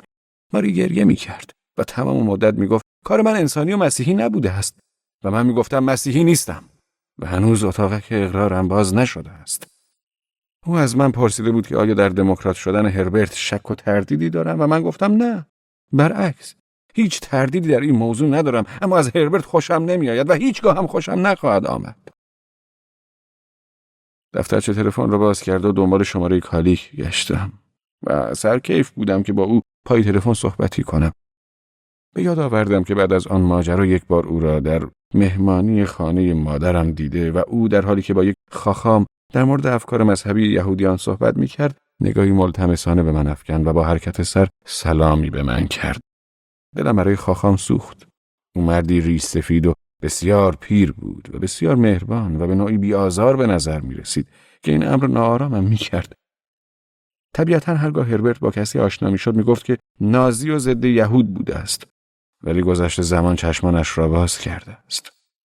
در حالی که در همان روز قبل از تسخیر آمریکایی‌ها و ورودشان به شهر بن با جوانان جلوی پارک خانه‌مان تمرین می‌کرد و می‌گفت وقتی اولین یهودی کثیف را دیدید این نارنجک‌ها را رو سرش بیاندازید. این بی‌آزاری و ساده دلی مهاجران به وطن برگشته در مهمانی خانه مادرم حرصم را در می‌آورد. آنها چنان از ابراز تأسف این افراد که با بوق و کرنا بیعتشان را با دموکراسی اعلام می‌کردند متأثر شده بودند که همدیگر را در آغوش می‌گرفتند و از یک پارچگی و برادری صحبت می‌کردند. و هنوز این را درک نکرده بودند که راز هر وحشت در جزئیاتش خفته است. احساس ندامت کردن به خاطر فجایع بزرگ کاری بسیار سهل است. همانند اشتباهات سیاسی، خیانت در زندگی زناشویی، قتل، ضد یهودی بودن.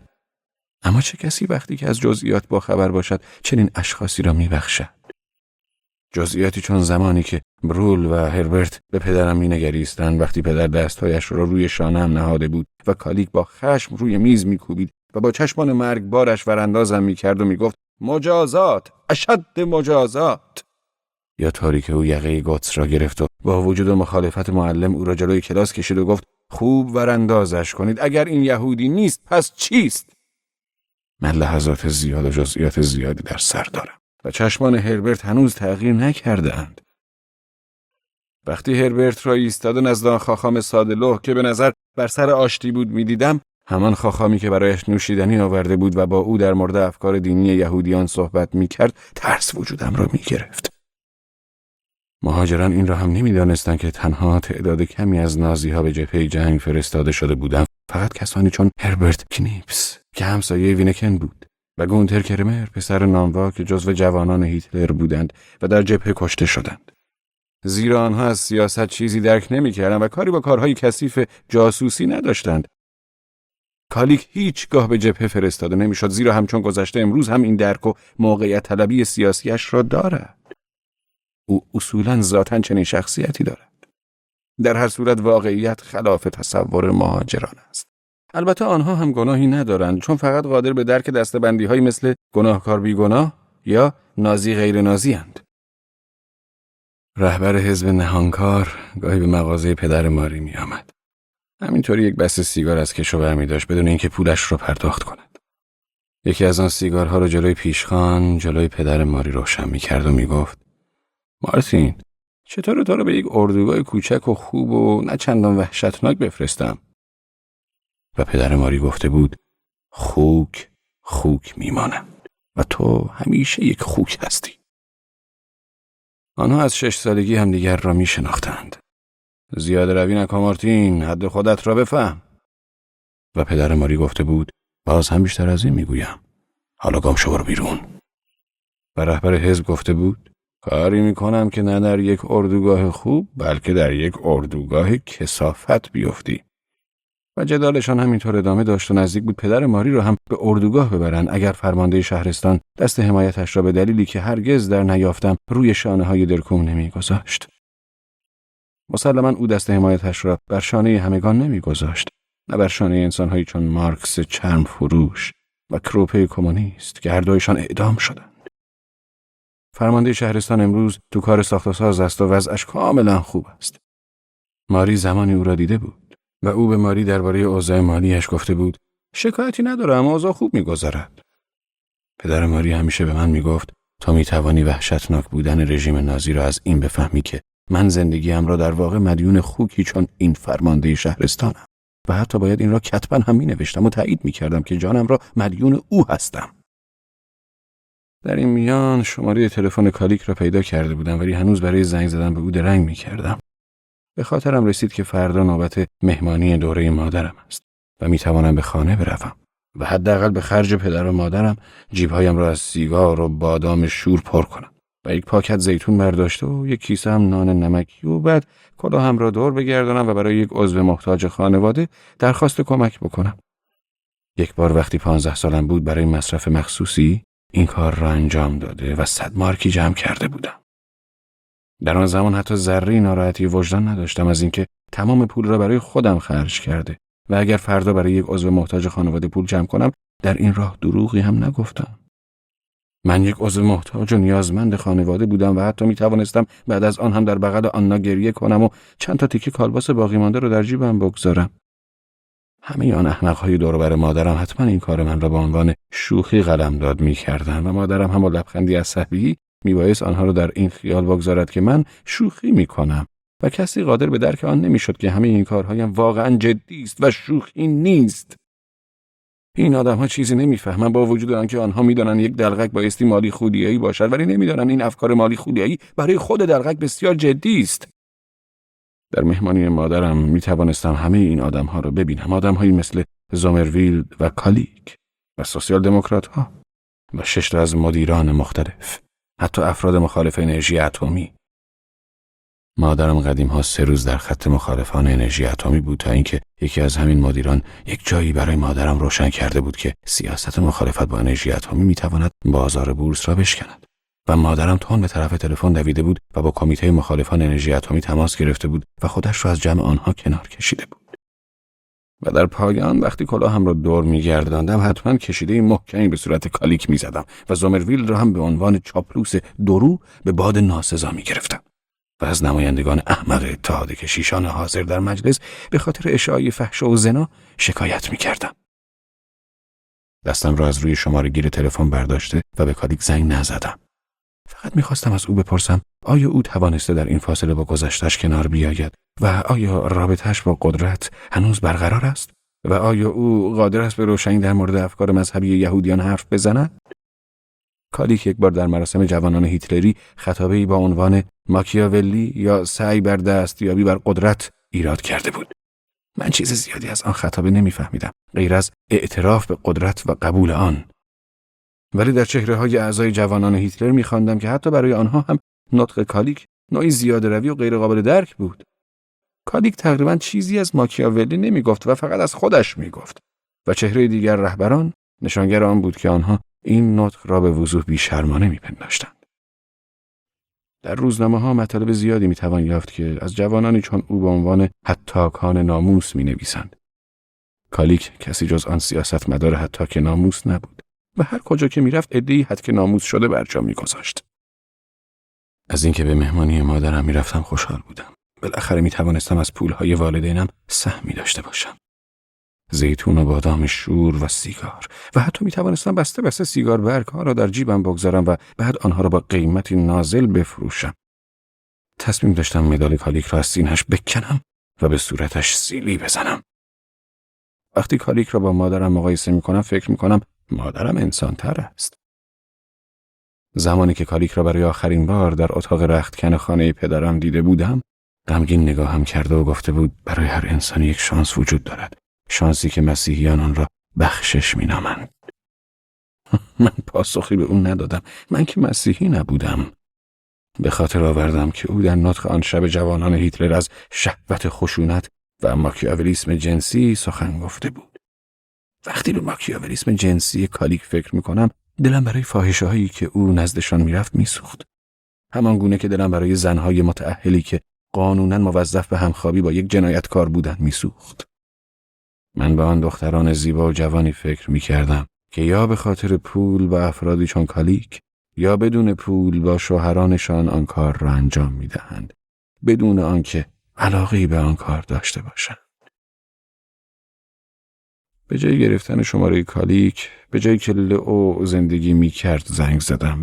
بالاخره غذا خوردنشان زمانی تمام می‌شد و موعد صرف سالادهای کاهش دهنده تمایلات جنسی فرا می‌رسید. خوشحال شدم که همان صدای پیشین را شنیدم. او اکنون سیگار برگ می‌کشید و بوی کلم پخته هم کمتر به مشامم می‌خورد. اشنیر هستم. مرا به جای می‌آورید؟ مسلم است. امیدوارم که حرفایم را جدی نگرفته و کتاب آگوستین را آتش نزده باشید. چرا این کار را کردم؟ تمام ورقهایش را از هم جدا کردم و برگش را توی آتش انداختم. او مکث کرد و با صدای گرفته گفت: شما شوخی میکنید؟ نه، در این کارها مرد عمل هستم. پناه بر خدا، شما متوجه لحن صحبت کردن من نشدید؟ نه، من انسانی دشوار و رو راست و راستگو هستم. حالا برادرم چی شد؟ بالاخره این آقایان کی لطف میکنن و غذایشان به پایان میرسد؟ همین الان برایشان دسر بردند. دیگر چیزی طول نمیکشد. چی دارید؟ برای دسر؟ بله. در اصل اجازه گفتنش را ندارم، ولی به شما این رو میگویم. کمپوت آلو با کمی خامه. ظاهر خوشمزه‌ای دارد. آلو دوست دارید؟ نه، من به گونه نامفهوم و غلبه ناپذیر از آلو بدم میآید. توصیه میکنم تجربیات هوبرر در زمینه حساسیت‌های مادرزادی را مطالعه کنید. تحقیقات او نشان می‌دهند که این حساسیت‌ها با مشاهداتی ارتباط دارند که اکثراً پیش از تولد در انسان به وجود می‌آیند. و جالب این که او دقیقاً 800 نمونه را آزمایش کرده است. آیا شما بیماری مالیخولیا دارید؟ این را از کجا می‌دانید؟ در صدایتان تشخیص دادم. شما می‌باید دعا بخوانید و حمام بروید. حمام کرده و قادر به دعا کردن نیستم. متاسفم. برایتان یک آگوستین جدید و یا کیرکگارد خواهم فرستاد. آنها را دارم. لطفاً بگویید ببینم می‌توانید پیامی به برادرم برسانید؟ با کمال میل. بگویید حتی الامکان برایم پول تهیه کند و بیاورد. او چیزی زیر لب گفت و بعد با صدای بلند گفت: دارم یادداشت میکنم. حتی امکان پول بیاورد. در ضمن شما باید واقعا بوناونتورا را بخوانید. خیلی عالی است. و مرا بابت قرن 19 تحقیر نکنید. در لحن صدای شما تحقیر کردن قرن 19 را میشنوم. درست است. از قرن 19 متنفرم. اشتباه میکنید. این حرف بیهوده است و حتی معماری آن دوران هم به آن بدی که دربارش میگویند نبود. او خندید و ادامه داد: قبل از آن که از قرن 19 متنفر باشید صبر کنید تا قرن 20 تمام شود. ناراحت میشوید اگر من حین مکالمه دسرم را بخورم؟ منظورتان آلوست؟ ریز خندید و گفت: نه، امروز مرا غضب کردند و غذای مردان خدا نصیبم نمی شود و فقط از غذای خدمتکاران نصیبم شده. امروز به عنوان دسر پودینگ کارامل دارم. او ظاهراً یک قاشق پودینگ در دهان گذاشت و قورتش داد و بعد دوباره ریز خندید و ادامه داد: علاوه بر این انتقام میگیرم. امروز ساعتها با یکی از برادران دینی در مونیخ که دانش آموز اشلر است صحبت کردم. گاهی هم برای انتقام به اطلاعات سینمای هامبورگ یا به مرکز هواشناسی برلین زنگ میزنم و با وجود سیستم تلفن خودکار اینجا نمیتوانم پیگیری کنم که چه کسی به کجا تلفن زده است. به خوردن ادامه داد. خندید و آرام گفت: کلیسا خیلی ثروتمند است و از پول زیادی بوی تعفن گرفته. درست مثل لاشه یک مرد ثروتمند. آیا میدانستید اجساد فقرا بوی خوبی دارند؟ نه. حس کردم سردردم تا حدودی بهتر شده و خط قرمزی دور شماره آن مکان کشیدم. گفت: شما بیدین هستید، درست است؟ لطفاً نه نگویید. من این را از لحن صدایتان میشنوم که کافرید. بله. اصلا اهمیتی ندارد. قسمتی در تورات هست که حتی پاولوس هم در نامه‌هایش خطاب به مردم روم از آن نقل قول کرده. خوب گوش کنید. آنها او را خواهند دید، آنهایی که هنوز از او خبر ندارند و آنها میفهمند که هنوز نفهمیدند. او خنده ریز شرورانه‌ای کرد و گفت: آیا این را فهمیدی؟ بی حال پاسخ دادم: بله فهمیدم. او بلند گفت: عصر بخیر آقای مدیر، عصرتان بخیر. و گوشی را قطع کرد. لحن صدایش در پایان به گونه‌ای طنین داشت که گویی خود را دست کم می‌گرفت. به طرف پنجره رفت و به ساعت خیابان نگریستم. ساعت تقریباً 8:30 بود. فکر می‌کردم آنها حسابی برای خوردن وقت صرف می‌کنند. خیلی دلم می‌خواست با لئو حرف بزنم، ولی در حال حاضر مسئله من فقط پول بود که می‌خواستم از او قرض کنم. کم کم شرایط جدید برایم روشن‌تر می‌شد. گاهی وقتا نمی‌دانم آن چیزی که با دست خودم می‌سازم و تجربه می‌کنم واقعی است یا آن چیزی که عیناً تجربه می‌کنم. من این دو را با هم قاطی می‌کنم. من واقعا نمی‌توانستم سوگند بخورم که آن پسر بچه را در شهر اسنابروکی دیده بودم، ولی حاضرم قسم بخورم که با لئو چوب را اره کردم. همان گونه که نمی‌توانم سوگند بخورم که برای نقد کردن چک پدر بزرگ پیاده تا کالک نزد ادگار وینکن رفتم. این موضوع که همه جزئیات رو به خاطر دارم سندی بر حرفایم نیست، مثل بلوز سبزی که زن نانوایی که به من نان داده بود بر تن داشت، یا سوراخ‌های جوراب کارگر جوانی که از بغل من گذشته بود زمانی که دم درگاهی خانه ادگار نشسته و منتظرش بودم. من از این مسئله هم کاملا مطمئنم که روی لب بالایی لئو هنگام اره کردن قطرات عرق دیده بودم. حتی تمام جزئیات شبی را که ماری سقط جنین کرده بود به خاطر دارم. هاینریش بهلن برایم چند برنامه کوچک 20 مارکی جلوی نوجوانان در آن شب دست و پا کرده بود. اغلب ماری همراهی هم می‌کرد، اما آن شب حال مساعدی نداشت و در خانه مانده و کمی دیرتر وقتی من با 19 مارک دستمزد خالص در جیبم به خانه بازگشته بودم، اتاقی خالی و تختی به هم خورده با ملافه خونین و یک تکه کاغذ روی کمد یافتم که نوشته بود: در بیمارستانم چیزی نیست، هاینریش خبر داره. سری بیرون دویده و از خدمتکار ابوس هاینریش بیرون کشیدم که ماری در کدام بیمارستان بستری است و به آنجا رفتم. اما آنجا به من اجازه ورود ندادند و ابتدا میبایست هاینریش را پیدا کرد و پای تلفن میکشیدم تا خواهر روحانی دربان مرا به بیمارستان راه دهد. ساعت 11:30 شب بود. وقتی وارد اتاق ماری شدم که همه چیز تمام شده بود. او با رنگی پریده روی تخت دراز کشیده و میگریست و یک خواهر روحانی با صلیب آویزی که در دست داشت برایش دعا میخواند. در زمانی که من دست ماری را گرفته بودم، هاینریش میکوشید این مطلب را به ماری توضیح بدهد که چه بر سر روح آن جسمی که ماری نتوانسته بود به دنیا بیاورد خواهد آمد. خواهر روحانی آرام مشغول دعا کردن بود. ماری معتقد بود که او این جنین را بچه خطاب میکرد. هرگز نمیتواند به آسمان برود زیرا غسل نشده و مدام میگفت که بچه دم در جهنم میماند و به آسمان نمیرود. در آن شب برای اولین بار دریافتم که کاتولیک ها چه چیزهای تنفرآوری راجع به این مسائل در درس‌های مذهبیشان یاد میگیرند. هاینریش واقعا در مقابل ترس‌های ماری درمانده شده بود و به خاطر درماندگیش حس تسکین خاطر پیدا کردم. او از رفعت و بخشش خداوند که بزرگتر از افکار حقوقی دانشمندان الهیات است سخن می‌راند. در تمام مدت خواهر روحانی با صلیب آویز گردنش دعا می‌کرد. ماری که می‌تواند در مسائل مذهبی خیلی سخت گیر باشد، مدام می‌پرسید خطی که قانون را از مهربانی و شفقت جدا می‌کند از کجا می‌گذرد. قطر مربع را به یاد آوردم. سرانجام بیرون رفتم. مثل عضوی زائد و طرد شده به نظر می‌آمدم. دم پنجره‌ای در راهرو ایستاده و سیگاری کشیدم و نظری از بالای دیوار آن طرف خیابان به قبرستان ماشین‌ها انداختم. روی دیوار تعداد زیادی اعلامیه‌های انتخاباتی چسبانده بودند. به سوسیال دموکرات‌ها اعتماد کن و دموکرات مسیحی‌ها را انتخاب کن.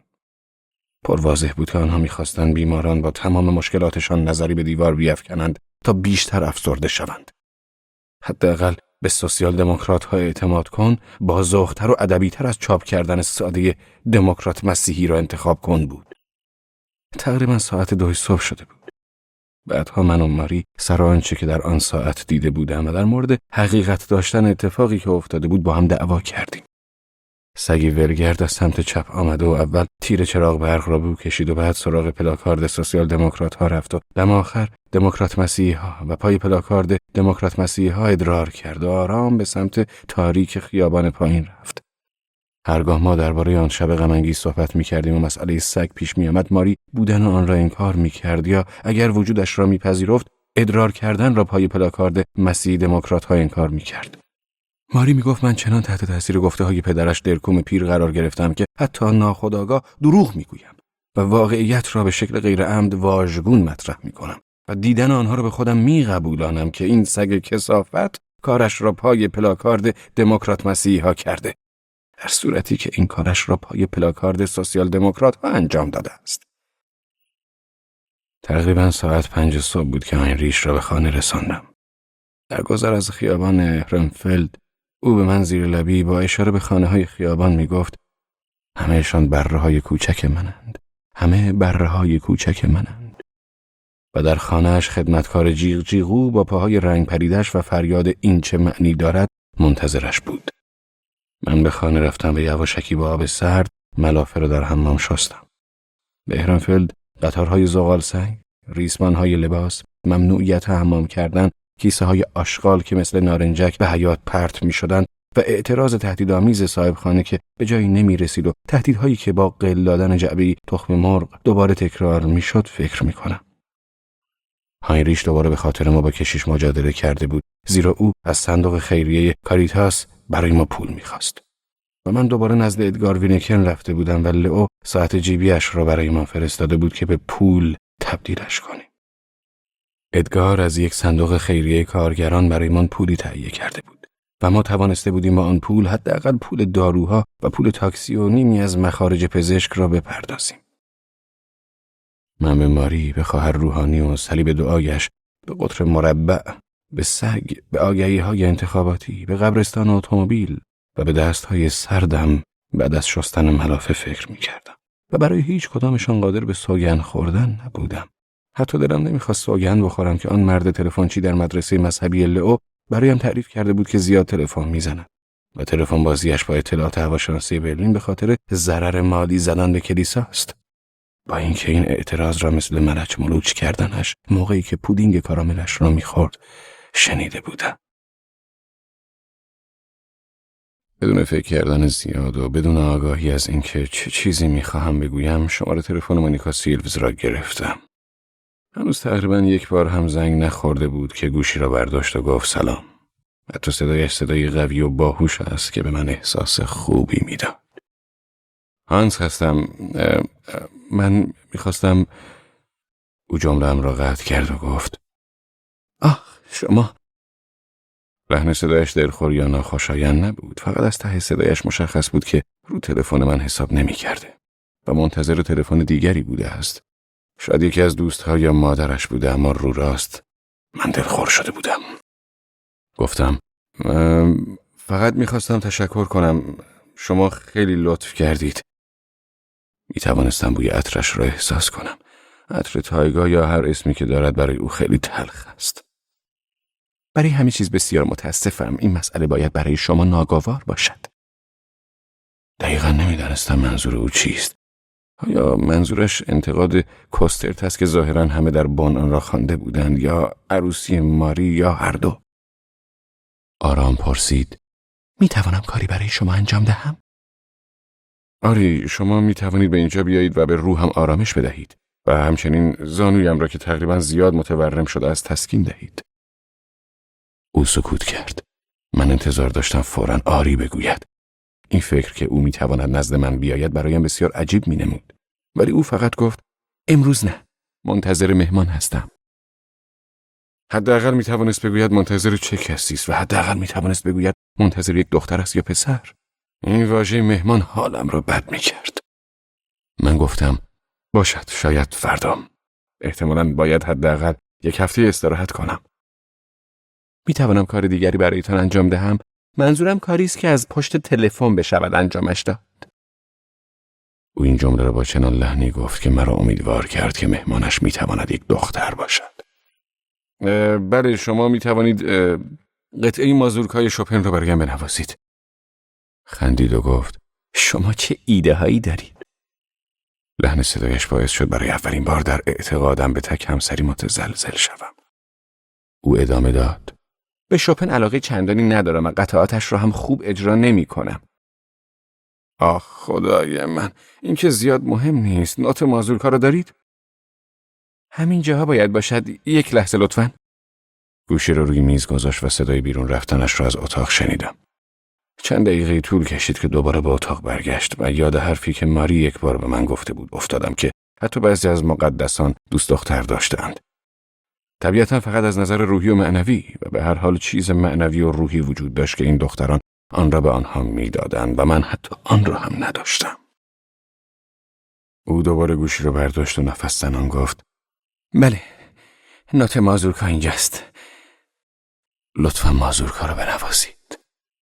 من سالهاست که از شوپن چیزی ننواختم. باید کمی تمرین کنم. شاید مایل نیستید مهمان شما وقتی از شوپن مینوازید نوازندگیتان را بشنود. خندید و گفت آخه او میتواند راحت گوش دهد. آرام پرسیدم سومرفیلد.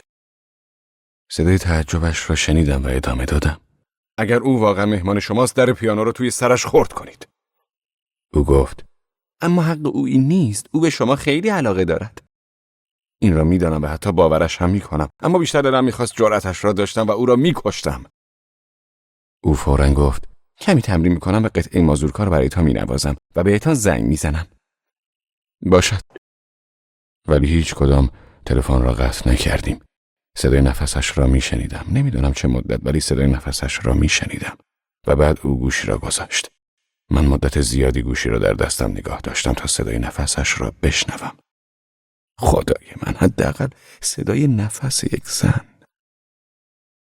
با اینکه لوبیاهایی که خورده بودم معده‌ام را سنگین کرده و حس مالی خولیاییم را هم بالا برده بود، به آشپزخانه رفته و دومین قوطی لوبیا را باز کردم و محتویاتش را داخل همان قابلمه‌ای ریختم که قبلا لوبیا را داخلش گرم کرده بودم و گاز را روشن کردم.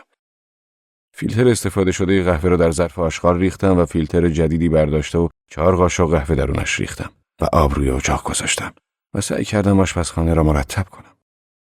دستمال کثیف از لکه قهوه و قوطی‌های خالی و پوست تخم مرغ‌ها را در ظرف آشغال انداختم. از اتاق نامرتب بیزارم، ولی خودم توانایی مرتب کردن اتاق را ندارم. به اتاق نشیمن رفتم و لیوان‌های کثیف را جمع کرده و توی ظرفشویی آشپزخانه قرار دادم. دیگر چیز نامرتبی در خانه نبود. با وجود این هنوز خانه مرتب به نظر نمی رسید. ماری قادر است با سرعت و مهارتی خاص کاری کند که اتاق مرتب و منظم به نظر برسد بدون آنکه کار قابل رؤیت و خاصی انجام دهد. او رمزی در دستهایش دارد. افکارم در مورد دستهای ماری، دستهایی که شاید می توانستند روی شانه‌های سوفنر قرار گرفته باشند، حالت مالی خودیایی شک و تردیدم را تا بی نهایت افزایش میداد. یک زن با دستهایش قادر است خیلی چیزها را بیان کند یا با آنها به انجام دادن کاری تظاهر کند. در مقابلش همیشه دستهای مردها مثل کنده های سنگین درخت خشک و بی حرکت به نظر می رسند. دستهای مردها فقط به درد دست دادن، کتک زدن و طبیعتاً شلیک و امضا کردن می خورند. دست دادن، کتک زدن، تیراندازی کردن و امضای چک و کار کردن کارهایی اند که دستهای مردها می توانند انجام دهند. اما دستهای زنها آنگونه که روی نان کره می مالند یا موهایشان را از پیشانی کنار می زنند دیگر دست محسوب نمی شوند. هنوز هیچ فقیهی به فکر آن نیفتاده که در آیین پروتستانیش درباره دستهای زنانه نطق کند. ورونیکا، ماگدالنا، مریم و مارتا همه دستهای زنانه در مکتب پروتستانند که نشانگر لطافت مسیحیانند. به جای آن این فقیهان در مورد قانون و قاعده اصولی و هنر و دولت موعظه می کنند. می توان گفت حضرت مسیح تقریبا فقط با زنها سر و کار داشته. پرواضح است که او هم به مردها احتیاج داشته، مردهایی مثل کالیک که رابطه با قدرت و حس هماهنگی و همه این مزخرفات را دارند. او برای کارهای سنگین به مردها احتیاج داشته، مثل زمان اسباب کشی که به باربران احتیاج پیدا می‌کنی. و پتروس و یوحنا انسان‌های خیرخواه و دوست داشتنی بودند که دیگر مرد محسوب نمی‌شوند، در حالی که خصوصیت پائولوس که با صفات یک مرد رومی مطابقت داده بود، مردانه بود. از آنجایی که فامیل ما پر از کشیشه است، در هر مراسم دعاگویی پروتستانی که در خانه ما پیش می آمد از انجیل روخانی می شد و هیچ کدام آنها درباره زنان در آیین پروتستان یا راجع به معضل تقسیم ناعادلانه ثروت صحبت نمی کرد. حتی در جمع کاتولیک ها هم کسی خواهان صحبت در مورد تقسیم ناعادلانه ثروت نبود. و اگر من از زومرویلد و کینکل راجع به این مسئله سوال می کردم، آنها از روی ناچاری فقط لبخند تحویلم می دادند. گویی که مچ مسیح را هنگام لغزشی ناخوشایند گرفتند. و فرید بویل هم درباره از دست دادن معنای ابتدایی آن در گذشت زمان حرف میزد. چنانکه او میگفت برخورد غیر عقلانی با پول او را آزار میدهد. انگار که پول چیزی عقلانی است. پول در دستهای ماری حتی معنای سوال برانگیزش را گم میکرد. او میتوانست به نوعی بی احتیاط و بی توجه و در عین حال بسیار دقیق با پول کنار بیاید. از آنجایی که من برای دریافت دستمزدهایم هر گونه چک و رسید پرداختی دیگری را رد می‌کردم و دستمزدم را به صورت پول نقد روی میز خانه‌مان می‌گذاشتم، ما هرگز از 2 یا نهایتاً 3 روز برای خرج کردن پولمان به برنامه‌ریزی احتیاج نداشتیم. ماری به هر کسی که از او درخواست پول می‌کرد و یا به کسانی که چندان با صراحت از او این تقاضا را نمی‌کردند و در حین مکالمه با آنها در می‌یافت که به پول نیازمندند، همیشه پول می‌داد. در شهر گوتینگن ماری به یک گارسون رستوران برای خرید پالتوی بچه مدرسه‌ایش پول داده بود. مدام به مستمندان پول میداد. در قطارها به مادر بزرگ‌هایی که اشتباهی به کوپه درجه 1 آمده بودند و برای تشییع جنازه به قبرستان می‌رفتند، برای کمک هزینه ما به تفاوت کوپه ها پول میداد. مادر بزرگ‌های بسیار زیادی وجود دارند که برای تشییع جنازه بچه‌ها و نوه‌ها و عروس‌ها و دامادهایشان با قطار سفر می‌کنند. و گاهی هم طبیعتا مادر بزرگ‌هایی میانشان پیدا می شود که به درماندگی تظاهر می کنند و خودشان را با چمدان‌های پر از کیک و کالباس در کوپه‌های درجه 1 جا می کنند، در حالی که همه می دانند این مادر بزرگ‌ها بلیت درجه 2 دارند. ماری همیشه مرا مجبور می کرد چمدان‌ها و پلاکاردهای سنگین این مادر بزرگ‌ها را در جا چمدان‌های بالای سرمان بگذارم. و پیش از آنکه مادر بزرگ‌ها به اشتباهشان پی ببرند، ماری نزد مأمور کنترل بلیت می رفت و مسئله را حل می کرد.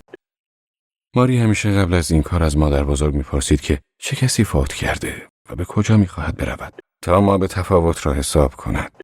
سخنهایی که مادر بزرگها در جواب میگفتند اکثرا خیلی مهربانانه بود. جوانهای امروز آنچنان هم که میگویند نیستند. دستمزدها ساندویچ‌های بزرگ کالباس بود. به خصوص در مسیر دورتموند و هانوور به نظرم روزانه مادر بزرگهای زیادی برای تشییع جنازه در راه بودند. ماری همیشه از اینکه ما در کوپه درجه یک سفر می‌کردیم خجالت می‌کشید و برایش غیر قابل تحمل بود اگر کسی را به خاطر داشتن بلیت درجه 2 از کوپه درجه 1 بیرون می‌انداختند. ماری صبر و تحمل خستگی ناپذیری برای شنیدن اوضاع و احوال و وضعیت خانوادگی و نگاه کردن به عکس آدم‌های کاملا غریبه داشت. یک بار 2 ساعت تمام کنار یک پیرزن دهاتی که 23 نوه داشت و از هر کدام عکسی را همراه داشت نشسته بودیم و صحبتش را راجع به زندگی 23 نوه میشنیدیم و 23 عکس از مردان و زنان جوانی که هر کدام کاری شده بودند میدیدیم. یکی از آنها در شهر مونستر بازرس بود و آن یکی با دستیار راه آهن ازدواج کرده بود و دیگری مدیر کارخانه چوب بری شده بود و یکی دیگر در همان حزبی که ما انتخابش میکردیم کار میکرد و دیگری که در ارتش بود و مادر بزرگش ادعا میکرد که در قسمت امنیتی خدمت میکند. ماری همیشه محو این حکایت ها میشد و آنها را خیلی هیجان انگیز میشمرد و از واقعیت زندگی سخن میراند، ولی تکرار این داستان ها به این شکل برایم ملال آور بود. مادر بزرگ‌های زیادی در مسیر دورتموند و هانوور در سفر بودند که نوه‌هایشان دستیار رئیس راه آهن بودند و عروس‌هایشان خیلی زود مرده بودند، زیرا آنها همانند زنان امروز همه بچه‌ها را به دنیا نمی آوردند و این علت مرگشان میشد. ماری می توانست با آدم‌های پیر و درماندگان خوب و مهربان رفتار کند. او حتی با آنها در هر فرصتی برای شماره تلفن گرفتن کمک می‌کرد. یک بار به او گفته بودم بهتر است در انجمن خیریه راه آهن کار کند و او مغرضانه پاسخ داد چرا که نه؟ من قصد خرد کردن و پایین آوردنش را نداشتم. به هر حال او به نوعی کارهای انجمن خیریه راه آهن را انجام میداد. گمانم که سوفنر برای نجات ماری با او ازدواج کرده است. یا سوفنر او را نجات میدهد یا او سوفنر را. و آنچنان هم مطمئن نیستم که سوفنر بگذارد ماری با پول او ما به تفاوت بهای بلیت درجه 2 را به یکی از این مادر بزرگها در قطار دورتموند پرداخت کند. او مرد خسیسی نبود، ولی به نوعی مبالغه آمیز همانند لئو بی‌نیاز بود. او مانند فرانس فان آسیسی نبود که با وجود بی‌نیازی خود نیازمندی دیگران را درک می‌کرد. تصور این که اکنون پول سوفنر در جیب ماری است برایم غیر قابل تحمل بود. همانند غیر قابل تحمل بودن کلمه ماه عسل و غیر قابل تحمل بودن این نظر که من میتوانم برای ماری بجنگم. معنای جنگیدن فقط بدنی و فیزیکی میتواند باشد. حتی با عنوان دلغکی که بد تمرین میکند، قدرت بدنی هم بیشتر از سوفنر و زومرویل بود. قبل از آن که به حالت دفاعی در بیایند 3 پشتک زده بودم و از پشت خاکشان میکردم و گردنشان را طوری فشار میدادم که نتوانند حرکتی بکنند. یا شاید آنها به یک کتککاری حسابی فکر میکردند. البته از آنها میتوان چنین رفتار وحشیانه ای را انتظار داشت. یا شاید هم منظورشان یک جنگ روانی بود. من که از آنها هراسی نداشتم، پس چرا ماری اجازه نداشته به نامه هایم که نوعی جنگ روانی محسوب میشد پاسخ بدهد؟ این بزدلان کلماتی چون سفر عروسی و ماه عسل را به زبان میآورند و تازه میخواهند مرا وقیح بنامند. آنها حداقل یک بار پای صحبت پیشخدمتان و گارسون‌های هتل بنشینند و گوش بدهند که آنها چه تعریف‌هایی از ماه عسل و سفر عروسی دارند. هر کسی در قطار و در هتل آنها را نشان می‌دهد و درباره ماه عسلشان صحبت می‌کند. و هر بچه‌ای می‌داند که آنها در ماه عسل مرتب آن کار را انجام می‌دهند. چه کسی حالا ملافه ها را در می‌آورد و می‌شوید؟ و زمانی که او دستایش را روی شانه‌های سوفنر می‌گذارد باید این را هم به یاد آورد که چگونه دستایش را زیر بغلم گرم کرده بودم. همان دست‌هایی که با آنها در خانه‌اش را باز می‌کند و ملافه ماری کوچولو را صاف می‌کند. در آشپزخانه دستگاه تاست نان را روشن می‌کند و آب را روی اجاق می‌گذارد و سیگاری از جعبه سیگار برمی‌دارد. یادداشت خدمتکار را این دفعه روی میز نمی‌بیند، بلکه یادداشت من به سینما رفتم و ساعت 10 برمیگردم را روی در یخچال پیدا می‌کند. در اون اتاق نشیمن روی تلویزیون یادداشت سوفنر را می‌بیند. باید فوری پیش فه بروم. بوس بوس هربرت. یخچال به جای میز و بوس بوس به جای میبوسمت. در آشپزخانه وقتی تو روی نان توست تکه‌ای بزرگ کره و کالباس جگر میمالی و به جای 2 قاشق 3 قاشق پودر شکلات در فنجانت میریزی، یاد رژیم غذایی خانم بلاترت نمیافتی؟ یادت میآید زمانی که دومین تکه شیرینی را برداشتی او گفته بود اما فکر نمی کنید که این 1500 کالری دارد و چاقتان می کند؟ آیا نگاه قصاب گونه بلوترت را که به کمرت انداخت و معنایش این بود نه این هیکل اجازه شیرینی دوم را ندارد به یاد میآوری؟ و اوه به همه مقدسات کاتولیکا تا شروع به چاق شدن میکنی. توی شهر، همه جای شهر پچ پچ می شود که چرا پریشانی و چرا دوست داری تنهایی به سینما و کلیسا بروی و چرا در اتاقی تاریک با نان تست و شکلات نشسته ای. در آن مهمانی رقص که یک بار از تو پرسیده بود خانم محترم به من سریع بگویید چه چیزی را دوست دارید. چه پاسخی دادی؟ تو میبایست حقیقت را به او گفته باشی. بچه ها، صندلی اعتراف کلیسا، سینما، آوازخوانی دست جمعی کلیسا و دلغک ها. مردها را دوست ندارید خانم محترم؟ چرا یکی را؟ نه مردهایی از این قماش. اینها احمقند. اجازه دارم این حرفها را برای همه بازگو کنم؟ نه، پناه بر خدا. و وقتی گفتی یک مرد را دوست دارم، چرا نگفتی مال خودم را؟ اگر کسی فقط زبانی یکی را دوست دارد، میتواند فقط مقصودش مرد خودش باشد. همسرش، یک من فراموش شده، کوچک و خرده شده. دخترک خدمتکار به خانه باز میگردد. کلید داخل قفل و در باز و در بسته و کلید داخل قفل. چراغ راهرو روشن، خاموش. چراغ آشپزخانه روشن، در یخچال باز. برق آشپزخانه خاموش. در راهرو آرام به در کوبیده می شود. شب بخیر خانم مدیر. شب بخیر. ماری خوب بود؟ آره، خیلی خوب بود. چراغ راهرو خاموش و قدم‌ها روی راه پله. و در آن اتاق او تنها در اتاق تاریک نشسته و موزیک کلیسایی گوش میداد. همه چیزها را با دستهایت لمس میکنی. دستهایی که ملافه ها را شسته بودند و دستهایی از زیر بغل من گرم شدند.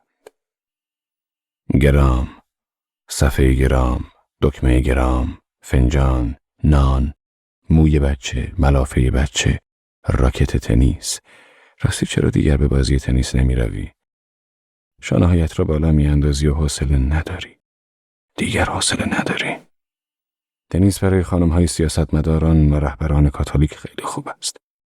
نه این مفاهیم زیاد به هم شبیه نیستند. تنیس اندام را متناسب و جذاب می کند و آن را روی فرم نگه می دارد. و با کمال میل با تو بازی می کند. دوستش داری؟ چرا دوستش دارم. میگویند که او با چنگ و دندان به وزارت رسیده است. او را به عنوان مردی فتنه‌جو و خبیث و تبهکار میشناسند. ولی علاقه‌اش به هربرت واقعی است. آدم‌های خلافکار و خشن گاهی آدم‌های با وجدان و رشوه ناپذیر را دوست دارند. مثلا کارهای خانه‌سازی هربرت بدون هیچ وام اضطراری ویژه و بدون دریافت کمک مالی از دوستان حزبی مجرب ساختمانسازی به انجام رسید. فقط او میبایست برای ساختن خانه‌اش روی سطح شیبدار مبلغی اضافه پرداخت کند که او این را به نوعی رشوه خواری میپنداشت. اما بعدا مشخص شد که ساخت این خانه روی زمین شیبدار جنبه‌های منفی دارد. کسی که در سراشیبی خانه بسازد میبایست مابین باغی که در سرازیری است یا سربالایی یکی از آنها را انتخاب کند. و سوفنر باغ سرازیری را انتخاب کرد. که این اشتباه بود. چون وقتی ماری کوچولو شروع به توپ بازی می‌کند، توپ‌ها همیشه به طرف حصار باغ قل می‌خورند و گاهی هم از لای حصار درون باغ همسایه مجاور قل می‌خورند و سبب شکسته شدن برگ‌ها و گل‌ها می‌شوند یا خزه‌ها و چمن‌های نازک با ارزش را خراب می‌کنند که موجب بحث و عذرخواهی از همسایگان می‌شود. چطور آدم می‌تواند از دست یک چنین دختر بچه این نازنین و بامزه‌ای عصبانی شود؟ انسان نمی‌تواند از دست چنین دختری عصبانی شود. آنگاه است که با صورتی خندان نقش بازی کردن شروع می شود. دهانهای جمع شده از رژیم غذایی و گلوهای خسته با عضلات منقلب به بازی لبخند تظاهر می پردازند. جایی که مجادله و چند حرف تند می تواند تنها راهی باشد که آنها را از این فشار عضلانی خلاص کند. همه چیزها را قورت می دهند و پشت پرده خوش اخلاقی همسایگی به غلط پنهانش می کنند تا اینکه شبی پشت درهای بسته و کرکره‌های پایین کشیده بشقاب‌های گران قیمت را به سوی اشباحی که در نطفه‌اند پرت می‌کنند. من می‌خواستم این را داشته باشم و تو نمی‌خواستی. صدای آژیر بالا آمدن آمبولانس و این آژیر گریان آمبولانس خبر از جنگی غیرقابل توضیح می‌دهد. آخ، بهتر بود باغ سربالایی را انتخاب می‌کردیم.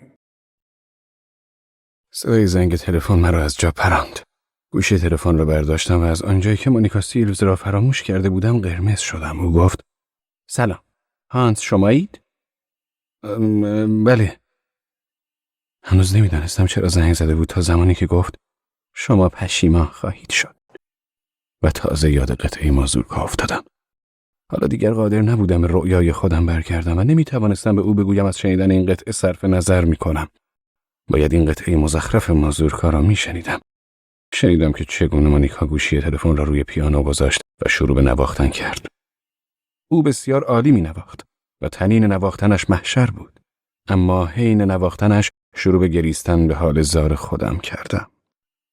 من اصلا نباید سعی می کردم اون لحظه را وقتی از نزد ماری به خانه برگشته بودم و لئو و مازورکا می نواخت برای خود تداعی کنم. لحظاتی را نمی شود تکرار کرد و به کسی فهماند. ادگار وینکن در یک عصر پاییزی در پارک جلوی خانه ما 100 متر را در 10 ثانیه و 1/10 ثانیه دوید. او در بهترین حالت و فرمش این مسافت 100 متری را در 10 ثانیه و 1/10 ثانیه دویده بود. من خودم با ساعت زمانش را محاسبه کرده و خودم مسافت را متر کرده و سنجیدم، اما هیچ کس این را از ما باور نکرد. و آن اشتباه ما بود که اصلا در مورد این مسئله با دیگران صحبت کرده بودیم و می‌خواستیم لحظه‌ای به یاد ماندنی از آن بسازیم. در اصل میبایست از این باب احساس خوشبختی میکردیم که میدانیم او واقعا در 10 ثانیه و 1/10 ثانیه 100 متر را دویده است. طبیعتاً بعدها همیشه او با رکورد 10 ثانیه و 9 و یا 11 ثانیه این مسیر را میدوید و کسی باورمان نمیکرد و همه مسخره‌مان میکردند. در مورد این لحظات صحبت کردن اشتباه بزرگی است، ولی تکرار آن لحظات خودکشی است. و شنیدن نواختن مونیکا پای تلفن اقدام به خودکشی من بود. لحظاتی هستند که تکرار آن ممکن نیست. مثل شکلی که خانم وینکن آن را می‌برید. من می‌خواستم این لحظه را هم با ماری تکرار کنم. خواهش کردم نان را چنان که خانم وینکن می‌برید ببرد. اما آشپزخانه یک خانه کارگری اتاق هتل نیست و ماری هم خانم وینکن نبود. چاقو از دست ماری لیز خورد و بازوی چپش را برید. این ماجرا باعث شد ما 3 هفته تمام ناراحت باشیم. احساسات میتواند بدین گونه شیطانی پایان یابند. باید لحظات را سر جایش گذاشت و تکرارشان نکرد. وقتی نوازندگی مونیکا به اتمام رسید حتی قادر نبودم از درماندگی گریه کنم. وقتی او دوباره پای تلفن آمد و آرام گفت حالا دیدید که حق داشتم؟ گفتم اشتباه من بود، نه شما، و از شما معذرت میخوام. احساس می‌کردم مست و بویناک در چاله‌ای افتاده و درون آن از چیزی که بالا آورده بودم پر شده بود و دهانم پر از دشنام‌هایی بود که نثار می‌کردم و در آن حال عکاس خبر کرده بودم تا از من عکس بگیرد و برای مونیکا بفرستد. آرام از او پرسیدم اجازه دارم یک بار دیگر به شما زنگ بزنم؟ شاید چند روز دیگر. من فقط یک توضیح برای این رفتار وقیح و زشتان دارم، آن اینکه قدر درماندم که قادر به وصفش نیستم. برای لحظاتی جز صدای نفس کشیدن صدایی نشنیدم. بعد گفت من برای 4 روز به مسافرت میرم. به کجا؟ جایی برای اجرای مراسم دینی و کمی برای نقاشی کردن. پس کی به اینجا میایید و برایم یکی از آن املت های قارچ و سالاد خوشمزه درست میکنید؟ من نمیتوانم پیش شما بیایم. الان نمیتوانم. بعداً چطور؟ میایم. هنوز صدای گریه کردنش را میشنیدم و کمی بعد گوشی را گذاشت.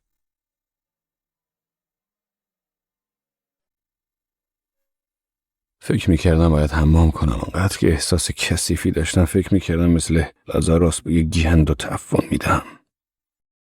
اما کاملا تمیز بودم و بو نمیدادم.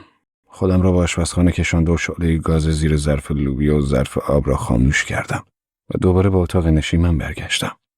شیشه کنیاک را در دهانم گذاشتم و این هم کمکم نکرد.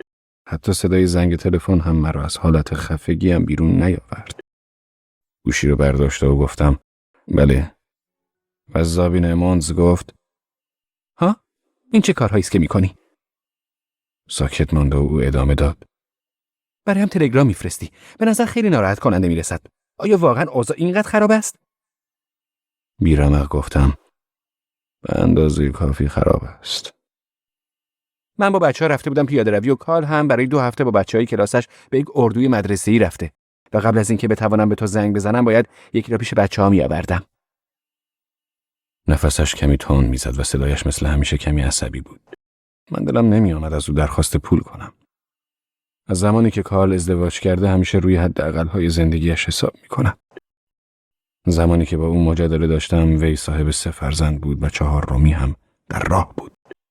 ولی جرئت نداشتم از زابینه بپرسم آیا 4مین بچه هم متولد شده است؟ همیشه در خانه آنها بحث و جدل بر سر پول بود و همه جا دفترچه‌های حساب و کتاب لعنتی امونز پخش بودند. و اگر من با او تنها می‌شدم کارل به طرزی زشت شروع به صحبت‌های رک مردانه می‌کرد. صحبت‌هایی در مورد بچه‌دار شدن که همیشه کلیسای کاتولیک را مقصر می‌دانست. مخصوصاً جلوی من بیشتر از تقصیر کلیسای کاتولیک می‌گفت. و همیشه در صحبت‌هایمان به یک جایی می‌رسیدیم که او مرا مانند سگی گریان می‌نگریست. و اغلب در این لحظات زابینه وارد می‌شد و نگاهی تلخ به او می‌کرد زیرا دوباره حامله بود. برای من چیزی بدتر از آن نیست که زنی به خاطر بارداریش شوهرش را به تلخی برانداز کند. و بعد دوتایی زانو به سینه می‌گرفتند و می‌گریستند زیرا واقعاً همدیگر را دوست دارند. وقتی امونز دائم از انضباط و گوش به فرمانی بیچون و چرا صحبت می‌کرد بچه‌ها را توی لگن‌های ادرارشان دمر می‌کردند و دستمال‌های خیس را روی موکت‌های تازه می‌انداختند. آن وقت چاره‌ای جز این نمی‌دیدم که به اتاق بچه‌ها رفته با چند تا مسخره بازی آنها را آرام کنم. اما آنها هرگز آرام نمی‌شدند و از فرط اشتیاق جیغ می‌کشیدند و می‌خواستند همه کارهای مرا تقلید کنند. و در خاتمه هر کدام از ما با بچه‌ای در بغل نشسته و بچه‌ها اجازه داشتند لبی به لیوان‌های شرابمان بزنند. کارل و زابینه شروع به صحبت در مورد کتاب‌هایی کرده بودند که در آنها میشد دریافت چه زمانی زنها بچه‌دار نمی‌شوند. با این وجود مرتب بچه‌دار می‌شدند و این را به یاد نمی‌آوردند که تعریف‌هایشان برای من و ماری بود که بچه‌دار نمی‌شدیم چه رنج‌آور بود. وقتی کارل مست بود شروع می‌کرد به دشنام فرستادن به روم و تقاضاهای او از کاردینال‌ها و پاپ‌ها افزایش می‌یافت. و مسخره‌تر از همان بود که من شروع به دفاع از پاپ می‌کردم. ماری این را خیلی بهتر می‌دانست و افکار کارل و زابینه را در این مورد روشن می‌کرد که کاردینال‌ها راجع به این مسئله بچه در روم هم کار دیگری نمی‌توانند بکنند. در آخر آنها به نوعی زیرکانه همدیگر را می‌نگریستند گویی می‌خواستند بگویند شما دوتا حتما یک کلکی در کارتان هست که بچه دار نمی‌شوید. و اغلب صحبت ما بدین ترتیب تمام می‌شد که یکی از بچه‌های خسته گیلاس شراب من یا ماری یا کارل یا زابینه را می‌کشید و تمام شراب روی برگه‌های بر روی هم انباشته روی میز می‌ریخت. و مسلماً برای کارل که همیشه از انضباط و مراقبت برای شاگردانش موعظه می‌کرد بسیار زشت بود که ورقه‌های مشق بچه‌ها را اینک با لکه‌های شراب به آنها بازگرداند. بچه‌ها کتک می‌خوردند و گریه می‌کردند. با نگاهی مثل آخ شما مردها که زابینه به ما می‌کرد با ماری به آشپزخانه می‌رفت تا قهوه‌ای درست کند و حتما آنجا با هم حرف زنانه می‌زدند. حرفایی که برای ماری شرم‌آور بودند. همچنان که صحبت‌های مردانه برای من شرم‌آور بودند. وقتی بعد با کارل تنها می‌شدیم او دوباره با لحنی تهمت‌آلود شروع به حرف زدن راجع به پول می‌کرد. گویی می‌خواست بگوید من با تو راجع به پول صحبت می‌کنم چون تو مرد خوبی هستی. از این مسائل سر در نمی‌آوری. آهی کشیده و گفتم زابینه من حسابی بیچاره شدم. شغلی، روحی، بدنی و مالی. اگر واقعا گرسنه‌ای امیدوارم که بدانی همیشه اینجا یک کاسه سوپ برات روی اجاق گاز هست. از حرفش متأثر شد و سکوت کردم. لحن صحبتش خیلی صادقانه بود. پرسید میشنوی؟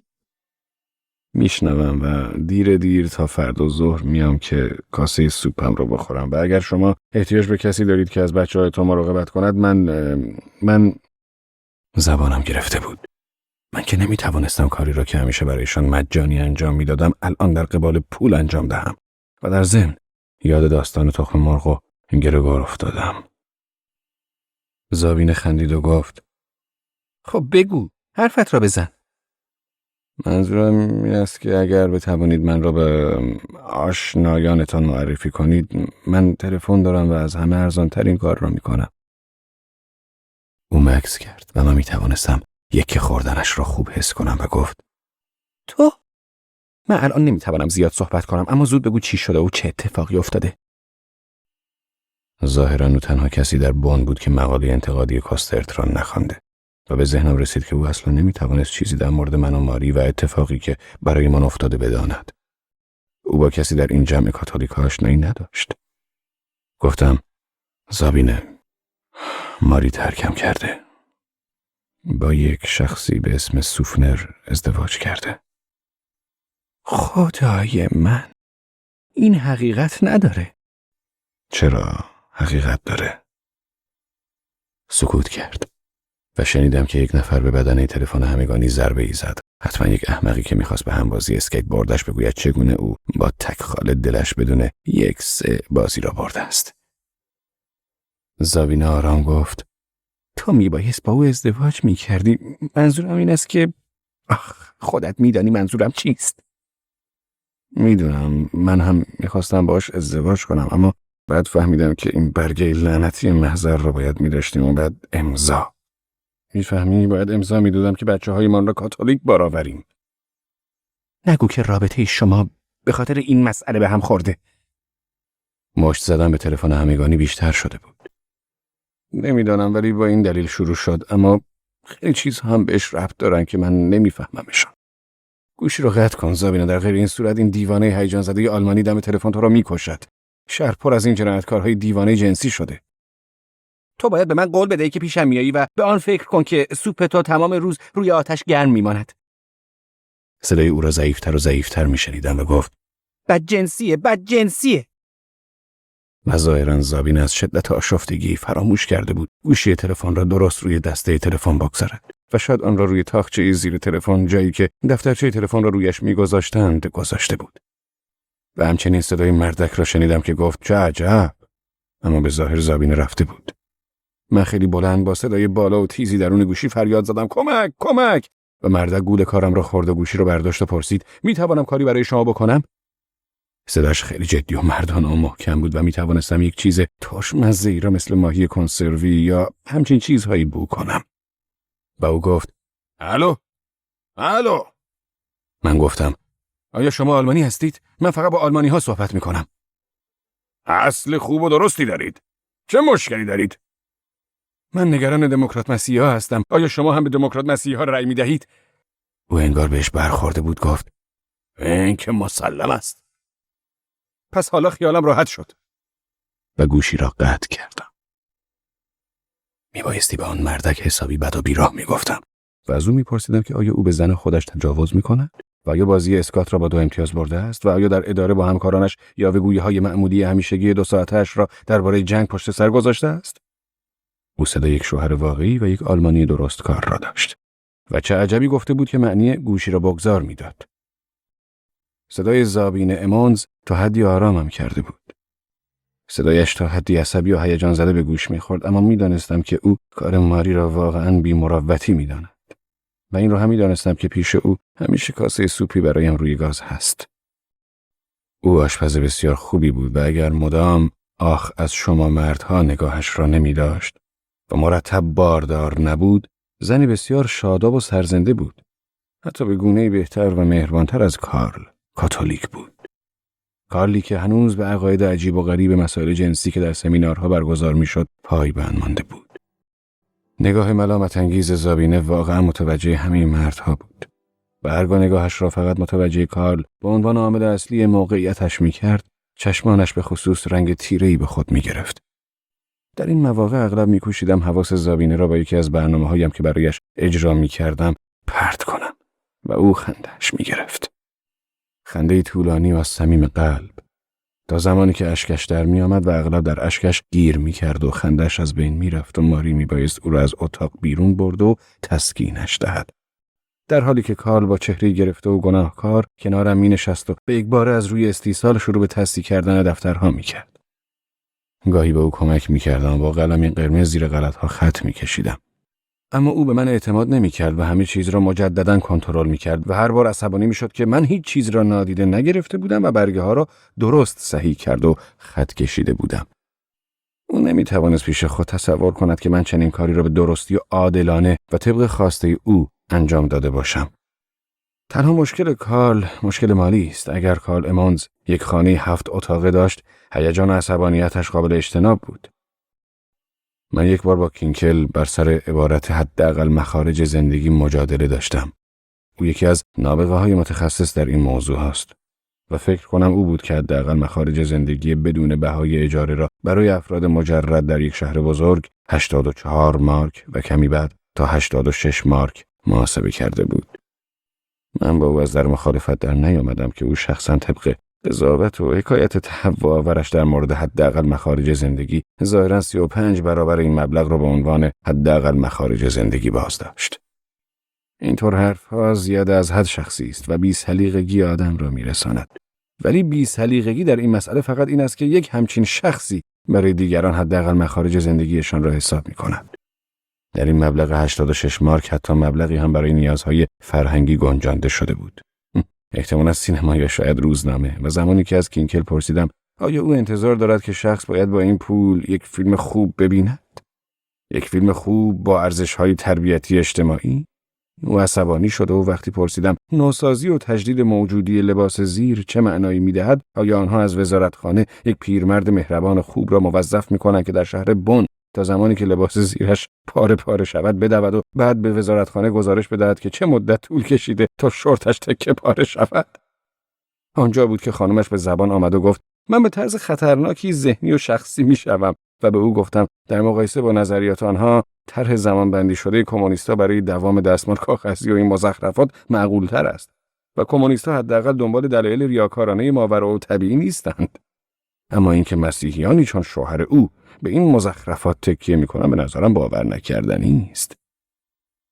آنجا بود که خانمش گفت من یک ماتریالیستم و قوه‌ای درک مسائلی چون فداکاری، رنج، سرنوشت، رأفت و فقر را ندارم. من از کارل امانز تصویری در رابطه با فداکاری، درد، سرنوشت، رأفت و فقر نداشتم. او درآمد بسیار خوبی داشت. تنها چیزی که از خودش به عنوان سرنوشت و بزرگی نشان میداد عصبانیت مداومش بود، زیرا او همیشه با خود حساب میکرد که هرگز توانایی پرداخت اجاره خانه‌ای را که شانسش باشد ندارد. وقتی برایم آشکار شد که کارل امانز تنها کسی است که میتوانم از او درخواست پول کنم، تازه وضعیت برایم روشن شد. من یک فنیک هم نداشتم. به روم رفتن و با پاپ حرف زدن یا فردا بعد از ظهر در مهمانی مادرم سیگار برگ را دزدیدن و بادام زمینی را در جیب گذاشتن، من میدانستم که هیچ کدام از این کارها را انجام نمیدهم. من حتی توانایی آن را نداشتم که اره کشی با لئو را باور کنم. تمام تلاش‌های من برای گره زدن نخ‌های عروسک خیمه شب بازیم که با آن بتوانم خود را دوباره بالا بکشم شکست خورد. به جایی میرسم که از کینکل یا زومرویلد یا حتی از دیوانه سادیست فرد بویل که احتمالاً یک 5 مارکی جلوی صورتم میگیرد و وادارم میکند به طرف 5 مارکی بپرم پول قرض کنم. من خوشحال میشدم اگر او مرا به صرف قهوه دعوت میکرد، نه به خاطر مونیکا سیلوز بلکه به خاطر قهوه مجانی. به این بلابروزن احمق هم زنگ زده و چاپلوسیش را میکردم و میگفتم که دیگر از مقدار پول نمیپرسم و هر مبلغی برایم قابل قبول است. بعد روزی نزد زومرویلد میروم و به شکل قانع کننده میگویم که من پشیمانم و فهمیدم و آمادم که به دین کاتولیک درآیم و بعد وحشتناکترین اتفاق میافتاد و آن هم مراسم طراحی شده آشتی کنان من با ماریو سوفنر بود. اما اگر به کاتولیک ها بپیوندم پدرم احتمالاً دیگر کاری برایم انجام نمیدهد. ظاهراً قبول این مسئله برایش وحشتناکترین است.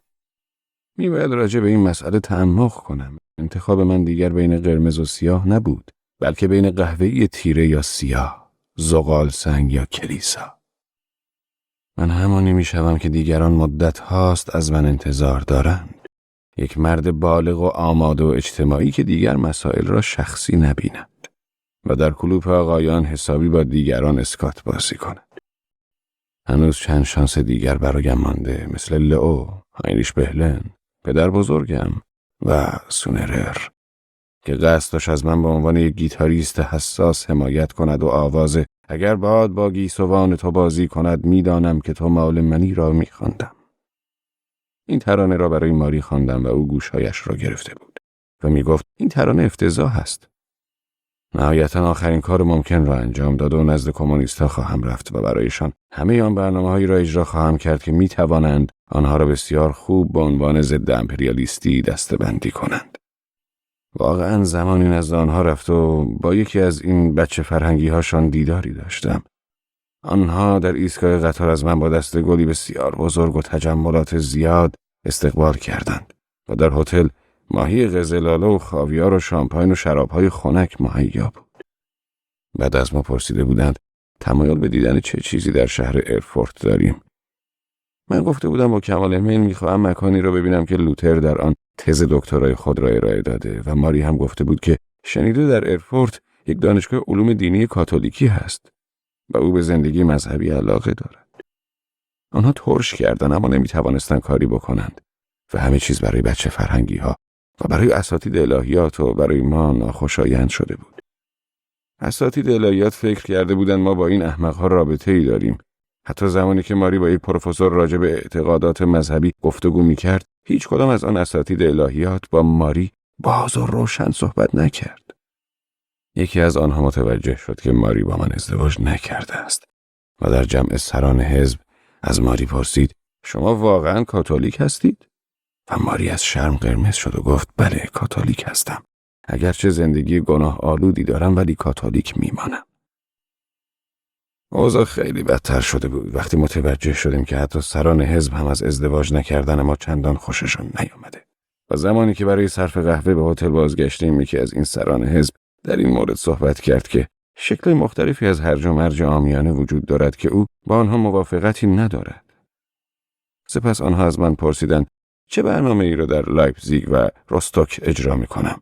و آیا می‌توانم برنامه‌های کاردینال و ورود به بن و جلسه هیئت مدیره را اجرا کنم؟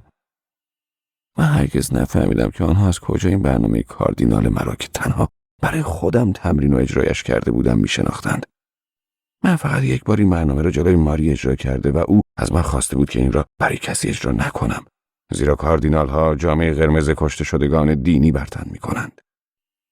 من به رهبران حزبی گفتم اول باید به شرایط زندگی این شهر آشنایی پیدا کنم، زیرا هنر یک کمدین در آن نهفته است که موقعیت‌هایی را به نمایش در بیاورد که با واقعیت زندگی مردم هماهنگ باشد، نه نمایش چیزهای بیگانه.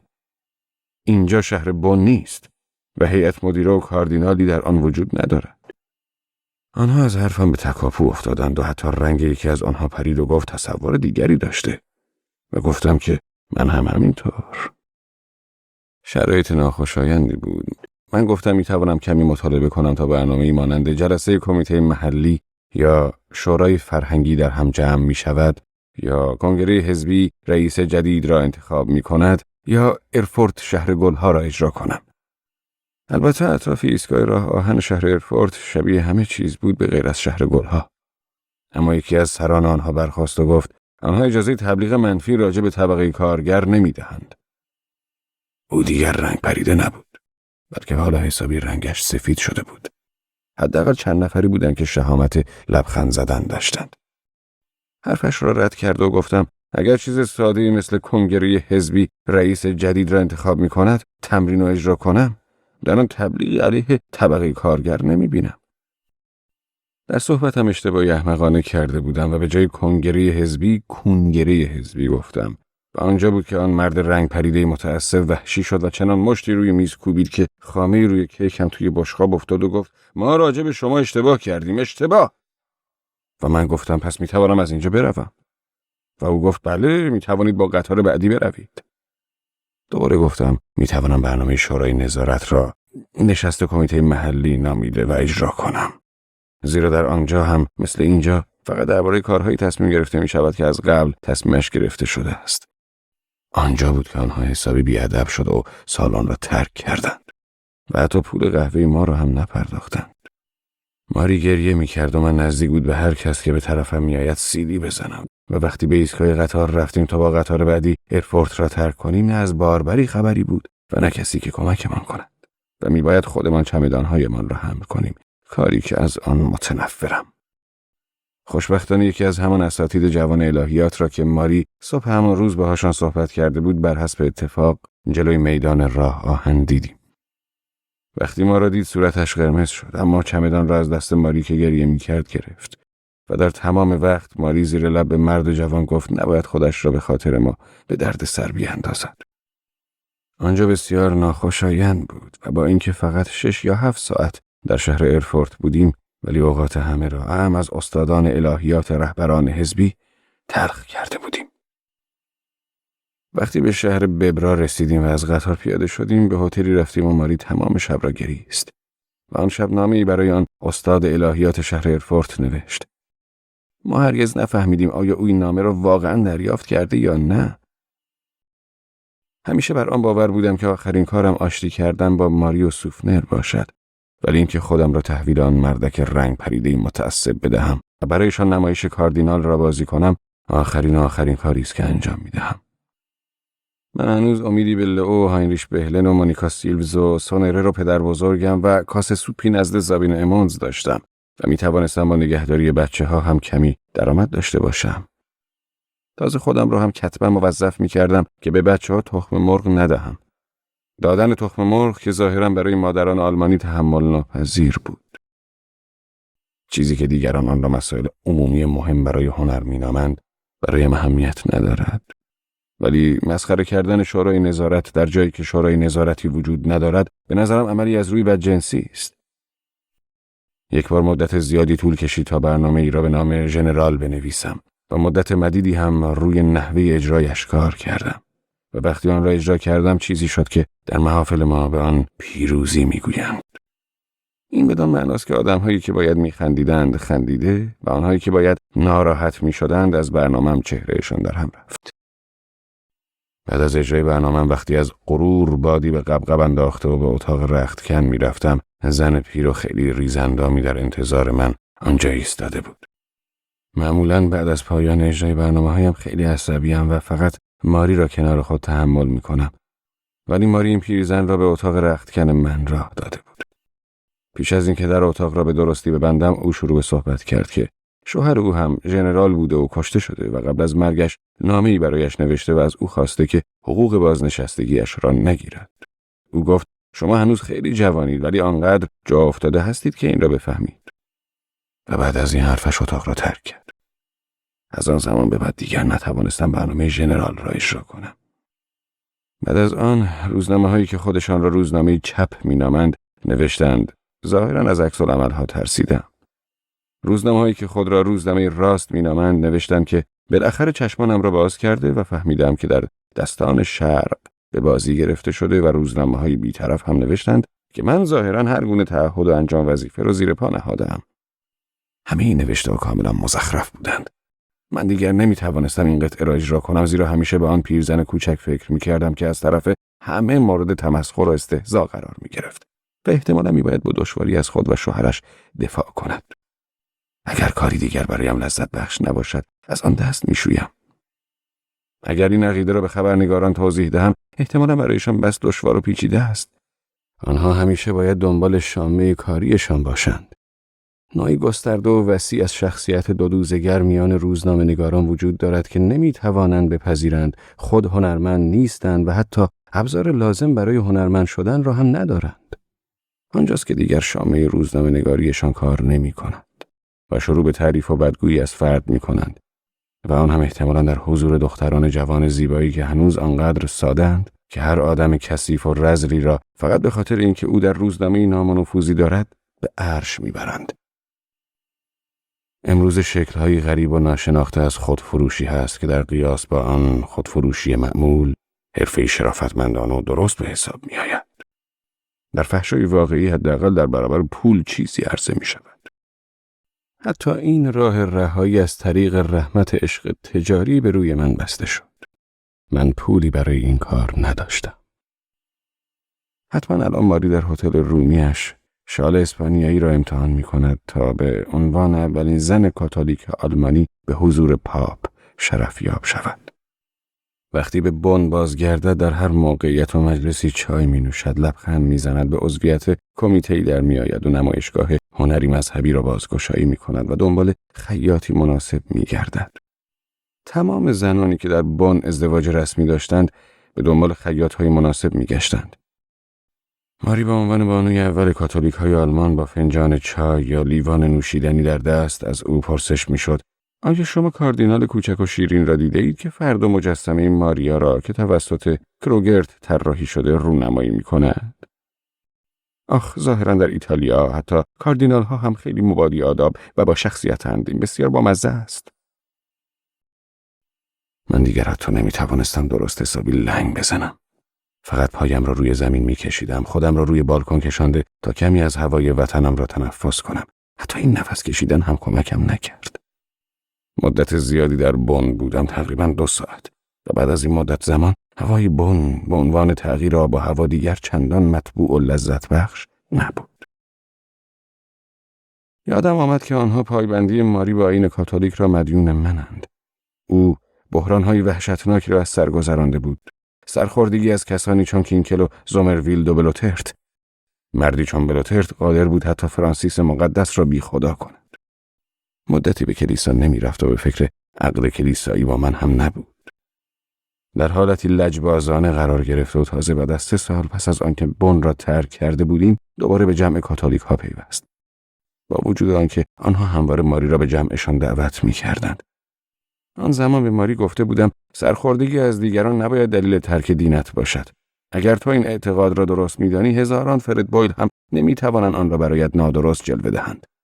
در ضمن انسان‌هایی چون سوفنر هم هستند که من شخصاً او را کمی خشک می‌بینم و شخصیت مورد علاقه‌ام نیست، ولی به عنوان یک کاتولیک واقعی باورش دارم و حتما کاتولیک‌های دیگری هم هستند که بشود باورشان داشت.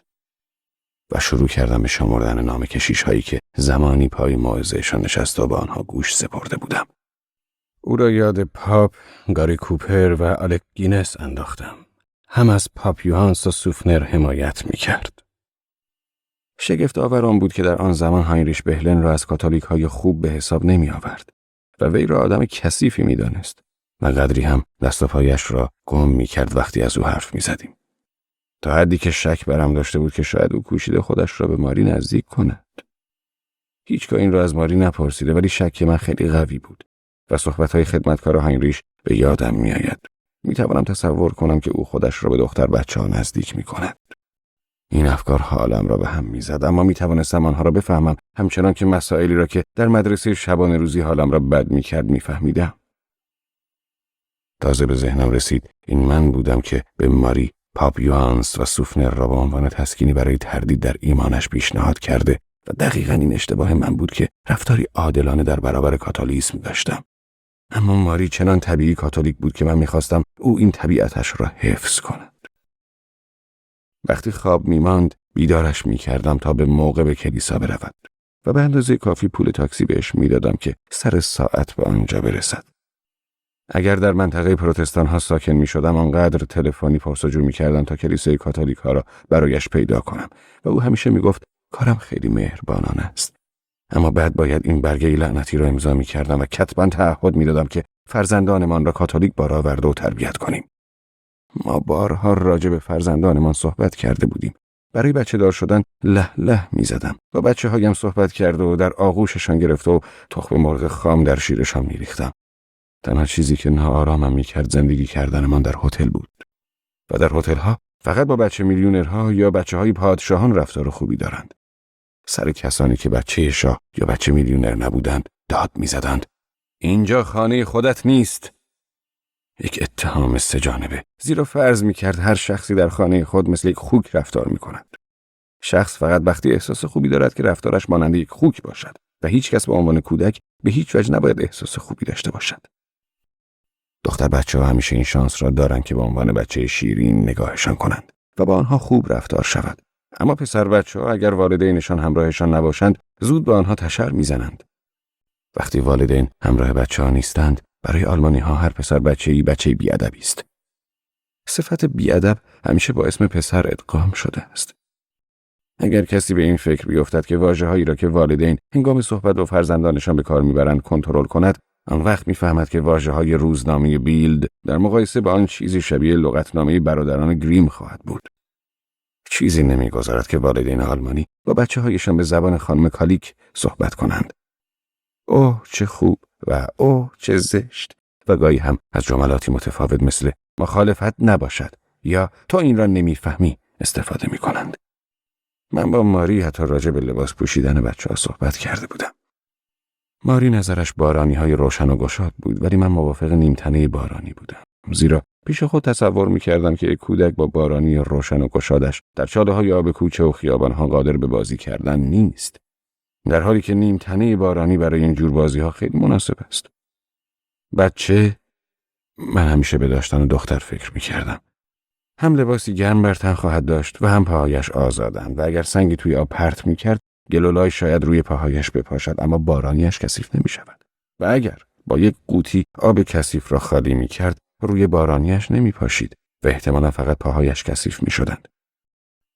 ماری اگر بچه بارانی روشن بپوشد بیشتر حواسش را جمع می‌کند و این سوال که آیا بچه‌های ما اجازه دارند در گلولای بازی کنند هیچ وقت پاسخ درست حسابی داده نمی‌شد. ماری همیشه لبخند می‌زد و از جواب دادن تفره می‌رفت و می‌گفت صبر کنیم و ببینیم. اگر او با سوفنر صاحب فرزندی شود، هیچگاه نمی‌تواند نیمتنه یا بارانی روشن گشاد بر تن فرزندانش بکند و باید بچه‌ها را بدون کت و بارانی بچرخاند. زیرا ما راجع به انواع پالتوها مفصل صحبت کرده بودیم. ما همچنین راجع به زیرشلواری‌های بلند و کوتاه، لباس‌ها و جوراب‌ها و کفش‌ها با هم صحبت کرده بودیم. اگر اون نمیخواست احساس بدکارگی یا خیانت داشته باشد، باید بچه‌هایش را توی بن لخت و برهنه میچرخاند و من واقعا نمیدانستم او چه غذایی میخواست به بچه‌هایش بدهد. ما در مورد همه مواد غذایی و روش‌های تغذیه کامل صحبت کرده بودیم و با هم هماهنگ شده بودیم که ما بچه‌های شکمو نمیخواهیم. بچه‌هایی که مرتب شکمشان را از حریره پر کنیم و در دهانشان شیر بپاشیم. من دلم نمیخواست بچه‌هایم را وادار به غذا خوردن کنم. همیشه وقتی می‌دیدم که زابین امونز چگونه به دو بچه اولش، مخصوصاً بچه بزرگتر که کارل به طور غریبی نام ادلترود را رویش نهاده بود، به زور غذا میداد ناراحت می‌شدم. در مورد تخم مرغ هم با ماری مشاجره داشتم. او مخالف تخم مرغ دادن به بچه‌ها بود و وقتی با هم در این باب مشاجره می‌کردیم او گفته بود این جزو مواد غذایی ثروتمند است و زود قرمز شد و من باید او را دلداری می‌دادم. من عادت کرده بودم با من به گونه‌ای متفاوت با دیگران رفتار شود و فقط برای اینکه ریشم از اشنیرهای زغال سنگ است. و این دومین باری بود که چنین چیز احمقانه‌ای از دهان ماری بیرون می آمد. یک بار اولین روز که پایین آمد و نزد او به آشپزخانه رفته بودم و دوم زمانی که راجع به تخم مرغ‌ها صحبت می کردیم. این خیلی ناخوشایند است که آدم پدر و مادری پولدار داشته باشد و ناخوشایندتر از آن این است که چیزی از آن ثروت در اختیار نداشته باشد. در خانه ما به ندرت تخم مرغ پیدا می شد و مادرم معتقد بود تخم مرغ ضرر دارد. با ادگار وینکن به شکل ناخوشایند دیگری برخورد می شد. او همه جا به عنوان بچه کارگر شناخته و معرفی می گردید. حتی کشیشانی بودند که وقتی او را معرفی می کردند می گفتند یک بچه کارگر خالص و اصیل. انگار می گفتند نگاه کنید او شاخ ندارد و باهوش به نظر می رسد. این یک مسئله نژادی است که کمیته مرکزی مادرم لازم است یک بار آن را بررسی کند. تنها کسانی که به خاطر خانواده‌ام رفتارشان با من تغییر نکرد، خانواده وینکن و پدر ماری بودند. آنها هیچگاه مرا به آن محک نزدند که از خانواده اشنیرهای زغال سنگم. نه تحقیرم کردند و نه تاج افتخاری برایم بافتند. من مچ خود را گرفتم که هنوز تو بالکن ایستاده و به بن نگاه می کردم. نرده ها را محکم گرفته و زانویم حسابی درد می کرد. و آن یک مارکی هم که پایین انداخته بودم حسابی آرامش از من گرفته بود. خیلی دلم می‌خواست دوباره یک مارکم را می‌داشتم اما حالا نمی‌توانستم به خیابان بروم. لئو هر لحظه ممکن بود از راه برسد. بالاخره زمانی کار خوردن آلوها و خامه رویش و دعای شام به پایان می‌رسید. نمی‌توانستم آن یک مارکی را آن پایین پیدا کنم. فاصله تا خیابان زیاد بود و فقط در داستان هاست که سکه‌های پول کاملا واضح برق می‌زنند تا آدم پیدایشان کند. این اولین باری بود که من به خاطر چیزی که با پول در ارتباط بود احساس پشیمانی می‌کردم. آن هم برای این سکه 1 مارکی. برای 12 تا سیگار و 2 تا بلیط قطار و 1 ساندویچ سوسیس هیچ ندامتی نداشتم. اما با ناراحتی خاصی به اضافه بهای بلیط‌های قطار دورتموند و کمک‌های مالی کوپه درجه که ما برای مادربزرگ‌های نیدرزاکسن پرداخته بودیم فکر می‌کردم. شبیه ناراحتی کسی که به بوسه‌هایی می‌اندیشید که نثار دختری کرده و او با کس دیگری ازدواج کرده است. امید به لئو نبود. او تصورات عجیبی از پول دارد. تقریبا مثل تصوراتی که یک خواهر روحانی درباره عشق یک زوج دارد. با اینکه همه چیز در خیابان روشن بود، هیچ چیز آن پایین برق نمیزد. سکه‌ای دیده نمیشد. فقط اتومبیل‌ها، مترو، اتوبوس و شهروندان بن. امیدوار بودم سکه در ایستگاه مترو افتاده باشد و یک نفر آن را پیدا کند. مسلما میتوانستم خودم را به آغوش کلیسای پروتستان بیاندازم. فقط وقتی به آغوش فکر میکردم یخ میزدم. میتوانستم خودم را به آغوش لوتر بیاندازم، اما نه به آغوش کلیسای پروتستان. اگر چاپلوسی میکردم میخواستم حداقل با نتیجه خوب این کار را بکنم و حتی امکان از آن لذتی ببرم. اگر چاپلوسی یک کاتولیک را بکنم این کار باعث لذت من میشود. 6 ماهی جلوی خودم را میگرفتم و بعد آنقدر به مجالس وعظ شبانه زامرویل میرفتم تا مثل زخمی که بر اثر تجمع باکتری ها چرک میکند و میگندد وجودم سرشار از عقاید کاتولیکی شود. اما بدین گونه آخرین شانس هم را از دست میدادم که مورد لطف پدرم قرار بگیرم و در دفاتر کارخانه‌های زغال سنگ امکان امضای چک‌های غیر نقدی را از دست میدادم. شاید مادرم کار و فرصتی در کمیته مرکزی به من میداد تا از تئوری‌های نژادی خودم دفاع کنم. من به آمریکا میرفتم و مقابل کلوپ خانم‌ها به عنوان یک مثال زنده ندامت جوانان آلمانی سخنرانی میکردم. فقط من دلیلی برای ابراز ندامت نداشتم. هیچ چیز. پس بعد آنجا چاپلوسی میکردم تا مرا ببخشند. میتوانستم برایشان تعریف کنم که چگونه خاک زمین تنیس را به صورت هربرت کالیک پاشیدم و چگونه در اتاقک میدان تیراندازی زندانی شده و کمی دیرتر در دادگاه مقابل کالیک و برول و لوونیش ایستاده بودم. ولی اگر اینها را تعریف میکردم چاپلوسی میشد. من قادر نیستم این لحظات را توصیف کنم و مثل مدال افتخار به گردنم بیاویزمشان. امروزه همه نشان قهرمانانه لحظاتشان را بر گردن یا سینه حمل میکنند و از خود به عنوان قهرمان حماسی یاد میکنند. خود را به گذشته افتخارآمیز چسباندن به معنای چاپلوسی و تزویر است، چون هیچ انسانی این لحظات را به درستی نمیشناسد. مثل لحظه‌ای که هنریته با کلاه آبیش در تراموا نشسته بود و از شهر رفته تا از خاک مقدس آلمان در لورکوزن در برابر یانکی‌های یهودی دفاع کند. نه، بهترین نوع چاپلوسی که برایم توأم با بهترین لذت بود همان بود که تمام ورقهای بازیم را روی کاتولیک‌ها سرمایه گذاری کنم. پیش آنها هر برگی برنده است. از روی پشت بام‌های دانشگاه به درختان جلوی حیاط کاخ نگاهی انداختم. ماری می‌توانست آن پشت و روی کوهپایه‌های بین بن و گودسبرگ زندگی کند. عیبی ندارد. همین که نزدیک او بودم برایم نعمتی بود. برای او خیلی آسان‌تر بود اگر فکر می‌کرد من همیشه در مسافرت و رفت و آمدم. او باید همیشه روی این مسئله حساب می‌کرد که ممکن است جایی بر حسب تصادف مرا ببیند و هر بار از شرم سرخ شود و یادش بیاید که چه زندگی خیانتبار و زناکارانه ای را در پیش گرفته و اگر من او را تصادفاً با بچه‌هایش که بارانی و نیمتنه به تن کردند ببینم، آنگاه ناگهان بچه‌هایش به نظرش برهنه می‌آیند. خانم‌های محترم در شهر پچ می‌کنند که بچه‌هایتان را لخت می‌گردانید. این دیگر زیاده روی است. در ضمن خانم محترم، شما یک من را جا انداختید وقتی که میگویید من عاشق مردی هستم. شما باید میگفتید مرد من. همچنان بر سر آن پچ می شود که شما به کینه کهنه خودتان لبخند زدید، به کینه کهنه که هر کس خودش را به آن نزدیک می کند. کینه کهنه که شما آن را عشق قدیمی می نامید و فکر می کنید همه چنان به او شباهت دارند که گیج کننده است. در نتیجه فکر می کنید که همه خودشان را مثل او غیر قابل جایگزین می پندارند. به هر حال همه کتاب‌های جنایی را می خوانند. طبیعتاً جلد کتاب‌های جنایی تناسبی با مبلمان پرسلیقه خانه‌ها ندارند. دانمارکی‌ها فراموش کردند استیل مبلمانشان را با جلد رمان‌های جنایی متناسب کنند، اما فنلاندی‌ها این زیرکی را دارند که جلدهایشان را با صندلی‌ها و مبل‌ها و لیوان‌ها و کاسه‌ها متناسب کنند. حتی نزد بلوترت هم این رمان‌های جنایی پخش و پلا بودند. شبی که از خانه‌اش دیدار می‌کرد، آن رمان‌های جنایی خوب مخفی نشده بودند. خانم محترم، شما همیشه در تاریکی به سینما و کلیسا می روید. در تاریکی اتاق پذیرایی به موزیک کلیسایی گوش می دهید و در تاریکی اتاق پذیرایی به زمین‌های تنیس روشن می نگرید. درباره اعترافات 30-40 دقیقه‌ای شما نزد کشیشان مونستر پچ پچ می کنند و منتظران با نگاهی گرفته که آن را پنهان نمی کنند و می گویند خدای من. چرا این زن با داشتن مردی به این زیبایی، مهربانی، کاملی و منصفی با یک دختر ناز و شیرین و 2 تا اتومبیل این همه وقت صرف اعتراف به گناه می کند؟ تو عصبی و بی صبر از پشت نرده‌های جایگاه اعتراف به پچ پچ تمام نشدنی آنها در مورد عشق و خانواده و همسر و وظیفه گوش می سپاری. بالاخره سوال دخترم از چه رنج میبرید، چه کمبودی دارید و تو نمیتوانی آنی را که من میدانم بیان کنی یا یک بار به آن فکر کنی. تو کمبود دلغک داری، دلغکی که شغل رسمیش کمدین است و وظیفه ندارد به هیچ کلیسایی مالیات بدهد.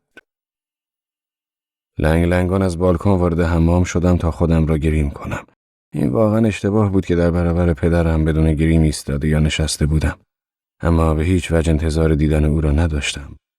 لئو همیشه مشتاق بود عقاید، چهره و شخصیت واقعی خودم را ببیند. او باید همه اینها را ببیند. او همیشه از ماسک و از ظاهرسازی های من میترسید.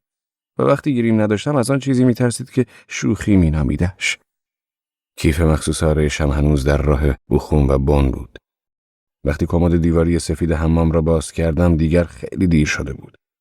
باید مثلا به این فکر میکردم که گاهی اشیا میتوانند احساسی مرگبار در وجودت پدید آورند. هیچ یک از ریمل ها و کرم ها و شیشه ها و مدادهای آرایشی ماری در کمد نبودند و نبودن هیچ چیز از ماری در کمد به اندازه پیدا کردن ریمل یا خط چشمی برایم ناراحت کننده بود. شاید مونیکا سیلوز از روی مهربانی همه آنها را جمع کرده و گوشه‌ای گذاشته بود. خودم را در آینه ورانداز کردم. چشمانم کاملا بیروح و خالی شده و برای اولین بار احتیاجی به نیم ساعت تمرین ژیمناستیک صورت نداشتم تا چشمانم را بیروح و خالی کنم. به صورتم وازلین مالیدم و نصف لوله خمیر خشک سفید آرایشم را از لوله درآورد و صورتم را کاملا سفید کردم.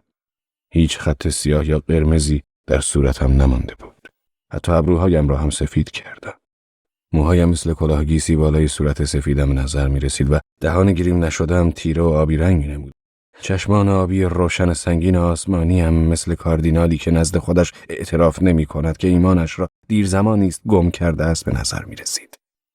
من حتی از این چهره هم ترس نداشتم. با این چهره می توانستم موفقیت کاری به دست بیاورم. حتی می توانستم مسئله‌ای که برایم با تمام ناتوانی ها و حماقت ها از همه کارهای دیگر بیشتر قابل تصور بود. ادگار وینکن هم به تظاهر اعتقاد داشت. این تملق حداقل مزه‌ای نداشت و در بیمزگیش صادق ترین ها در میان ناراستان و کوچکترین عمل بد در میان کارهای بد کوچک بود. به جز سیاه و رنگ قهوه‌ای تیره و آبی هنوز امکان نامیدن رنگ قرمز بیش از حد مثبت و زیبا و خوب به نظر می آمد و تنها امکان رنگ خاکستری با رگه‌ای از قرمز سحرگاهان درونش بود. یک رنگ غم‌افزا برای مسئله غمناک که شاید درون آن جایی برای دلغک وجود داشت. دلغکی که مرتکب زشترین گناه دلغکی شده بود. گناه ایجاد حس ترحم. بدتر از همان بود که نمیتوانستم سر ادگار کلاه بگذارم و در برابرش دورویی کنم. من تنها شاهدی بودم که میدانستم او 100 متر را در 10 ثانیه و 1/10 ثانیه دویده. او از معدود کسانی بود که مرا آنگونه که بودم پذیرفته و آنگونه که جلویشان ظاهر می شدم پذیرایم بود. و او به چیزی غیر از انسانیت باور نداشت. دیگران اما به چیزهای بیش از انسان باور دارند. مثل باور به خدا، به پول، به دولت و آلمان. تاکسی گرفتن من در آن شب به قدر کافی ناراحت کننده بود و اکنون از آن کارم پشیمانم که به او علت کارم را نگفته بودم. او تنها کسی بود که یک توضیح به او بدهکار بودم. از جلوی آینه کنار کشیده و چیزی را که در آینه دیده بودم مورد تاییدم واقع شده بود. حتی لحظه‌ای فکر کردم که آن چهره که می‌بینم خودمم. دیگر دلغک نیستم. جنازه‌ای بودم که نقش مرده‌ای را بازی می‌کرد. لنگان لنگان به اتاق خوابمان رفته که از ترس دیدن لباس‌های ماری تا آن لحظه پایم را در آن نگذاشته بودم. اکثر لباس‌ها را من برای ماری خریده بودم. حتی برای تغییر و کوتاه و بلند کردنشان من با خیاط‌ها صحبت کرده بودم. او میتوانست به غیر از رنگ قرمز و سیاه همه رنگ‌ها را بر تن کند. حتی میتوانست رنگ خاکستری به تن کند بدون اینکه در تنش کسل کننده جلوه کند. رنگ صورتی و سبز هم خیلی به او میآمد. من احتمالا میتوانستم در زمینه مد زنانه درآمد خوبی داشته باشم، اما برای مردی که تابع سیستم تک همسری است و همجنس باز هم نیست، این کار عذاب و شکنجه می باشد. اکثر مردها چکی به دست زنهایشان میدهند و توصیه میکنند مطابق مد روز خرید کنند. اگر بنفش مد روز باشد، همه خانم‌ها رنگ بنفش تن میکنند که با چک شوهرانشان خریداری شده. و اگر در یک مهمانی تعداد زیادی از خانم‌هایی که خود را مدرن و شیک پوش می‌دانند با رنگ بنفش بگردند، صحنه مهمانی مثل مجمع ژنرال‌ها یا زنان راهبه خواهد بود. کمتر زنی وجود دارد که رنگ بنفش به او بیاید و به ماری بنفش خوب می‌آمد. زمانی که در خانه پدری زندگی می‌کردم، یک دفعه لباس‌های کیسه‌ای مد می‌شد و همه زن‌های بیچاره که شوهرانشان به آنها دستور داده بودند مطابق مد روز ظاهر شوند، با کیسه‌های بر تن وارد مهمانی ما می‌شدند. چند تا از آن خانم‌ها باعث تأسف هم می‌شدند، به خصوص زنک چاق و گنده یکی از این مدیران بیشمار که من از ته دل می‌خواستم نزدش بروم و چیزی مثل رومیزی یا پرده به عنوان پالتوی رحم و مهربانی بر شانه‌اش بیاندازم و شوهر این زن، این مردک سگ ولگرد، متوجه هیچ چیز نمی‌شد و هیچ چیز نمی‌دید و هیچ چیز نمی‌شنید و حتما زنش را با یک لباس خواب صورتی به بازار می‌فرستاد اگر یک همجنسگرا این لباس و رنگ را به عنوان مد روز معرفی می‌کرد. فردای آن روز همین مرد نطقی در مورد شناخت در رابطه زناشویی جلوی بیش از 150 کشیش پروتستان ایراد می‌کرد. احتمالاً او نمی‌دانست که خانمش برای پوشیدن لباس کوتاه زانوهای پت و پهنی دارد. برای ندیدن آینه در کمد لباس را تانگ باز کردم. هیچ وسیله‌ای از ماری در آن نبود. هیچ چیز، حتی کش سری یا کمربندی که گاهی خانم‌ها آن را به خودشان آویزان می‌کنند. و حتی ذره‌ای از رایحه عطرش قابل بوییدن نبود. او حداقل میبایست آنقدر مهربانی می‌داشت که لباس‌های مرا هم با خودش ببرد یا ببخشد، ولی تمام لباس‌های من آنجا آویزان بودند. یک شلوار آبی منچستری که هرگز نپوشیده بودمش، یک کت سیاه پشت بسته و 2 دکمه و چند تا کراوات و 3 جفت کفش روی جا کفشی تو کمد قرار داشتند. داخل کشوهای کوچک همه چیز را پیدا می‌کردم، همه چیز از دکمه سردست‌ها تا مقواهای یقه پیراهن، جوراب‌ها یا دستمال‌ها. بایستی خودم به آن فکر می‌رسیدم که وقتی صحبت از مال می‌شود، مسیحیان خیلی منصف و عادلند. احتیاجی به گشودن کمدها نبود، هرچه به من تعلق داشت حتما آنجا بود و هرچه هم به ماری تعلق داشت حتما آنجا نبود. چقدر مورد شفقت واقع می‌شدم اگر او لباس‌های مرا هم با خود برده بود. ولی توی این کمدها همه چیز به صورتی مرگبار درست و عادلانه قسمت شده بود. حتما ماری هم وقتی همه آن چیزهایی را که میتوانستند مرا به یادش بیاورند با خود میبرده متأثر شده و حتما گریه‌ای هم کرده و اشکی ریخته. اشکی مثل این فیلم‌های جدایی و طلاق وقتی که میگویند زمان با تو بودن را هیچگاه از یاد نمیبرم. کمد مرتب و تمیز که حتی یک نفر با دستمال مرطوب خاکش را گرفته بود برایم بدترین چیزی بود که او میتوانست به جای بگذارد. لباس‌های او از لباس‌های من درست و حسابی طلاق گرفته بودند. داخل کمد مثل یک عمل جراحی موفقیت آمیز به نظر می آمد. هیچ چیز از او، حتی یک دکمه کنده شده از لباسش آنجا نبود. برای ندیدن آینه در کمد را باز گذاشت و لنگان به آشپزخانه برگشتم. شیشه کنیاکم را در جیب گذاشتم و به اتاق پذیرایی رفتم و روی مبل دراز کشیده و پاچه شلوارم را بالا زدم. زانویم حسابی ورم کرده بود و تا دراز می کشیدم دردم کمتر می شد. 4 نخ سیگار توی بسته سیگارم داشتم. 1 نخ را در دهانم گرفتم. با خودم فکر می کردم کدام برایم رنجاورتر می بود. اینکه ماری لباسهایش را می گذاشت یا اینکه همه چیز را جمع و تمیز می کرد و برایم هیچ یادداشتی با این متن زمان با تو بودن را هیچگاه فراموش نمی کنم نمی گذاشت. خیلی بهتر بود که او یک دکمه افتاده لباسش را یا یک کمربندش را جا می گذاشت یا اینکه تمام کمد و محتویاتش را می برد و آتش می زد. وقتی خبر مرگ هنریته را به ما رساندند، ما تازه میز را چیده بودیم و آنا که دستمال سفره هنریته را که هنوز آنقدر کثیف بود که نمیدانست آن را بشوید، در جا دستمالی روی میز قرار داده بود و همه ما به آن دستمال سفره نظری انداختیم که کمی مربا بهش چسبیده بود و یک لکه قهوه‌ای سوپ یا سس غذا رویش بود. آنجا بود که برای اولین بار حس کردم چه وسایل وحشتناکی اند، وسایلی که از کسی بعد مرگش به جا میمانند. مادر واقعا سعی کرده بود چیزی بخورد، شاید به این معنی که زندگی ادامه دارد یا یک چنین چیزی، اما من میدانستم این حرف درست نیست. زندگی ادامه نمییابد، بلکه این مرگ است که ادامه خواهد یافت.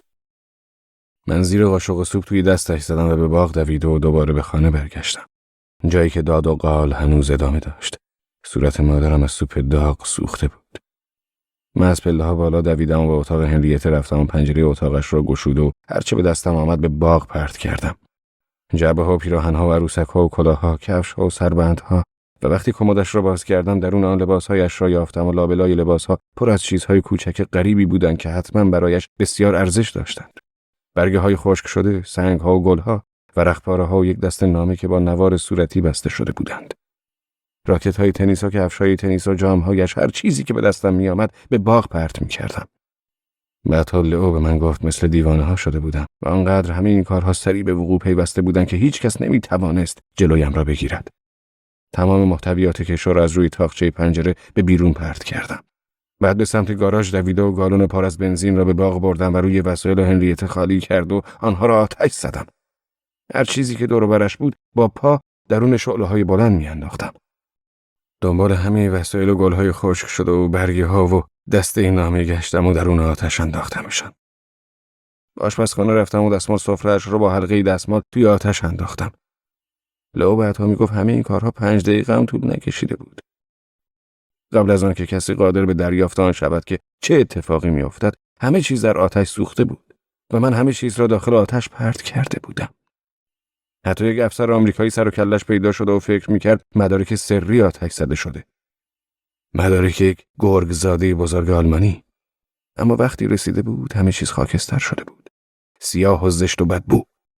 وقتی دستش را برای برداشتن یکی از نامه‌های هنریته دراز کرده بود، روی دستش زده و بقیه بنزین را که توی گالون بود روی شعله‌ها پاشیده بودم. کمی دیگر سر و کله آتش نشان‌ها پیدا شد با آن شلنگ‌های بزرگ مسخره و با فریاد مسخره یکی که با صدای نازک مسخره‌ترین فرمان را داد. با آب به پیش! و آنها شرم نکرده بودند که توده خاکستر را به آب بستند. و از آنجایی که یکی از پنجره‌ها کمی آتش گرفته بود، شلنگ را روی آن گرفتند و اتاق پر از آب شده و کمی بعد پارکت‌ها خراب شده. و مادرم به خاطر خراب شدن کف اتاق گریه می‌کرد و با همه ادارات بیمه تلفنی صحبت می‌کرد تا اطلاعات دقیق بگیرد که خرابی ناشی از آب است یا آتش و آیا این خرابی توسط بیمه حوادث جبران می‌شود؟ جرعه دیگر از کنیاک نوشید و دوباره شیشه را در جیبم نهادم و زانویم را لمس کردم.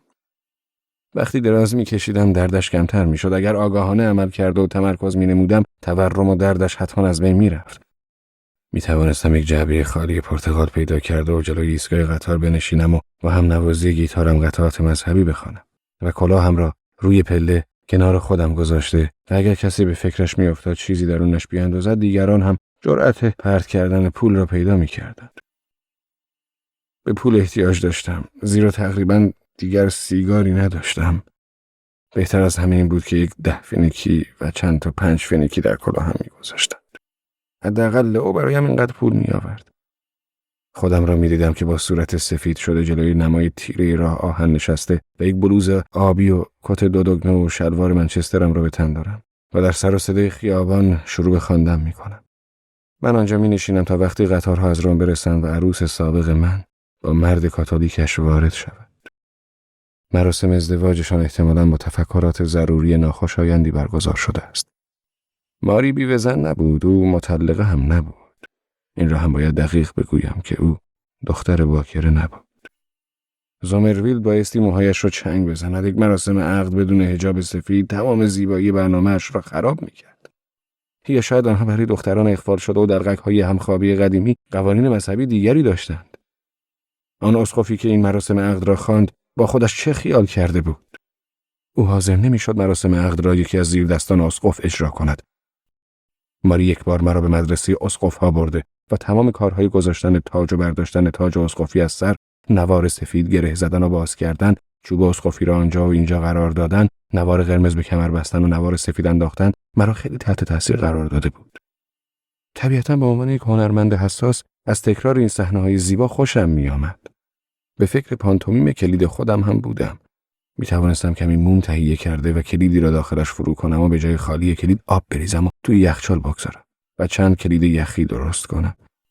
حتما میشد کلیدها را در یخدان‌های سفری برای نمایش هر شب نگه دارم و حین اجرای برنامه‌ام باید کم کم آب می‌شدند. شاید با این ایده می توانستم کاری بکنم، ولی در آن لحظه فکرش را از سرم بیرون انداختم. این کار خیلی پیچیده بود. من را به خیلی از وسایل انتقال‌های تکنیکی وابسته می‌کرد و اگر یک کارگر صحنه در زمان جنگ از یک راینی فریب خورده باشد، در صندوق یخ مرا باز می‌گذارد و اجرای نمایشم غیر ممکن می‌شود. ایده دیگر من بهتر بود که با صورت واقعی هم سفید و گریم شده روی پله‌های ایستگاه راه آهن بنشینم و ترانه مذهبی بخوانم و با گیتارم چند آکورد بزنم. بغل دستم کلاهی را بگذارم که قبلا برای تقلید از چارلی چاپلین حمل کرده بودم. فقط برای تهییج مردم که پول بدهند و 1 2 فنیکی هم خوب بود و اگر 1 10 فنیکی و 5 فنیکی هم داشتم که بهتر بود. و بهتر از همه 3 تا سکه بود. 1 10 فنیکی و 1 5 فنیکی و 1 2 فنیکی. مردم باید می‌دیدند که من یک متعصب دینی نیستم که از گرفتن پول خرد اکراه داشته باشم و آنها باید می‌دیدند که من هر سکه سیم و حتی سکه قل را میپذیرم. بعداً 1 سکه نقره‌ای هم به آن اضافه می‌کنم. باید برای آنها روشن شود که سکه‌های با ارزش‌تری هم داده می‌شود.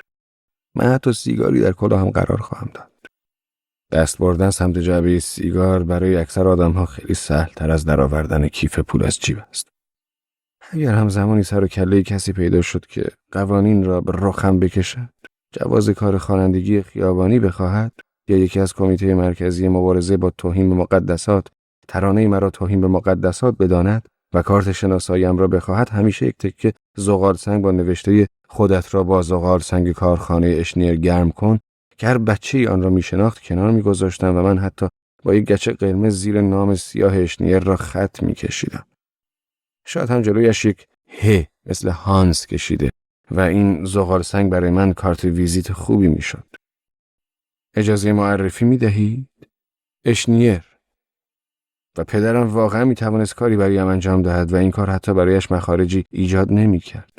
او میتوانست برایم جواز خوانندگی خیابانی فراهم کند. فقط لازم بود به شهردار زنگ بزند یا وقتی با هم در کلوپ آقایان ورق بازی میکنند با او صحبت کند. این کار را دیگر میبایست برایم انجام دهد. بعد میتوانستم به راحتی روی پله‌های ایستگاه راه آهن بنشینم و به انتظار قطار روم باشم. اگر ماری میتوانست بدون اینکه در آغوشم بگیرد به راحتی از کنارم بگذرد، دیگر راهی جز خودکشی برایم نمیماند. کمی راجع به خودکشی تردید میکنم و آن هم به این دلیل که ممکن است خیلی شجاعانه به نظر برسد.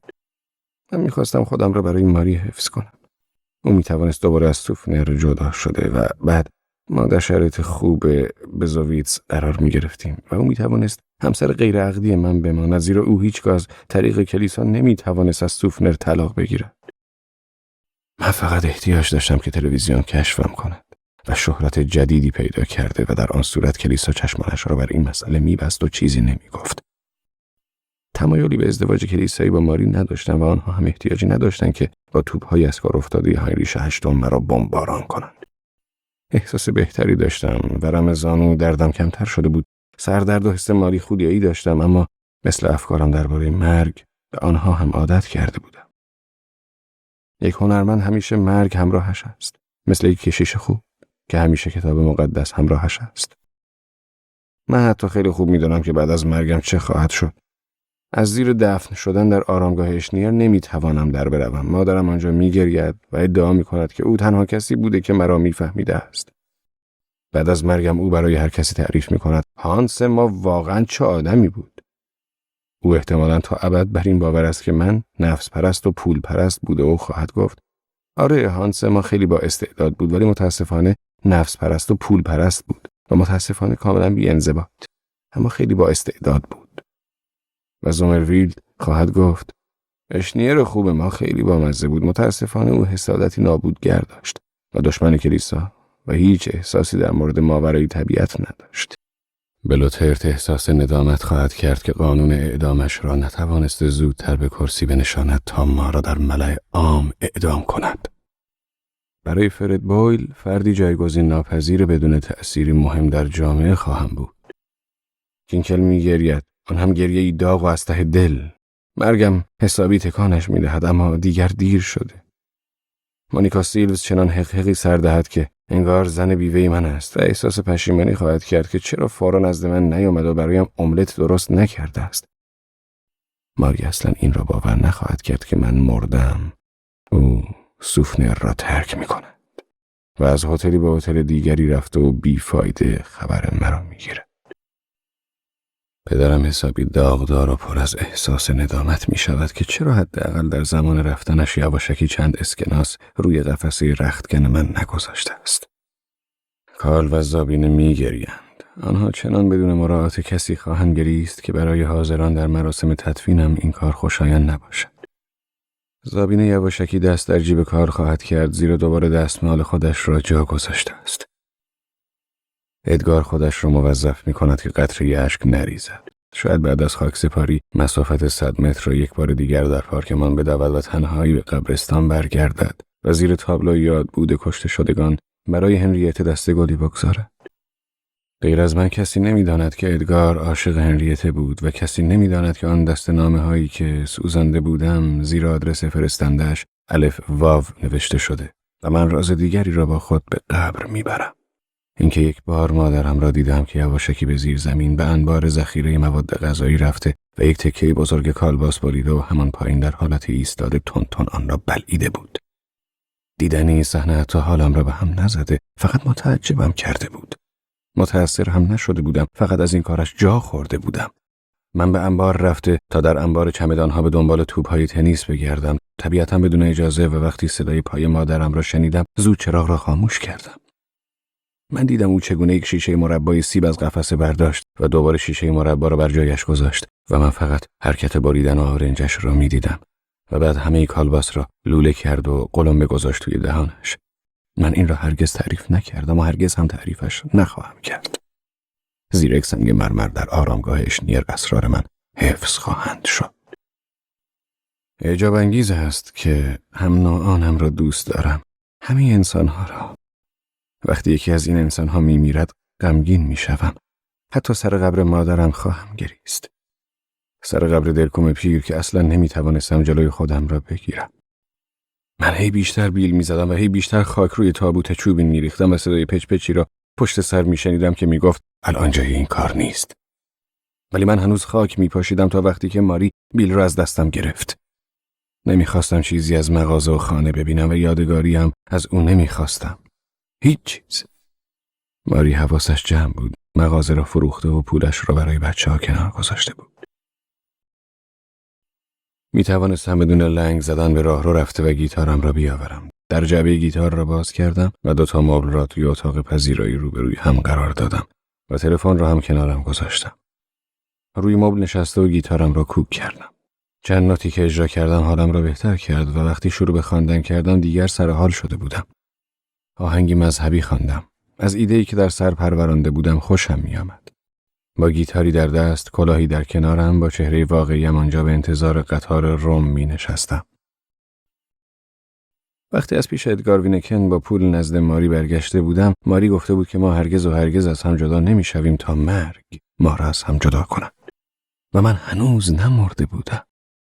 خانم وینکن همیشه میگفت کسی که میخواند هنوز زنده است و کسی که مزه را میفهمد هنوز از دست نرفته است. من آواز میخواندم و گرسنه بودم. کمتر از همه میتوانستم یک جا ماندن ماری را تصور کنم. ما همیشه با هم از شهری به شهری و از هتلی به هتلی میرفتیم و اگر چند روز جایی میماندیم او همیشه میگفت چمدانهای باز مثل دهانهای باز به من مینگرند و میخواهند پر شوند. و ما چمدانها را، دهانها را پر میکردیم و اگر من چند هفته‌ای مجبور به ماندن در جایی بودم، او دور شهر میچرخید و همه جا را میگشت.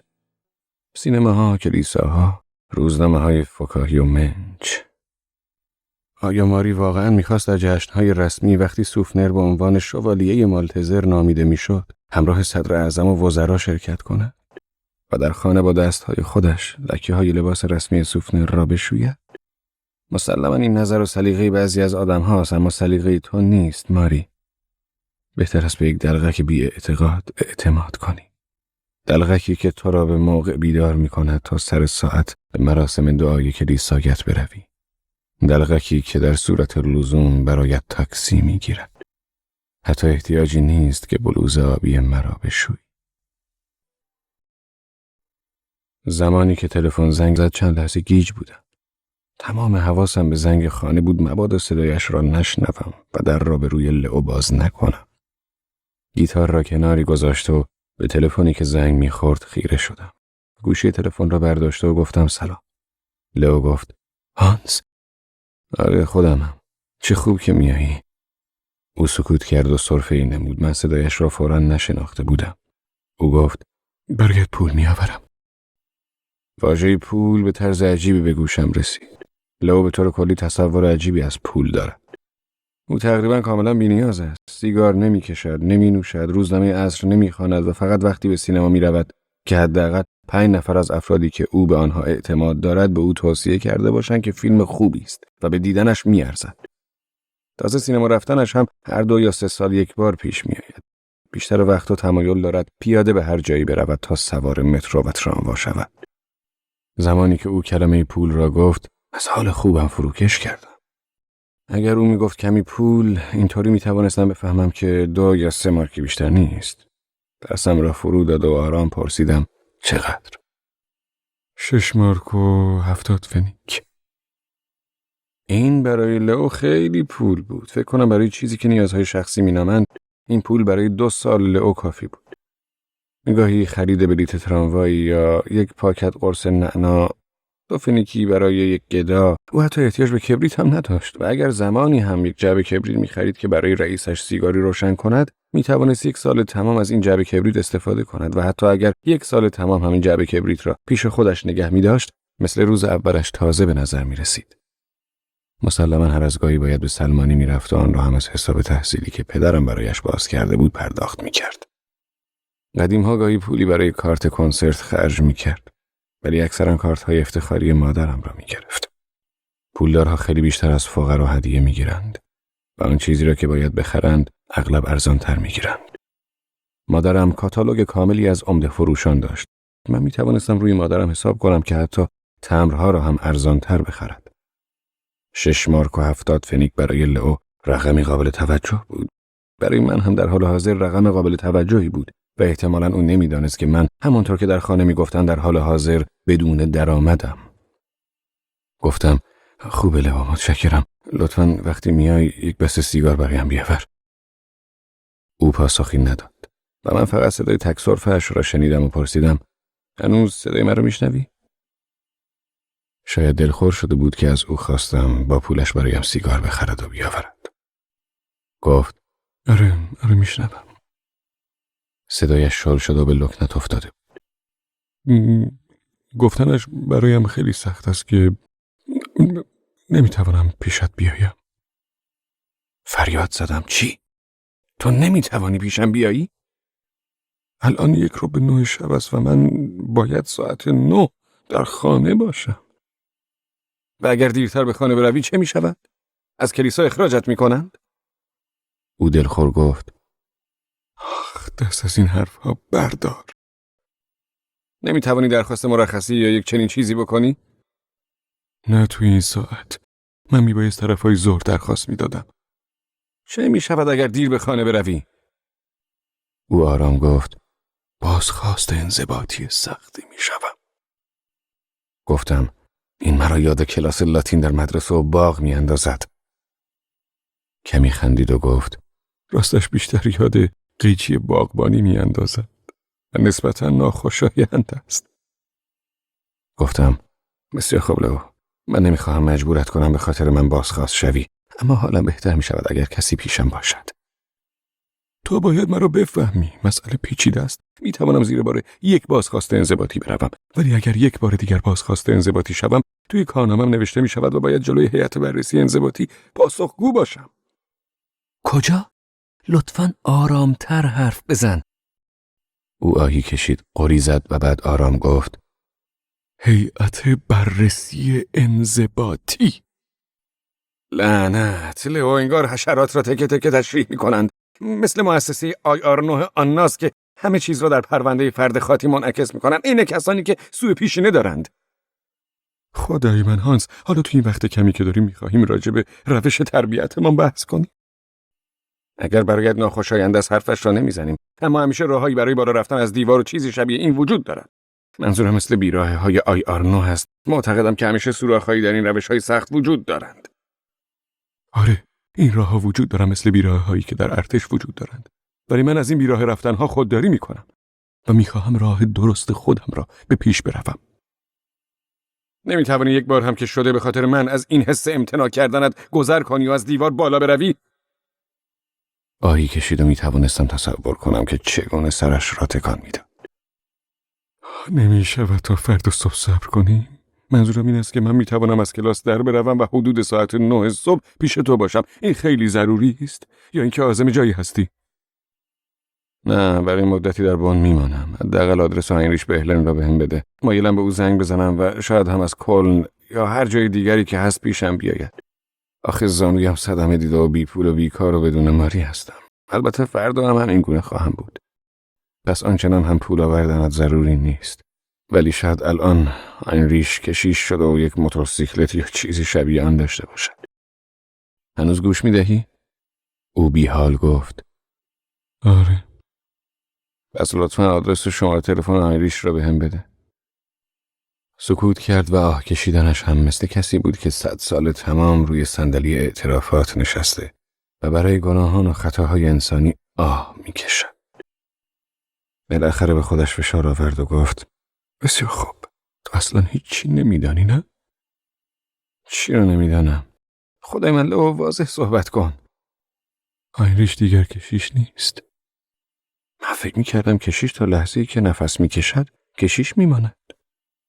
مسلم است. منظورم این است که او دیگر با عنوان کشیش کار نمی کند. او رفته. چند ماهی است که غیبش زده. همه این گفته ها را به سختی بیان میکرد. آخ، او دوباره سر و کلش پیدا میشود. سپس یاد چیزی افتادم و پرسیدم آیا او تنها رفته؟ لو به سختی گفت نه. با یک دختر جوان. این جمله را طوری ادا کرد انگار میخواست بگوید او به طاعون مبتلا شده است. دلم برای دخترک میسوخت. او حتما کاتولیک بود و حتما برایش خیلی ناخوشایند بوده که با یک کشیش سابق در گوشه کلبه‌ای چون باطمه بزند و میان زیر شلواری ها و کمربند شلوار و نعلبکی هایی پر از ته سیگار و بلیط های باطل سینما مجبور باشد به خواستهای او تن در دهد.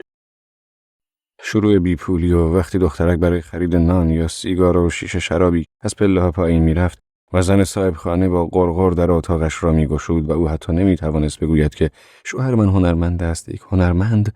برای همه این چیزها دلم برای دخترک میسوخت.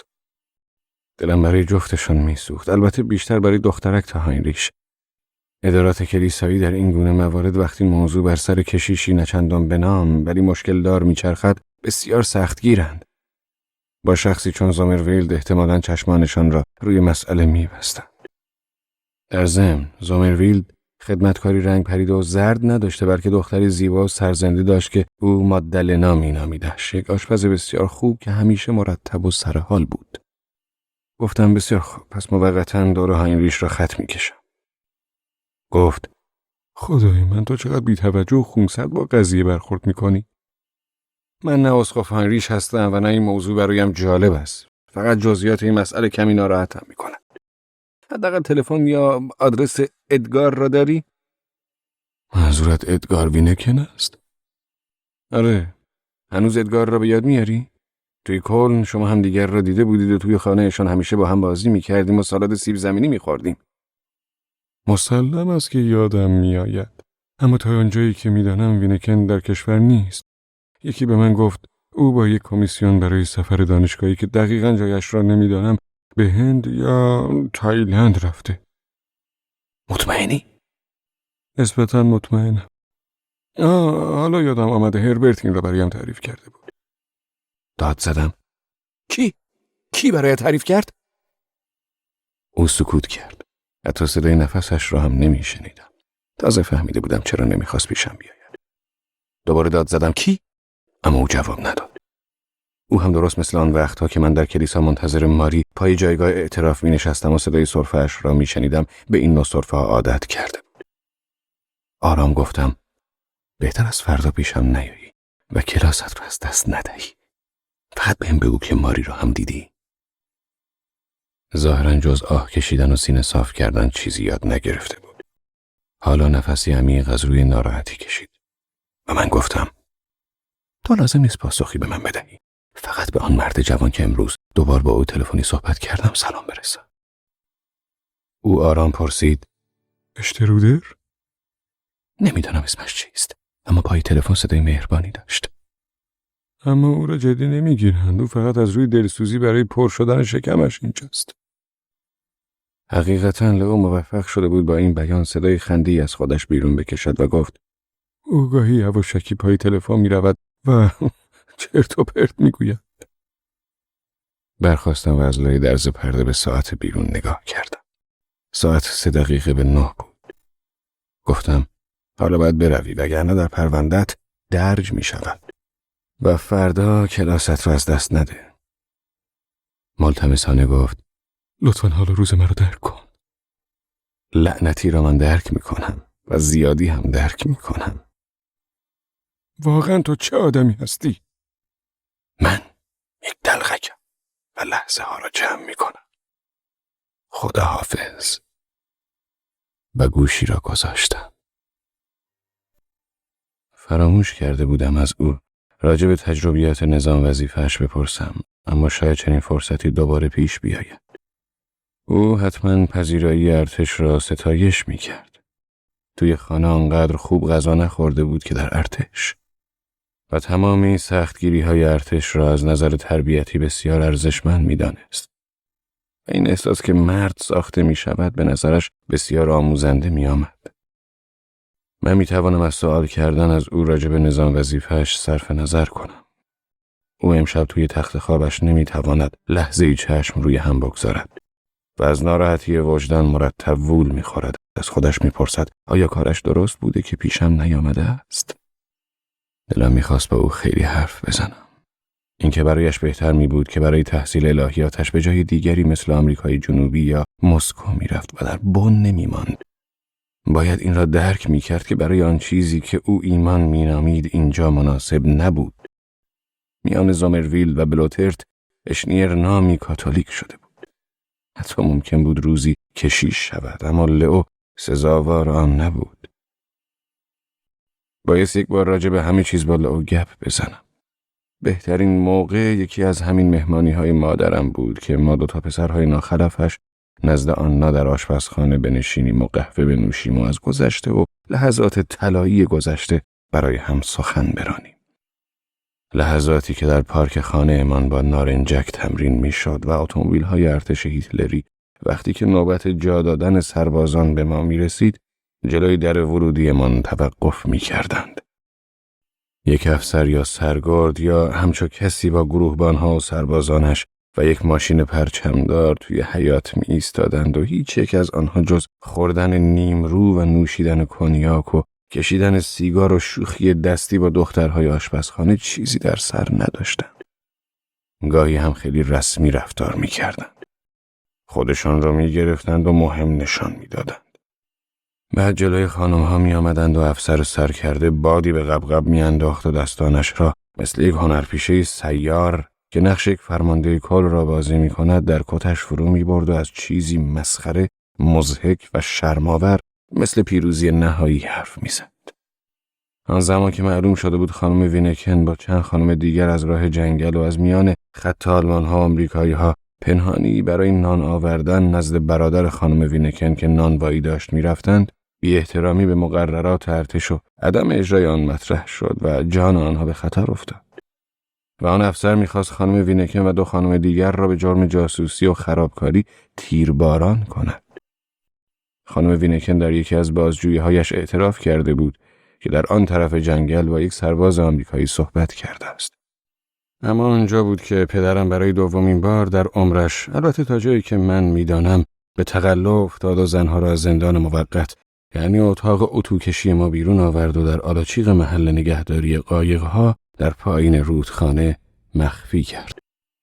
پدرم حسابی دل و جرأت پیدا کرده و سر افسر داد میزد و او هم سر پدر فریاد میکشید. مسخره تر از همه نشانهای افسر بودند که به دلیل بیقرار بودنش هی تکان می‌خوردند. در این میان مادرم با صدای آرام و ظریف گفت: آقایان محترم، بالاخره حد و مرزی وجود دارد. چیزی که در این جریان برای مادرم ناخوشایند می‌نمود این واقعیت بود که دو آقای محترم سر هم فریاد می‌زدند. پدرم رو به افسر کرد و گفت: قبل از اینکه آسیبی به این خانم‌ها برسانید باید مرا تیرباران کنید. و واقعا دکمه‌های پیراهنش را گشود و سینه‌اش را جلوی افسر گرفت. اما از آنجایی که آمریکایی‌ها به نزدیکی راین رسیده بودند، سربازان مجبور به عقب نشینی بودند و رفتند و زنها توانستند از آلاچیق محل نگهداری قایق بیرون بیایند. مسخره تر از هر چیزی در مورد این سرگرد یا هر درجه دار دیگری همان نشانهایش بودند. شاید اگر او اینقدر به قبه آراسته نشده بود میتوانست کمی منزلتش را حفظ کند. وقتی من این افسران پست و از خود راضی را با نشانهای آویخته بر جامهشان در مهمانی‌های مادرم میبینم، همیشه به همان افسر نازی فکر میکنم و حتی نشانهای زومرویلد، نشان انجمن کلیساییش در مقایسه با این نشانها برایم قابل تحمل تر بودند. هرچی باشد زومرویلد مرتبا برای کلیسا کار میکند. او حتی از هنرمندان حمایت میکند و آنقدر سلیقه دارد که نشانهایش را به سینه نزند. او نشانها را فقط در تجمعات و مراسم دعای کلیسا و بحث‌های تلویزیونی به سینه میزند. تلویزیون حتی آخرین شرم و حیایی را که من در زومرویلد میدیدم از او میرو بود. اگر این عصر ما مستحق نامی باشد میبایستی عصر فحشا نامیده شود. انسانها خودشان را به استفاده از الفاظ روسیاه عادت دادند. بعد از یکی از این مجادلات تلویزیونی زومرویلد تحت عنوان آیا هنر مدرن میتواند مذهبی باشد ملاقاتی با او داشتم. از من پرسیده بود: خوبی؟ از من راضی بودی؟ طوری کلمه به کلمه میپرسید و میل داشت مهر تایید بر سخنرانی او بزنم، انگار فاحشه‌ای پس از همخوابگی از حریفش سوال میکند. فقط کم مانده بود زومرویلد بگوید مرا به دیگران توصیه کنید.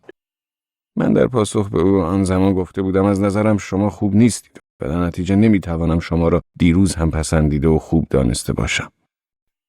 با اینکه حسم را به او خیلی لطیف و ملایم عنوان کرده بودم، از حرفم حسابی سرخورده شده بود. زومرویلد در مجادله تلویزیونیش خیلی نفرت انگیز رفتار کرده بود.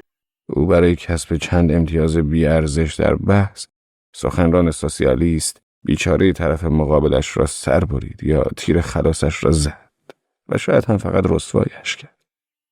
بدین گونه که او زیرکانه پرسید: به نظر شما آثار قدیمی پیکاسو انتزاعی بودند؟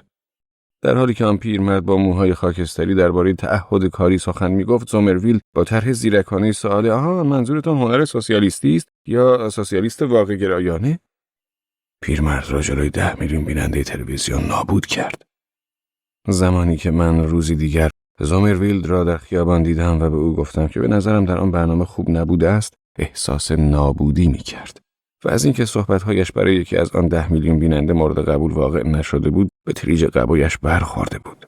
اما در عوض روزنامه‌های ترجمان کیش کاتولیک با موجی از ستایش غرور جریحه‌دارش را ترمیم کردند. روزنامه‌ها نوشتند او برای یک منظور خیر پیروزی بزرگی به دست آورده است. یکی از 3 سیگار باقی مانده‌ام را روشن کرد و گیتارم را برداشتم و کمی برای خودم بداهه نوازی کردم. فکر کردم میخواستم چه چیزهایی برای لئو تعریف کنم و چه سوالهایی از او بکنم. هرگاه خواهان جدی صحبت کردم با او بودم یا پای دیپلم بود یا از هیئت بررسی انضباطی هراس داشت.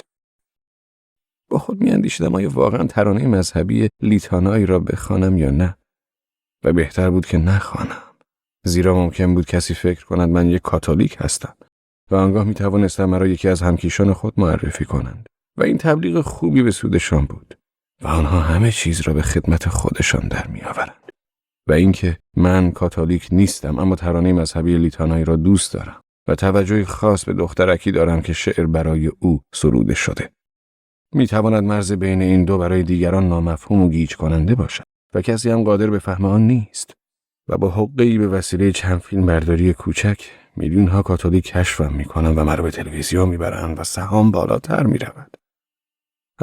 متاسفانه من بایست ترانه دیگر پیدا می کردم و از صمیم قلب دلم میخواست ترانه لیتانایی را بخوانم، اما چنین کاری روی پله های ایستگاه راه آهن می تواند موجب سوء تفاهم شود. من خیلی خوب تمرین کرده و می توانستم ترانه اوراپارانوبیس یا نغمه‌ای برای همدلی را به خوبی همراه با نوای گیتار بخوانم. برخواستم که خودم را برای اجرای برنامه‌ام آماده کنم. اگر شروع به خواندن و گیتار نواختن در خیابان می‌کردم، مسلماً هراس من از اینکه سونرر ولم کند از بین می‌رفت. شاید اگر لیتانای یا ترانه‌های مذهبی دیگری را که من سالیان دراز در وان حمام تمرین کرده بودم برایش می‌خواندم، سونرر متقاعد می‌شد و با من کار می‌کرد. این می‌توانست شاگرد خوبی باشد، تقریبا مثل نقاشی‌های مادونا. حتی آن لحظه گفته بود دوستم دارد، باورش کرده بودم. کودکان این جهان مهربان‌تر از کودکان نورانی هستند. اما اگر روی پله‌های ایستگاه راه آهن می‌نشستم و برنامه اجرا می‌کردم، از نظر همکاری برایش مرده محسوب می‌شدم. بدون اینکه واقعاً لنگ بزنم می‌توانستم دوباره راه بروم. دیگر احتیاجی به جعبه خالی پرتقال نداشتم. من فقط نیاز داشتم تشکی زیر دست راستم و گیتاری زیر دست چپم بگیرم و سر کار بروم. هنوز 2 نخ سیگار داشتم که میخواستم یکیش را بکشم و دومی را برای تهییج مردم برای کمک در کلاه سیاه هم میگذاشتم. وجود 1 سکه هم کنار سیگار بد نبود. جیب شلوارهایم را گشته و غیر از 1 جفت بلیط سینما و 1 مهره قرمز منج و 1 دستمال کاغذی کثیف پولی پیدا نکردم. کشوی رختکنم را توی راه را باز کردم. 1 بروس لباس، 1 فاکتور روزنامه کلیسای بن، 1 فاکتور کیف پول، ولی باز پولی نبود. توی تمام کمدهای آشپزخانه را گشتم، با اتاق خواب رفتم و بین دگمه‌های یقه پیراهن و دگمه سردست‌ها، جوراب‌ها و دستمال‌ها، توی جیب شلوار منچسترم همه را گشتم. هیچ پولی نبود. شلوار تیره‌ام را درآوردم و مثل پوست صاف شده‌ای روی زمین پهنش کردم. پیراهن سفیدم را کنارش قرار دادم و بلوز آبی‌ام را از سر به تن کردم. رنگ آبی بلوزم چیزی ما بین سبز چمنی و آبی روشن بود و دری را که آینه داشت باز کرده و خودم را برانداز کردم.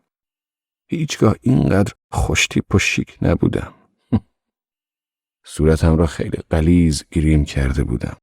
در این سالها که کرم گریم من آنجا افتاده بود، مواد چرب کنندش خشک شده بود و حال جلوی آینه می دیدم که رنگ گریم صورتم پریده بود و ترک‌های مثل شیارهای 1 مجسمه زیرخاکی نمایان شده بودند و موهای تیرم مانند کلاهگیس به نظر می رسیدند.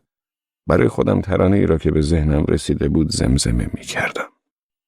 پاپ یوحانس بیچاره به حزب دموکرات مسیحا گوش نمیده. او خر آسیابان نیست. او گاو آسیابان را نمیخواد.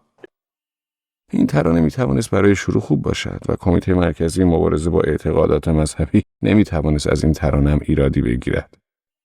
من بایستی چند بیت دیگر به این شعر اضافه میکردم و همه متن را بداهه نوازی کنم. خیلی دلم میخواست گریه کنم، اما آرایشم مانع از این کار میشد. گریم چنان روی صورتم با آن شکاف و ورقه هایی که ور آمده بودن خوب نشسته بود که با گریم فقط میتوانستم خرابش کنم.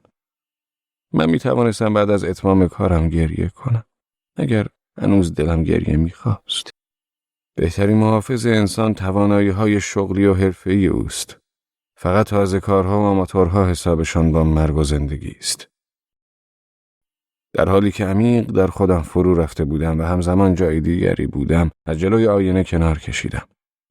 اگر ماری مرا بدین گونه میدید و هنوز قادر بود لکه‌های موم یونیفرم مذهبی سوفنر را با اتو شل کند و بیرون بیاورد، پس ماری برایم مرده بود. و ما از هم طلاق گرفته بودیم و می توانستم شروع به عزاداری بر سر قبرش بکنم.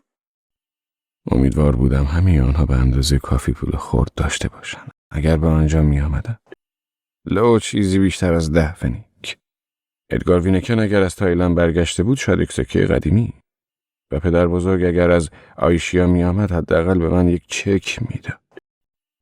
در این میان یاد گرفته بودم که از چک پول نقد بسازم. مادرم احتمالا برای این کار 2 یا 5 فنیک تهیه کرده باشد. مونیکا سیلوز شاید به طرفم خم میشد و 1 بوسه به من میداد، در حالی که زومرویلد و کینکل و فرد بویل دلگیر از بی سلیقگی من حتی 1 سیگار هم داخل کلاهم پرت نمی کردند.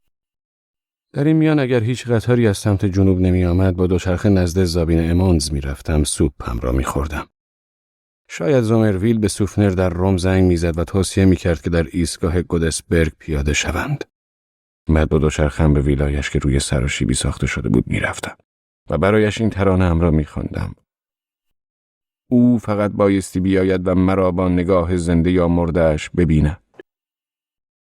تنها کسی که برایش ناراحتم پدرم است. اینکه او زنها را از تیرباران نجات داد بسیار عمل مهربانانه‌ای بود و مهربانانه بود وقتی دستش را روی شانه هایم گذاشته و حال که خودم را در آینه می دیدم و با گریمی که بر صورت داشتم نه تنها مثل او بلکه شباهت ناباورانه‌ای به او داشتم و حال در میابم هنگام مخالفتش با کاتولیک شدن لئو چه حسی داشته است. برای لئو دلم میسوخت. او بر سر ایمانش بود.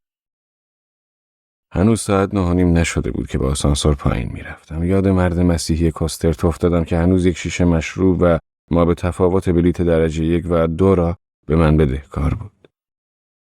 برایش کارت پستال بدون تمبر میفرستم تا با حرفهایم وجدانش را عذاب دهم. او بایستی برگه های تحویل چمدانم را بفرستد. خیلی خوب شد که همسایه زیبایم خانم گربزل را تصادفاً ندیدم وگرنه باید همه چیز را برای او توضیح میدادم. اگر مرا روی پله‌های ایستگاه راه آهن ببیند دلیلی برای توضیح دادن ندارم. تنها کسریم زغال سنگ یا همان کارت ویزیتم بود. بیرون سرد بود. یک بعد از ظهر سرد ماه مارس. یقه پالتویم را بالا کشید و کلاهم را بر سر گذاشت و آخرین سیگارم را در جیبم لمس کردم. یاد شیشه کنیاک افتادم. شاید میتوانست اثر دکوری خوبی در برنامه‌ام داشته باشد. اما از حس همدردی جلوگیری میکرد.